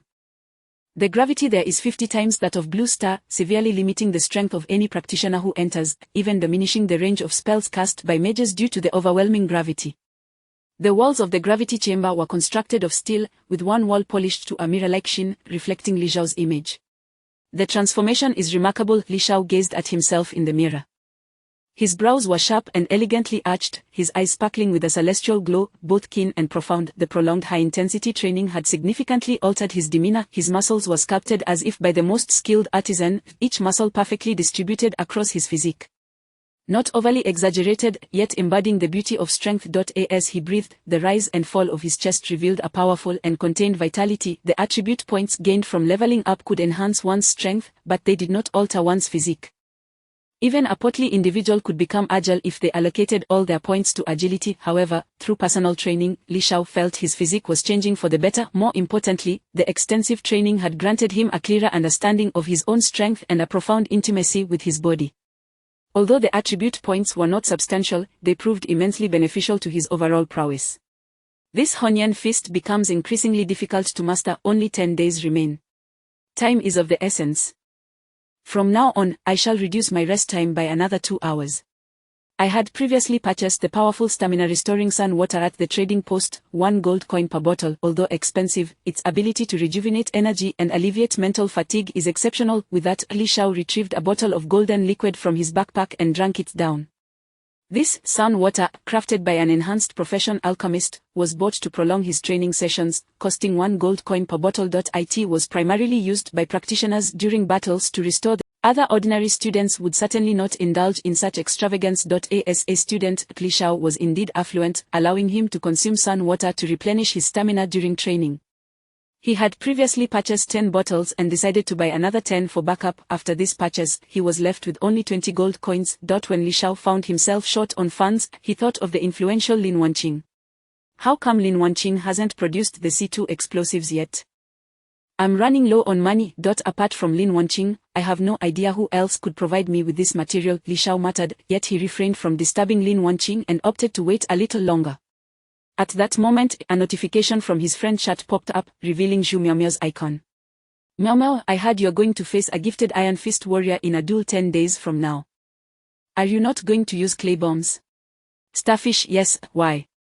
Miao, do you know how long it took me to master 2 martial arts? I started at the age of 10, and it has taken me 6 years to finally learn the Swallow's technique last year.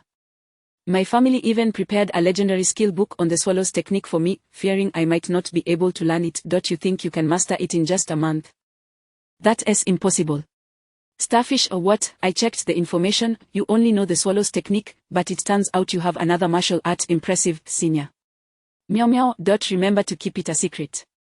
This is my ace in the competition. Shouldn't you focus be on cancelling this duel? It's meaningless and won't earn you any points.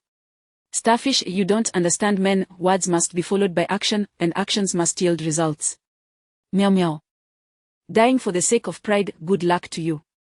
Before long, Zhu Miaomiao's icon faded to grey, indicating she had gone offline. Even Zhu Miaomiao, who had faith in him, doubted his chances of defeating Hon Shaoqi without the clay bombs. The more they doubt me, the more I must master the martial arts. Li Xiao murmured.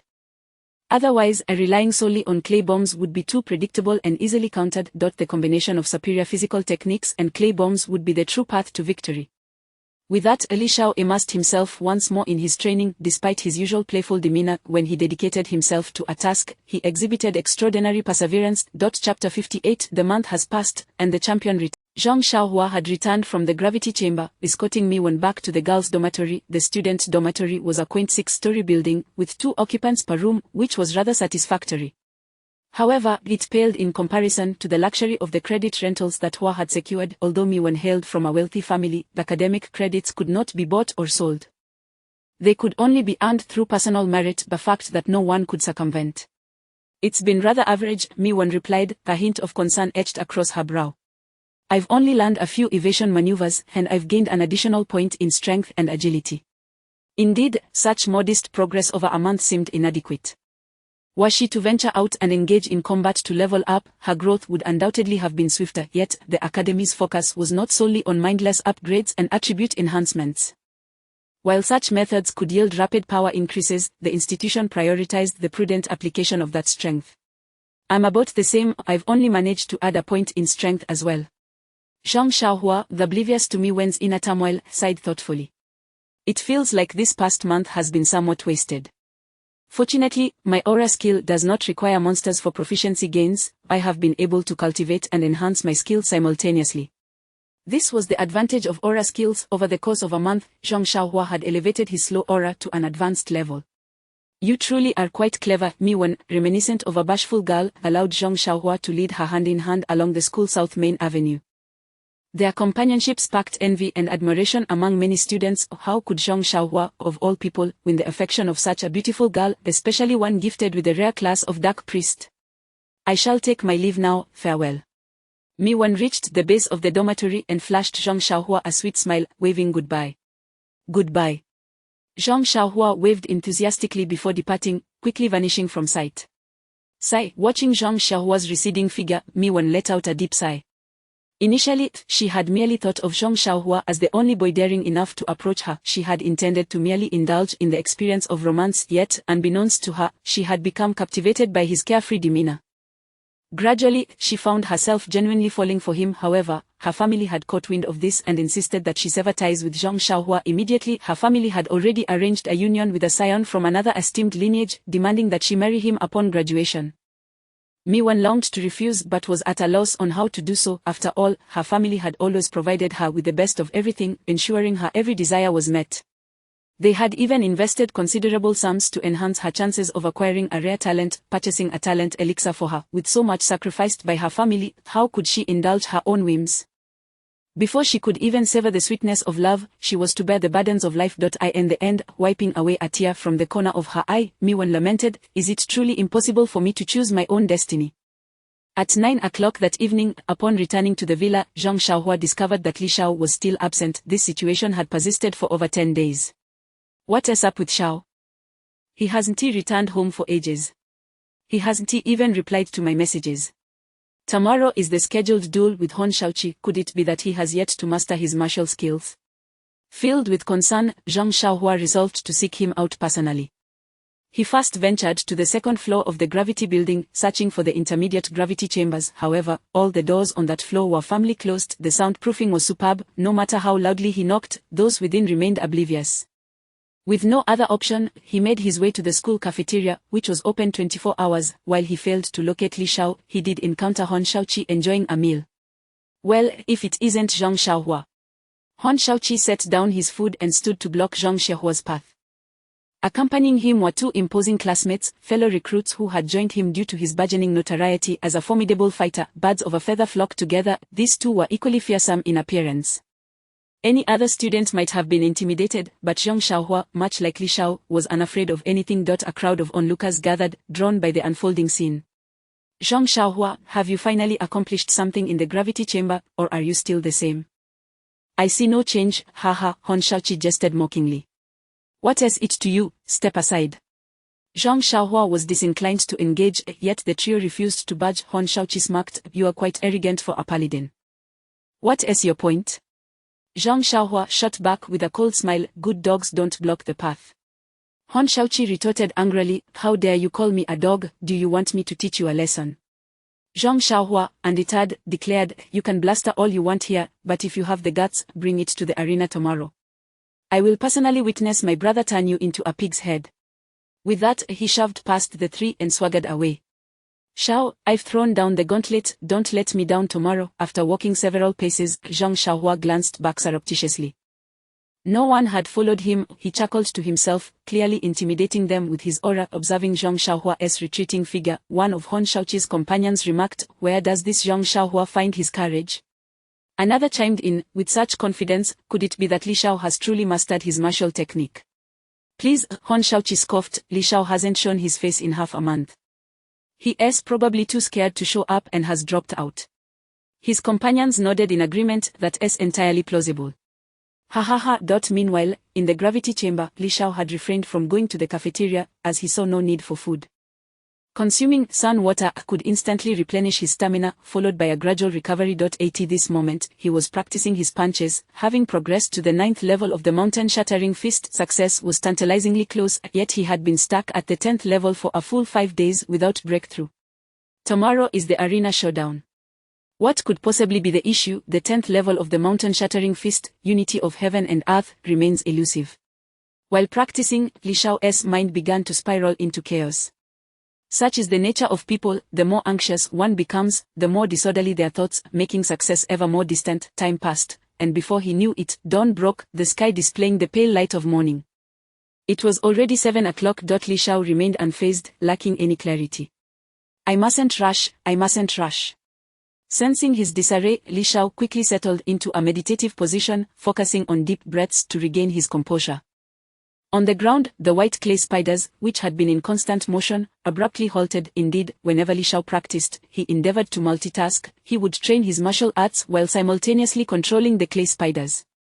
This dual approach would allow him to catch opponents off guard in battle, diverting their attention while executing physical techniques and making it difficult for them to perceive the presence of the spiders. "Oh little spider, how might I break through this barrier?" Frustrated, Li Shao picked up a clay spider bomb and toyed with it in his hands. Soft yet steady, it appeared innocuous, yet beneath its harmless facade lay considerable power. Oh! Suddenly, the spark ignited in Li Shao's mind. Clay is typically regarded as worthless, explosive powder. When isolated, serves only engineering purposes. But by merging clay with explosive powder, I can transform the mundane into the extraordinary. The secret to the mountain-shattering fist lies in its forms. The first 9 moves cultivate my fist intent and momentum, and the 10th move is called Unity of Heaven and Earth. A revelation struck Li Shao. The 10th move was not a singular technique but rather the comprehensive synthesis of all that he had learned from the previous 9 moves. With this newfound understanding, the long-dormant spirit pearl glimmered with renewed vigor. Yes, that is it. Li Shao sprang to his feet and commenced his practice anew. This time, he fused technique, intent, and momentum into one, transforming himself into a colossal force capable of shaking mountains. Boom, boom, boom, the wind from his punches howled, and Li Shao's body crackled with energy, producing the legendary thunderous sound associated with masters of internal martial arts. Ha! An hour later, as he completed the final sequence, Li Shao drew a deep breath, closing his eyes in satisfaction. Your hands are ablaze. The mountain-shattering fist is advancing rapidly. With the Spirit Pearl's enhancement, your mountain-shattering fist is making remarkable strides. The dual manifestation of your spirits is in effect doubling your training speed compared to others. You have mastered the 10th form of the mountain-shattering fist.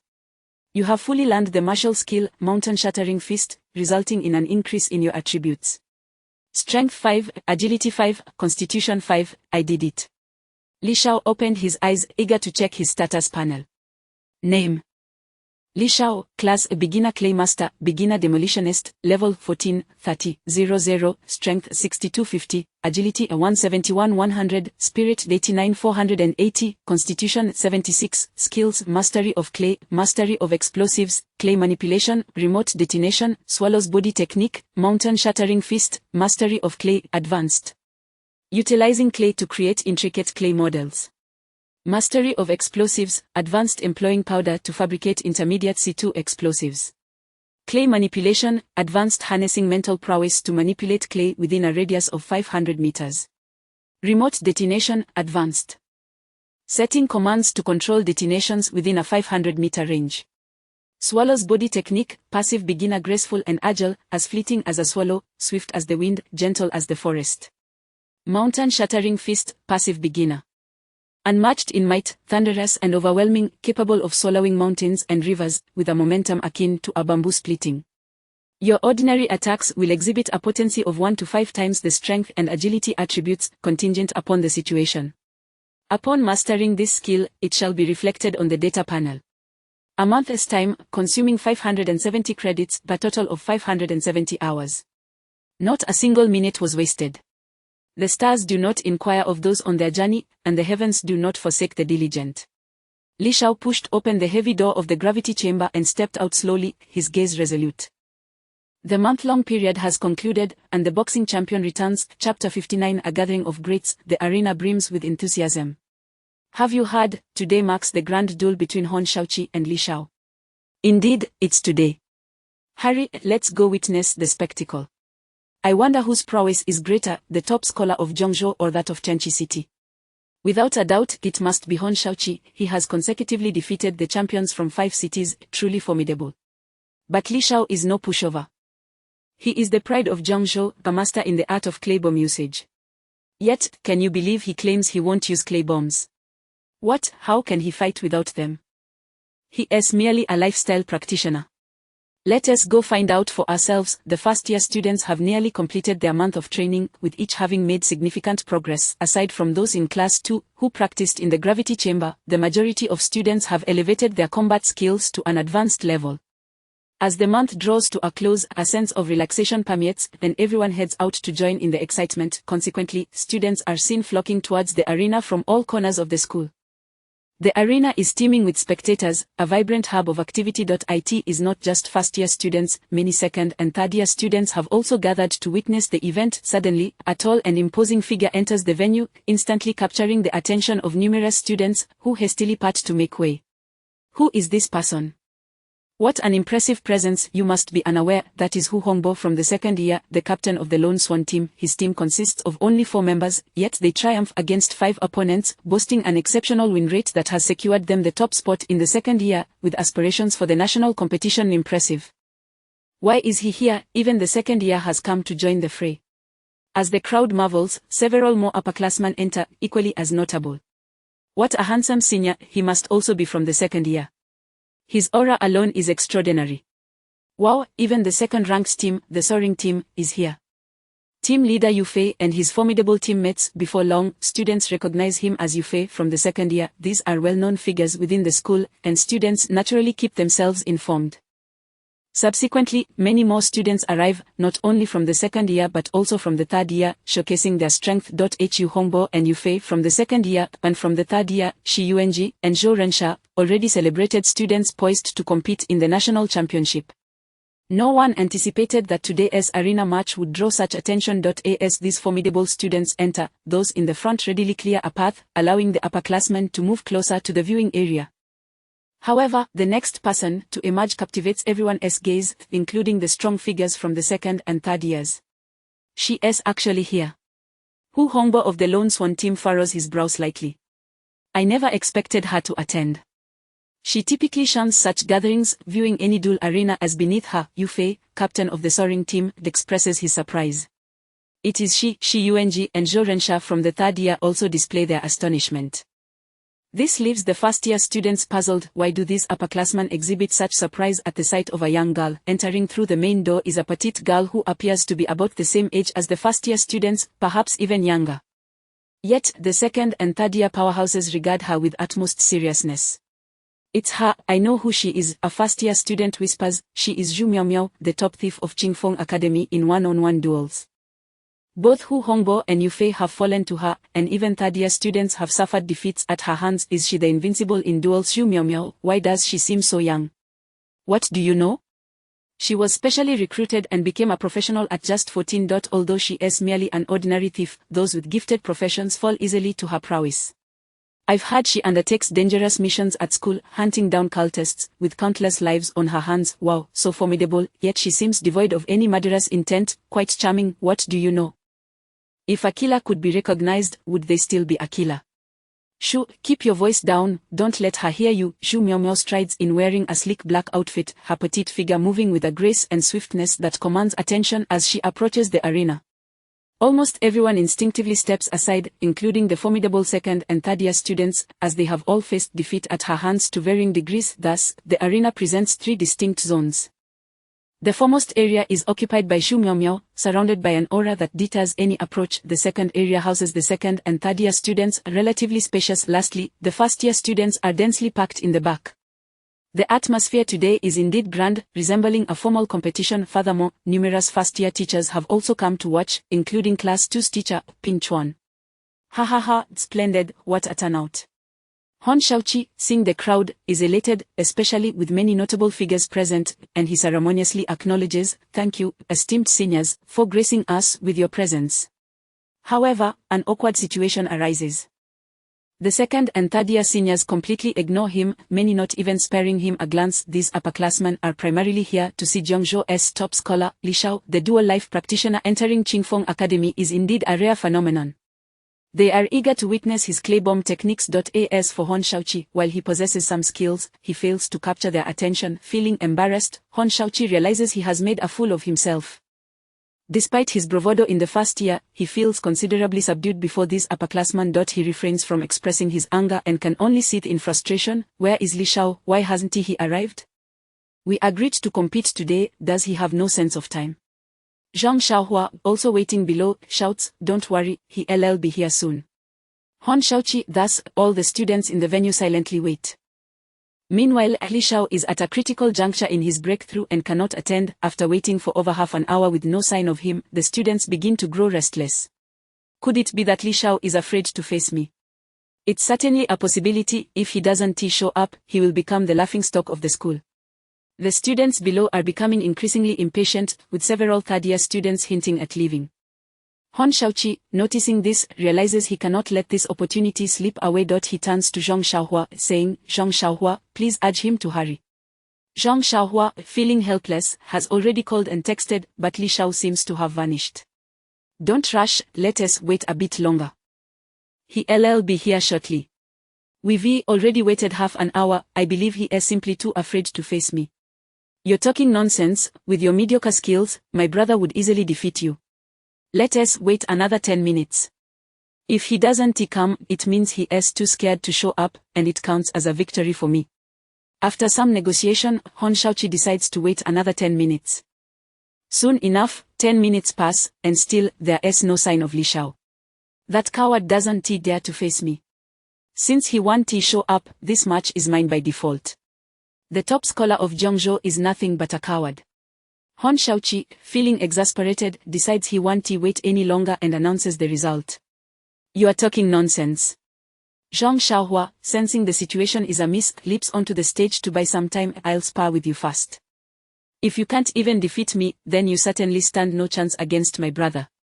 Hon Shaoqi blinks in surprise before breaking into a grin. "Interesting, I'll grant you this opportunity. Since Li Shao is too afraid to show up, he is determined to thoroughly humiliate his brother by turning him into a laughingstock." Chapter 60. How you strike, I shall retaliate. The paladin engaging in combat with a warrior is that not a self-imposed humiliation. A knight might hold their own, but a holy knight, reliant on supportive skills, requires a measure of mental fortitude, rendering other attributes somewhat lacking. Indeed, the holy knight is primarily a support class, ill-suited for one-on-one confrontations. "This fellow truly values camaraderie," murmured the students in the audience.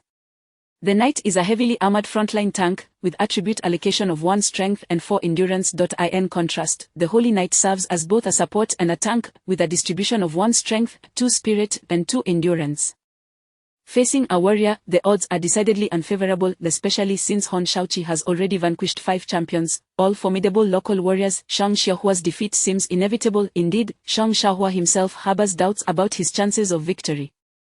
As soon as he steps onto the stage, he activates the slow aura. Remarkably, this slow aura has reached an advanced level. Not only those on stage, but even the spectators below are ensnared within its effects.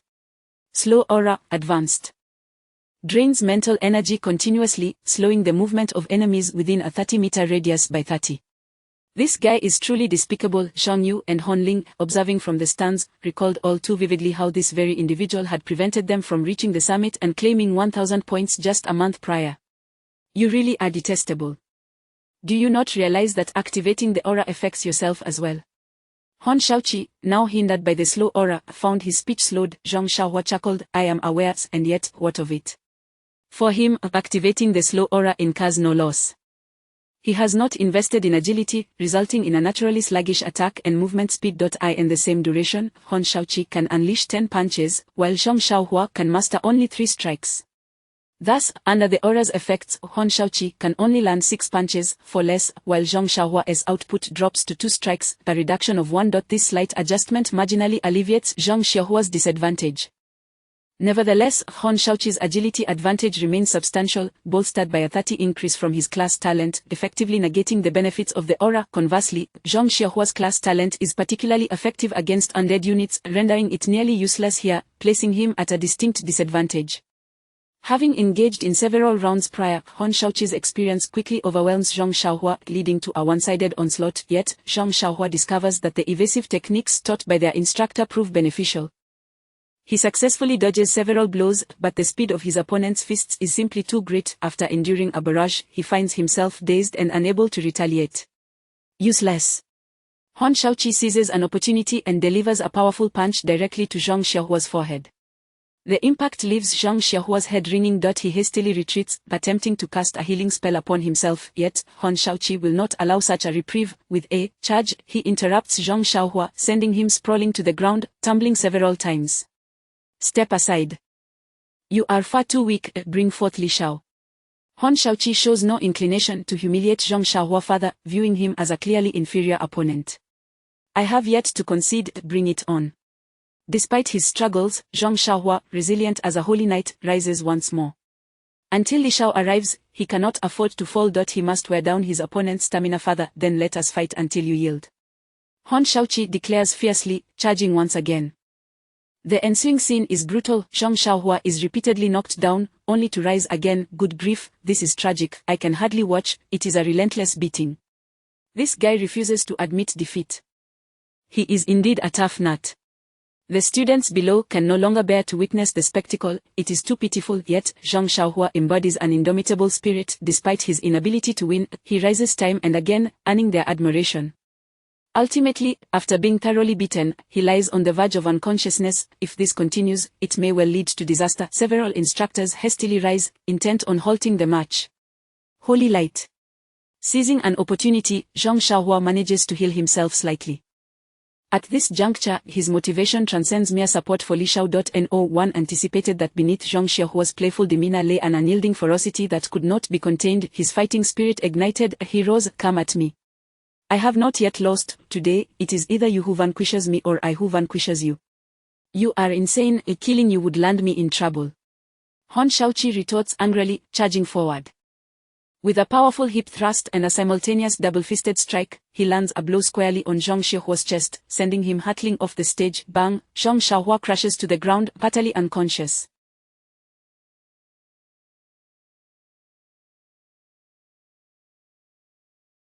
The onlookers gasp. That punch was no trifling matter, it nearly cost him his life. Xiaohua. Miwen rushes forward, urgently casting a healing spell. Why would you risk your life like this? Miwen is thoroughly taken aback by the ferocity Zhang Xiaohua has displayed. She never imagined this side of him existed. A commanding presence, originally intending to part amicably with Zhang Xiaohua, Miwen now finds herself wavering. She realizes she has genuinely developed feelings for this man. Quickly, say him. He is on the brink.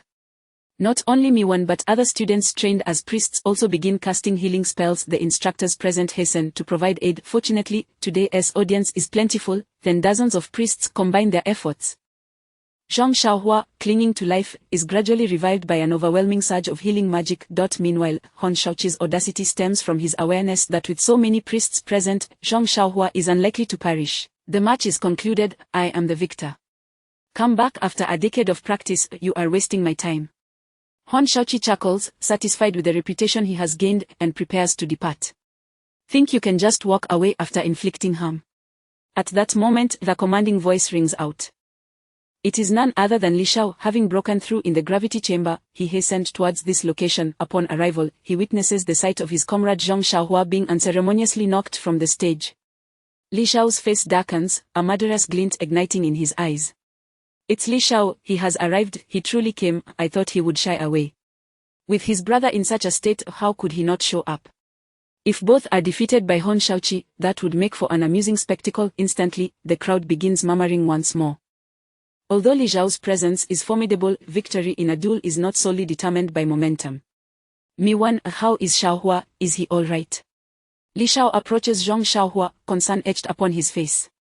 The instructor assessed him. He's not severely harmed, merely unconscious. A bit of rest will suffice, Miwen replies, her face filled with worry.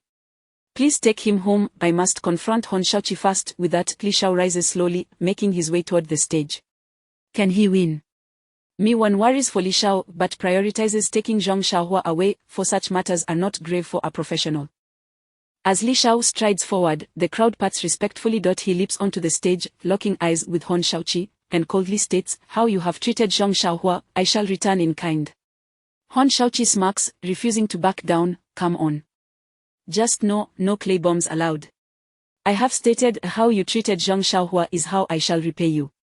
Li Shao replies coolly, implying he intends to defeat him with his fists.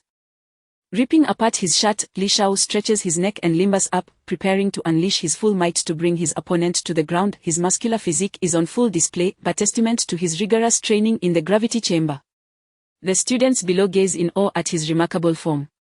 Intriguing.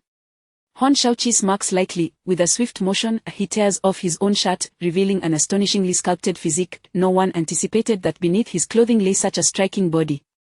As he sheds his outer layer, the contours of his muscles become apparent, resembling a statue forged by the trials of nature, each muscle brimming with explosive strength. His pectorals stand firm like twin boulders, while his 8-pack abs are aligned like rivets on a battleship, unyielding and powerful. The veins in his arms pulse with life, accentuated by every subtle movement he makes. Li Shao, do you truly believe that a month's training can surpass my decades of dedication? Hon Shaoqi clenches his fists. Since the age of 5, I have engaged in strength training day in and day out, year after year.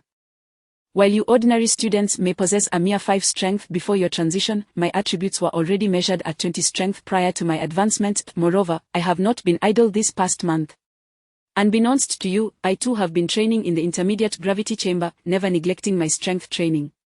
He regards Li Shao with disdain, bellowing, how do you intend to fight me? Oh!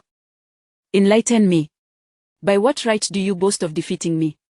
At this proclamation, the audience is left in stunned silence. They had not anticipated that Hon Shaoqi was such a dedicated individual, having begun strength training at such a young age, preparing for his transition. It is no wonder he has consistently triumphed over champions from other cities. Though he is an agile warrior, his strength is by no means lacking. Chapter 61, a stunning revelation, the audience in awe. Every professional possesses their own trump card to varying degrees. Take Zhu Miaomiao, for instance. To assume she is merely an ordinary thief would be a grave misjudgment. She has mastered 2 martial arts techniques. With her swallowing movement and exceptional skills, she is invincible in one-on-one combat. Not to mention, she has yet another martial technique that she has not yet revealed. As for Hon Shaoqi, when one considers him merely a nimble warrior, that would be a mistake as well. At this moment, Hon Shaoqi has unveiled his hidden strengths. Years of strength training have endowed him with power that far exceeds that of the average person even before his class transition. His month-long training in the intermediate gravity chamber has not ceased, allowing him to enhance his attributes through the practice of martial skills, compensating for any deficiencies in strength through sheer effort. At this juncture, the senior students in the audience have begun to take Hon Shaoqi seriously. It appears that his ability to defeat those at the top of their class is not due to their weakness, but rather his overwhelming strength. A nimble warrior with considerable power holds a distinct advantage in one-on-one combat. Is Li Shao really not going to use the clay bombs? Mused the formidable third-year student, Shi Yuanji, with a slight frown. To him, this seemed to be a display of impulsiveness, an unwise course of action. I've heard that Hon Shaoqi mocked the martial techniques as useless and questioned the training methods of Class 2's instructor Ping Chuan, which is why he accepted this challenge, remarked another third-year student, Zhou Rensha. No one said that practicing martial techniques is futile. It is merely not cost-effective, Shi Yuanji replied, directing his gaze towards the stage. I once considered training in martial techniques, but after 6 months, I realized it consumed too much time and subsequently abandoned it. I truly wonder where Li Shao finds his courage, Zhou Rensha added. Although they had primarily come to witness the clay bombs in action, they found themselves captivated by this unique arena battle, eager to see the outcome. Meanwhile, on the second-year side, Zhu Miaomiao found herself accompanied by an unfamiliar girl. Go for it, Li Shao, cheered a sweet-looking girl, none other than Xiong Pan Pan, rallying for Li Shao. She then turned to Zhu Miaomiao and asked, Miaomiao, do you think Li Shao will win? Zhu Miaomiao shook her head slightly, pondering, it's hard to say, we'll know once we see it. Previously, in the Razor Canyon, Li Shao had held his own against high-level cultists using clay bombs. Thus, Li Shao was not weak, yet without employing the clay bombs, Zhu Miaomiao did not believe he could secure a victory. Not far away, the captain of the flying squad, Yu Fei, fixed his gaze upon Zhu Miaomiao, contemplating. It seems Zhu Miaomiao has come here with a purpose. It was quite unusual. Zhu Miaomiao typically did not concern herself with battles of this caliber. Not only Yu Fei, but the captain of the first team in the second year, Gu Hong, shared similar thoughts. As they pondered, the battle on stage had already commenced. Champion of Zhongzhou, today I shall dethrone you. Hon Shaoqi charged forth, utilizing charge to lead the assault, shedding the guise of his outer clothing, his muscles rippling like a tank on the offensive. Is that all you've got? Li Shao replied with a faint smile. If you dare let me get close, you're done for. Hon Shaoqi chuckled, already closing in on Li Shao. The warrior's charge skill generates a knockback and staggering effect, serving as a means of approaching the opponent. The greater the strength, the more pronounced the staggering effect. With his high agility and swift movement, there was no way for Li Shao to evade.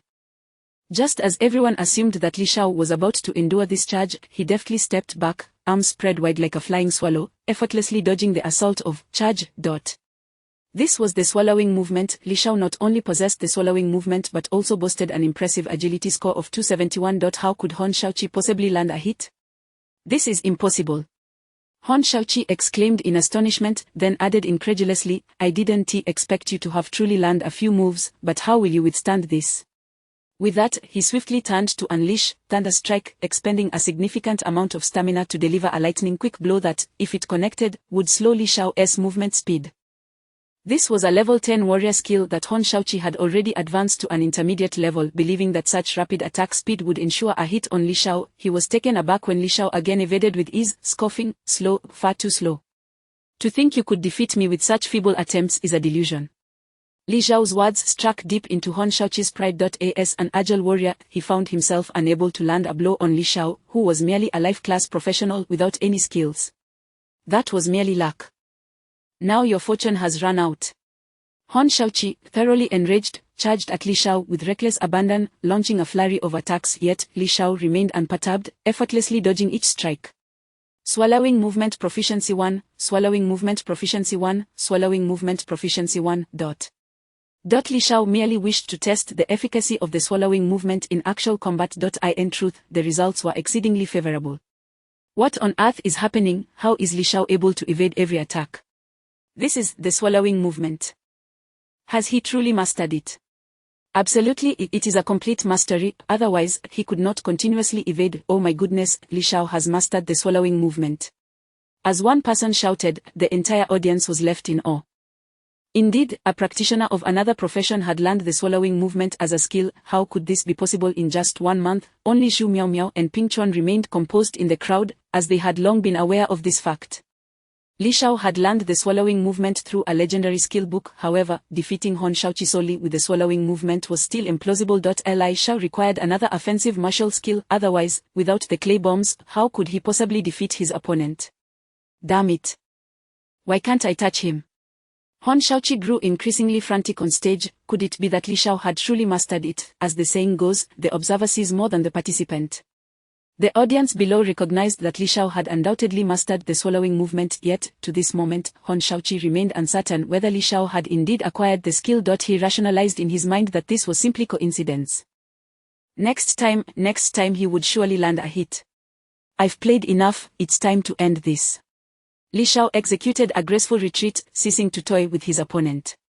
Come on, let us have a proper duel like men, Hon Shaoqi began, but his voice abruptly faltered. For in the next instant, Li Shao had already appeared before him, delivering a powerful punch, the fourth form of the cracking mountain fist, shattering stone and piercing gold, with immense penetrating and destructive power, capable of easily breaking stone and penetrating metal. This strike unleashed 6 times the damage of Li Shao's own strength attribute. At this moment, Li Shao's strength stood at 62, undeniably formidable among practitioners of the same level. Hon Shaoqi crossed his fists to block, only to be sent reeling backward, blood spitting forth, grievously injured. His eyes widened in disbelief at the sheer might of Li Shao's punch. You've actually mastered a martial technique. Hon Shaoqi exclaimed in terror. This declaration sent shockwaves through the audience. While he could not discern the agility, the damage clearly indicated that Li Shao had indeed learned a martial technique, and furthermore, his strength attribute was exceedingly high. This is impossible, this cannot be. Hon Shaoqi shouted in rage, charging forward once more.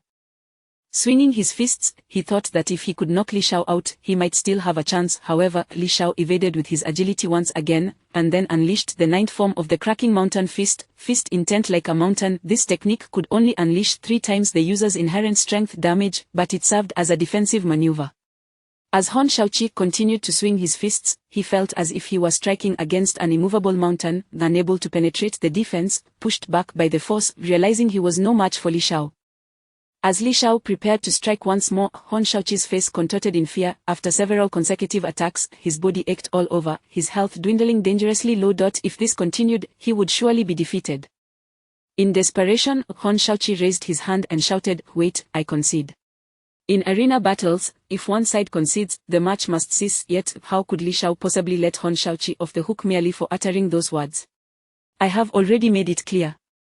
I will repay you in kind for how you treated Zhong Xiaohua. Li Shao remained unmoved, taking a step forward and employing shattered mountains and rivers, delivering a punch that howled through the air and struck Hon Shaoqi squarely in the chest. A resounding crack echoed, the sound of bones fracturing. Hon Shaoqi flew through the air like a ragged sack, crashing heavily to the ground, unconscious. Back into Zhang Xiaohua. In this arena battle, Li Shao triumphed decisively with his two martial techniques, utterly overwhelming the once mighty Hon Shaoqi.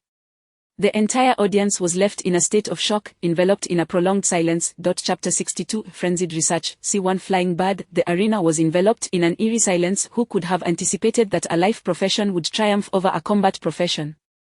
And to think it was achieved with mere fists, defeating the Iron Fist warrior. Absurd, utterly absurd. Li Shao won. Indeed, he has emerged victorious. Not only did he win, but he did so with his fists. This is utterly outrageous goodness. He has truly mastered two martial techniques. Who dares to declare martial techniques as worthless? I shall twist their neck. It is not that martial techniques are inferior, it is Li Shao who is a genius, mastering two martial techniques within a month. Is this something an ordinary person can achieve? The entire assembly of students was thoroughly astonished. This duel was a one-sided massacre. This battle would undoubtedly be a defining moment, the battle to establish his reputation. From this moment forth, Li Shao would be recognized as the foremost student of the first year. No one would dare underestimate this top scholar from Jiangzhou any longer. This dual life profession holder, his potential is immense, and he achieved this victory without even utilizing his clay bomb techniques. Had he employed them, it is likely that Hon Shaoqi would not have lasted a single round. A true prodigy has emerged from the first year, sighed the third-year student Shi Yuanji. Fortunately, he is not in our year. Otherwise, he would undoubtedly become a formidable rival. Beside him, Zhou Rensha chuckled, do not belittle yourself. If you were to unleash your full potential, you would be fearsome as well. Come, we still have to prepare for the national competition this year. Indeed, today was a remarkable display. Shi Yuanji smiled slightly. However, to advance to the national level, they still have a long way to go. There are many prodigies at the national stage, and thus, the trio of third-year students soon departed. Oh no, I miscalculated. After witnessing the match, second-year Hu Hongbo felt regretful. I should have recruited Li Shao into our team. I never imagined this life profession would be so formidable. The vacancy left in his team had already been filled by the hidden profession Void Walker. Hon Ling, the captain of the Feiqi team, Yu Fei, shared the same sentiment. We should have brought Li Shao into the team. His talents are evident in martial techniques, and if he can continually master them, he would be no different from a warrior. Having an additional warrior in the team would be immensely powerful, yet, regretfully, a missed opportunity is just that, and it remained uncertain which second-year team would be fortunate enough to recruit this talent, his one. Haha, Li Shao has triumphed. On the other side, Xiong Panpan shouted loudly, waving towards Li Shao. Well done. Zhu Miaomiao also nodded slightly in acknowledgement. Seeing this scene, both Hu Hongbo and Yu Fei felt a pang of unease. It seemed Zhu Miaomiao was acquainted with Li Shao. What if she entertained the idea of forming a team and included Li Shao? If that were the case, this year's situation could become quite complicated. The two exchanged glances, already sensing the impending crisis. Zhu Miaomiao was an absolute powerhouse in individual competitions. If she were to form a small team and include Li Shao, these two would become a formidable presence among the second-year students. Hu Hongbo and Yu Fei shared a knowing look. Both the top team and the second team of their year felt a sense of urgency. Hu Hongbo turned to his counterpart. I know what you are thinking. Yu Fei replied, I am aware of your thoughts as well. It must be as you say, Hu Hongbo reassured. However, there is no need to worry excessively. Even if they are strong, they are just two individuals, while our team comprises 5 members who are already assembled. Yu Fei smiled lightly. Indeed, my team has secured Zhang Yu, completing the final piece of the puzzle. This year, I shall compete with you for the top spot. Hu Hongbo chuckled, then let the games begin. The two, both rivals and friends, departed the venue accompanied by their teammates. This has turned out splendidly. Marvelous, simply marvelous. The second-year teacher Ping Chuan had watched the entire event, and the students of Class 2 were in a state of uproar. Li Shao's performance validated Ping Chuan's teaching methods. Warrior, warrior. This proves my hypothesis correct. Indeed, there are geniuses among life professions. As long as Li Shao continues to advance, I shall receive greater official support. Ping Chuan was elated. Although he had the support of the martial spirit Jade, relying solely on equipment was insufficient. It ultimately depended on Li Shao himself. Li Shao had accomplished this. As Ping Chuan reveled in his excitement, he suddenly noticed Hon Shaoqi lying on the ground like a lifeless dog. He hurriedly shouted, "Quick, someone call a priest to assist Hon Shaoqi, he is on the brink of death." The crowd was in awe, yet Hon Shaoqi lay unattended on the ground. It was only after Ping Chuan's exclamation that they realized someone was down. Ping Chuan was not particularly concerned about Hon Shaoqi, he merely feared that if Hon were to perish, Li Shao might face expulsion from the school. Thus, the students anticipated the upcoming arena competition. Concluding in this manner, news spread rapidly, sending shockwaves through the student body. Soon after, the higher-ups of the school were equally shaken. A figure of such caliber had emerged from Qingfeng Academy, deserving of attention. This was also Li Zhao's intention, or he did not plan to conceal his abilities. By demonstrating a certain level of strength, he would gain the academy's recognition and receive more resources. In the school office, Principal Li Chongfeng personally met with Ping Chuan. "Ping Chuan, you have nurtured an exceptional student," Li Chongfeng exclaimed. "Another student has emerged who has mastered martial techniques, achieving this in such a short time. It is truly unimaginable." "Actually, he has only mastered one technique," Ping Chuan explained with a smile. "He had already learned the swallow's movement before training, utilizing a legendary skill book." "Oh, that is still quite impressive," Li Chongfeng said in astonishment. "But how did he obtain a legendary skill book?" "There is only one in all of Zhongzhou, and it is in Miao Miao's possession. Could it be that she gave it to him?" Ping Chuan chuckled. "That is indeed a possibility. I have noticed he seems to have a connection with Xu Miao Miao." Li Chongfeng mused. "That makes sense. Mastering 2 techniques in a month is absurd, but learning 1 in a month is still remarkable. I never anticipated that Miao Miao would connect with Li Shao. Could they be considering forming a team? I have always said that professionals must rely on teams to progress further. On the battlefield, the strength of one individual is ultimately limited." This young girl has finally come to understand. Xu Miao Miao was Li Chongfeng's niece, naturally receiving a bit more attention. After a moment, Li Chongfeng added, "You must nurture this student well. If he can continue to advance, your proposals may very well be adopted by the officials." Ping Chuan nodded in agreement. Li Chongfeng then gravely stated, "By the way, there is another matter I must discuss with you.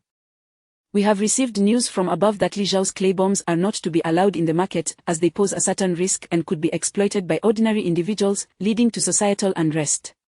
You will need to communicate this to Li Shao. If he encounters difficulties, the school will provide assistance. Furthermore, should he wish to sell the clay bombs, the school will purchase them outright. However, I do not wish for Li Shao to become merely a life profession focused on creating clay bombs. He has the potential to achieve much more, and you should convey this to him as well. If he were to limit himself to producing clay bombs, Li Shao could easily become akin to a support profession, such as an alchemist, blacksmith, or enhancer. However, Li Shao had already demonstrated combat talent. There was no need for him to be confined to such a role. Moreover, it seemed that only he could unleash the full power of the clay bombs, as other professions would not possess the skills to manipulate clay or remote detonation. I share the same sentiment. Ping Chuan nodded slightly in agreement. Li Shao possesses formidable combat talent. To confine him to a support role would be a grave waste of potential. Unfortunately, he does not seem inclined towards that path. Meanwhile, on the other side, after concluding the arena competition, Li Shao returned to his villa. Zhang Xiaohua was still in a coma, but after the priest's treatment, she should be fine. Once she awakens, a bottle of sun water should suffice for her recovery. Upon Li Zhao's return, Mi Wen, who had been taking care of her, bid farewell. Tomorrow, the entire school would enter the secret realm. Li Shao planned to utilize the final afternoon to enhance his bomb-making skills. Previously, he had been unable to control flying clay due to insufficient mental power. Now, with the martial spirit jade, his mental power had surged to 89480. It was time to give it a try. See one flying bird, let us attempt this fast. Soon, Li Shao entered a state of frenzied research. After all, the clay demolitionist was his ultimate weapon. Mastering martial techniques was merely to enhance his physical prowess, compensating for his shortcomings and ensuring he would not be defenseless against close combat. After a month of intensive training, he had successfully learned the martial technique, allowing him to defeat the Iron Fist warrior solely through his own strength. If he were to incorporate clay bombs into the mix, Li Shao wondered who among his equals could possibly stand against him. P.S. Happy Mid-Autumn Festival. Here is a little gift. Chapter 63, The Emergence of C1 Clay Bird and C1 Earth Dragon. Consumption: 3 white primary clay, 3 primary explosive powder. Crafting successful. Acquired item. C1 Clay Bird Bomb. Crafted by Patrick Starr. C1 Clay Bird Bomb, a clay bomb that inflicts moderate damage upon detonation. This is the formula that Li Shao devised, perfectly suited for the clay bird bomb. 5 units of clay combined with 3 units of explosive powder. The damage inflicted by the self-made clay bomb is independent of one's mental energy. The extent of the damage relies solely on the quantity of explosive powder utilized. Previously, the damage dealt by a clay spider, which consumed a third of a pack of explosive powder, was 300. In contrast, the clay bad bomb, utilizing 3 packs of explosive powder, inflicts a staggering 3,000 damage, 10-fold increase. The C1 clay bad bomb is approximately the size of a pigeon. In fact, it could be made larger. Li Shao had experimented with this. However, upon creation, the mental energy required to control it became excessively demanding.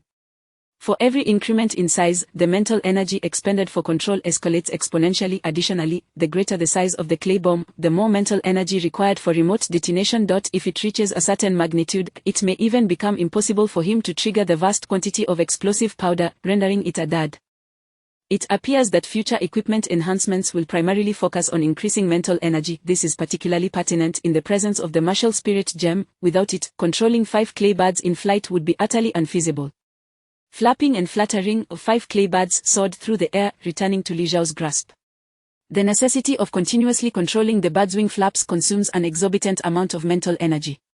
Controlling clay in the air is an entirely different level of mental expenditure compared to manipulating it on the ground. Nevertheless, the utility of the birds is significant, and their damage output is substantial. However, their lack of stealth is a drawback. The white clay birds appear too conspicuous and can be easily detected, making them suitable only for confronting monsters. Should I acquire a disguise technique in the future, I could potentially mask them. Li Xiao immersed himself in the crafting of C1 clay bird bombs. After approximately an hour, he managed to produce around 100 units, his limit. The birds lack concealment and exhaust mental energy excessively, yet their damage is considerable. Conversely, clay spiders offer high stealth but low damage. Is there a possibility of fulfilling both conditions? Li Xiao began to ponder, continuing his contemplation. As the saying goes, good things require patience. After a brief interlude, a spark of inspiration ignited in his eyes. He had conceived a new idea. That idea was the worm. If he could create a clay worm bomb, it could burrow underground and emerge beneath the foe's feet, catching them off guard, satisfying both damage and stealth criteria. The only potential drawback would be its slow movement, necessitating a preemptive prediction of the enemy's landing spot. Without delay, he set forth to develop the clay bomb based on this notion. The more varieties, the better, to suit various circumstances. Before long, the first clay worm emerged. Utilizing 3 packs of primary clay, he crafted a half-meter long, thumb-thick clay worm. Subsequently, Li Xiao tested it in the flowerbed of the villa's garden. It proved effective, though it quickly deteriorated. The primary white clay lacked sufficient durability, making it prone to damage. After several trials, Li Xiao employed intermediate clay to produce the clay worm, only to discover that its rigidity compromised its agility. I refuse to be discouraged. Li Xiao continued his relentless experimentation. After half an hour, he finally unearthed a solution. By using intermediate clay for the head and tail of the worm, while employing primary clay for its body, he preserved the hardness of the drilling tips while ensuring the body remained flexible. The clay worm was deemed a success. Next came the crafting of the worm clay bomb, which Li Xiao aptly named Earth Dragon. Consumption: 1 intermediate clay, 2 primary clay, 3 explosive powder. Crafting successful. Acquired item: C1 Earth Dragon clay bomb. Crafted by Patrick Starr, C1 Earth Dragon clay bomb. A clay bomb that inflicts moderate damage upon detonation. Li Xiao conducted a trial, discovering that the Earth Dragon clay could traverse underground. However, its movement speed in soil was merely 1/5 that of the clay spider, rendering it relatively sluggish, and it could not navigate through granite. Following this, he invested another hour crafting 100 Earth Dragon clay bombs. With options in the air, on the ground, and beneath, we are thoroughly equipped. Li Xiao felt a wave of fatigue wash over him, rubbing his temples for a brief respite. He glanced over at the sofa. Zhong Xiaohua had yet to awaken. It seemed this fellow had truly been battered. Knock, knock, knock. There came a sound at the door. No need to seek me. I won't be joining your team. Oh, it's Teacher Ping, please, come in. Li Xiao said as he opened the door. Following the conclusion of today's competition, many had sought to join forces with Li Xiao, students from both the second and first years, which had become rather bothersome. Upon opening the door, he was greeted by Ping Chuan. Haha, Li Xiao, splendid work indeed. Teacher Ping entered and immediately lavished praise upon Li Xiao, commending his talent in this domain and encouraging him not to squander his potential as he pressed forward. Li Shao nodded in agreement, attributing his success to teacher Ping's guidance. After exchanging pleasantries, Ping Chuan got straight to the point. I came not just to commend you but to discuss an important matter. The national authorities have taken note of your activities and have instructed the school that your clay bombs must not enter the market. Do you understand this? As anticipated, the moment had arrived. Li Shao had been mentally prepared, smiling as he nodded. I understand, it is for societal stability. That's good to hear, Ping Chuan replied. However, your clay bombs can be sold to official institutions, be it the school's military corps, the national military, or high-level squads. All of them would be willing to acquire them unconditionally. Nonetheless, I hope you won't invest too much time in this aspect. In truth, the speed at which you enhance your strength will yield greater financial returns in the future than selling items. I comprehend. I completely understand. Li Shao affirmed, as this had always been his plan, to prioritize personal growth while resorting to sales only when necessary. Oh, by the way, I wanted to inquire if the school has C2 grade explosive powder materials. Li Shao's thoughts lingered on C2 explosive powder. Utilizing C2 grade explosive powder to craft clay bombs would enable them to inflict greater damage while occupying less volume. You seem to be in dire need of this, but unfortunately, we do not have any. Ping Chuan shook his head. Firstly, it is a controlled substance and cannot be circulated. Moreover, C2 explosive powder is sourced from high-tier secret realms, which only higher-tier academies or military corps are eligible to participate in exploring. Our Qingfeng Academy is merely a mid-tier academy, not qualified to engage in high-tier secret realm explorations. Of course, if that secret realm were ever cleared, the planetary will would transform it into a dungeon, making it easier to obtain those materials, but for now, that is not the case. The secret realm represents an alternate world, an incursion into Blue Star. Should they conquer this secret realm, the passage would unilaterally close, transforming into a dungeon for Blue Star's practitioners to farm experience and materials. It appears that acquiring C2 explosive powder will indeed be a challenging endeavor. He would have to rely on Lin Wanqing. Understood, teacher. I will adhere to your directives. Yes, rest up. Tomorrow marks the official entry into the secret realm. Your temporary team consists of 3 members. See if you can recruit 2 more from other classes. After conveying these matters, Ping Chuan took his leave. Li Shao felt no need to seek additional members. He was capable of shouldering the burden of 3, so why share the spoils? Zhang Xiaohua served as the meat shield, Miwan the healer, while he himself provided damage output, a solid triangular formation. Noticing that Zhang Xiaohua was still asleep, Li Shao, with nothing better to do, sent a message to Lin Wanqing, inquiring about the status of the C2 explosive powder. At that moment, a long and hard message from Lin Wanqing arrived. Sunny day, please wait. Our team encountered some issues upon entering this secret realm, and one of our teammates sustained severe injuries, so we are temporarily halting all activities. Chapter 64. Entering the secret realm, the Academy's mission, the Academy Legion. Patrick Star, it wouldn't be because of me, would it? That would make me feel rather guilty. Sunny day. It has nothing to do with you, it's a long story.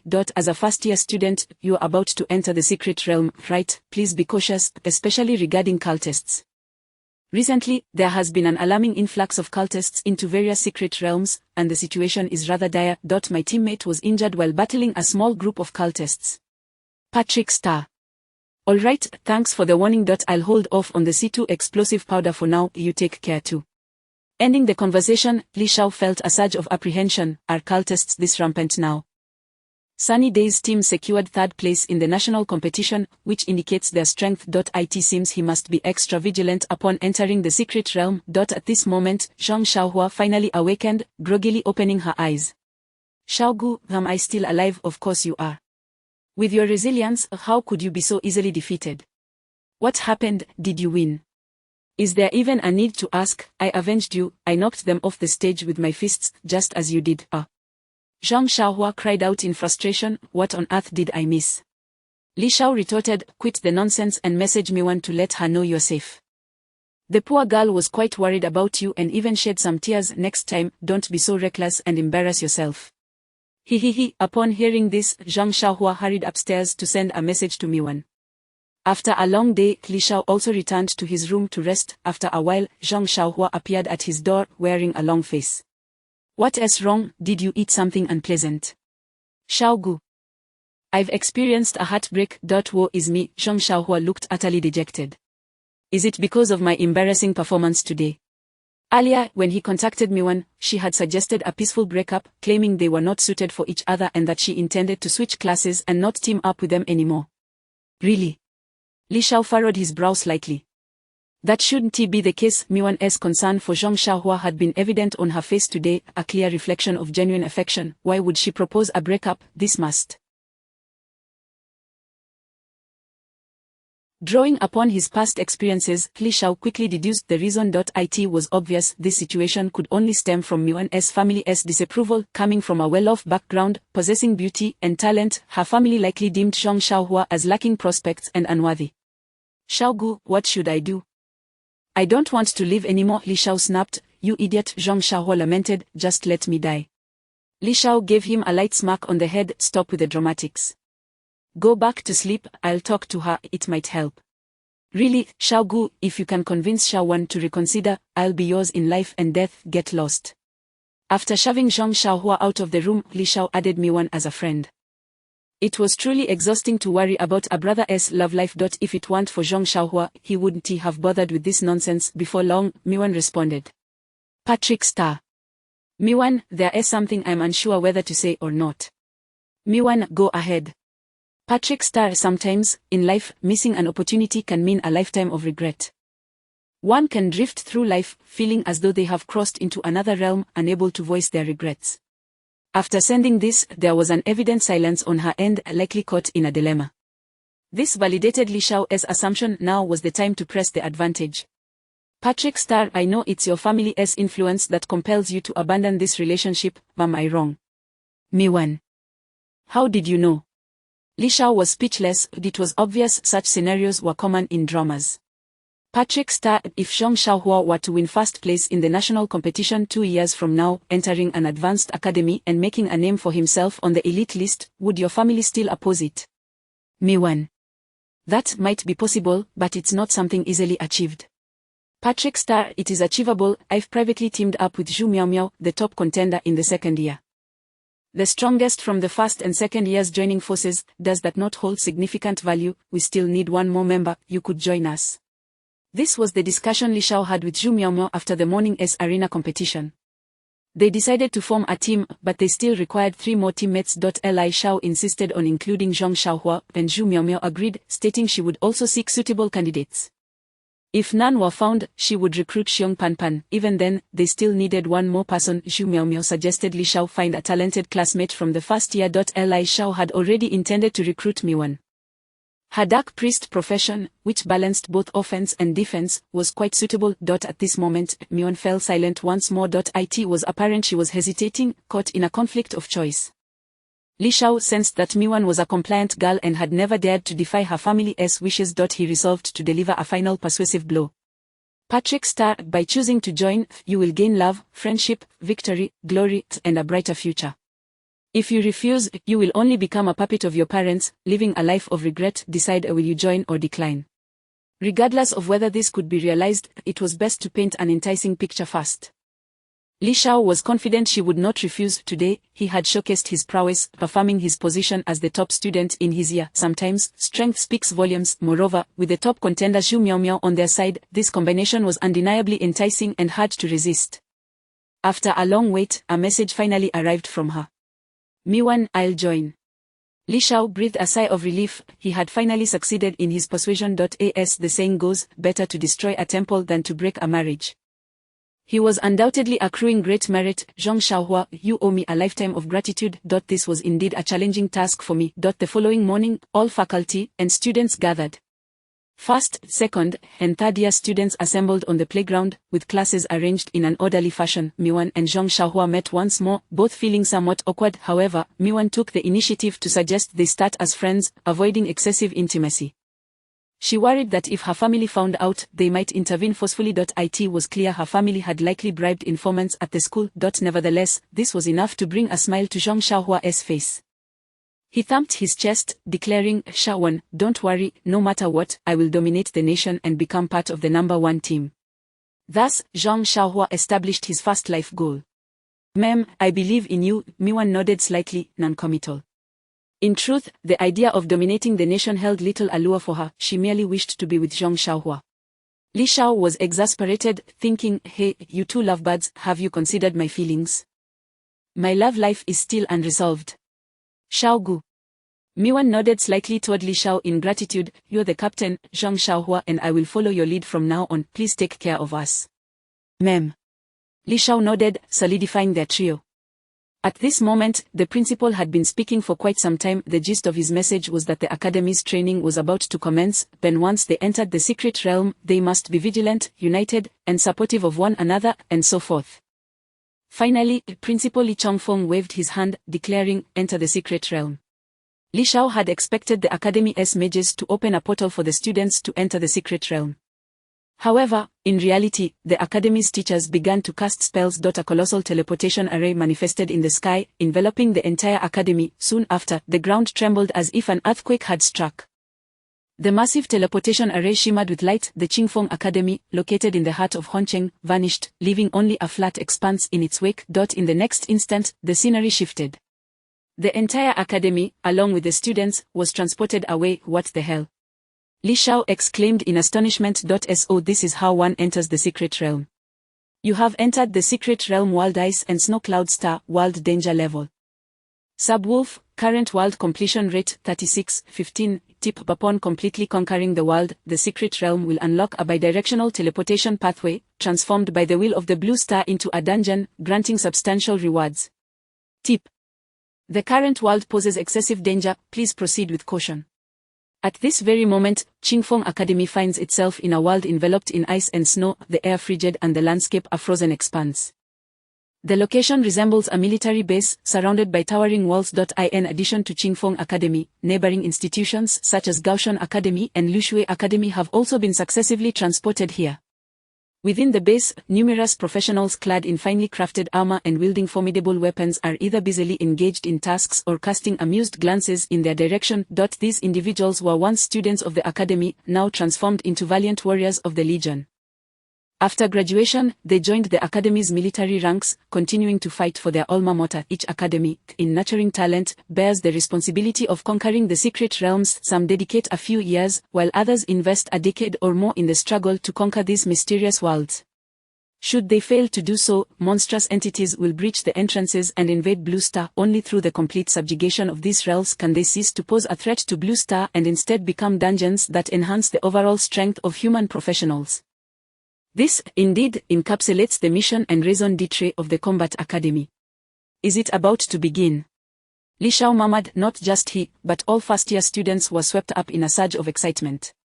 The battle is about to commence. Chapter 65. The establishment of the Art Squad, S-Rank mission. Principal Li Chongfeng stood at the forefront, commencing his explanation of the content of this training. The secret realm is an entire planet that has invaded Blue Star.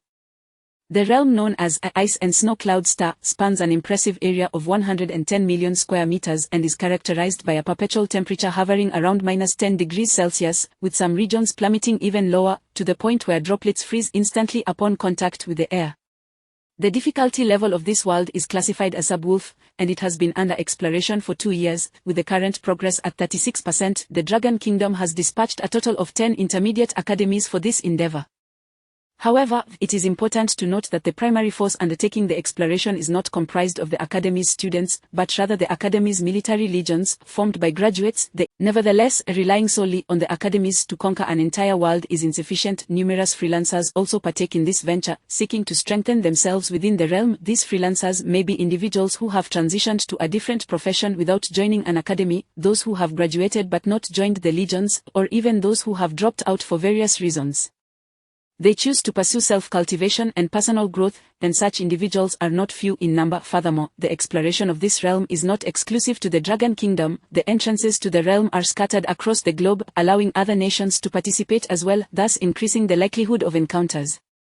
Regions such as Huaxia, South America, Northern Europe, India, and Eastern Asia are all involved. The school administration has advised that the Northern European region is a friendly ally to Huaxia.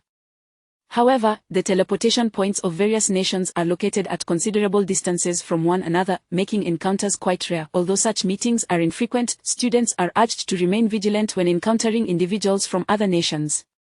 The allied nation of Bear Country, belonging to the friendly nations, should be approached with courtesy. Additionally, contributions towards the exploration of the realm are recognized. The nation that contributes the most will ultimately claim the final dungeon, thereby enhancing its overall strength.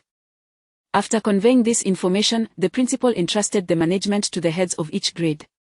All first-year students, assemble.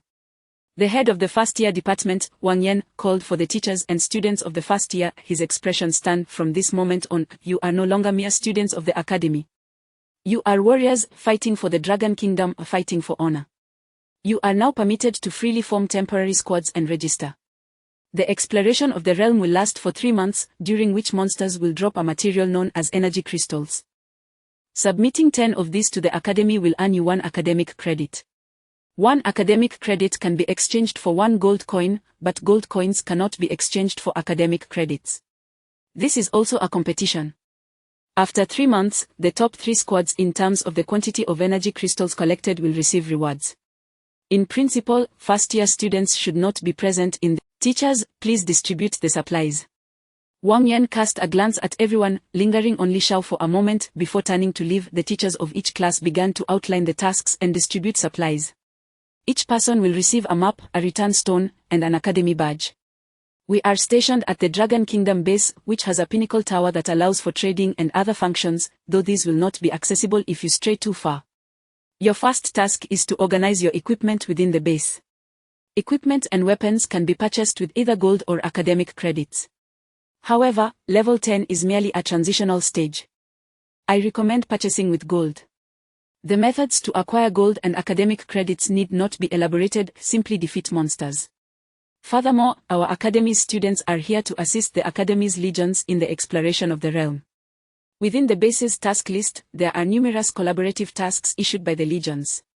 You may take on these tasks, but be sure to assess your capabilities. As the teacher concluded the instructions, each individual received their supplies. A map of ice and snow cloud star and a return stone. These were all items crafted by enhancement professions. The map is updated in real time and displays the current location of the user. Li Shao opened the map to find himself positioned at the very bottom corner. The illuminated area indicated 36%, with many icons scattered throughout. Clicking on these would reveal the current conditions of the area, including monster distributions. The other 64% remained shrouded in darkness, likely representing unexplored territories. Truly, this is a world.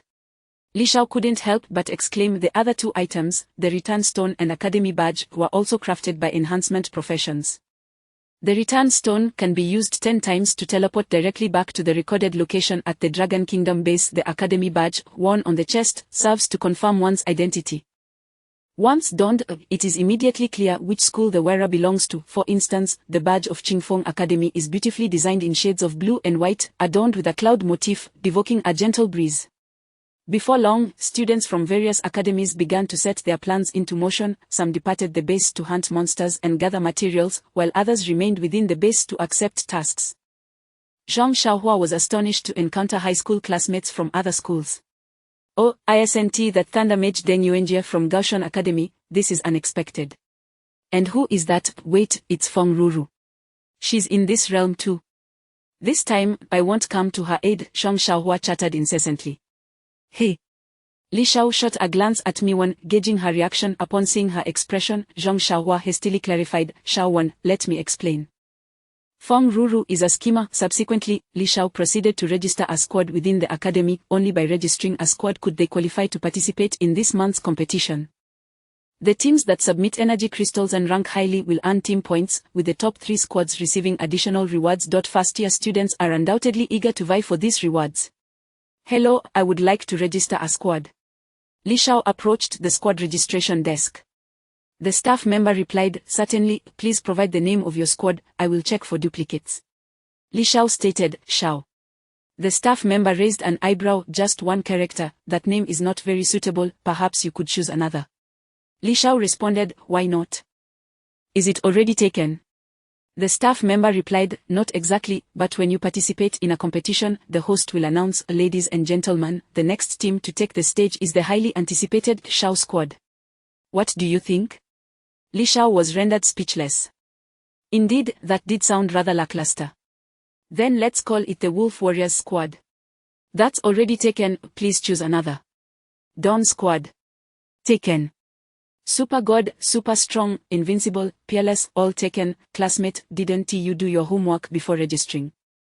You can check online, please hurry, there are others waiting in line. Li Shao made one last desperate attempt at, wait, let me think, smirk, the staff member stamped the registration form.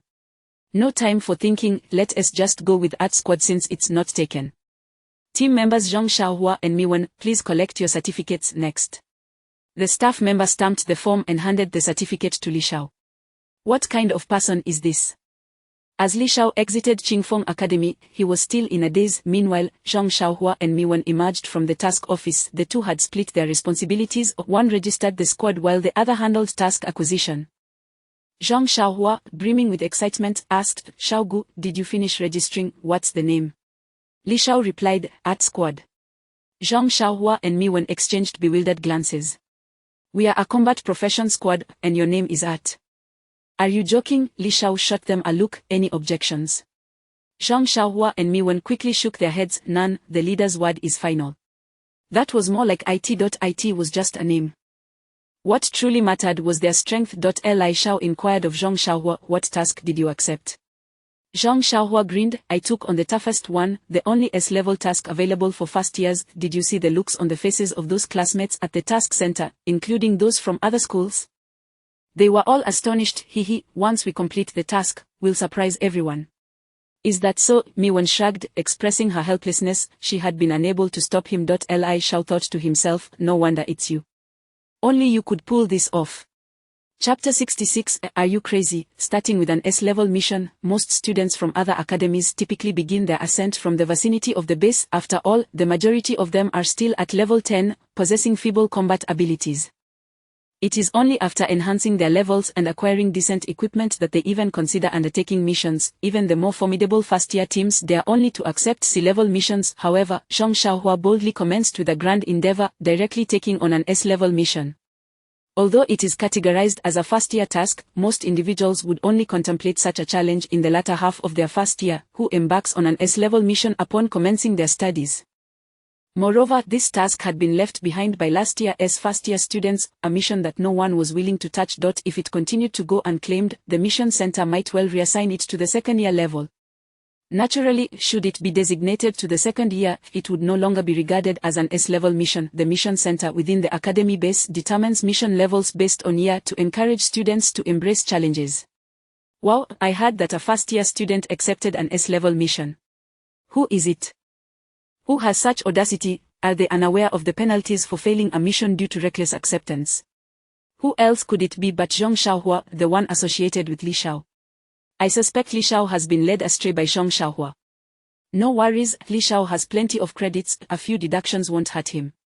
Not just a few deductions, it's an S-level mission that incurs a loss of 1,000 credits. Truly, it's a case of a newborn calf fearing no tigers, utterly unaware of the gravity of the situation. Shoo! Keep your voice down. Those few over there seem lost in thought, haha, thinking of teaming up with them, best reconsider, it could cost you your life. News of Zhang Xiaohua undertaking the S-level mission spread rapidly, and soon all students of Qingfeng Academy were aware, especially since the Pinnacle Tower within the base allowed for communication through the friend system. Among the first-year cohort, there existed an exceptionally strong team comprised of one hidden class and 4 talented individuals. This quintet had been recruited by second-year seniors, forming a temporary team poised to challenge the top 3 positions in their grade, with aspirations of advancing early. This team consisted of Hon Ling and Zhang Yu. Zhang Yu, irritated, exclaimed, I thought our team was unbeatable after securing a B-level mission. Who could have imagined that someone would take on an S-level mission? Whose team is it? Hon Ling furrowed his brow. Who else could it be but Li Shao? Zhang Yu growled, damn it, it's him again, stealing our thunder. Hon Ling replied, do not fret, once he fails the mission, he will be publicly humiliated. Does he truly believe that S-level missions are so easily undertaken? The mission center only allows teams to accept missions one at a time to prevent chaos. This particular S-level mission will take him 3 months, while we can complete several tasks and surpass him. Zhang Yu chuckled, indeed, old Hon, you are clever. Once we reach the second year, you will become a worthy rival. Hon Ling rolled his eyes, enough chatter, let us first level up and begin tackling missions once we reach level 15. With that, the strongest team utilized a teleportation array, vanishing from the base. The teleportation array, established by the Legion mages, was strategically placed at various illuminated points on the map, significantly reducing travel time. Thus, the news of Li Shao accepting the S-level mission became the new topic of conversation at Qingfeng Academy. Not only within Qingfeng Academy, but students from other academies also began to hear the whispers. At this moment, Li Zhao's artistic trio was seated in a tea shop within the base, sipping on milk tea to warm themselves, for sharpening one's tools does not hinder the work.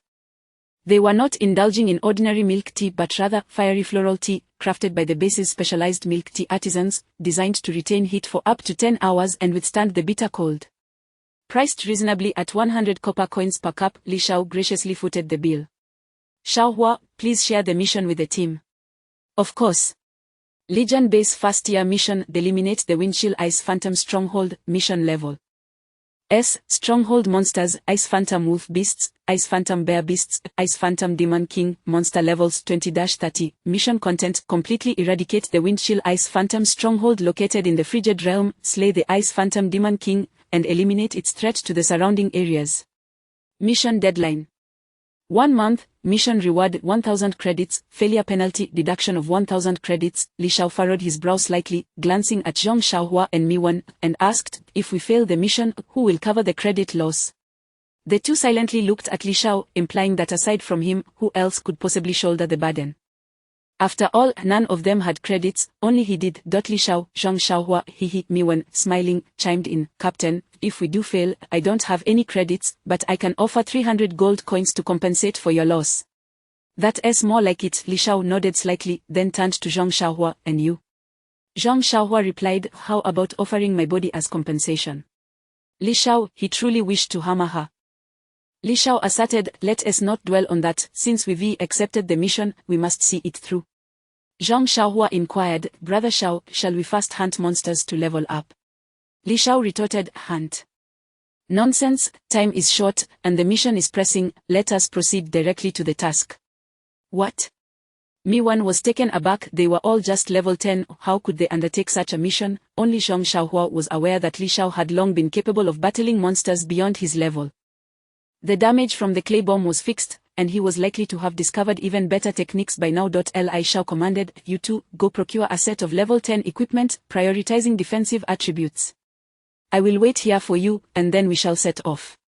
Zhang Xiaohua asked, Brother Shao, aren't you going to get some equipment? Li Shao extended his hands, revealing 9 rings. Zhang Xiaohua and Mi-wan were utterly bewildered. What was happening? All his equipment consisted of rings. It is well known that equipment is categorized into helmets, armor, belts, weapons, shields, boots, gloves, and accessories. Each individual can wear a total of 10 pieces of equipment, with the initial items being limited to 1 each, while accessories are more flexible. However, who would wear 9 rings? The main reason was that Li Shao found weapons useless. Increasing attack and magical attack power would not impact the damage of his clay bomb, thus, enhancing his mental power through accessories was the best choice.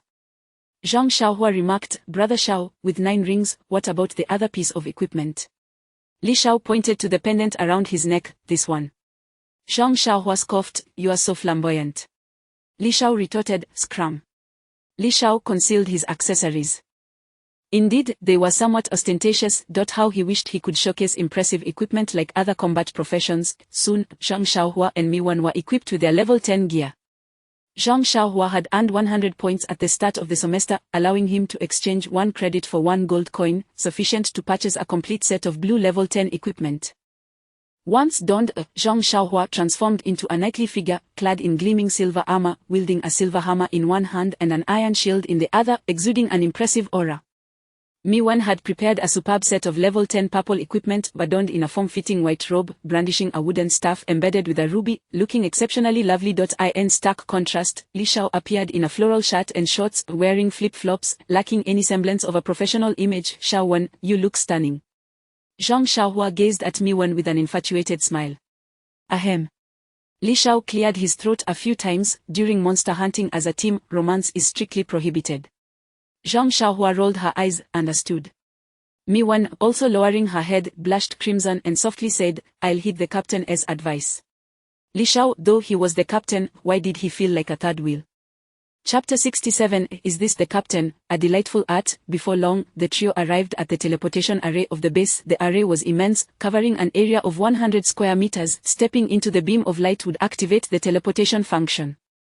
With the arrival of Li Xiao and his companions, they instantly attracted the attention of many onlookers, particularly due to Miwan, whose exquisite gear was exceptionally eye-catching. Then there was Li Xiao, who on Earth wears flip-flops while on a quest. Are they out shopping? Upon entering the teleportation array, it felt as if they had stepped into another ethereal realm. Above them, a map materialized, dotted with numerous green markers indicating possible teleportation locations. As the captain, Li Xiao was the only one authorized to make a selection, with the others following his lead. However, the destination for their mission, the Frosty Abyss stronghold, could not be reached directly. They first needed to teleport to the Ice Snow Prairies Point 18 and then proceed on foot. Teleporting to Ice Snow Prairie Point 18, Li Xiao made his choice, and the three of them vanished in an instant. In the next moment, they found themselves in a snowy expanse devoid of any accumulated snow. The barren land was frozen and cracked, as if it could shatter even stones. The entire panorama was enveloped in a somber white hue, and the frigid air was palpable with each breath. The temperature plummeted to -20 degrees, sending a shiver coursing through their bodies. Ice Snow Prairie Point 18 was situated at the periphery of the region, frequented by few, and categorized as a dangerous zone. Farther ahead, past the Frosty Abyss stronghold, the map revealed a vast expanse of black, indicating an area yet to be surveyed by the Legion. After all, this was an entire planet. Human resources were limited, and time was essential. Roar. As soon as they landed, three massive pythons, covered in white scales and measuring 5 meters in length with the girth of a barrel, slithered swiftly towards them, flicking their tongues menacingly. Be careful. Monsters. Zhang Xiaohua and Miwan, just having touched down, were caught off guard, their expressions turning pale. Go. Li Xiao swiftly turned his palms, deftly conjuring 3 C1 clay bat bombs that flew towards the 3 white serpents. The pythons opened their enormous jaws and devoured the flying projectiles whole. Crack. Boom, boom, boom, the resounding explosions echoed through the expanse. Defeated Frosty White Python, Experience 503. Materials acquired: Energy Crystal 1, Frosty White Python Gallbladder 1, Frosty White Python Venomous Fangs 2, Frosty White Python Hide 3. Due to Li Xiao's modification of the loot system to allow the captain to collect all materials, everything was funneled into his backpack, and later, the spoils would be sold collectively, with profits evenly distributed among the trio. However, these materials were not particularly valuable, worth only a few copper coins, yet the energy crystals could be exchanged for academy credits. 10 energy crystals equated to 1 credit, and 1 credit could be converted into 1 gold coin. Thus, these 3 energy crystals were equivalent to 30 silver coins, or 3,000 copper coins. The typical individual earned merely 3,000 copper coins in a month, illustrating the substantial benefits provided by the Combat Academy. The state heavily subsidized students, allowing them to earn credits, convert them into currency, and live as affluent individuals among the common folk. However, few would pursue such a path, for credits held greater importance than mere money. Credits could procure many items within the academy that were unattainable elsewhere. Is that how easily they perish? Miwan was witnessing Li Xiao's prowess for the first time. Her beautiful eyes reflected an expression of disbelief, utter astonishment. It was clear that Miwan was also a prodigious talent. During her academy assessment in the Zombie Paradise dungeon, she had challenged the nightmare difficulty, achieving an SS rating with a staggering score of 1600, ranking second in Jiangzhou, just behind Li Xiao. This moment marked her true appreciation of Li Xiao's formidable strength. The 3 clay birds soared gracefully before Li Xiao issued a command, swiftly eliminating the 3 creatures, which seemed to be around level 20. Is this what it means to be a captain, a sight to behold? Indeed, perhaps under Li Xiao's leadership, Zhang Xiaohua could genuinely make it to the national competition. That was a close call, Li Xiao chuckled. That monster was level 15, while I am only level 14, and both of you are merely level 10. If we had been ensnared, it would have been perilous. Stay vigilant. With that, Li Xiao conjured 2 more C1 clay birds. 1 perched atop Miwan's head, while the other settled on Zhang Xiaohua's. The 2 birds will remain with you. Should danger arise, I can assist you promptly, Li Xiao explained. Miwan nodded, excitement gleaming in her eyes. Captain, I now understand why you named the Tiamat squad. Li Xiao was taken aback. Why is that? Miwan exclaimed, your method of dispatching foes was as exquisite as art itself. Truly, I have never witnessed such a splendid display. Indeed, you possess an artistic flair. Li Xiao laughed heartily. For art is synonymous with explosions, haha. Miwan smiled subtly, indicating her agreement. She found the atmosphere within the team to be exceptionally harmonious, making it a delightful environment to be in. Brother Xiao, I have a question, Zhang Xiaohua interjected. What is it? Li Xiao inquired. Zhang Xiaohua pointed to her head. Why did you place the bad on Miwen's shoulder? Putting it on my head feels a bit odd. Li Xiao retorted, this is called standing out from the crowd, making a statement. What do you mean by that? It means to make you appear exceptional, to draw the monster's attention. I am the damage dealer, Miwen is the healer, and you are our tank, Li Xiao explained. Zhang Xiaohua gave a thumbs up. That makes sense. Though you are indeed a frontline warrior, how can you claim you cannot withstand damage? Well, you truly cannot. Brother Xiao wore 10 rings. Despite his high constitution, his defense was lacking. Defense primarily relied on helmets, armor, gloves, and other equipment. Without resilience, a high health pool merely rendered one a health pack. Yet, it must be noted that Brother Zhao's robust constitution would likely prevent him from being one-shot. Coupled with his agility, he hardly needed to concern himself excessively with self-preservation. Brother Xiao had to focus on evading monsters, inflicting damage, and commanding the team, while Zhang Xiaohua merely needed to hold the front line. Captain, I shall now take charge of navigation, Miwen proposed. Additionally, I wish to train my command skills.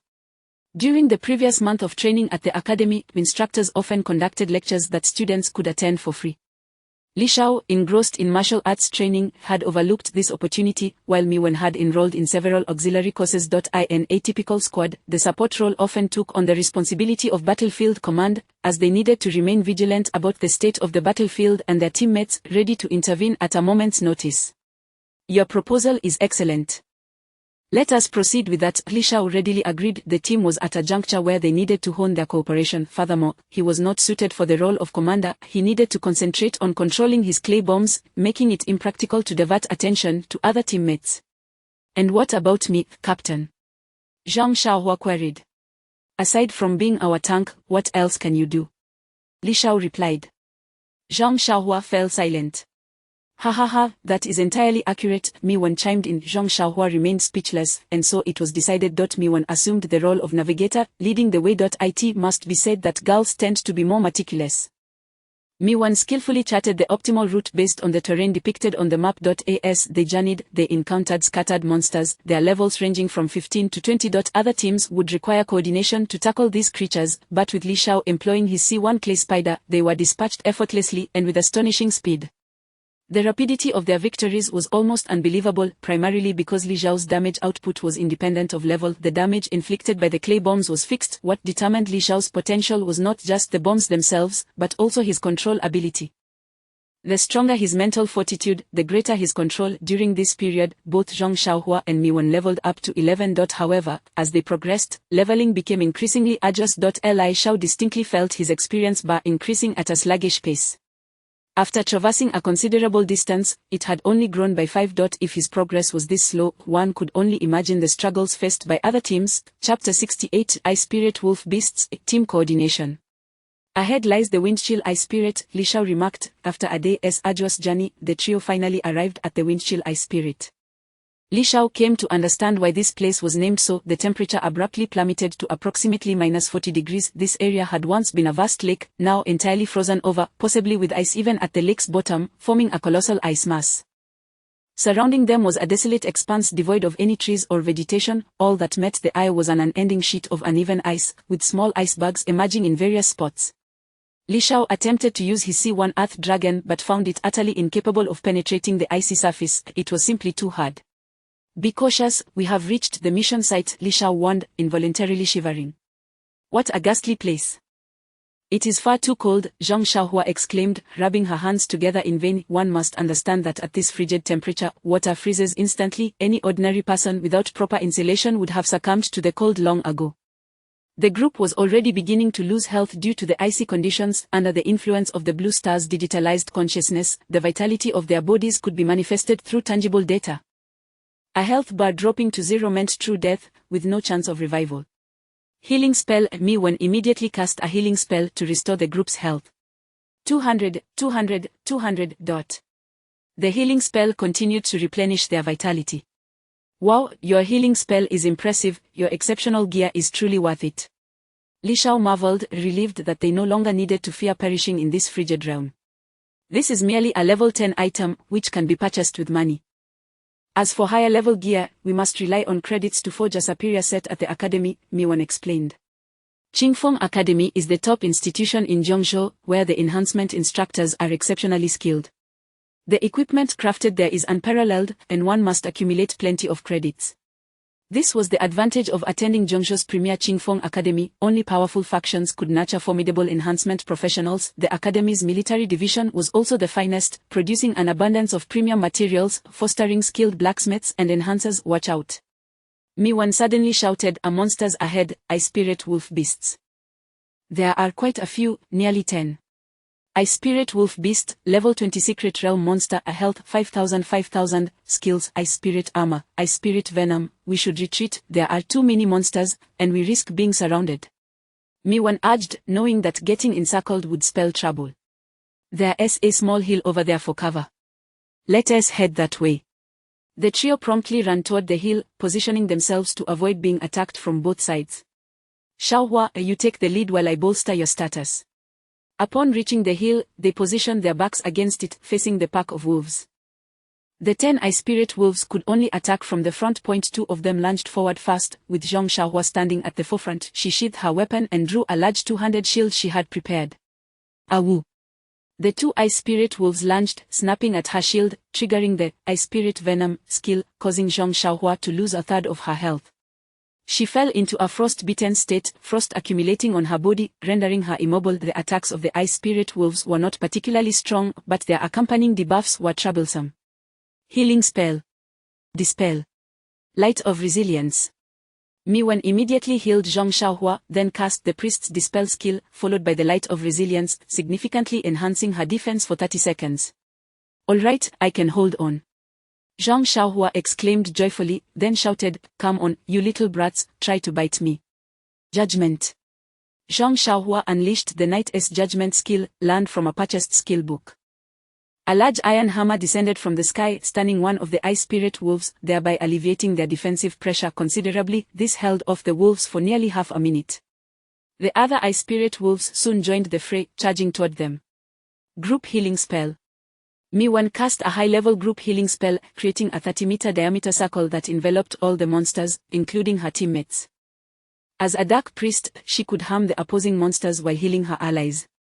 -100, -100, -100. All the Ice Spirit Wolves began to suffer from a continuous damage effect. Such high damage! Li Shao exclaimed in astonishment, realizing why Miwan had achieved an SS rating in the Academy assessment. Roar! The Ice Spirit Wolves behind leapt into the air, lunging toward Zhong Xiaohua. "Now's our chance. Everyone, retreat." Li Shao commanded decisively. During their earlier escape, he had already laid down numerous clay spiders. As the wolves approached, nearly every wolf was ensnared by 10 spiders. A single clay spider dealt 300 damage, and upon detonation, it could inflict 3000 damage. He had initially planned to wait a bit longer, but with Miwan's supplementary damage, he could trigger the explosions earlier. However, he could only target the wolves farther away, as the closer ones might harm his teammates. The trio understood his intent and quickly withdrew. Crack!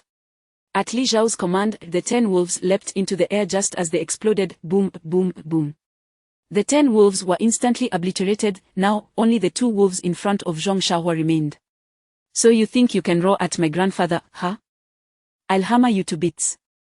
Zhong Xiaohua quickly switched to a one-handed small shield and one-handed hammer, unleashing a flurry of strikes against the wolf. -30, -30, -30. Poor Zhong Xiaohua, lacking combat skills, could only rely on basic attacks, resulting in minimal damage.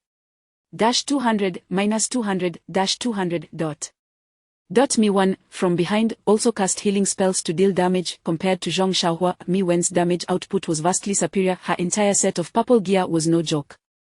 Mountain Shattering Fist. Li Shao dashed to the right side of the wolf. -300, one powerful punch sent one wolf crashing to the ground, lifeless. The other wolf charged at Li Shao, who immediately used the swallowing body technique to create distance, delivering a punch that repelled it, while simultaneously tossing out 2 clay spiders, detonating them. Boom! The last Ice Spirit Wolf was reduced to mere dust. All the Ice Spirit Wolves had been slain. Indeed, the combination of clay and martial arts is the true path, Li Shao mused. If I avoid close encounters, I can freely slay monsters. However, if I get too close, it becomes troublesome, relying solely on the clay. If a monster closes in, I cannot unleash large explosions, as they would affect me as well.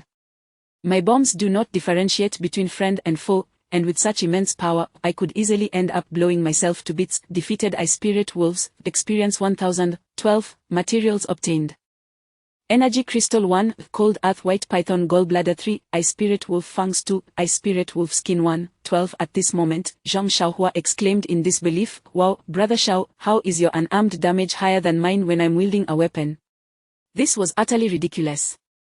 One must remember, Li Xiao was merely a life profession. Li Xiao chuckled, "It's simple, I've learned the martial arts technique Mountain Shattering Fist, allowing me to unleash 1 to 5 times my power in damage. Just now, I hit the maximum of 5 times. Zhang Xiaohua began counting on her fingers, 300 damage, 5 times. How much strength does Brother Xiao have? My math isn't great, let me calculate. Mi-Wen shot Zhang Xiaohua a disdainful glance and said, "Do you even need to calculate? It's 60 strength. Zhang Xiaohua. What kind of attribute is that 60 strength? One would need to allocate all attribute points to strength to achieve such a number. Mi-Wen also displayed a shocked expression, realizing why their captain had been able to defeat that Hon Shaoqi. This was utterly absurd. "Don't be surprised, I'm just a life profession without battle skills," Li Xiao replied with a slight smile, standing with his hands behind his back and offering a nonchalant profile. Zhang Xiaohua, what the hell, no battle skills, does martial arts not count as a skill, and how did he achieve such outrageous attributes? Brother Xiao was full of surprises. Never mind, he was still a brother. Time to hold on tight to this big leg. Oh no, danger.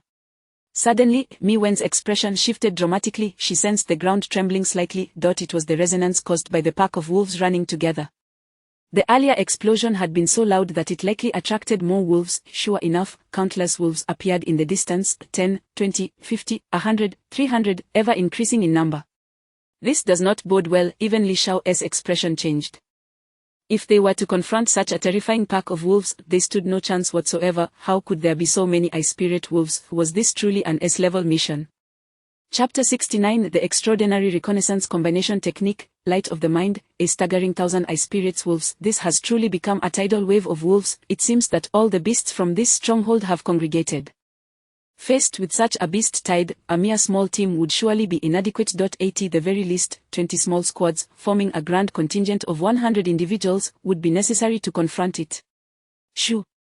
Keep your voice down, and let's withdraw slowly. The 3 of them cautiously retreated towards the rear of the small hill. Li Xiao lamented his inability to create a large clay flying bomb to ascend into the sky for a pinpoint detonation, instantly annihilating these 1,000 monsters. What a delight that would be. At this moment, as they hid behind the small hill, they dared not continue their flight. The area was too open. Should they be discovered, a swift pursuit would ensue. "Captain, allow me to attempt to use the Light of the Mind on your clay bird." With that, Mi-Wen directed her skill, Light of the Mind, towards the bird perched on her shoulder. Light of the Mind. Active skill, upon activation, continuously consumes mental energy, granting the user the vision of the designated unit. You possess the Light of the Mind?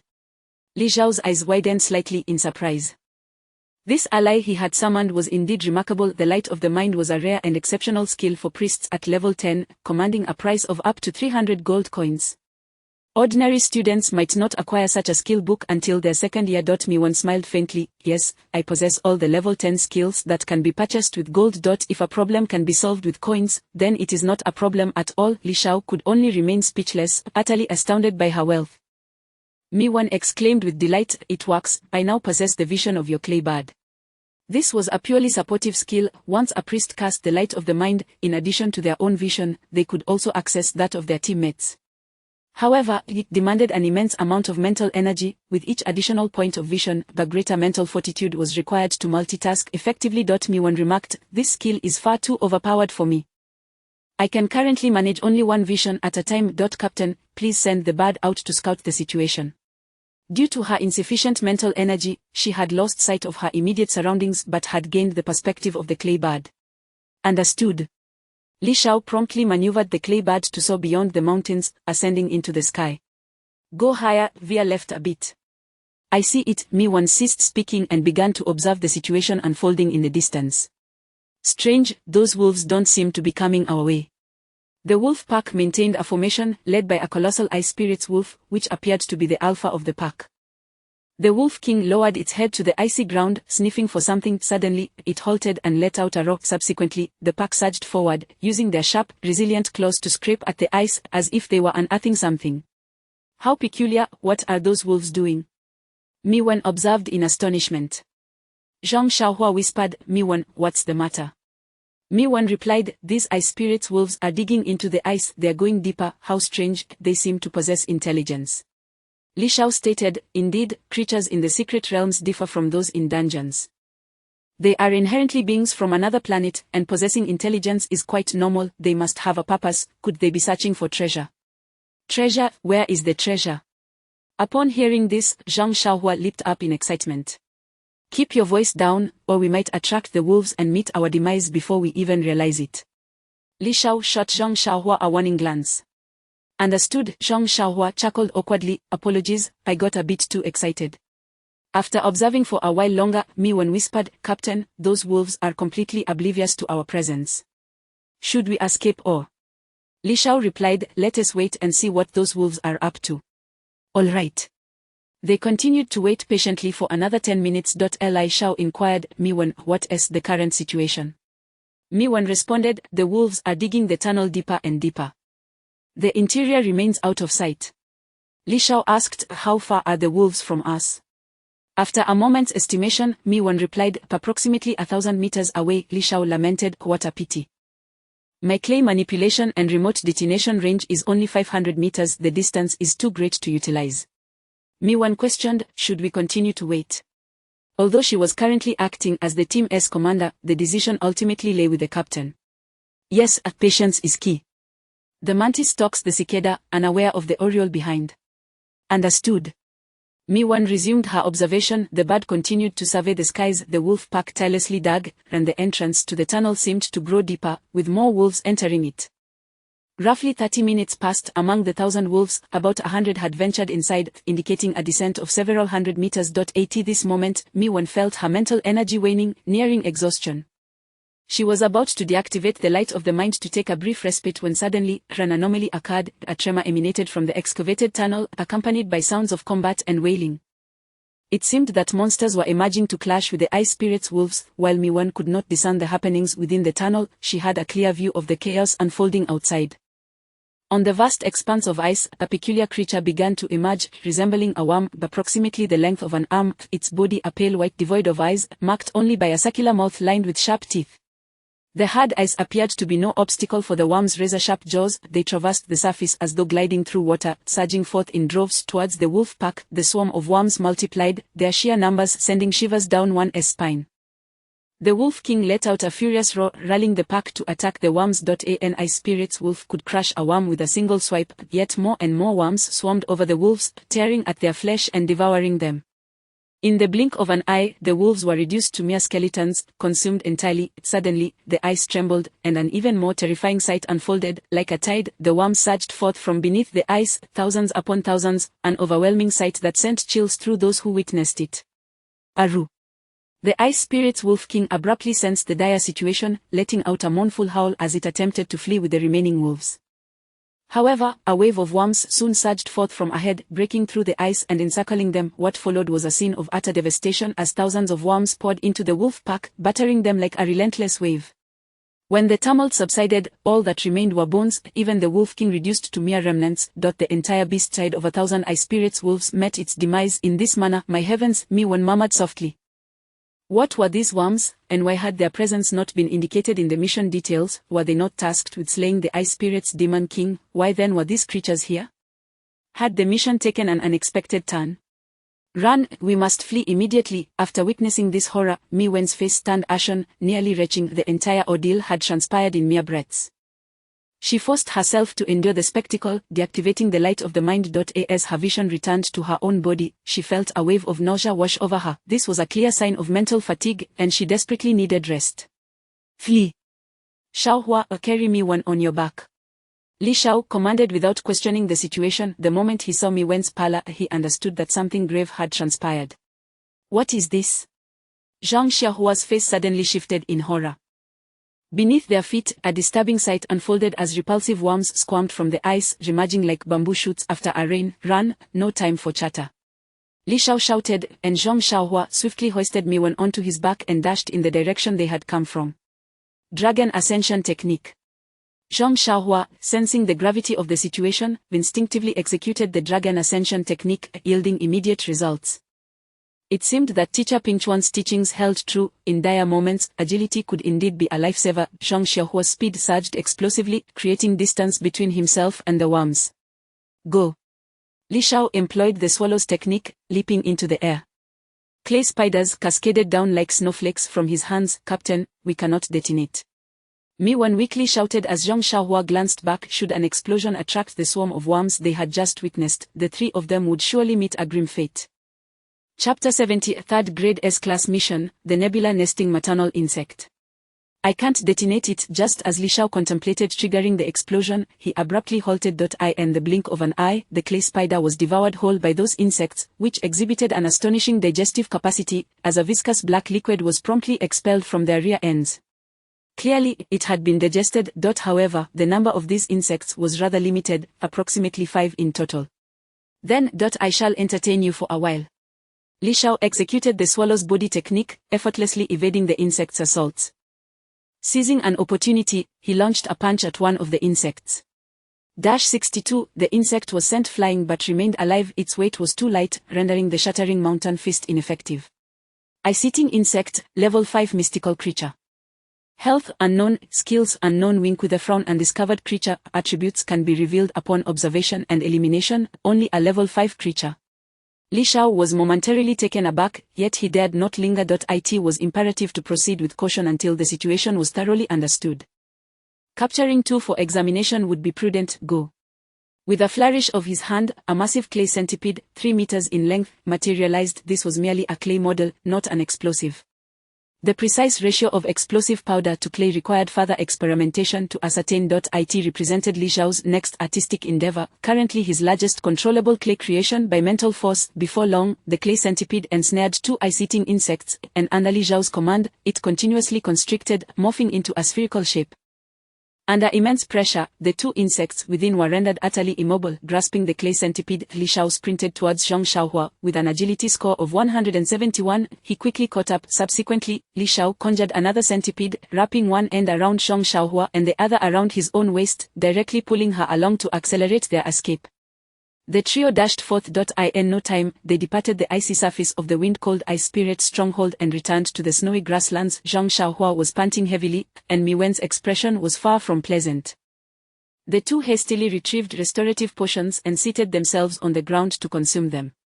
Let us take a breather, Li Shao suggested, allowing the two to rest while he unfurled the clay centipede. The centipede's body was riddled with bite marks, and the insects appeared to have grown larger. Crack. Li Shao commanded the 2 clay spiders to detonate. This time, after vanquishing the creatures, he obtained information about them. Ice-eating insect, level 5 mystical creature special. Health 300 skills, bite, ice consumption, digestion, crystallization, evolution, a level 5 creature possessing 5 skills. This mission seems rather extraordinary.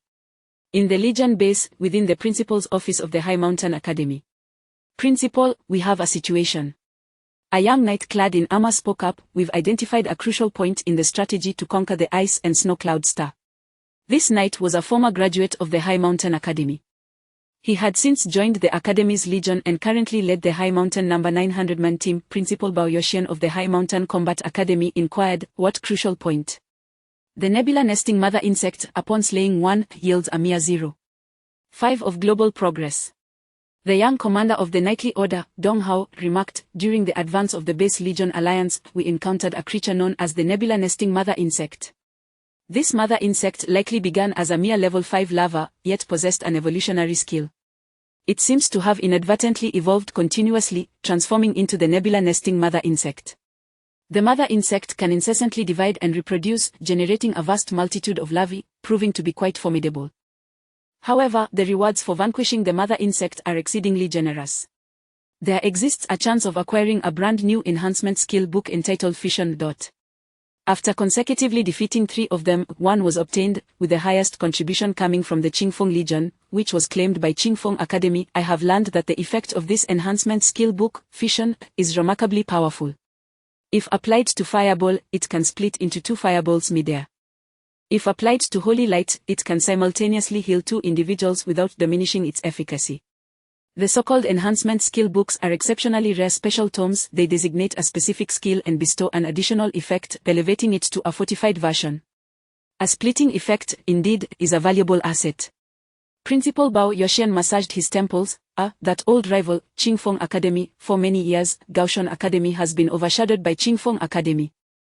Jiangzhou's second best will forever remain Gaoshan Academy. The young knight, Dong Hao, spoke softly. Principal, at that time, the battle situation of the Legion Alliance was quite intense. A small team under my command discovered that this mother insect is likely not the only one. The true super mother lies deeper within. 3 mother insects escaped the battlefield, and we have been tracking them, located at these 3 positions. As he spoke, Dong Hao displayed a map indicating 2 locations. One was in an open area, the Frosty Ice Crystal Stronghold. The other 2 were in deeper, uncharted territories, shrouded in darkness. Dong Hao tentatively inquired, Principal, should we report this to the base? Reporting to the base would mean that all 5 combat academies could partake. Yet, it was evident that Dong Hao wished to keep the spoils for himself. He was eager for that skill book, as its acquisition would greatly benefit him. Principal Bao Yuxian replied, what level of difficulty does the mother insect pose? Dong Hao stated, the difficulty is not great. As long as the number of splitting ice larvae is manageable, it can be dealt with fairly easily. Classified as a Legion A-level task, for third-year students, it would be akin to an S-level mission. However, the larvae produced by the mother insect will consume surrounding creatures, and if they devour excessively, the mother insect will continue to split. Once their numbers reach a certain threshold, it escalates to an SSS-level task. But in truth, it's manageable. The larvae are merely level 5 creatures, abundant in number. Provided we have sufficient manpower, they can be handled without much difficulty. Principal Bao Yuxian inquired, how many members from your legion can be mobilized? As the Legion Alliance was currently engaged in conquering a large plain and dealing with high-risk bosses, other stray monsters and minor bosses could be left to the students. The primary mission of the Legion Alliance was to advance the conquest of the entire world. Thus, they could not act recklessly, and the base commander would oversee the operations. Dong Hao responded, most are engaged in battle. I can dispatch 5 teams. Bao Yuxian suggested, very well, you shall lead 5 teams to address the 2 deeper ones. For the nearer one, report it to the base to formalize the mission and assign it to the third-year students for conquest. Dong Hao replied, Principal, it would be unwise to let outsiders benefit from our efforts. Although this creature is not particularly formidable, the rewards are substantial. Why not establish an internal academy task, allowing our own students to handle it? Bao Yuxian countered, however, if we do not report it, the base will not update the mission. If other students take on tasks in this area, and happen upon this location, unforeseen complications may arise. Dong Hao chuckled, quite fortuitously, I have already investigated. This Frosty Ice Crystal Stronghold has a first-year S-level task. This year's first years are still the newcomers from the first half of the year, and it is highly unlikely anyone will take it on, so there is no need for concern. He then added, Principal, the 4th team leader of Qingfeng Academy, Sikong Jun, has already acquired this skill book and is growing increasingly powerful.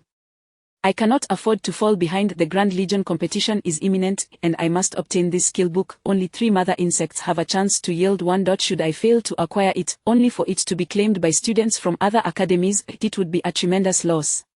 Principal Bao Yuxian nodded, very well, we shall proceed as you suggest. You are to notify the Academy's task department to issue an internal S-level task for third-year students to slay the mother insect. Should the skill book be obtained, it must be submitted to the Academy, to be purchased at the price of a legendary skill book, which can be exchanged for 100,000 credits. If it truly materializes, you can simply procure it for 100,000 credits. Dong Hao smiled and nodded, understood, I shall attend to it at once. The Combat Academy serves as a comprehensive establishment, nurturing students and legions. As the legions and students grow stronger, they continue to serve the Academy, generating a ceaseless flow of resources, cultivating future students and warriors, thus forming a virtuous cycle, and so it goes. Within Gaoshan Academy, an S-level task for third-year students was issued. The task presented a certain probability of yielding 100,000 credits. Numerous formidable teams were eager to participate. These third-year elite teams were not necessarily inferior to Legion teams. Some were even more powerful. After all, those who remained in the legions were typically ordinary graduates. The truly exceptional students would advance to higher-tier academies. Of course, the academy would not suffer losses either. Throughout the Dragon Kingdom, there exist only 10 high-tier combat academies. For every talent cultivated, resources would be allocated to reward the academy. Soon, Gauchon Academy had nearly 30 teams embarking on their expedition. Chapter 71:3 Cunning craftsmen surpass Zhuge Liang. Ever since their encounter with the ice devourer worms in the frigid abyss, and having learned of the terrifying swarms capable of annihilating 1,000 wolves, Li Shao and his companions have refrained from venturing into that perilous territory. Although the mission is of paramount importance, the preservation of their lives takes precedence. Presently, even though they find themselves at an impasse regarding the task, they still have 3 months at their disposal. If they can devise a plan to accomplish the mission within that time frame, it would not be in vain. Therefore, the trio has resolved to hunt monsters and gain experience in this icy expanse. This endeavor not only yields energy crystals that can be exchanged for points but also allows them to partake in competitions. Moreover, the abundance of monsters here exceeds their expectations. The frozen prairie serves as a training ground for students at level 20. Freshmen, being new, are unable to access this area, while second and third year students disdain such a lowly venue, rendering it nearly devoid of other practitioners from various academies. However, they occasionally spot a few freelance teams engaging in monster hunting. Within the Legion's base, there exists an association for freelance practitioners. These independent teams may apply for entry to assist the Legion in battle. Upon noticing the academy insignia adorning Li Shao and his companions, these freelance teams tend to steer clear, avoiding any potential entanglement. After all, students from the Battle Academy are inherently stronger than their idol counterparts, yet, perplexingly, Li Shao has observed an increasing influx of freelance teams to this location. Approximately 5 or 6 5-member teams have arrived, some of whom are acquainted with one another, yet they all deliberately distance themselves from Li Shao's academy team. Crack! With the sound of an explosion, 6 frosted earth pythons were swiftly dispatched. Kill frosted earth python, experience 500, 6, materials obtained. Energy Crystal 1, Cold Earth White Python Gallbladder 1, Cold Earth White Python Fangs 2, Cold Earth White Python Skin 3, 6. Zhang Xiaohua lured the monsters, Mi Wen provided damage and healing, while Li Shao was responsible for the final blow. The trio's coordination grew increasingly adept, and their monster clearing speed was remarkably swift. However, after a day of battling, Li Xiao's experience bar had only increased by a mere 15. The total experience bar now stood at 50, which felt painfully slow. The party's haul included 120 energy crystals and a plethora of materials. It must be noted that, in terms of leveling up, the monsters in the conquered realms of the secret world are fewer than those in dungeons, making the process relatively sluggish compared to the rapid advancement achievable in dungeons. The sole advantage lies in the fact that energy crystals can be exchanged for points, and the monster drop rates here are exceedingly high. Engaging with lesser monsters occasionally yields level 20 blue equipment.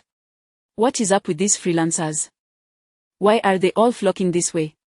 Zhang Xiaohua observed several small teams of freelancers approaching from a distance. When circumstances deviate from the norm, there must be something amiss, Li Shao pondered. They are certainly not here merely for leveling up. If that were the case, they would be in dungeons rather than the secret world. Mi Wen concurred, saying, once the secret world is fully conquered, it becomes a dungeon for Blue Star, allowing for repeated monster clearing and resource gathering, which facilitates faster leveling. The only distinction is that the drop rates for monsters in the secret world are exceedingly high. What might take 100 runs in a dungeon could appear after merely 10 encounters here. Li Shao nodded in agreement. Precisely, freelancers entering the secret world primarily aim to scoop up the spoils. They may be seeking overlooked bosses or bosses that have escaped from the battlefield of the ongoing war. These bosses might be in a weakened state, making them easier to defeat and with higher drop rates. However, for the overlooked bosses, the base would directly assign tasks to academy students, leaving no room for freelancers. Thus, there is only one possibility: a boss that has fled from the battlefield. These freelancers must have some channels of information to have learned about this. After a thorough analysis, Zhang Xiaohua suddenly came to a realization. How about we ask a freelancer for more information? Li Shao retorted, do you think they would readily share such information? Mi Wen interjected, Captain, I have a hypothesis, though I am uncertain of its validity. Li Shao encouraged, speak boldly. Our team has no rigid rules, everyone is free to express their thoughts. Li Zhao's demeanor was notably easygoing, and so was Zhang Xiaohua's. The atmosphere within the team was harmonious. During their time together, Mi Wen found the artistic team to be quite commendable. The most dreaded scenario is when team members harbor internal conflicts, leading to resentment and, ultimately, betrayal at critical moments. A team that cannot trust its members, regardless of strength, will not go far. Miwon nodded. Is it possible that the swarm of ice-biting worms we encountered in the bitter-cold ice crystal was actually linked to their search for the boss? She added, in a class I attended previously, the instructor mentioned that the emergence of beast swarms is often due to a commanding presence. The appearance of worm swarms likely follows the same principle. The leader of the worm swarm should be a queen worm, and that queen worm is most likely the boss these freelancers are seeking. That holds some merit, Li Xiao mused, then his eyes lit up in excitement. I think I might have deduced the boss's location. Where? Both Zhang Xiaohua and Miwon inquired simultaneously. That day, the wolf pack digging through the ice was not in search of treasure. They were seeking the queen worm. Li Xiao pointed to the ground and continued, these ice-biting worms possess a skill called digestion. They likely feed on other monsters. The presence of the worm swarm has disrupted the survival of the ice crystal wolves, leading to conflict, ultimately resulting in the annihilation of the wolf pack. This implies that the worm swarm has become even more formidable. With this revelation, clarity dawned upon them. Gasp! Zhang Xiaohua gasped in astonishment. You're quite clever, aren't you, Xiaogu? Miwon chuckled. Indeed, the three of us have pieced this together. Li Xiao responded with a grin. This is akin to three cobblers equaling Zhuge Liang. Zhang Xiaohua interjected. Who is Zhuge Liang? Li Xiao retorted. You're too dim-witted. Even if I told you, you wouldn't understand. Miwon added, actually, I don't quite get it either. Li Xiao remained silent. Nevertheless, the spirits of the trio were exceptionally high. With so many freelancers in pursuit, the rewards for the queen worm would undoubtedly be substantial. However, to confront the queen worm, they first needed to tackle the terrifying worm swarm. The mere thought sent shivers down their spines. Even someone as capable as Li Xiao, the clay bomb specialist, could not hope to contend with such a multitude of ice-biting worms. If surrounded, the only outcome would be their demise. Xiaogu, what shall we do now? Zhang Xiaohua lamented. The queen worm will be a tough adversary. Our S-rank mission is stalled here, which is quite frustrating. Naturally, we must devise a way to defeat the queen worm. Fortune favors the bold. Li Xiao asserted, however, I need to contemplate our strategy further. Yet, knowing the queen worm's precise location alleviates some urgency. We've battled for an entire day and night. We are weary and should return to base to rest and recuperate. Zhang Xiaohua expressed her concern. What if the boss gets snatched while we are resting? What is meant to be will ultimately come to pass. What is not meant to be should not be forced. Li Xiao turned away from his companions, crushed the return stone, and vanished from sight. Xiaogu is truly remarkable. Even his departure is so nonchalant, Zhang Xiaohua mused inwardly, then grasped Miwen's hand and crushed her own return stone. Unbeknownst to her, holding a teammate's hand might save a usage of that precious stone. In the next moment, the trio appeared at the teleportation array in the base city. They then proceeded together towards the direction of Qingfeng Academy. However, after only a few steps, they were halted by a young knight clad in armor. Miwon, what a coincidence. I was just about to head out for a mission. Knight Dong Hao approached Miwon with a smile, yet, upon noticing Miwon's company of two males, his expression darkened abruptly. Chapter 72 A Stunning Showdown. The Clay Master faces the Soul Knight. The young knight, known as Dong Hao, possesses an extraordinary talent as a Soul Knight, showcasing formidable strength. He serves as the captain of the 4th Regiment of the Gaoshan Academy and is the second son of the Dong family in Jiangzhou's Jiang City. 2 years prior, he achieved an impressive 23rd place in the national competition, earning recognition on the prestigious talents list. Although he had the potential to enter a higher-tier combat academy, he was retained in his position as captain by Gaoshan Academy. Miwon, the daughter of the Mi family from Jiangzhou, is entangled in a prospective marriage alliance with Dong Hao, as both families seek to strengthen their ties. Although they are not formally engaged, a verbal agreement has been established. Upon noticing Miwen's proximity to two male students, a wave of displeasure washed over him. Who is he? Dong Hao glared at Li Xiao with a menacing gaze. The handsome student before him could not possibly be pursuing Miwon, could he? Li Xiao, taken aback, wondered, what is going on? Why is he looking at me? He is my captain. Is there a problem? Miwon retorted, clearly irritated. Having known Dong Hao since childhood, she regarded him merely as an older brother. Recently, upon learning of her family's intentions to marry her off to him, she felt a sense of resistance brewing.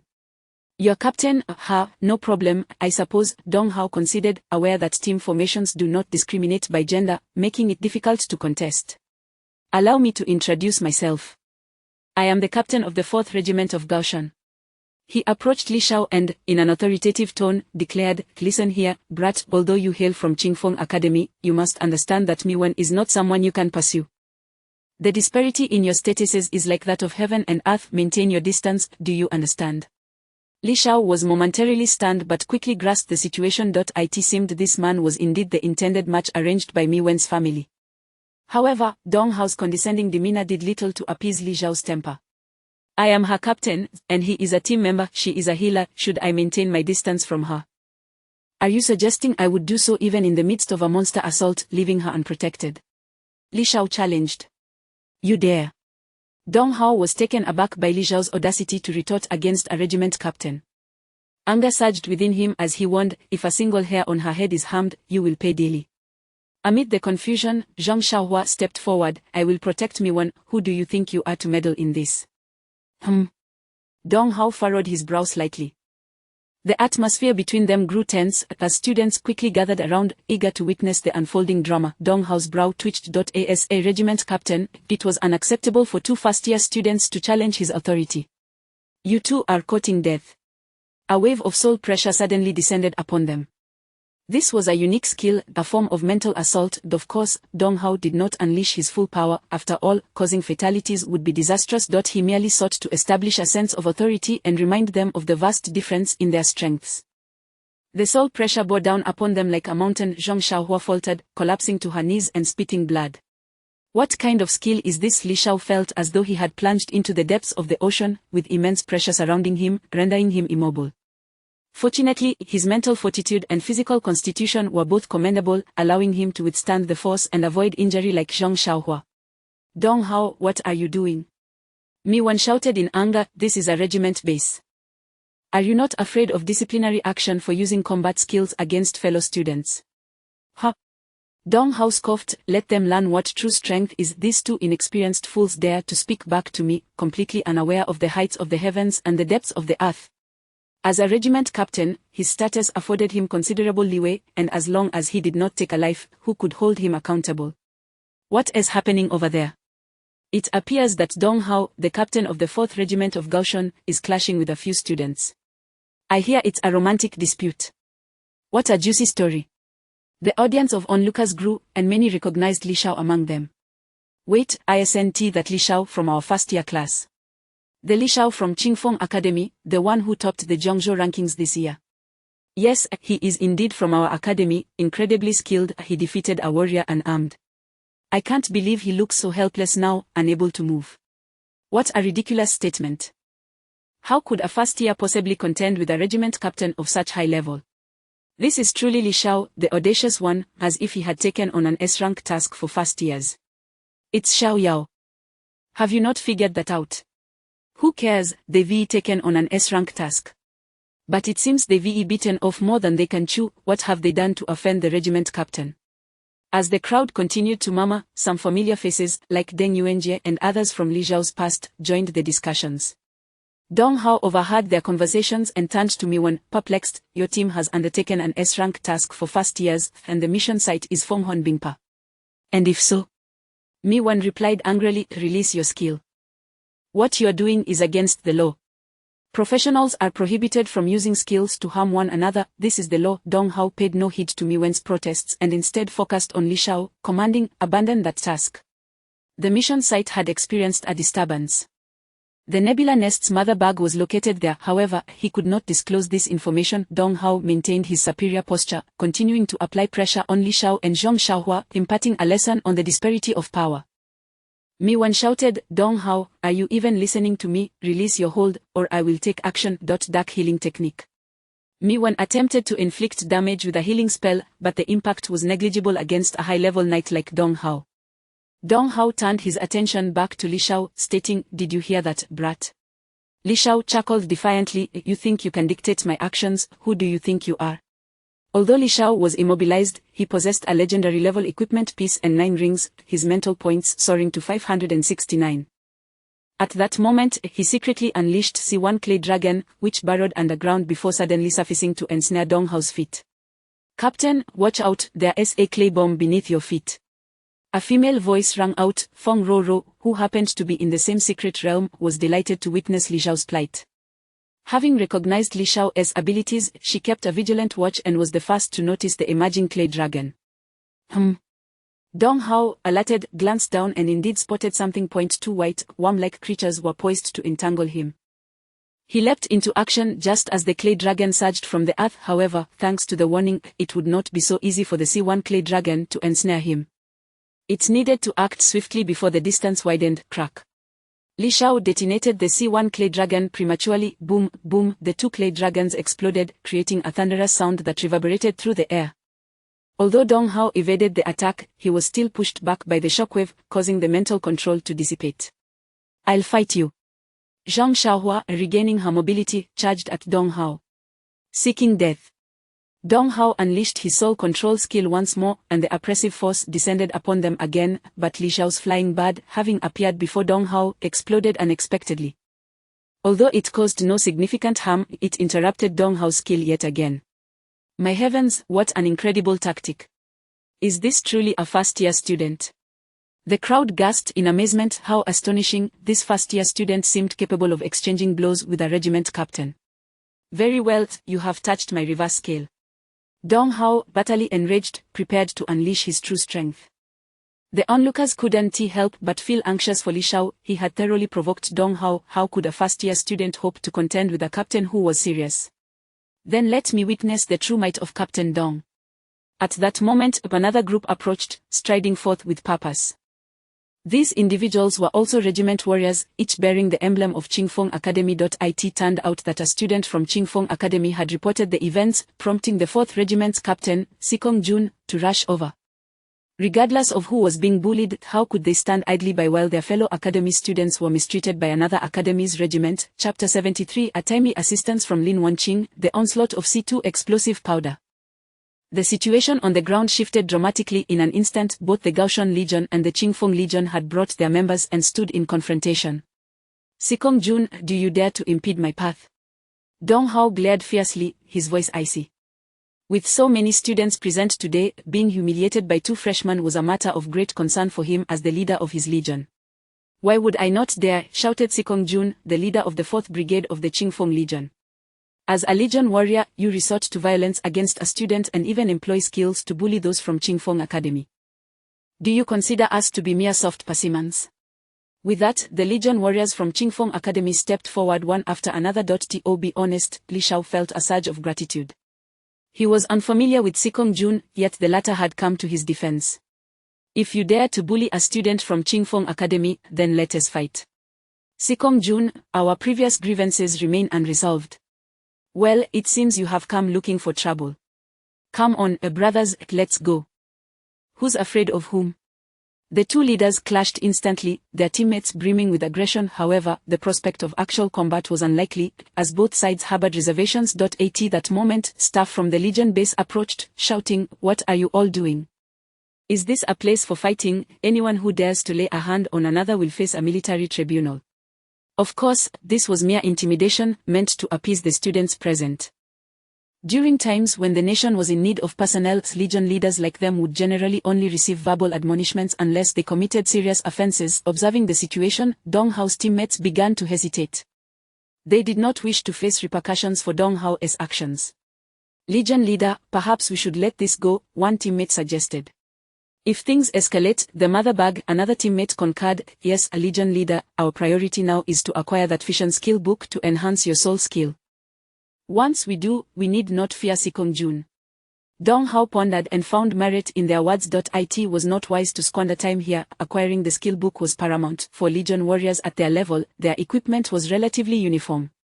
Each piece had required significant time to gather materials and was carefully crafted by skilled artisans, making improvements difficult. What they lacked were skills, and a good skill was of utmost importance. The fission effect was precisely the skill Dong Hao, as a soul knight, desperately needed. After weighing his options, Dong Hao declared, "Sikong Jun, I can't be bothered to waste my time with you today. Next time at the Legion tournament, I shall defeat you personally." Sikong Jun chuckled, "Do not boast too much." Humph. Dong Hao snorted, then waved his hand, leading his team away. Behind him, nearly 5 squads followed towards the teleportation array. Before departing, he cast a fierce glare at Li Shao and Zhang Xiaohua. "I will remember you too. In the next moment, the 5 squads vanished into the teleportation array, thus, the farcical scene came to an end. Thank you, Legion leader. Li Shao expressed his gratitude to Sikong Jun of the 4th Brigade. He was fortunate to have him intervene today, otherwise, he might have faced dire consequences. It was a trivial matter, Sikong Jun smiled. I have heard of you, the top scholar from Jiangzhou of this year's freshman class. Your use of clay bombs was quite impressive, as I witnessed earlier. The future holds great promise for you. However, do not become overly arrogant. Compared to true professionals, your skills still require refinement. You have a long journey ahead. Keep it up, young man. Li Shao nodded. Yes, thank you for your guidance. Sikong Jun offered a friendly smile before turning to leave, leading his teammates into the teleportation array. Let us return to the academy and rest. Li Shao watched Sikong Jun depart before turning away. Along the way, he cast a glance at Feng Roro. It was she who had alerted Dong Hao earlier. This woman was truly a difficult one to deal with. He resolved to teach her a lesson when the opportunity arose. Currently, the entire academy had relocated to the base within the secret realm. Naturally, they could return to the academy. However, there were few people present. Most were busy battling monsters in the secret realm. I'm sorry, Mi-wen expressed her guilt, having not anticipated Dong Hao's true nature. Consequently, her disdain for him only deepened. It's alright, we are on the same team, Li Shao replied with a smile, feigning indifference. A good team would stay together until graduation, compete in national tournaments, and even advance to higher academies, eventually joining legions to form a highly cohesive unit. Li Shao aimed to cultivate such a team, and the synergy among the three was already beginning to emerge. Yes, we are a team, Mi-wen affirmed, nodding vigorously. Afterward, they parted ways, with Mi-wen heading to her dormitory to rest. Meanwhile, Li Shao and Zhong Xiaohua returned to their villa to recuperate. Although the potions crafted by the alchemists could replenish stamina and mental strength, fatigue was an inevitable part of being human. They had already battled monsters in the wild for 2 days and nights. Without proper rest, they would soon enter a state of exhaustion, leading to a rapid decline in mental acuity. Additionally, Li Shao needed to take this opportunity to contemplate how to tackle the mother bug boss. Lying on his bed, he rested while deep in thought. However, after considerable deliberation, he struggled to devise a viable solution. That swarm of insects was indeed far beyond their capabilities. No, there must be a way. As long as one's spirit does not falter, there are always more solutions than difficulties. Li Shao shook his head, dismissing the notion of failure, and continued to ponder. After half an hour, he began to see a glimmer of hope.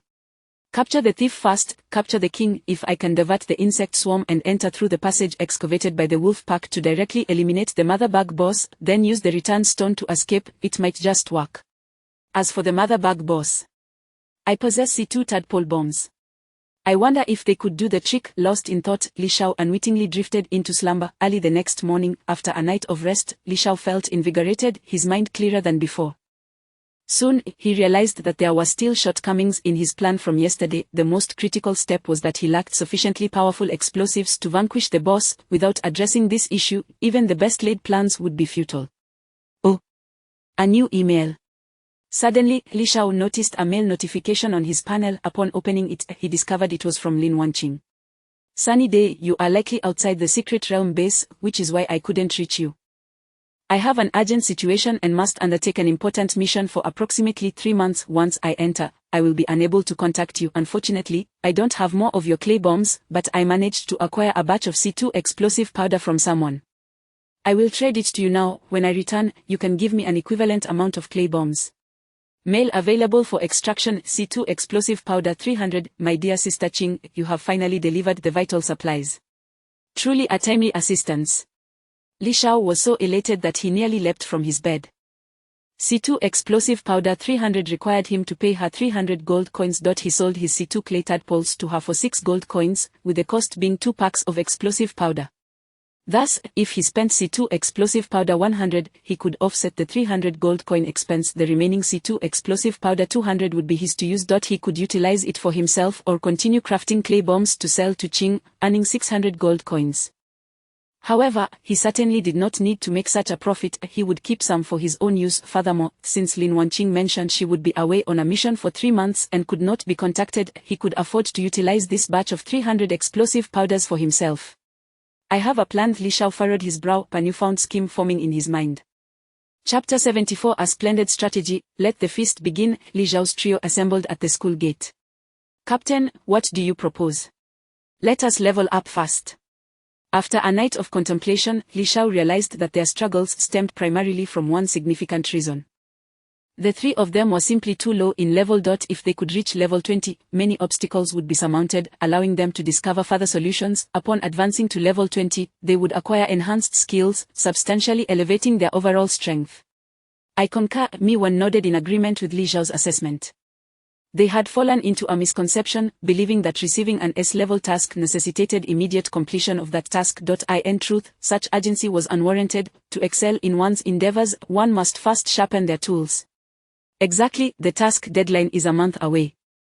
There is no need to rush, Li Xiao chuckled. If we dedicate a few days to level up to 20, confronting that mother bug will become significantly easier. Oh! Mi-wan exclaimed in astonishment. Captain, did I hear you correctly? Achieving level 20 in just a few days is impossible. Typically, it takes most students 3 months of training in the secret realm to reach that level, yet you speak of a mere few days. That is exceedingly difficult. Indeed, it is challenging, Li Xiao replied with a faint smile, strategizing as he spoke. But now it should not be insurmountable. Do you both recall what transpired yesterday? Upon hearing this, both of their eyes gleamed with a hint of understanding. Are you suggesting? Mi-wan seemed to grasp Li Xiao's intent. Zhang Xiaohua, however, appeared utterly perplexed. What exactly is this method? I am on the edge of my seat. Do you remember that day, the wolf pack? Li Xiao began. There must have been 1,000 ice spirit wolves gathered, attempting to annihilate those ice-devouring insects, from which we gleaned 2 crucial pieces of information. Zhang Xiaohua inquired, what are those 2 pieces of information? Li Xiao elaborated, the first is that the mother bug behind these ice-devouring insects must have only recently arrived at the frosty abyss. Otherwise, the wolf pack would have been decimated long ago. Therefore, I surmise that we have just witnessed their initial conflict. Soga. Zhang Xiaohua exclaimed, realization dawning upon him. Li Xiao continued, the second piece of information, according to the mission briefing, is that this area is home to 3 types of monsters. Ice spirit wolves, ice spirit bears, and the ice spirit demon king, the latter being the boss. Furthermore, there should also be a substantial number of ice spirit bears. Zhang Xiaohua questioned, so what does that imply? Li Xiao grinned, if we can devise a method to gather the ice spirit bears together, enticing them into the traps I have set, and then unleash a significant attack on them, we may very well ascend directly to level 20. Upon hearing this, Zhang Xiaohua's eyes widened in astonishment. It was simply brilliant. Wasn't Li Xiao planning to orchestrate a cataclysmic explosion? Precisely, just as you envision, Li Xiao affirmed with a smile. To orchestrate such a widespread explosion, I will require time, and it must occur within a specific area. Thus, the monsters must be densely concentrated. Mi-wan furrowed her brow slightly, however, therein lies the crux. How can we ensure the ice spirit bears are as concentrated as they were during the wolf tide? That presents a formidable challenge. Luring monsters manually is out of the question. Zhang Xiaohua nodded in agreement. Indeed, if you asked me to lure 5 monsters, that would be feasible, but 500. That would be tantamount to a death sentence. Captain, you wouldn't want to see your comrades perish, would you? Of course not, Li Xiao retorted, casting a sidelong glance at Zhang Xiaohua. If you die, who will serve as the meat shield in the future? Zhang Xiaohua scratched his head sheepishly. Look, what is this?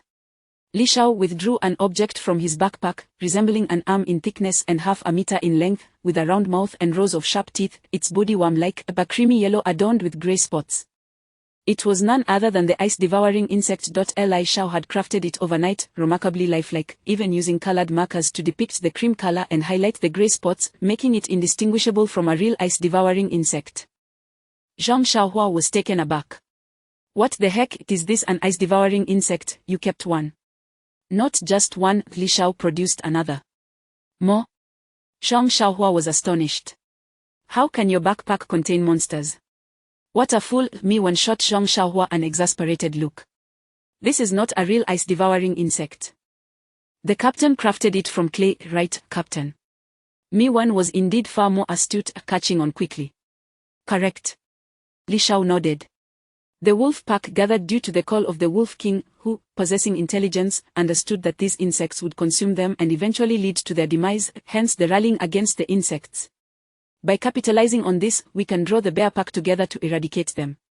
If the bear pack is consumed by the insects, those insects will only grow stronger, making them even more challenging to deal with later. Thus, we shall first address the bear pack. This approach will allow us to level up while simultaneously preventing the insects from gaining further strength, achieving two objectives with one action. After hearing Li Xiao's plan, Zhang Xiaohua was thoroughly impressed. While other class monsters required individual confrontation, facing numerous foes was fatal, only Li Xiao, with his dual living profession, could devise such a tactic. Zhang Xiaohua exclaimed excitedly, "Let us go, onward. Wait, let us first clear out the materials we carry. It's far too cluttered," Li Xiao remarked. As a crafting profession, his backpack not only contained clay and explosive powder but also an array of clay bombs, coupled with the hodgepodge of materials accumulated from monster drops over the past few days. The 30-slot backpack was nearly full. Thus, the trio first proceeded to the sales shop within the Academy's store building, unloading the materials and useless equipment they had collected from monster encounters. They sold them for 6,000 copper coins, which they divided equally, netting each person 2,000 copper coins. The main event was the 120 energy crystal shards they turned in, earning them 12 academic credits, which they again divided, each receiving 4 credits. Li Xiao's current credits stood at 10,384. I recall that the competition's focus is on the quantity of energy crystal materials. The top 3 teams will earn team points and additional rewards. Let us check the schoolyard. We should be ranked first by now, Zhang Xiaohua suggested, and the 3 made their way to the yard. Upon arrival, they found a large screen displaying the scores of the first-year teams. 1. Void Team, Captain Honling, 660 energy crystal shards. 2. Ruthless Team, Captain In Nanbao, 390 energy crystal shards. 3. Wind and Cloud Team, Captain Lupu, 370 energy crystal shards. 4. Moon Gaze Team, Captain Huang Hon, 260 energy crystal shards. 12. Art Team, Captain Li Xiao, 120 energy crystal shards. What on earth, what is going on? We're not even in first place. Zhang Xiaohua exclaimed in disbelief upon seeing the rankings. Their team had been efficiently hunting monsters, yet, in just a few days, the Void team had amassed an astounding 660 energy crystal shards, leading the pack by a considerable margin, outpacing the second place by over 200 shards. Even the Iron Fist warrior Hon Shaoqi's team was ahead of them. Li Xiao was also slightly taken aback, then remarked, "All of these students are among the top 10 from various regions. How much variance could there be? Moreover, the Void team is formidable. They likely comprise students poised to advance to the second year." As the 3 scrutinized the rankings, they were approached by Hon Ling's team, who were also present in the yard. Captain Hon Ling sauntered over with a smile. "Ah, so this is the illustrious art team. Alas, it seems you are languishing at 12th place." Zhang Yu crossed his arms and chuckled. "I had you accepted an S-level task. Were you blindsided by it? One task has you completely stymied. We've just returned from completing a B-level task and are about to embark on our second. Our credits are skyrocketing."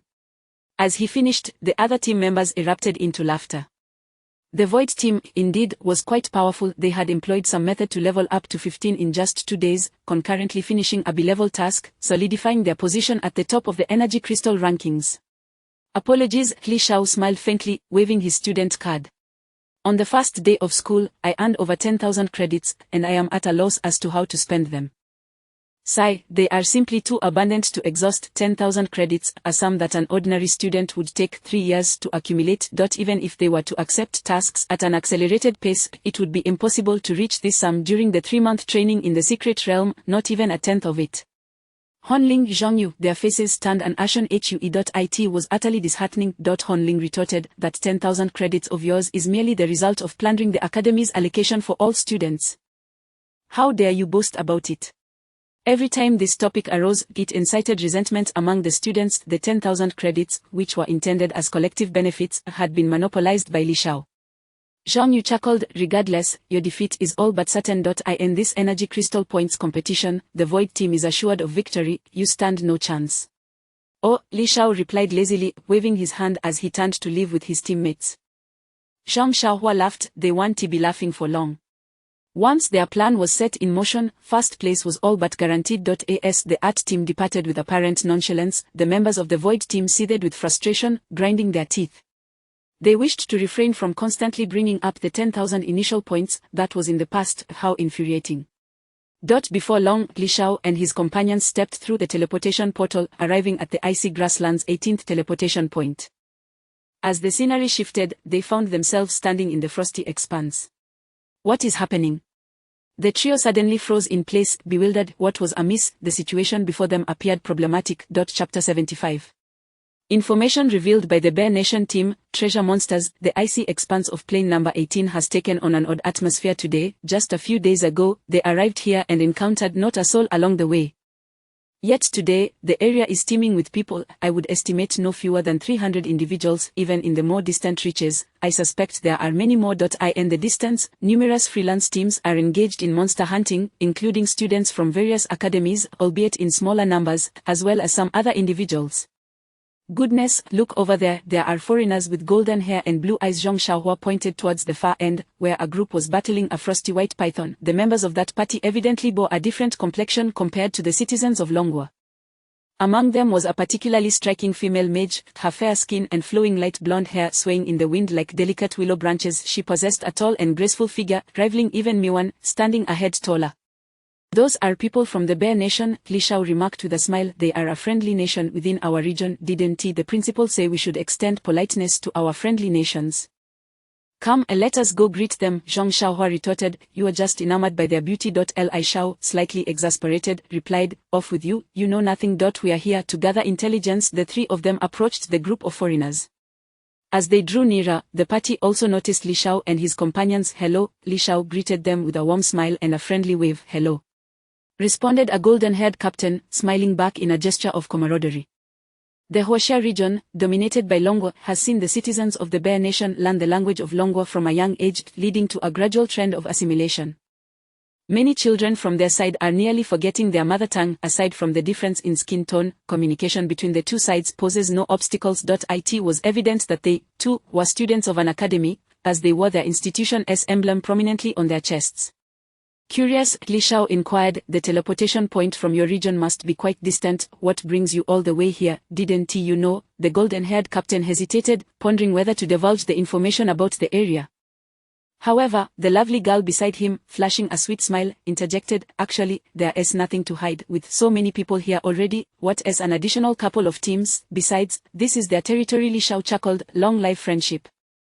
This was Li Shao's subtle intention, asking the citizens of Longwa might not yield any information, whereas these foreigners, perhaps wary of being on another's staff, might be more forthcoming.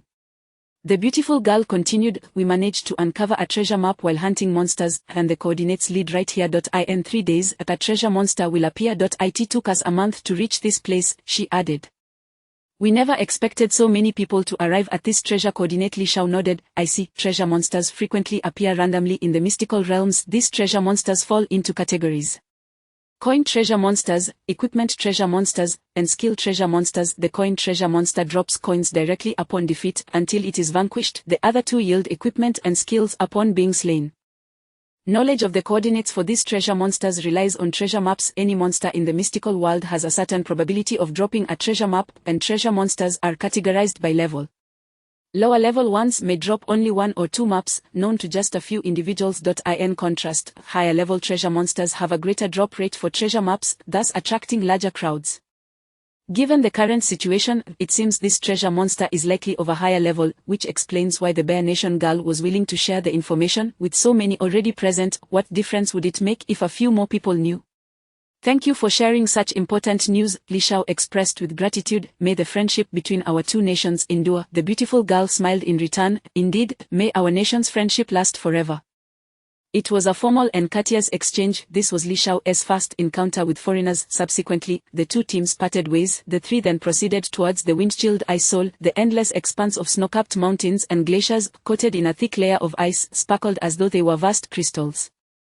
Between the glaciers, one could occasionally glimpse deep fissures in the ice, resembling scars upon the earth. Scattered across the ice surface were icicles and ice spikes of various sizes, arranged in a seemingly deliberate manner. One could hardly fathom the immense size of the lake before it was completely frozen over. Upon re-entering the wind-chilled ice soul, a bone-chilling cold enveloped them. So, does this mean our previous assumptions were incorrect? Miwan pondered for a moment before speaking. Initially, they believed those individuals were here searching for bosses that had escaped from the battlefield. However, it now appeared they were merely hunting treasure monsters, leading to a complete misunderstanding. Li Shao contemplated briefly and replied, our assumptions weren't entirely off. It seems we stumbled upon this by accident. There are still mother worms here, then bosses that have escaped from the main field. After all, if it were monsters from this area, the wolf pack would have been exterminated long ago, wouldn't they? True enough, both agreed. Zhang Xiaohua then asked, so, shall we hunt the treasure monsters? Li Shao smiled, of course we shall, however, we still have 3 days. For now, let us focus on raising our levels as planned. Now that they were aware of this news, there was no reason to abstain from participating. Nevertheless, their immediate priority was to deal with the Ice Soul Bear herd to level up. If they could locate and eliminate the Ice Soul Demon King, that would be even better. Captain, let us take a detour. We already know the location of the Mother Worm boss. If we avoid that area, we should encounter minimal danger, Miwan suggested, tracing a route on the map with her finger. This route would take a wide arc within the confines of their base. Alright, let us proceed as you suggest, Miwan. Your leadership skills are improving. Li Shao nodded in agreement. Following their plan, the three moved forward.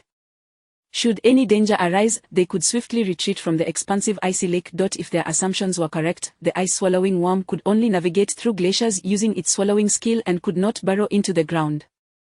Thus, if they could escape the glacier's range, the threat would be minimal. There are others here as well. As they navigated along the mapped route, Li Shao suddenly noticed the presence of other teams. Miwan, let us investigate and see what those individuals are up to. Understood. The two immediately executed their combined technique, Clay Bird and Mindless Light. The bird soared toward the group, circling above them. No one paid heed to the little white bird that had appeared in the sky. After gathering sufficient information, Miwan dispelled the Mindless Light. Captain, it's not just one team. There are several 5-member teams here, and judging by their equipment, they should all be third-year students. They seem to be searching for something, and they share a common characteristic. What characteristic? Li Shao inquired. They all belong to the High Mountain Academy, Miwan replied. High Mountain Academy, that name irks me, Zhang Xiaohua exclaimed. He recalled the painful humiliation inflicted by the leader of the High Mountain Legion, Dong Hao. How despicable. Once he grew stronger, he would surely seek revenge. This is indeed curious, Li Shao mused, momentarily silent. There was only one task centered on this location, wasn't he there? Why would so many third-year students from High Mountain Academy converge here? Thus Miwan analyzed, they must also be here searching for the Mother Worm. There is no other reason for them to be present. Li Shao glanced in that direction and smiled. Our speculation seems accurate. High Mountain Academy, you say? Well, their presence may prove advantageous. They will help draw the fire away, allowing us to execute our plan with greater confidence. Chapter 76, The Grand Art Exhibition, Invitation to the Abyss. This is the S-rank mission site, Windchill Ice Soul. On the icy surface, one of the teams from the Mountaintop Academy was traversing the frozen terrain. The nesting queen worm is buried too deeply. Where could it possibly be? I have no idea. Let us keep searching. Oh, Huayu squad, you are here too. Let us search together. As they conversed, the two teams encountered one another and agreed to join forces in their quest. The members of both teams began to engage in casual conversation. The reward credits for this mission are not substantial, so why has it been classified as an S-rank task? I've heard that the nesting queen worm has a chance to drop a skill book called Fission, which the 4th Legion commander covets daily. If we acquire this book and submit it to the Academy, we could earn 100,000 credits. That 100,000 credits would be personally funded by Commander Dong Hao. The Fission skill book? I've never heard of it. This is my first time hearing about it too. It's an entirely new skill book. But 100,000 points is exorbitant. Even legendary skill books are priced around that. For just a reinforcement skill book, it seems excessive. Indeed, after clearing this world's secret realm, the nation with the highest contribution will obtain this instance, which can be farmed repeatedly for potential drops. It shouldn't require that much. Yes, exactly. After all, it's not a legendary skill book. While it is a reinforcement skill book, it remains of ordinary caliber. You might not grasp the gravity of the situation. The Legion Grand Tournament is approaching, and the 4th Legion commander aims to achieve an impressive result. This skill book could be immensely beneficial for him. The two teams continued their discourse as they walked. Suddenly, one teammate sensed something amiss. Brothers, be cautious, monsters are emerging from the ground. A frost-eater worm burst forth from the ice, lunging towards the group. Damn it, so it's a subterranean creature. No wonder we couldn't find it. An archer immediately nocked an arrow and released it, hitting the target with pinpoint accuracy. 800, the arrow impaled the frost-eater worm to the ground, killing it instantly. The level 35 archer was somewhat taken aback and remarked, what the hell, just a level 5 trash monster. Another teammate chuckled, if it's only this level, then we can handle as many as they throw at us without worry.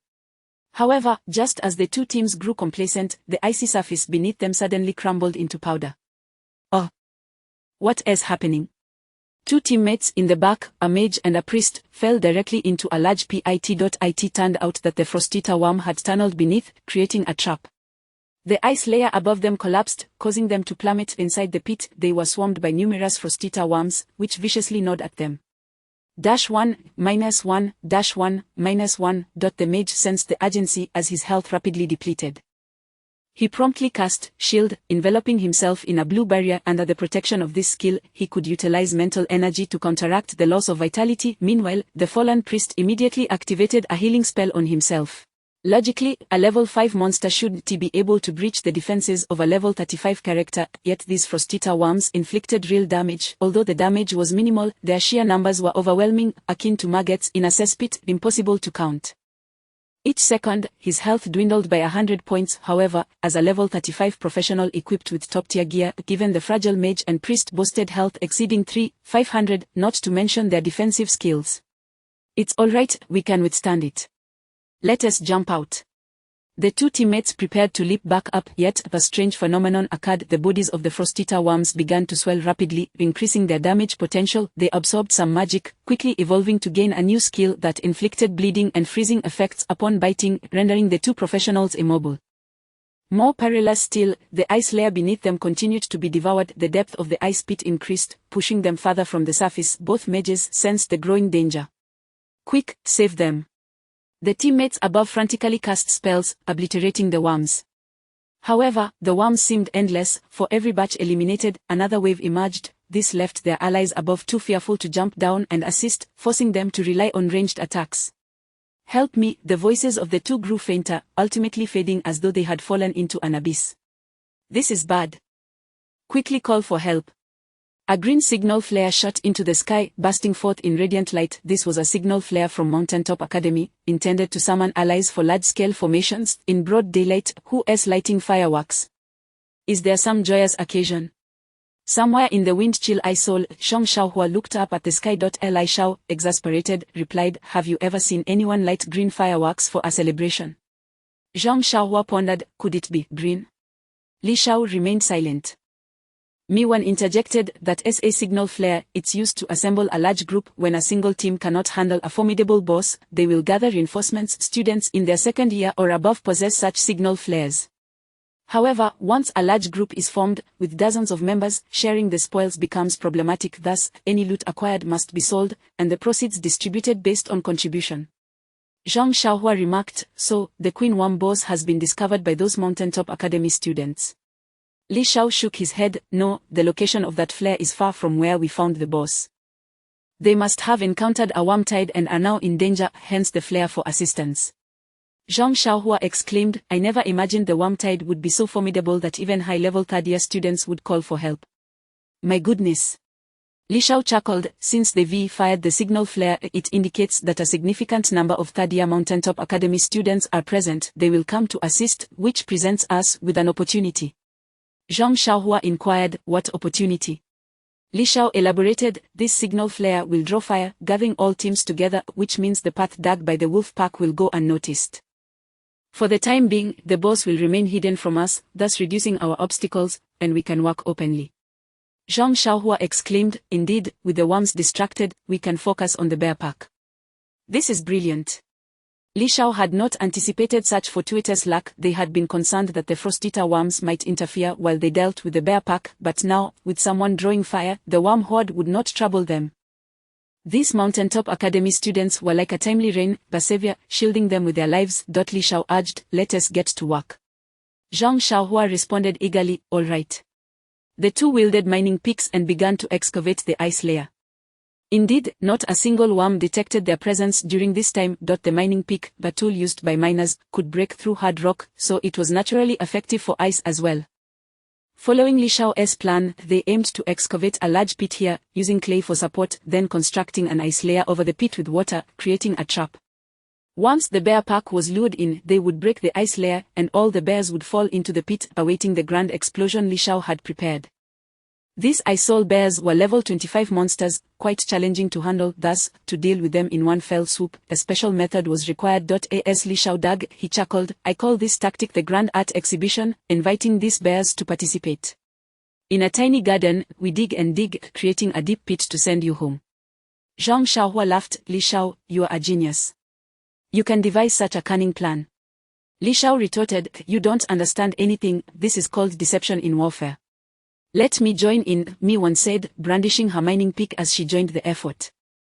For ordinary individuals, excavating a large pit measuring 300 meters in length and width, with a depth of 10 meters in this hard ice surface, would be fanciful thinking. However, the three of them were professionals. It was not difficult for them, it merely required time. Chapter 77 Students of the High Mountain Academy fall in battle, the situation takes a turn, an hour passed. 2 hours passed. 3 hours passed. The three individuals worked tirelessly. After 12 hours, they had excavated a massive pit measuring 300 meters in length and width, and 10 meters deep, approximately the size of 3 football fields and as tall as a 3-story building. My goodness, we finally finished digging. I am utterly exhausted, Zhang Xiaohua exclaimed, collapsing onto the ground, drenched in sweat. At this point, we are comparable to excavators. Li Shao also sat down, wiping the frost from the sweat on his forehead. The primary issue was that the shattered ice blocks unearthed during the digging had become a form of refuse, useless ice blocks. This material could be directly stored away in their backpacks, only to be discarded later. Had it not been for the elimination of the step of transporting the ice blocks away, excavating such a large pit in just 12 hours would have been nearly impossible, and the time required would have tripled at the very least. You two rest for a moment. I will begin setting the traps, Li Shao said, tilting his head back to drink a bottle of sun water, replenishing his strength and vitality. He then proceeded to craft square clay bombs by hand on site. Consumption. White primary clay 5, primary explosive powder 5, crafting successful, acquired item, C1 square clay bomb, creator, Patrick Star, C1 square clay bomb, detonation will cause moderate damage. These square clay bombs were not impact explosives. They required remote detonation. Their square shape was the easiest to mold, consuming less mental energy while delivering significant power. Each bomb, utilizing 5 packets of explosive powder, could inflict 5,000 damage on monsters. Currently, Li Shao was unable to detonate large bombs all at once, so he arranged these square clay bombs in a matrix. By igniting a few crucial points within the bomb matrix, he could trigger all of them simultaneously. Thus, these square clay bombs were ideal for setting traps. Li Shao instructed, once you're refreshed, let us begin placing the traps. Each square clay bomb should be spaced 3 meters apart, both vertically and horizontally. This was Li Shao's estimation. The power of 5 packets of explosive powder would approximately cover a 9 square meter area, thereby allowing for full fire coverage. Understood, Captain. Zhang Xiaohua and Mi Wan promptly set to work while others engaged monsters head-on. Their team devoted time to setting traps. To be honest, both Mi Wan and Zhang Xiaohua felt a surge of anticipation. Everyone, there's been a change in circumstances, Li Shao suddenly spoke up. What is it, Captain? Zhang Xiaohua inquired. Li Shao began to calculate. The area of this pit is 90,000 square meters. By this method, we would require 10,000 bombs. If I expend 5 packets of explosive powder at 150 copper coins, then 5 packets of clay at 20 copper coins, then the cost of one bomb would be 170 copper coins, making the total cost for 10,000 bombs 7 million copper coins, or 170 gold coins. Surely, this expense cannot fall solely on me. Wait a minute. Zhang Xiaohua suddenly froze. Are you saying we need to spend money to hunt monsters? A staggering 7 million copper coins? Goodness, 7 million copper coins. Even if they were to slay these ice spirit bears, they would never recoup that amount. Li Shao chuckled awkwardly. What else can I do? Do you expect my materials to materialize out of thin air? Moreover, I've just realized that the materials I prepared are somewhat insufficient. Li Shao had exchanged his last 19 gold coins for materials yesterday. Now, he discovered it was far from enough. If they were to engage in regular monster hunting, he would still have enough gold for expenses. However, employing such cunning strategies indeed incurs substantial costs. I only have 2 gold coins on me. How about we forget it? This is too expensive. It hardly seems worth it. We can level up gradually by fighting monsters, Zhang Xiaohua suggested. But the pit is already dug. Would we let all that effort go to waste? Li Shao countered. We can only blame our poverty, Zhang Xiaohua sighed just as the two were embroiled in their dilemma, Miwan interjected. Don't worry, I'll cover the cost. If a problem can be solved with money, is it truly a problem? The ability to level up quickly makes this expenditure worthwhile, Miwan declared. Oh, I feel rather embarrassed, Li Xiao replied. There was no alternative. His benefactor, Lin Wanqing, was on a mission and could not be contacted for the time being. He could only exploit this small benefactor for the moment. Li Xiao had refrained from voicing his needs until now for this very reason. Zhang Xiaohua leaned closer and whispered, Xiaogu, you're not doing this on purpose, are you? Li Xiao retorted with annoyance, what do you mean on purpose? We are all on the same team. We are rice grains. Miwan chuckled lightly, all right, you two can stop the ACT.I in the future, just speak up if you need money, I still have some. Miwan was certainly not a foolish girl with an abundance of cash. She recognized that sticking with Li Xiao would indeed allow for rapid leveling up, so what was the harm in spending a little money? That is the mindset, look at that, this is what we call a vision. Li Xiao exclaimed.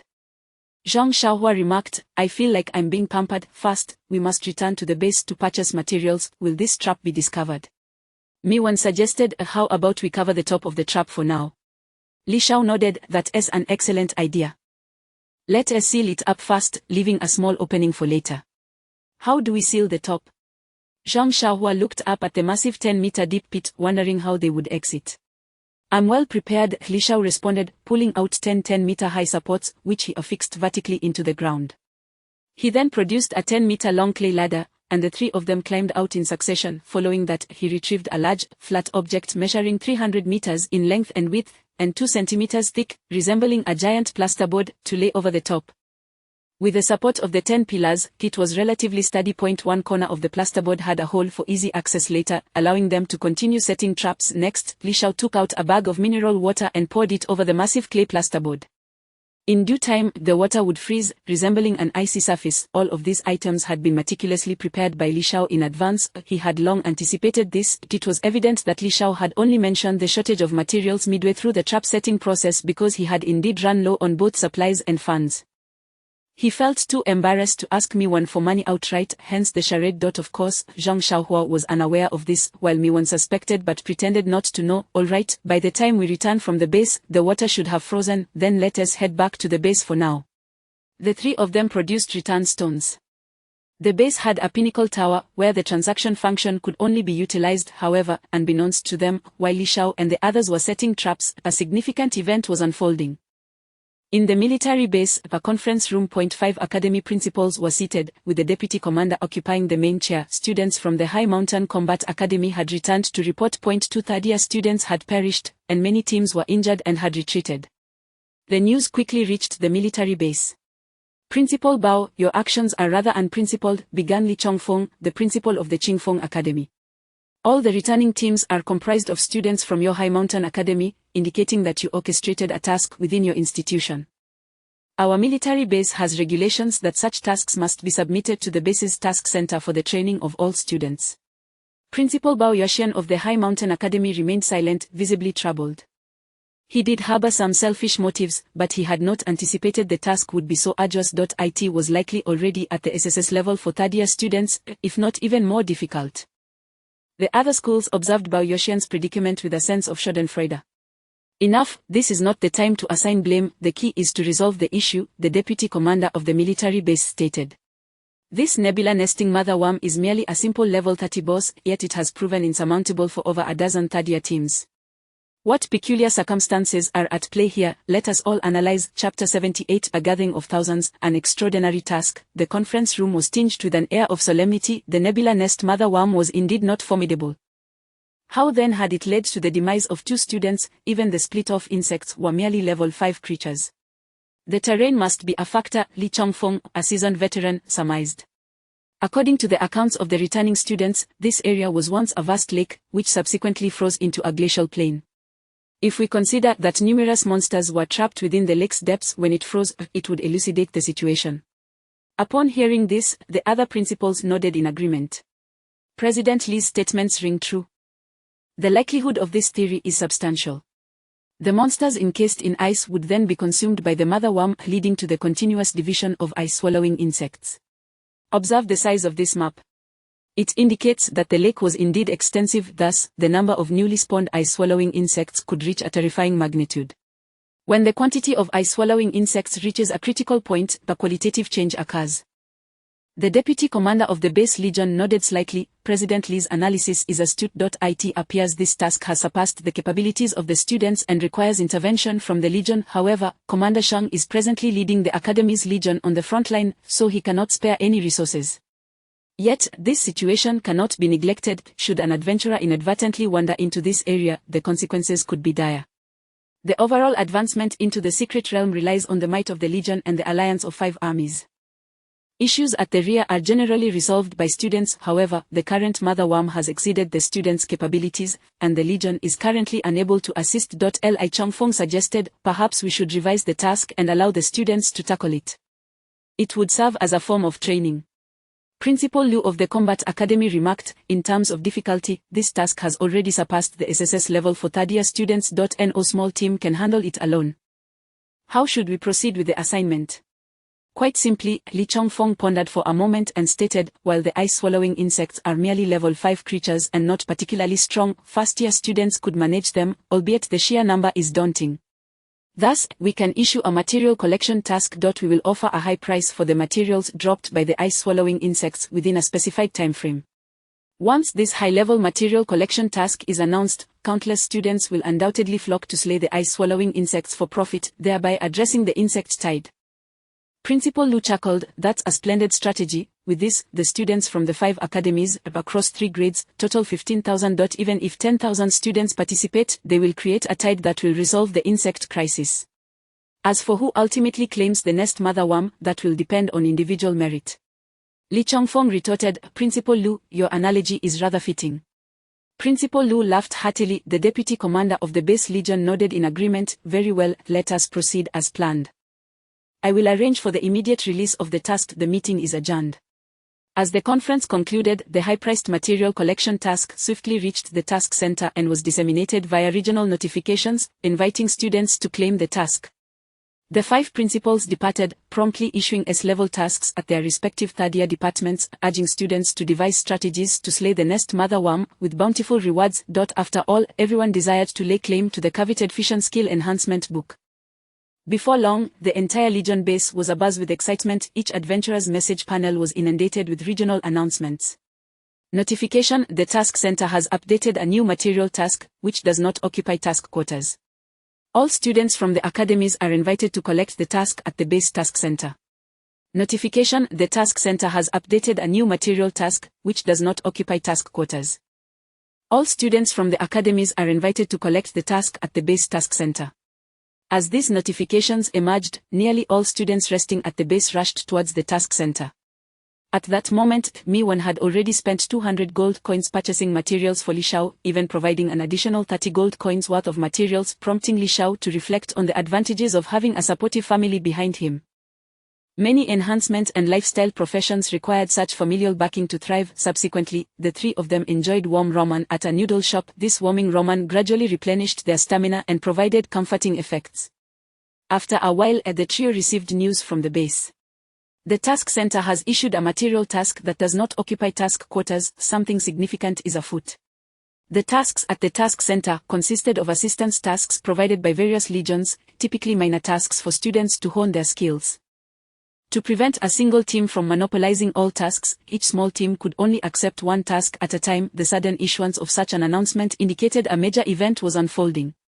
Xiaohua, you and Mi-wan should head to the task center and investigate what's going on. I'll remain here, enjoying my ramen and crafting clay bombs. Understood. Zhang Xiaohua promptly took Mi-wan to the task center for a look. 20 minutes later, they returned. Xiaogu, there is indeed something going on. Take a look at this task. With that, Zhang Xiaohua shared the task with the team.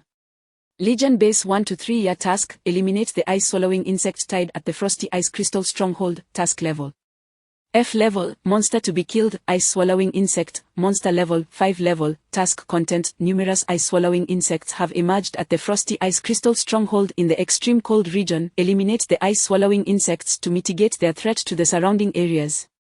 Task deadline: 1 month, task reward, submit 1 ice-swallowing insect stomach pouch to receive 100 copper coins. Failure penalty, none. From the task description, it was evident that this was a material collection task. Simply put, it was a lucrative endeavor. Killing a single level 5 monster would yield 100 copper coins. It was practically a windfall. The true purpose of the task likely extended beyond acquiring these trivial materials. It was to encourage students to clear the insect tide. Oh, how fortuitous. It is indeed at the frosty ice crystal, and we are to slay the ice-swallowing insects. Li Shao exclaimed in astonishment after reviewing the task details. Indeed, I was puzzled at first, but I later learned the facts. Zhang Xiaohua whispered. I heard that 2 third-year students from the High Mountain Academy perished, and many from other teams sustained injuries. This must have alarmed the base, prompting the issuance of this material collection task. My goodness, how formidable. Li Shao was equally astonished. Third-year students were likely around level 35 by now, equipped with excellent gear and skills, yet they had succumbed to the onslaught of the insect tide. It seemed that their previous safe return from that location had truly been a stroke of luck. Shall we set off as well? Li Shao rose to his feet. Are we heading to slay the ice-swallowing insects? Zhang Xiaohua inquired. Li Shao promptly clarified, no, first we will hunt the ice crystal bears. While the ice-swallowing insects may appear profitable, they are not worth the effort. The true value lies in the mother worm behind them. We should first elevate our levels, acquire a full set of level 20 gear, and then see if we can find an opportunity to slay the mother worm. Zhang Xiaohu nodded. Xiaogu, you are absolutely correct. The trio reached a consensus and immediately set forth. They entered the teleportation array, re-emerging at Ice and Snow Grassland number 18. This time, the Ice and Snow Grassland was bustling with activity. Numerous adventurers had gathered, waiting for treasure bosses, and now countless students had arrived, swelling their ranks. Fortunately, they all seemed to be heading towards the frosty ice crystal stronghold, oblivious to the underlying situation. Oh my, there are far too many people. It feels like there are thousands. Students from all 5 academies across 3 grades seem to be present. Especially the first-year students, most of whom are here to earn money. Li Shao couldn't help but reflect that not every student shared his financial advantages or had wealthy families like Miwan. Many relied solely on their own efforts to earn. Most first-year students had risen to levels 12 to 14, when Li Shao spotted several familiar classmates among them. Students from the 5 academies congregated here, seemingly engaged in a silent contest to see who could slay the most ice-swallowing insects. Yet, Li Shao chose not to follow the throng into battle against the ice-swallowing insects. Seizing an opportunity, the trio discreetly slipped away, navigating the map to reach their trap-setting location. The water atop the trap had completely frozen, resembling solid ice. Had they not marked the spot in advance, they would have struggled to locate it. They squeezed through a small opening into the depths of the trap, dividing their tasks. 2 members set up bombs while Li Shao continuously crafted handmade explosives. The ice-swallowing insects are of too low a level to contribute to experience. Let them contend amongst themselves, Li Shao mused, observing the trap gradually filling, a smile creeping across his face. It's time to deliver a little shock to the ice crystal bears. Chapter 79. The ultimate clay manipulation. Pingchuan's concerns. After 5 painstaking hours, the clay bomb matrix was finally completed. At the bottom of a vast pit spanning 90,000 square meters, precisely arranged were 10,000 square clay bombs. The plan was to lure the monsters onto the ice and then detonate the pillars supporting the ice surface, causing the creatures to plummet into the abyss below. Subsequently, Li Shao would trigger 20 bombs at specific locations within the matrix, setting off a grand explosion that would result in a large-scale artistic exhibition. All done. Zhang Xiaohua clapped her hands, placing the final bomb in the southeast corner. The trio climbed back up the stairs to secure the trap completely. The next step was to attract the ice spirit bears. Upon their arrival, Li Shao noticed that there were no monsters in the vicinity. However, farther away lay a glacial valley where the bears might have congregated. Captain, let's get started. Not so fast. Sharpening the axe does not delay the cutting of wood. My skill proficiency still needs a bit more work. As he spoke, Li Shao released 10 clay spider bombs, manipulating them from his position.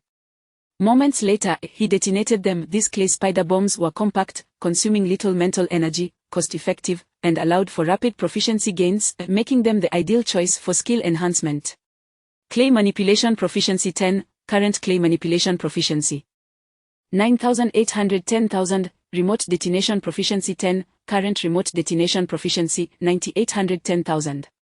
Congratulations, your clay manipulation has reached the ultimate level. clay manipulation, ultimate utilize mental energy to control clay within a radius of 1000 meters. Congratulations, your remote detonation has reached the ultimate level. Remote detonation, ultimate. Utilize mental energy to control detonations within a radius of 1000 meters. After incessantly employing clay manipulation over this duration, Li Xiao's skill proficiency had finally ascended to the ultimate level. Alright, my clay manipulation has reached the ultimate level, with a control range of 1000 meters. We can begin now. Zhang Xiaohua was astounded. Xiaogu, it's only been a month since the semester started, and you've already reached the ultimate level in your skill. That is astonishingly fast. Li Xiao explained, each clay spider I deploy counts as a proficiency gain. Releasing 20 to 30 at a time naturally accelerates the process. Besides, this is my sole means of attack. After all, it was a lifestyle profession, unlike combat professions that had numerous skills to upgrade, which inevitably slowed their progression. Rise. As the adage goes, the higher one stands, the farther one sees. Flapping their wings, the birds ascended into the sky, accompanied by Miwen's psychic light. Beginning their search due to her insufficient mental energy, Miwen could only control the bird's vision while her own sight remained shrouded in darkness, relying on Zhang Xiaohua to guide her hand. The expanse of this map was vast. Deeper within lay a frozen flora, where enormous ice sculptures formed by submerged vegetation rose, and even the waves appeared solidified. It seemed as if this vast lake had been instantaneously frozen. After approximately 10 minutes of searching, they located the ice valley. This valley appeared to be a colossal stick that had descended from the heavens, cleaving through the lake surface, resulting in the formation of this lowland. Before setting the trap, Li Xiao had observed a congregation of bears here, leading him to surmise that this was their gathering point. Indeed, as Li Xiao had predicted, they encountered no monsters along the way. All the bears were amassed in this ice valley. Above the valley, white birds silently surveyed the scene below. Truly, they are congregated in this valley. Miwen remarked upon witnessing the spectacle. Captain, your deduction was spot on. Li Xiao smiled faintly. Strategizing from the shadows allows one to secure victory from afar. I merely considered one step further. Miwen nodded slightly and continued her observations. Below in the ice valley, the ice spirit bears loomed at nearly 3 meters in height, an imposing sight.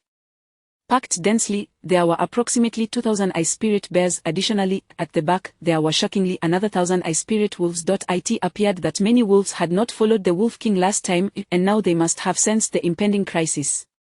Before these bears and wolves stood a massive ice spirit bear king, an elite creature of sorts. At the very forefront was a colossal monster, standing 8 meters tall. This creature resembled a centaur, with the lower half of a horse and 4 legs, while its upper body wielded a great axe, its visage a picture of ferocity, bellowing as if issuing commands.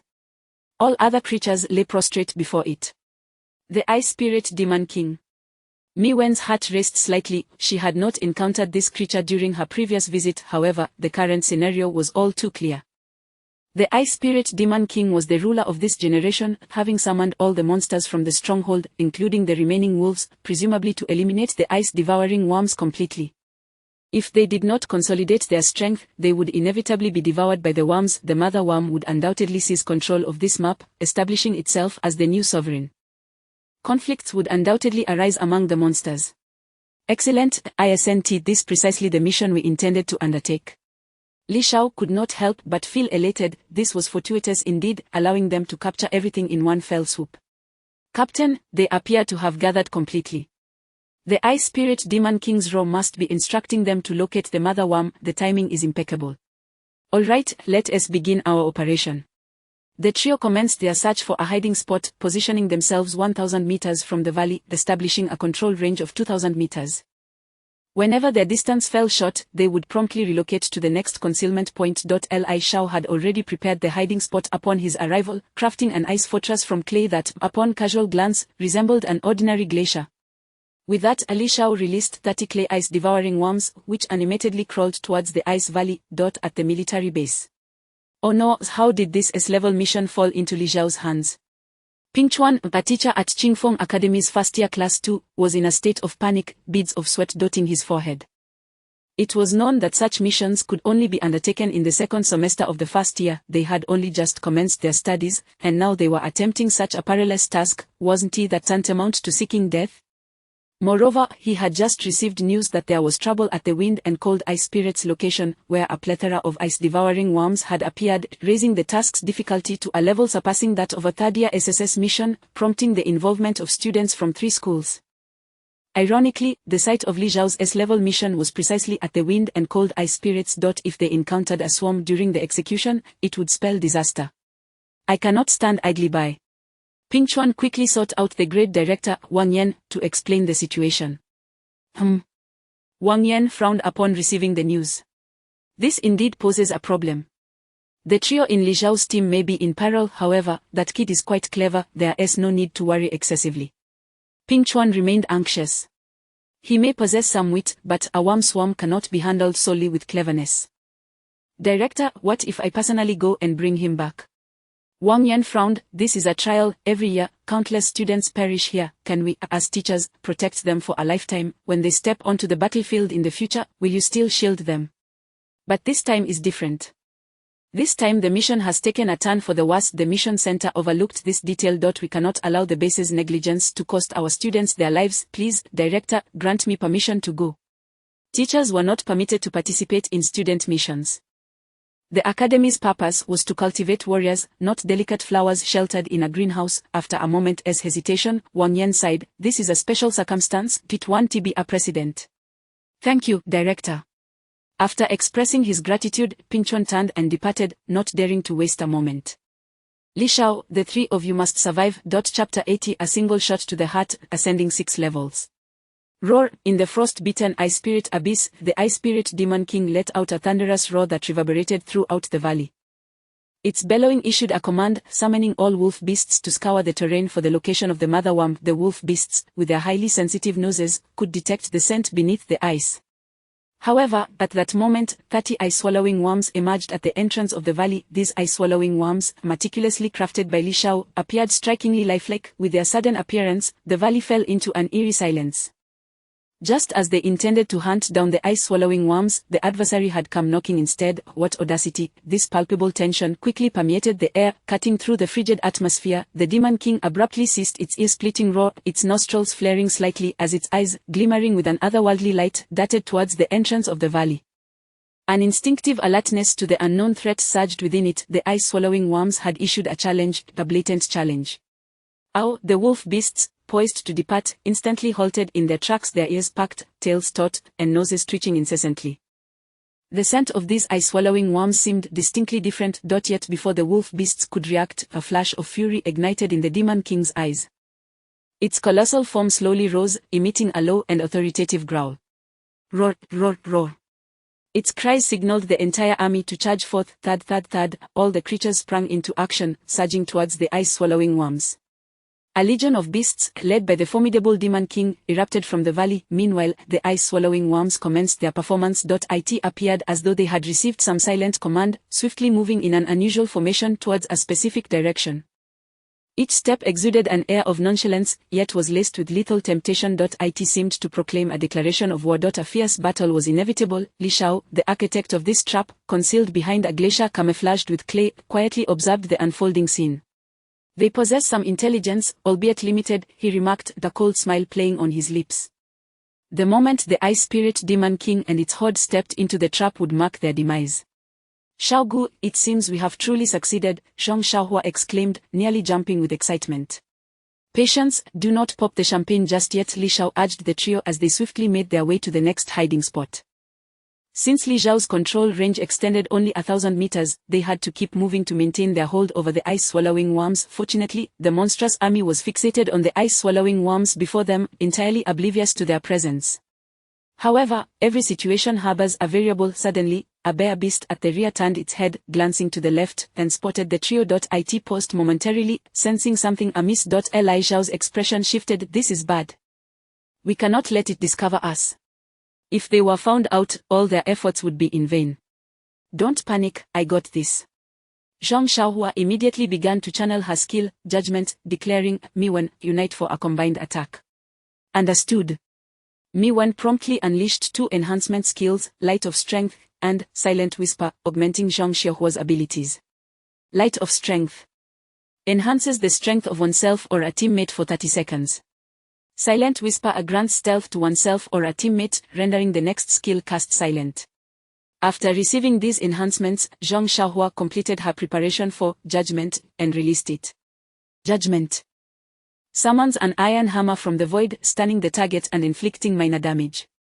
The longer the charge time, the farther the release distance, the longer the stun duration. Stun duration varies based on strength, significantly enhanced against monsters. This was a control skill of the Knight class, with minimal damage, primarily designed for crowd control. A hammer descended from the heavens, striking the bear beast that had detected them on the head, rendering it silently unconscious. The stun duration, bolstered by the strength enhancements, lasted a full 5 seconds without producing any sound, leaving the surrounding bear beasts unaware. The incapacitated bear soon fell to the ground, swiftly forgotten by the advancing horde. Close call. Li Shao continued to manipulate the ice-swallowing worms, directing them towards the trap. He adeptly adjusted the positioning of the ice-swallowing worms, ensuring that all the creatures could enter the trap. The ice-swallowing worms reached the central point of the trap, with the beasts trailing closely behind, drawing nearer. Soon, the ice-swallowing worms approached the edge of the trap. One must acknowledge the creatures' lack of intelligence. Even at this juncture, they remained oblivious to the deception of the ice-swallowing worms, relentlessly pursuing them. 0.5 meters, 4 meters, 3 meters, 2 meters, 1 meter. All the monsters took their positions. Now's the time. Li Shao smirked, let me show you a new trick. Snap. Boom! Li Shao detonated the clay bombs supporting the upper surface of the trap, shattering the clay pillars. As the pillars exploded, the ice surface roared and collapsed in an instant. Thousands of monsters plummeted into the abyss below. An extravagant art exhibition. Snap. Li Shao swiftly triggered another explosion, igniting 20 clay bombs within the matrix below.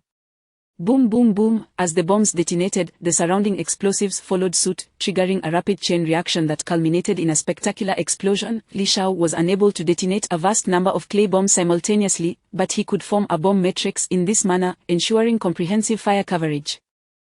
Boom boom boom, boom boom boom, boom boom boom, boom boom boom, boom boom boom, boom boom boom, boom boom boom, boom boom boom. An indescribable force erupted from the depths of the ground, accompanied by a series of dense and rapid boom boom boom sounds. It was as if all the thunder in the heavens had converged to weave a soul-stirring symphony. 10,000 projectiles, like awakened beasts, broke free from their constraints, their fury and power unleashed to the fullest at that moment. Flames soared into the sky, their blinding radiance illuminating the surroundings.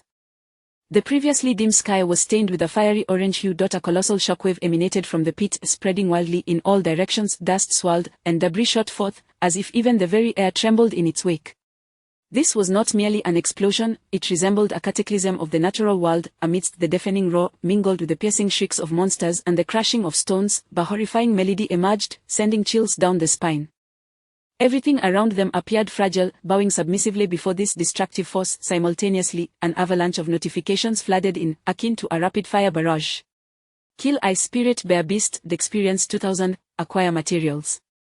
Energy Crystal 3, Ice Spirit Bear Gallbladder 1, Ice Spirit Bear Hide 3, Kill Ice Spirit Bear Beast, the Experience 2000, acquire materials. Energy Crystal 3, Ice Spirit Bear Gallbladder 1, Ice Spirit Bear Hide 3, Kill Ice Spirit Wolf Beast, the Experience 1000, acquire materials.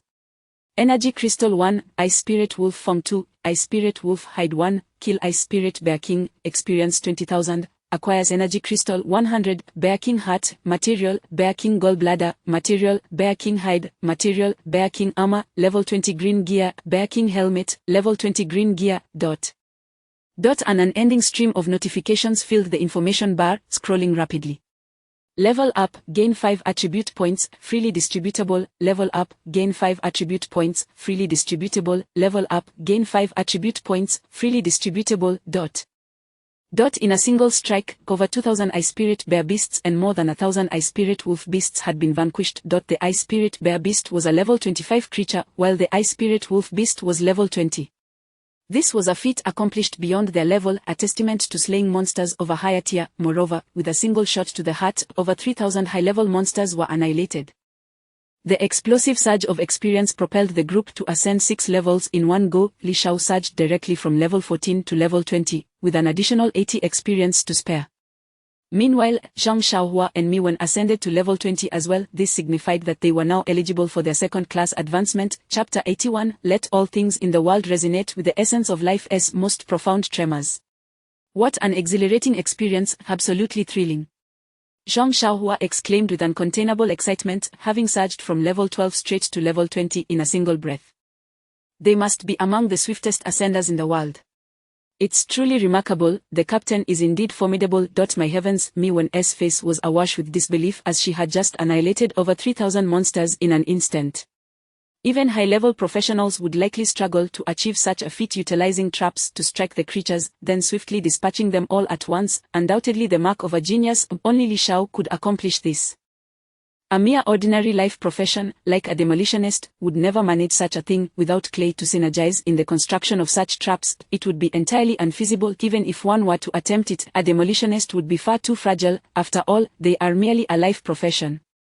In contrast, Captain Li Shao has honed his martial skills, acquiring formidable agility and leveraging substantial attribute points to deftly engage with the monsters. This distinction sets him apart from other life professions. After leveling up, the group promptly allocated their points. Li Shao similarly distributed his attribute points, enhancing his abilities once more. Name Li Shao, profession beginner clay artisan, beginner demolitionist, level 20, 90, 00, strength 68, agility a 177 100, spirit 101 480, constitution 8250. As per our usual strategy, I will allocate 1 point to strength, 1 to agility, 2 to spirit, then 1 to constitution, ensuring a balanced development. Roar! At that moment, the furious roar echoed through the air. The smoke-filled pit had collapsed an additional 10 meters due to the explosion. Now standing at a height of 20 meters below in the pit, the Ice Soul Demon King unleashed an enraged bellow, not expecting that a mere handful of humans could vanquish his vast army. The boss is still alive. Captain, let's take him down. Zhang Xiaohua shouted urgently. The three of them turned their gazes downward, spotting the towering 8-meter-tall centaur monster, the Ice Soul Demon King, its axe shimmering with a radiant glow. Ice Soul Demon King, level 20 Secret Realm Boss.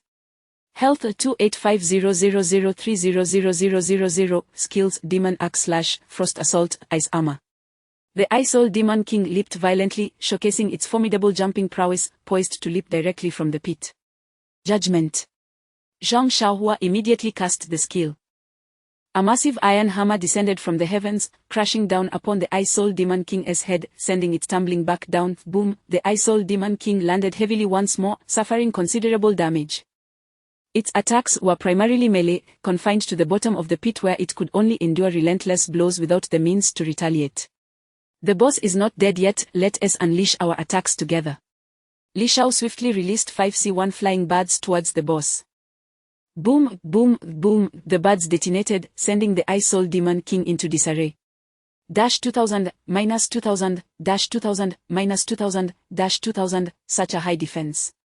Li Shao marveled, noting that each C1 flying bird only inflicted 2000 damage. The Ice Soul Demon King roared in fury, activating a defensive skill. A circle of glacial shields spun around it, significantly enhancing its defenses. Li Shao launched another round of C1 flying birds. -1500, -1500, with the enhanced defensive effects, the damage diminished further. This boss cannot escape.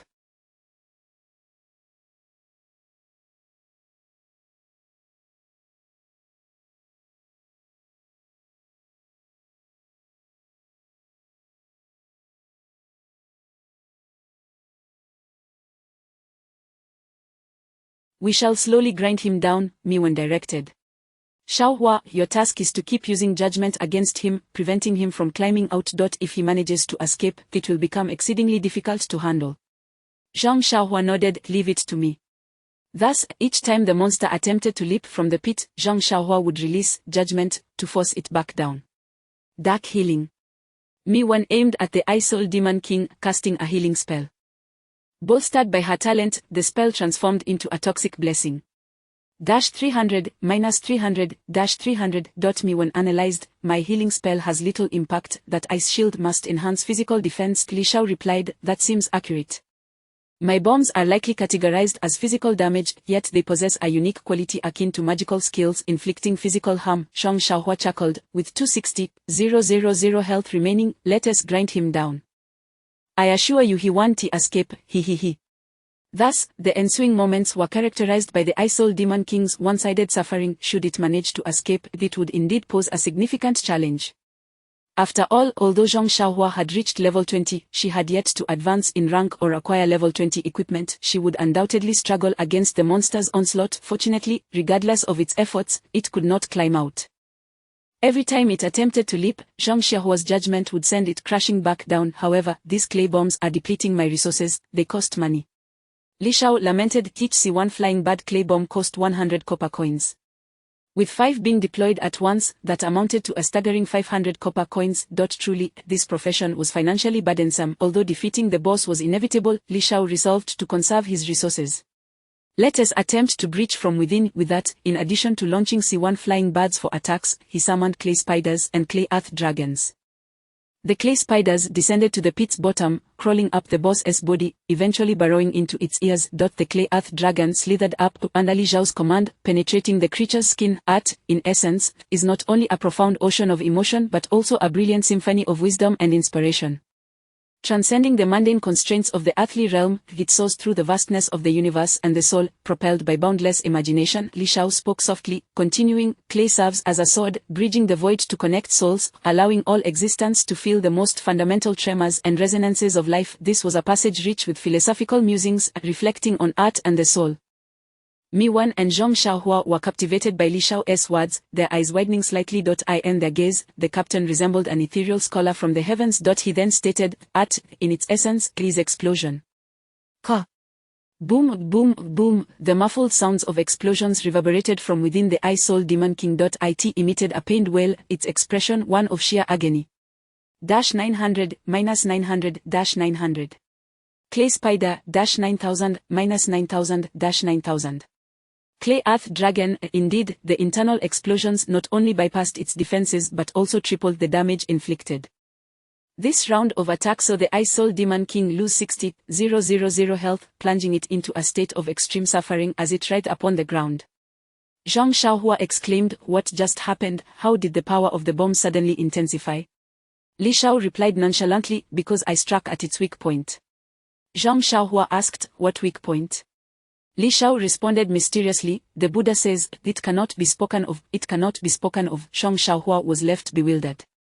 As Li Zhao's devastating damage continued, the monster's health plummeted rapidly. Soon, it was on the brink of depletion. Zhang Xiaohua squinted closely, quickly discerning that the captain's clay was either burrowing into the boss's ears or penetrating its skin, subsequently exploding within.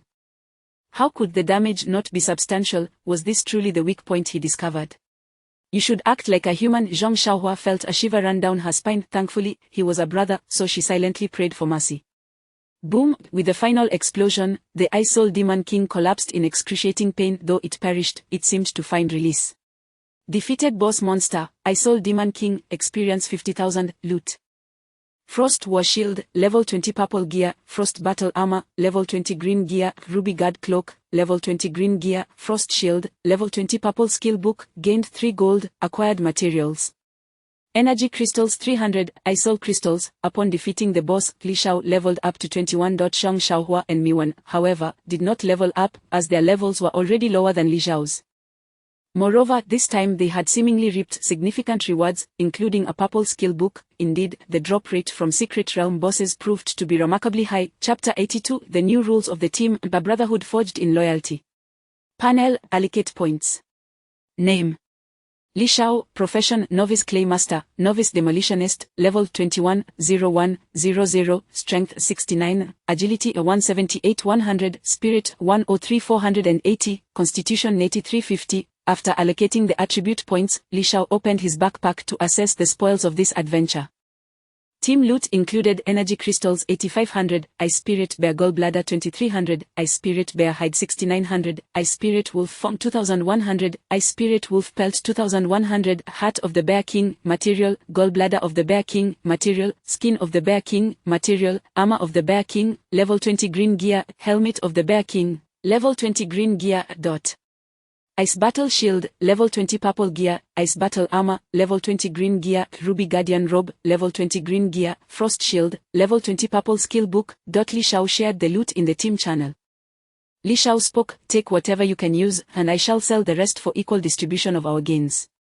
Then I shall not hold back. Zhang Xiaohua promptly claimed the armor of the Bear King, level 20 green gear, helmet of the Bear King, level 20 green gear, ice battle shield, level 20 purple gear, and ice battle armor, level 20 green gear, all of which were useful to him. Miwan glanced at the spoils and her eyes brightened. Frost shield, level 20 purple skill book, frost shield, rare, learning level 20, learning requirements, advanced resilience light effect summons a frost shield that lasts for 1 minute, significantly increasing physical defense. When melee units of the enemy attack a unit with frost armor, they enter a frozen state, reducing the movement speed of the frozen unit by 10 and attack speed by 10, purple attributes. 1. After learning, the skill level directly increases to advanced. 2. Spirit attribute increases by 20 points. A superb skill for a priest, and it's purple. The drop rate for purple skill books is extraordinarily low, and this time, fortune truly smiled upon them. This skill book holds immense value, far surpassing all the spoils gathered on this expedition. Just this skill book alone exceeds the worth of an S-rank mission. Captain, I need this frost shield, but its value is too high, Miwan stated. How about this?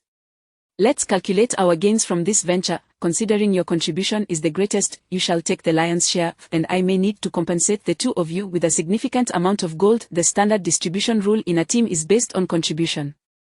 Typically, it would be evenly divided. Additionally, all spoils are converted into gold and then distributed. For instance, if an 8-member team secures spoils worth 100 gold, each person receives 20 gold upon equal division.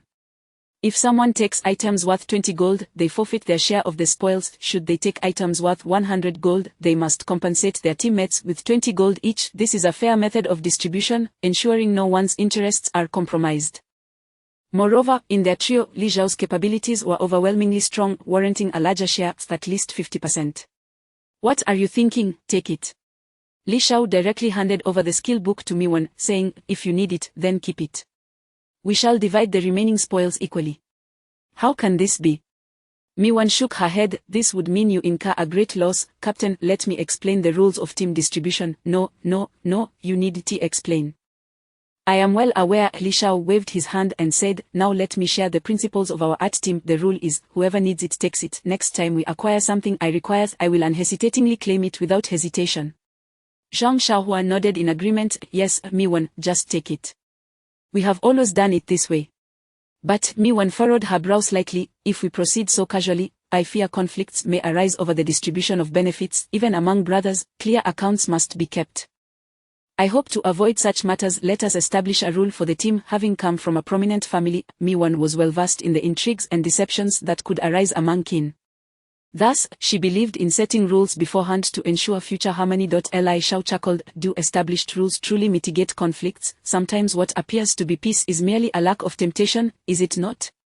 He wished to forge a team bound by camaraderie rather than by monetary interests. If the bond was solely dictated by wealth, the friendships among teammates would gradually deteriorate. This Miwan was at a loss for words, grappling with how to respond. Indeed, establishing rules may seem to maintain peace, but in the face of substantial temptation, betrayal is a possibility. Such occurrences are not uncommon in the business world, where seemingly harmonious partners can turn adversarial over immense profits. Established rules can also be disregarded. She had heard of teams that suddenly obtained legendary treasures. Teams that typically operated harmoniously fell apart when faced with immense wealth, with the leader running off with the spoils, leaving the others searching in vain. Thus, all matters possess unstable factors, each with its own pros and cons. Li Xiao remarked with a faint smile, everyone has their own rules, and my rule is that to be my teammate, one must pass my test and gain my trust, allowing us to rely on each other. Miwan turned to Zhang Xiaohua. Xiaohua is your brother, but Li Xiao interjected, you two have gained my recognition. Over this period, I have observed you and understand your character. You are a kind-hearted young woman. This was Li Xiao's genuine sentiment. Miwan was like a blank slate, pure and untainted, beautiful in appearance and kind at heart. Such a person was indeed suitable to be a teammate. Moreover, her affection for Zhang Xiaohua spoke volumes. What could Miwan possibly gain from him? It seemed there was nothing to gain, and that was simply her nature. Very well, Miwan nodded, accepting this philosophy. She took the skill book that Li Xiao had offered. However, we must still establish a rule, otherwise, I will not feel at ease. Li Xiao replied, speak your mind. Miwan continued, I have noticed that your abilities, Captain, are exceptionally strong. No wonder Xu Miao Miao from the second year sought to recruit you into her team. The goal is to forge a superlative squad for the national competition. That art team will undoubtedly revolve around you, and we all must align our efforts to enhance your contributions. Thus, I propose that in future distributions, your priority takes precedence, by allowing you to select from the acquired spoils first. Just as Li Shao was about to respond, Zhang Xiaohua immediately interjected, Xiaogu, I agree with this. You need not refuse. Even among brothers, I would feel remiss not to mention Miwan. Then Li Shao nodded, very well, it is settled. Thus, the art team established a new distribution rule where Li Shao would have the highest priority in selecting spoils. Following that, the remaining teammates would share the remaining loot equally. The atmosphere has escalated to this degree, let us forge a brotherhood. Li Shao proposed. Wonderful! Miwan exclaimed, her joy akin to that of a young girl. She had only read about such scenes in extracurricular readings, reminiscent of tales from long ago before the advent of professionals. Now, witnessing it in reality was exhilarating. Xiaogu, isn't this inappropriate? Zhang Xiaohua leaned in, whispering, our brotherhood is fine, but what about my bond with Miwan? Li Shao chuckled, what is there to fear? Brothers by day, spouses by night, each to their own. I am still your godfather. Though his voice was not loud, it was audible enough. Upon hearing this, Miwan's face flashed crimson, akin to a ripe apple, her cheeks glowing to the roots of her ears. Zhang Xiaohua slightly widened his eyes, there is merit in that. Thus, Li Shao retrieved from his backpack a clay table, clay pitchers, a clay statue of Guan Yu, and a large bowl along with 3 small bowls, all the tools required for their brotherhood ceremony. Wow, Xiaogu, you had this planned all along. What do you know? Li Shao smiled nonchalantly.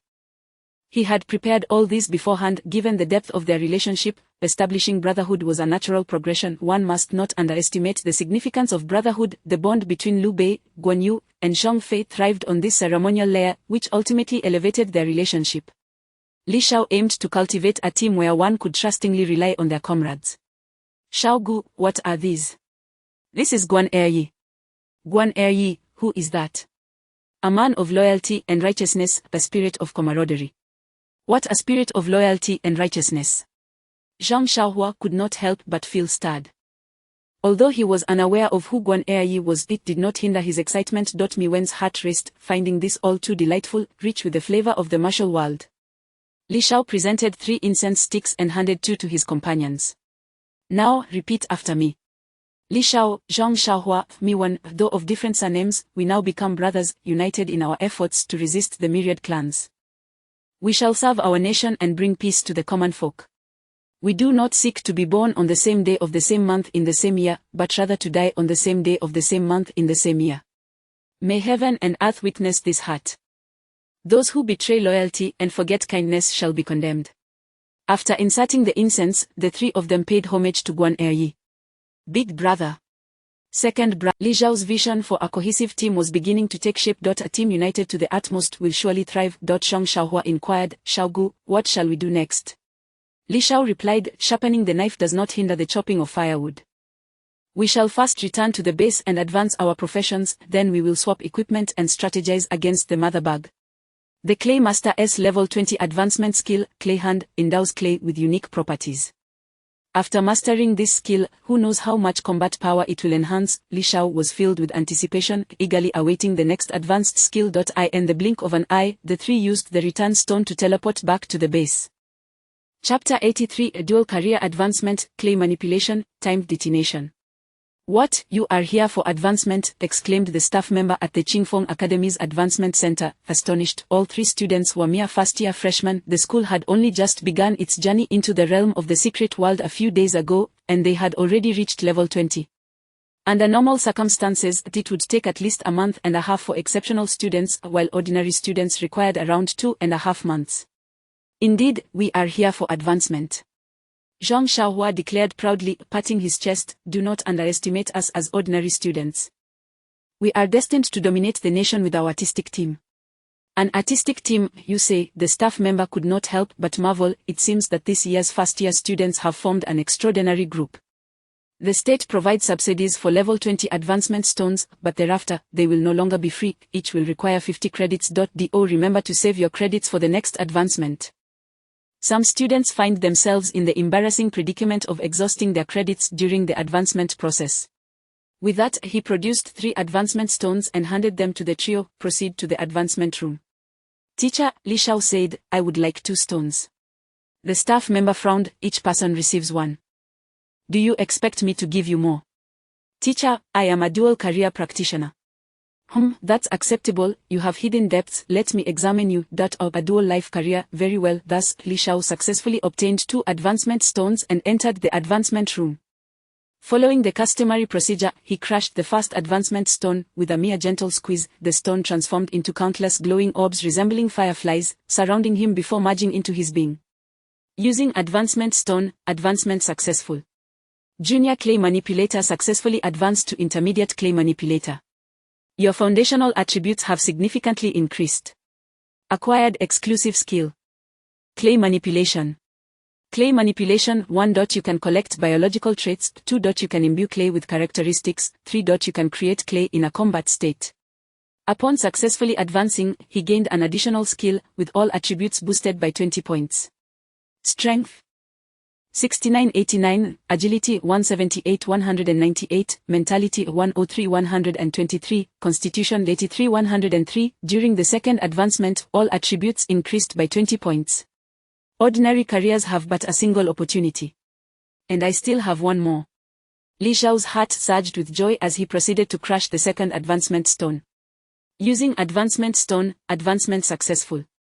Junior demolitionist successfully advanced to intermediate demolitionist. Your foundational attributes have significantly increased. Acquired exclusive skill. Timed detonation. Timed detonation. Use a small amount of mental energy to affix a timed detonation mark, allowing for bomb detonation at a predetermined time, without distance limitations. Advancement successful. All attributes increased by 20. Strength 89-109, Agility 198-218, Mentality 123-143, Constitution 103-123. Advancing at level 10 yields an increase of 10 attribute points, whereas advancing at level 20 grants 20 points. I have gained a total of 30 attribute points more than an ordinary practitioner. This is akin to possessing a legendary item, the first apple. Li Shao murmured, feeling his strength continually augmenting. Status panel. Name. Li Shao, Career Intermediate Clay Manipulator, Intermediate Demolitionist, Level 21, 100, Strength 109, Agility 218-100, Spirit 143-480, Constitution 123-50, Dual Soul, Unique Talent automatically adapted. You can merge explosives into clay models to create specialized clay bombs. Skills. Mastery of clay, mastery of explosives, clay manipulation, remote detonation, hand of clay, timed detonation, swift swallow technique, mountain shattering fist, mastery of clay, advanced utilize clay to craft clay models. Mastery of explosives, advanced. Utilize powder to create intermediate C2 explosives. Clay manipulation, ultimate employing mental energy, control clay actions within a range of 1000 meters. Remote detonation, ultimate set a command to control explosions within a 1000-meter radius. Hand of clay. 1. You can gather biological traits. 2. You can imbue clay with traits. 3. You can create clay in combat. Timed detonation, using a small amount of mental energy, affix a timed detonation mark, allowing for bomb detonation at a predetermined time, with no distance restrictions. Swift swallow technique, passive beginner. Light and agile, as graceful as a swallow, swift as the wind, gentle as the forest. Mountain shattering fist, passive beginner, fierce and unmatched, as powerful as thunder, capable of swallowing mountains and rivers, unstoppable as a bamboo shoot. Observing the newly acquired skills on his panel, Li Shao resolved to experiment. Hand of clay. As Li Shao activated this skill, a mouth manifested on his palms, allowing him to place clay and explosive powder inside, instantly creating a C1 flying bird with remarkable speed. This indicated that he could utilize this skill even in combat. It was indeed an immensely useful ability. Previously, clay crafting could only be performed outside of combat. Prior to engaging monsters, he had to prepare ammunition in advance. However, due to limited backpack space, he could not create a variety of bombs. He could only focus on a few versatile clay explosives for reserve. Now, this limitation had been remedied. When facing diverse foes, he could devise strategies on the spot to craft specialized clay bombs. Simultaneously, Li Shao attempted to imbue the C1 flying bird with biological traits. The characteristics of the small bird were integrated. The C1 flying bird began to flap its wings and hover within Li Shao's palm. I understand now, this is what it means to bestow traits. Li Xiao's eyes sparkled as he felt a significant reduction in the pressure of controlling the bird. Previously, he had to expend mental energy to manage the bird's wing movements for it to ascend, which had greatly drained his mental resources. Without such high mental capacity, it would have been impossible. Even then, he could only barely control 5 birds at most, but now, after the C1 flying bird was granted the bird trait, it could flap its wings autonomously. The essence of a bird is flight. Li Xiao only needed to exert a modicum of mental energy to guide the bird's direction. Consequently, controlling 20 flying birds at once was no longer an issue. If he were to acquire another set of level 20 equipment to further enhance his mental capacity, he might even be able to control a large bird capable of carrying a passenger into the skies. As for the other advanced skill of the demolitions expert, timed detonation, it appeared somewhat lackluster, though it would likely prove useful at some point. Woohoo, take off!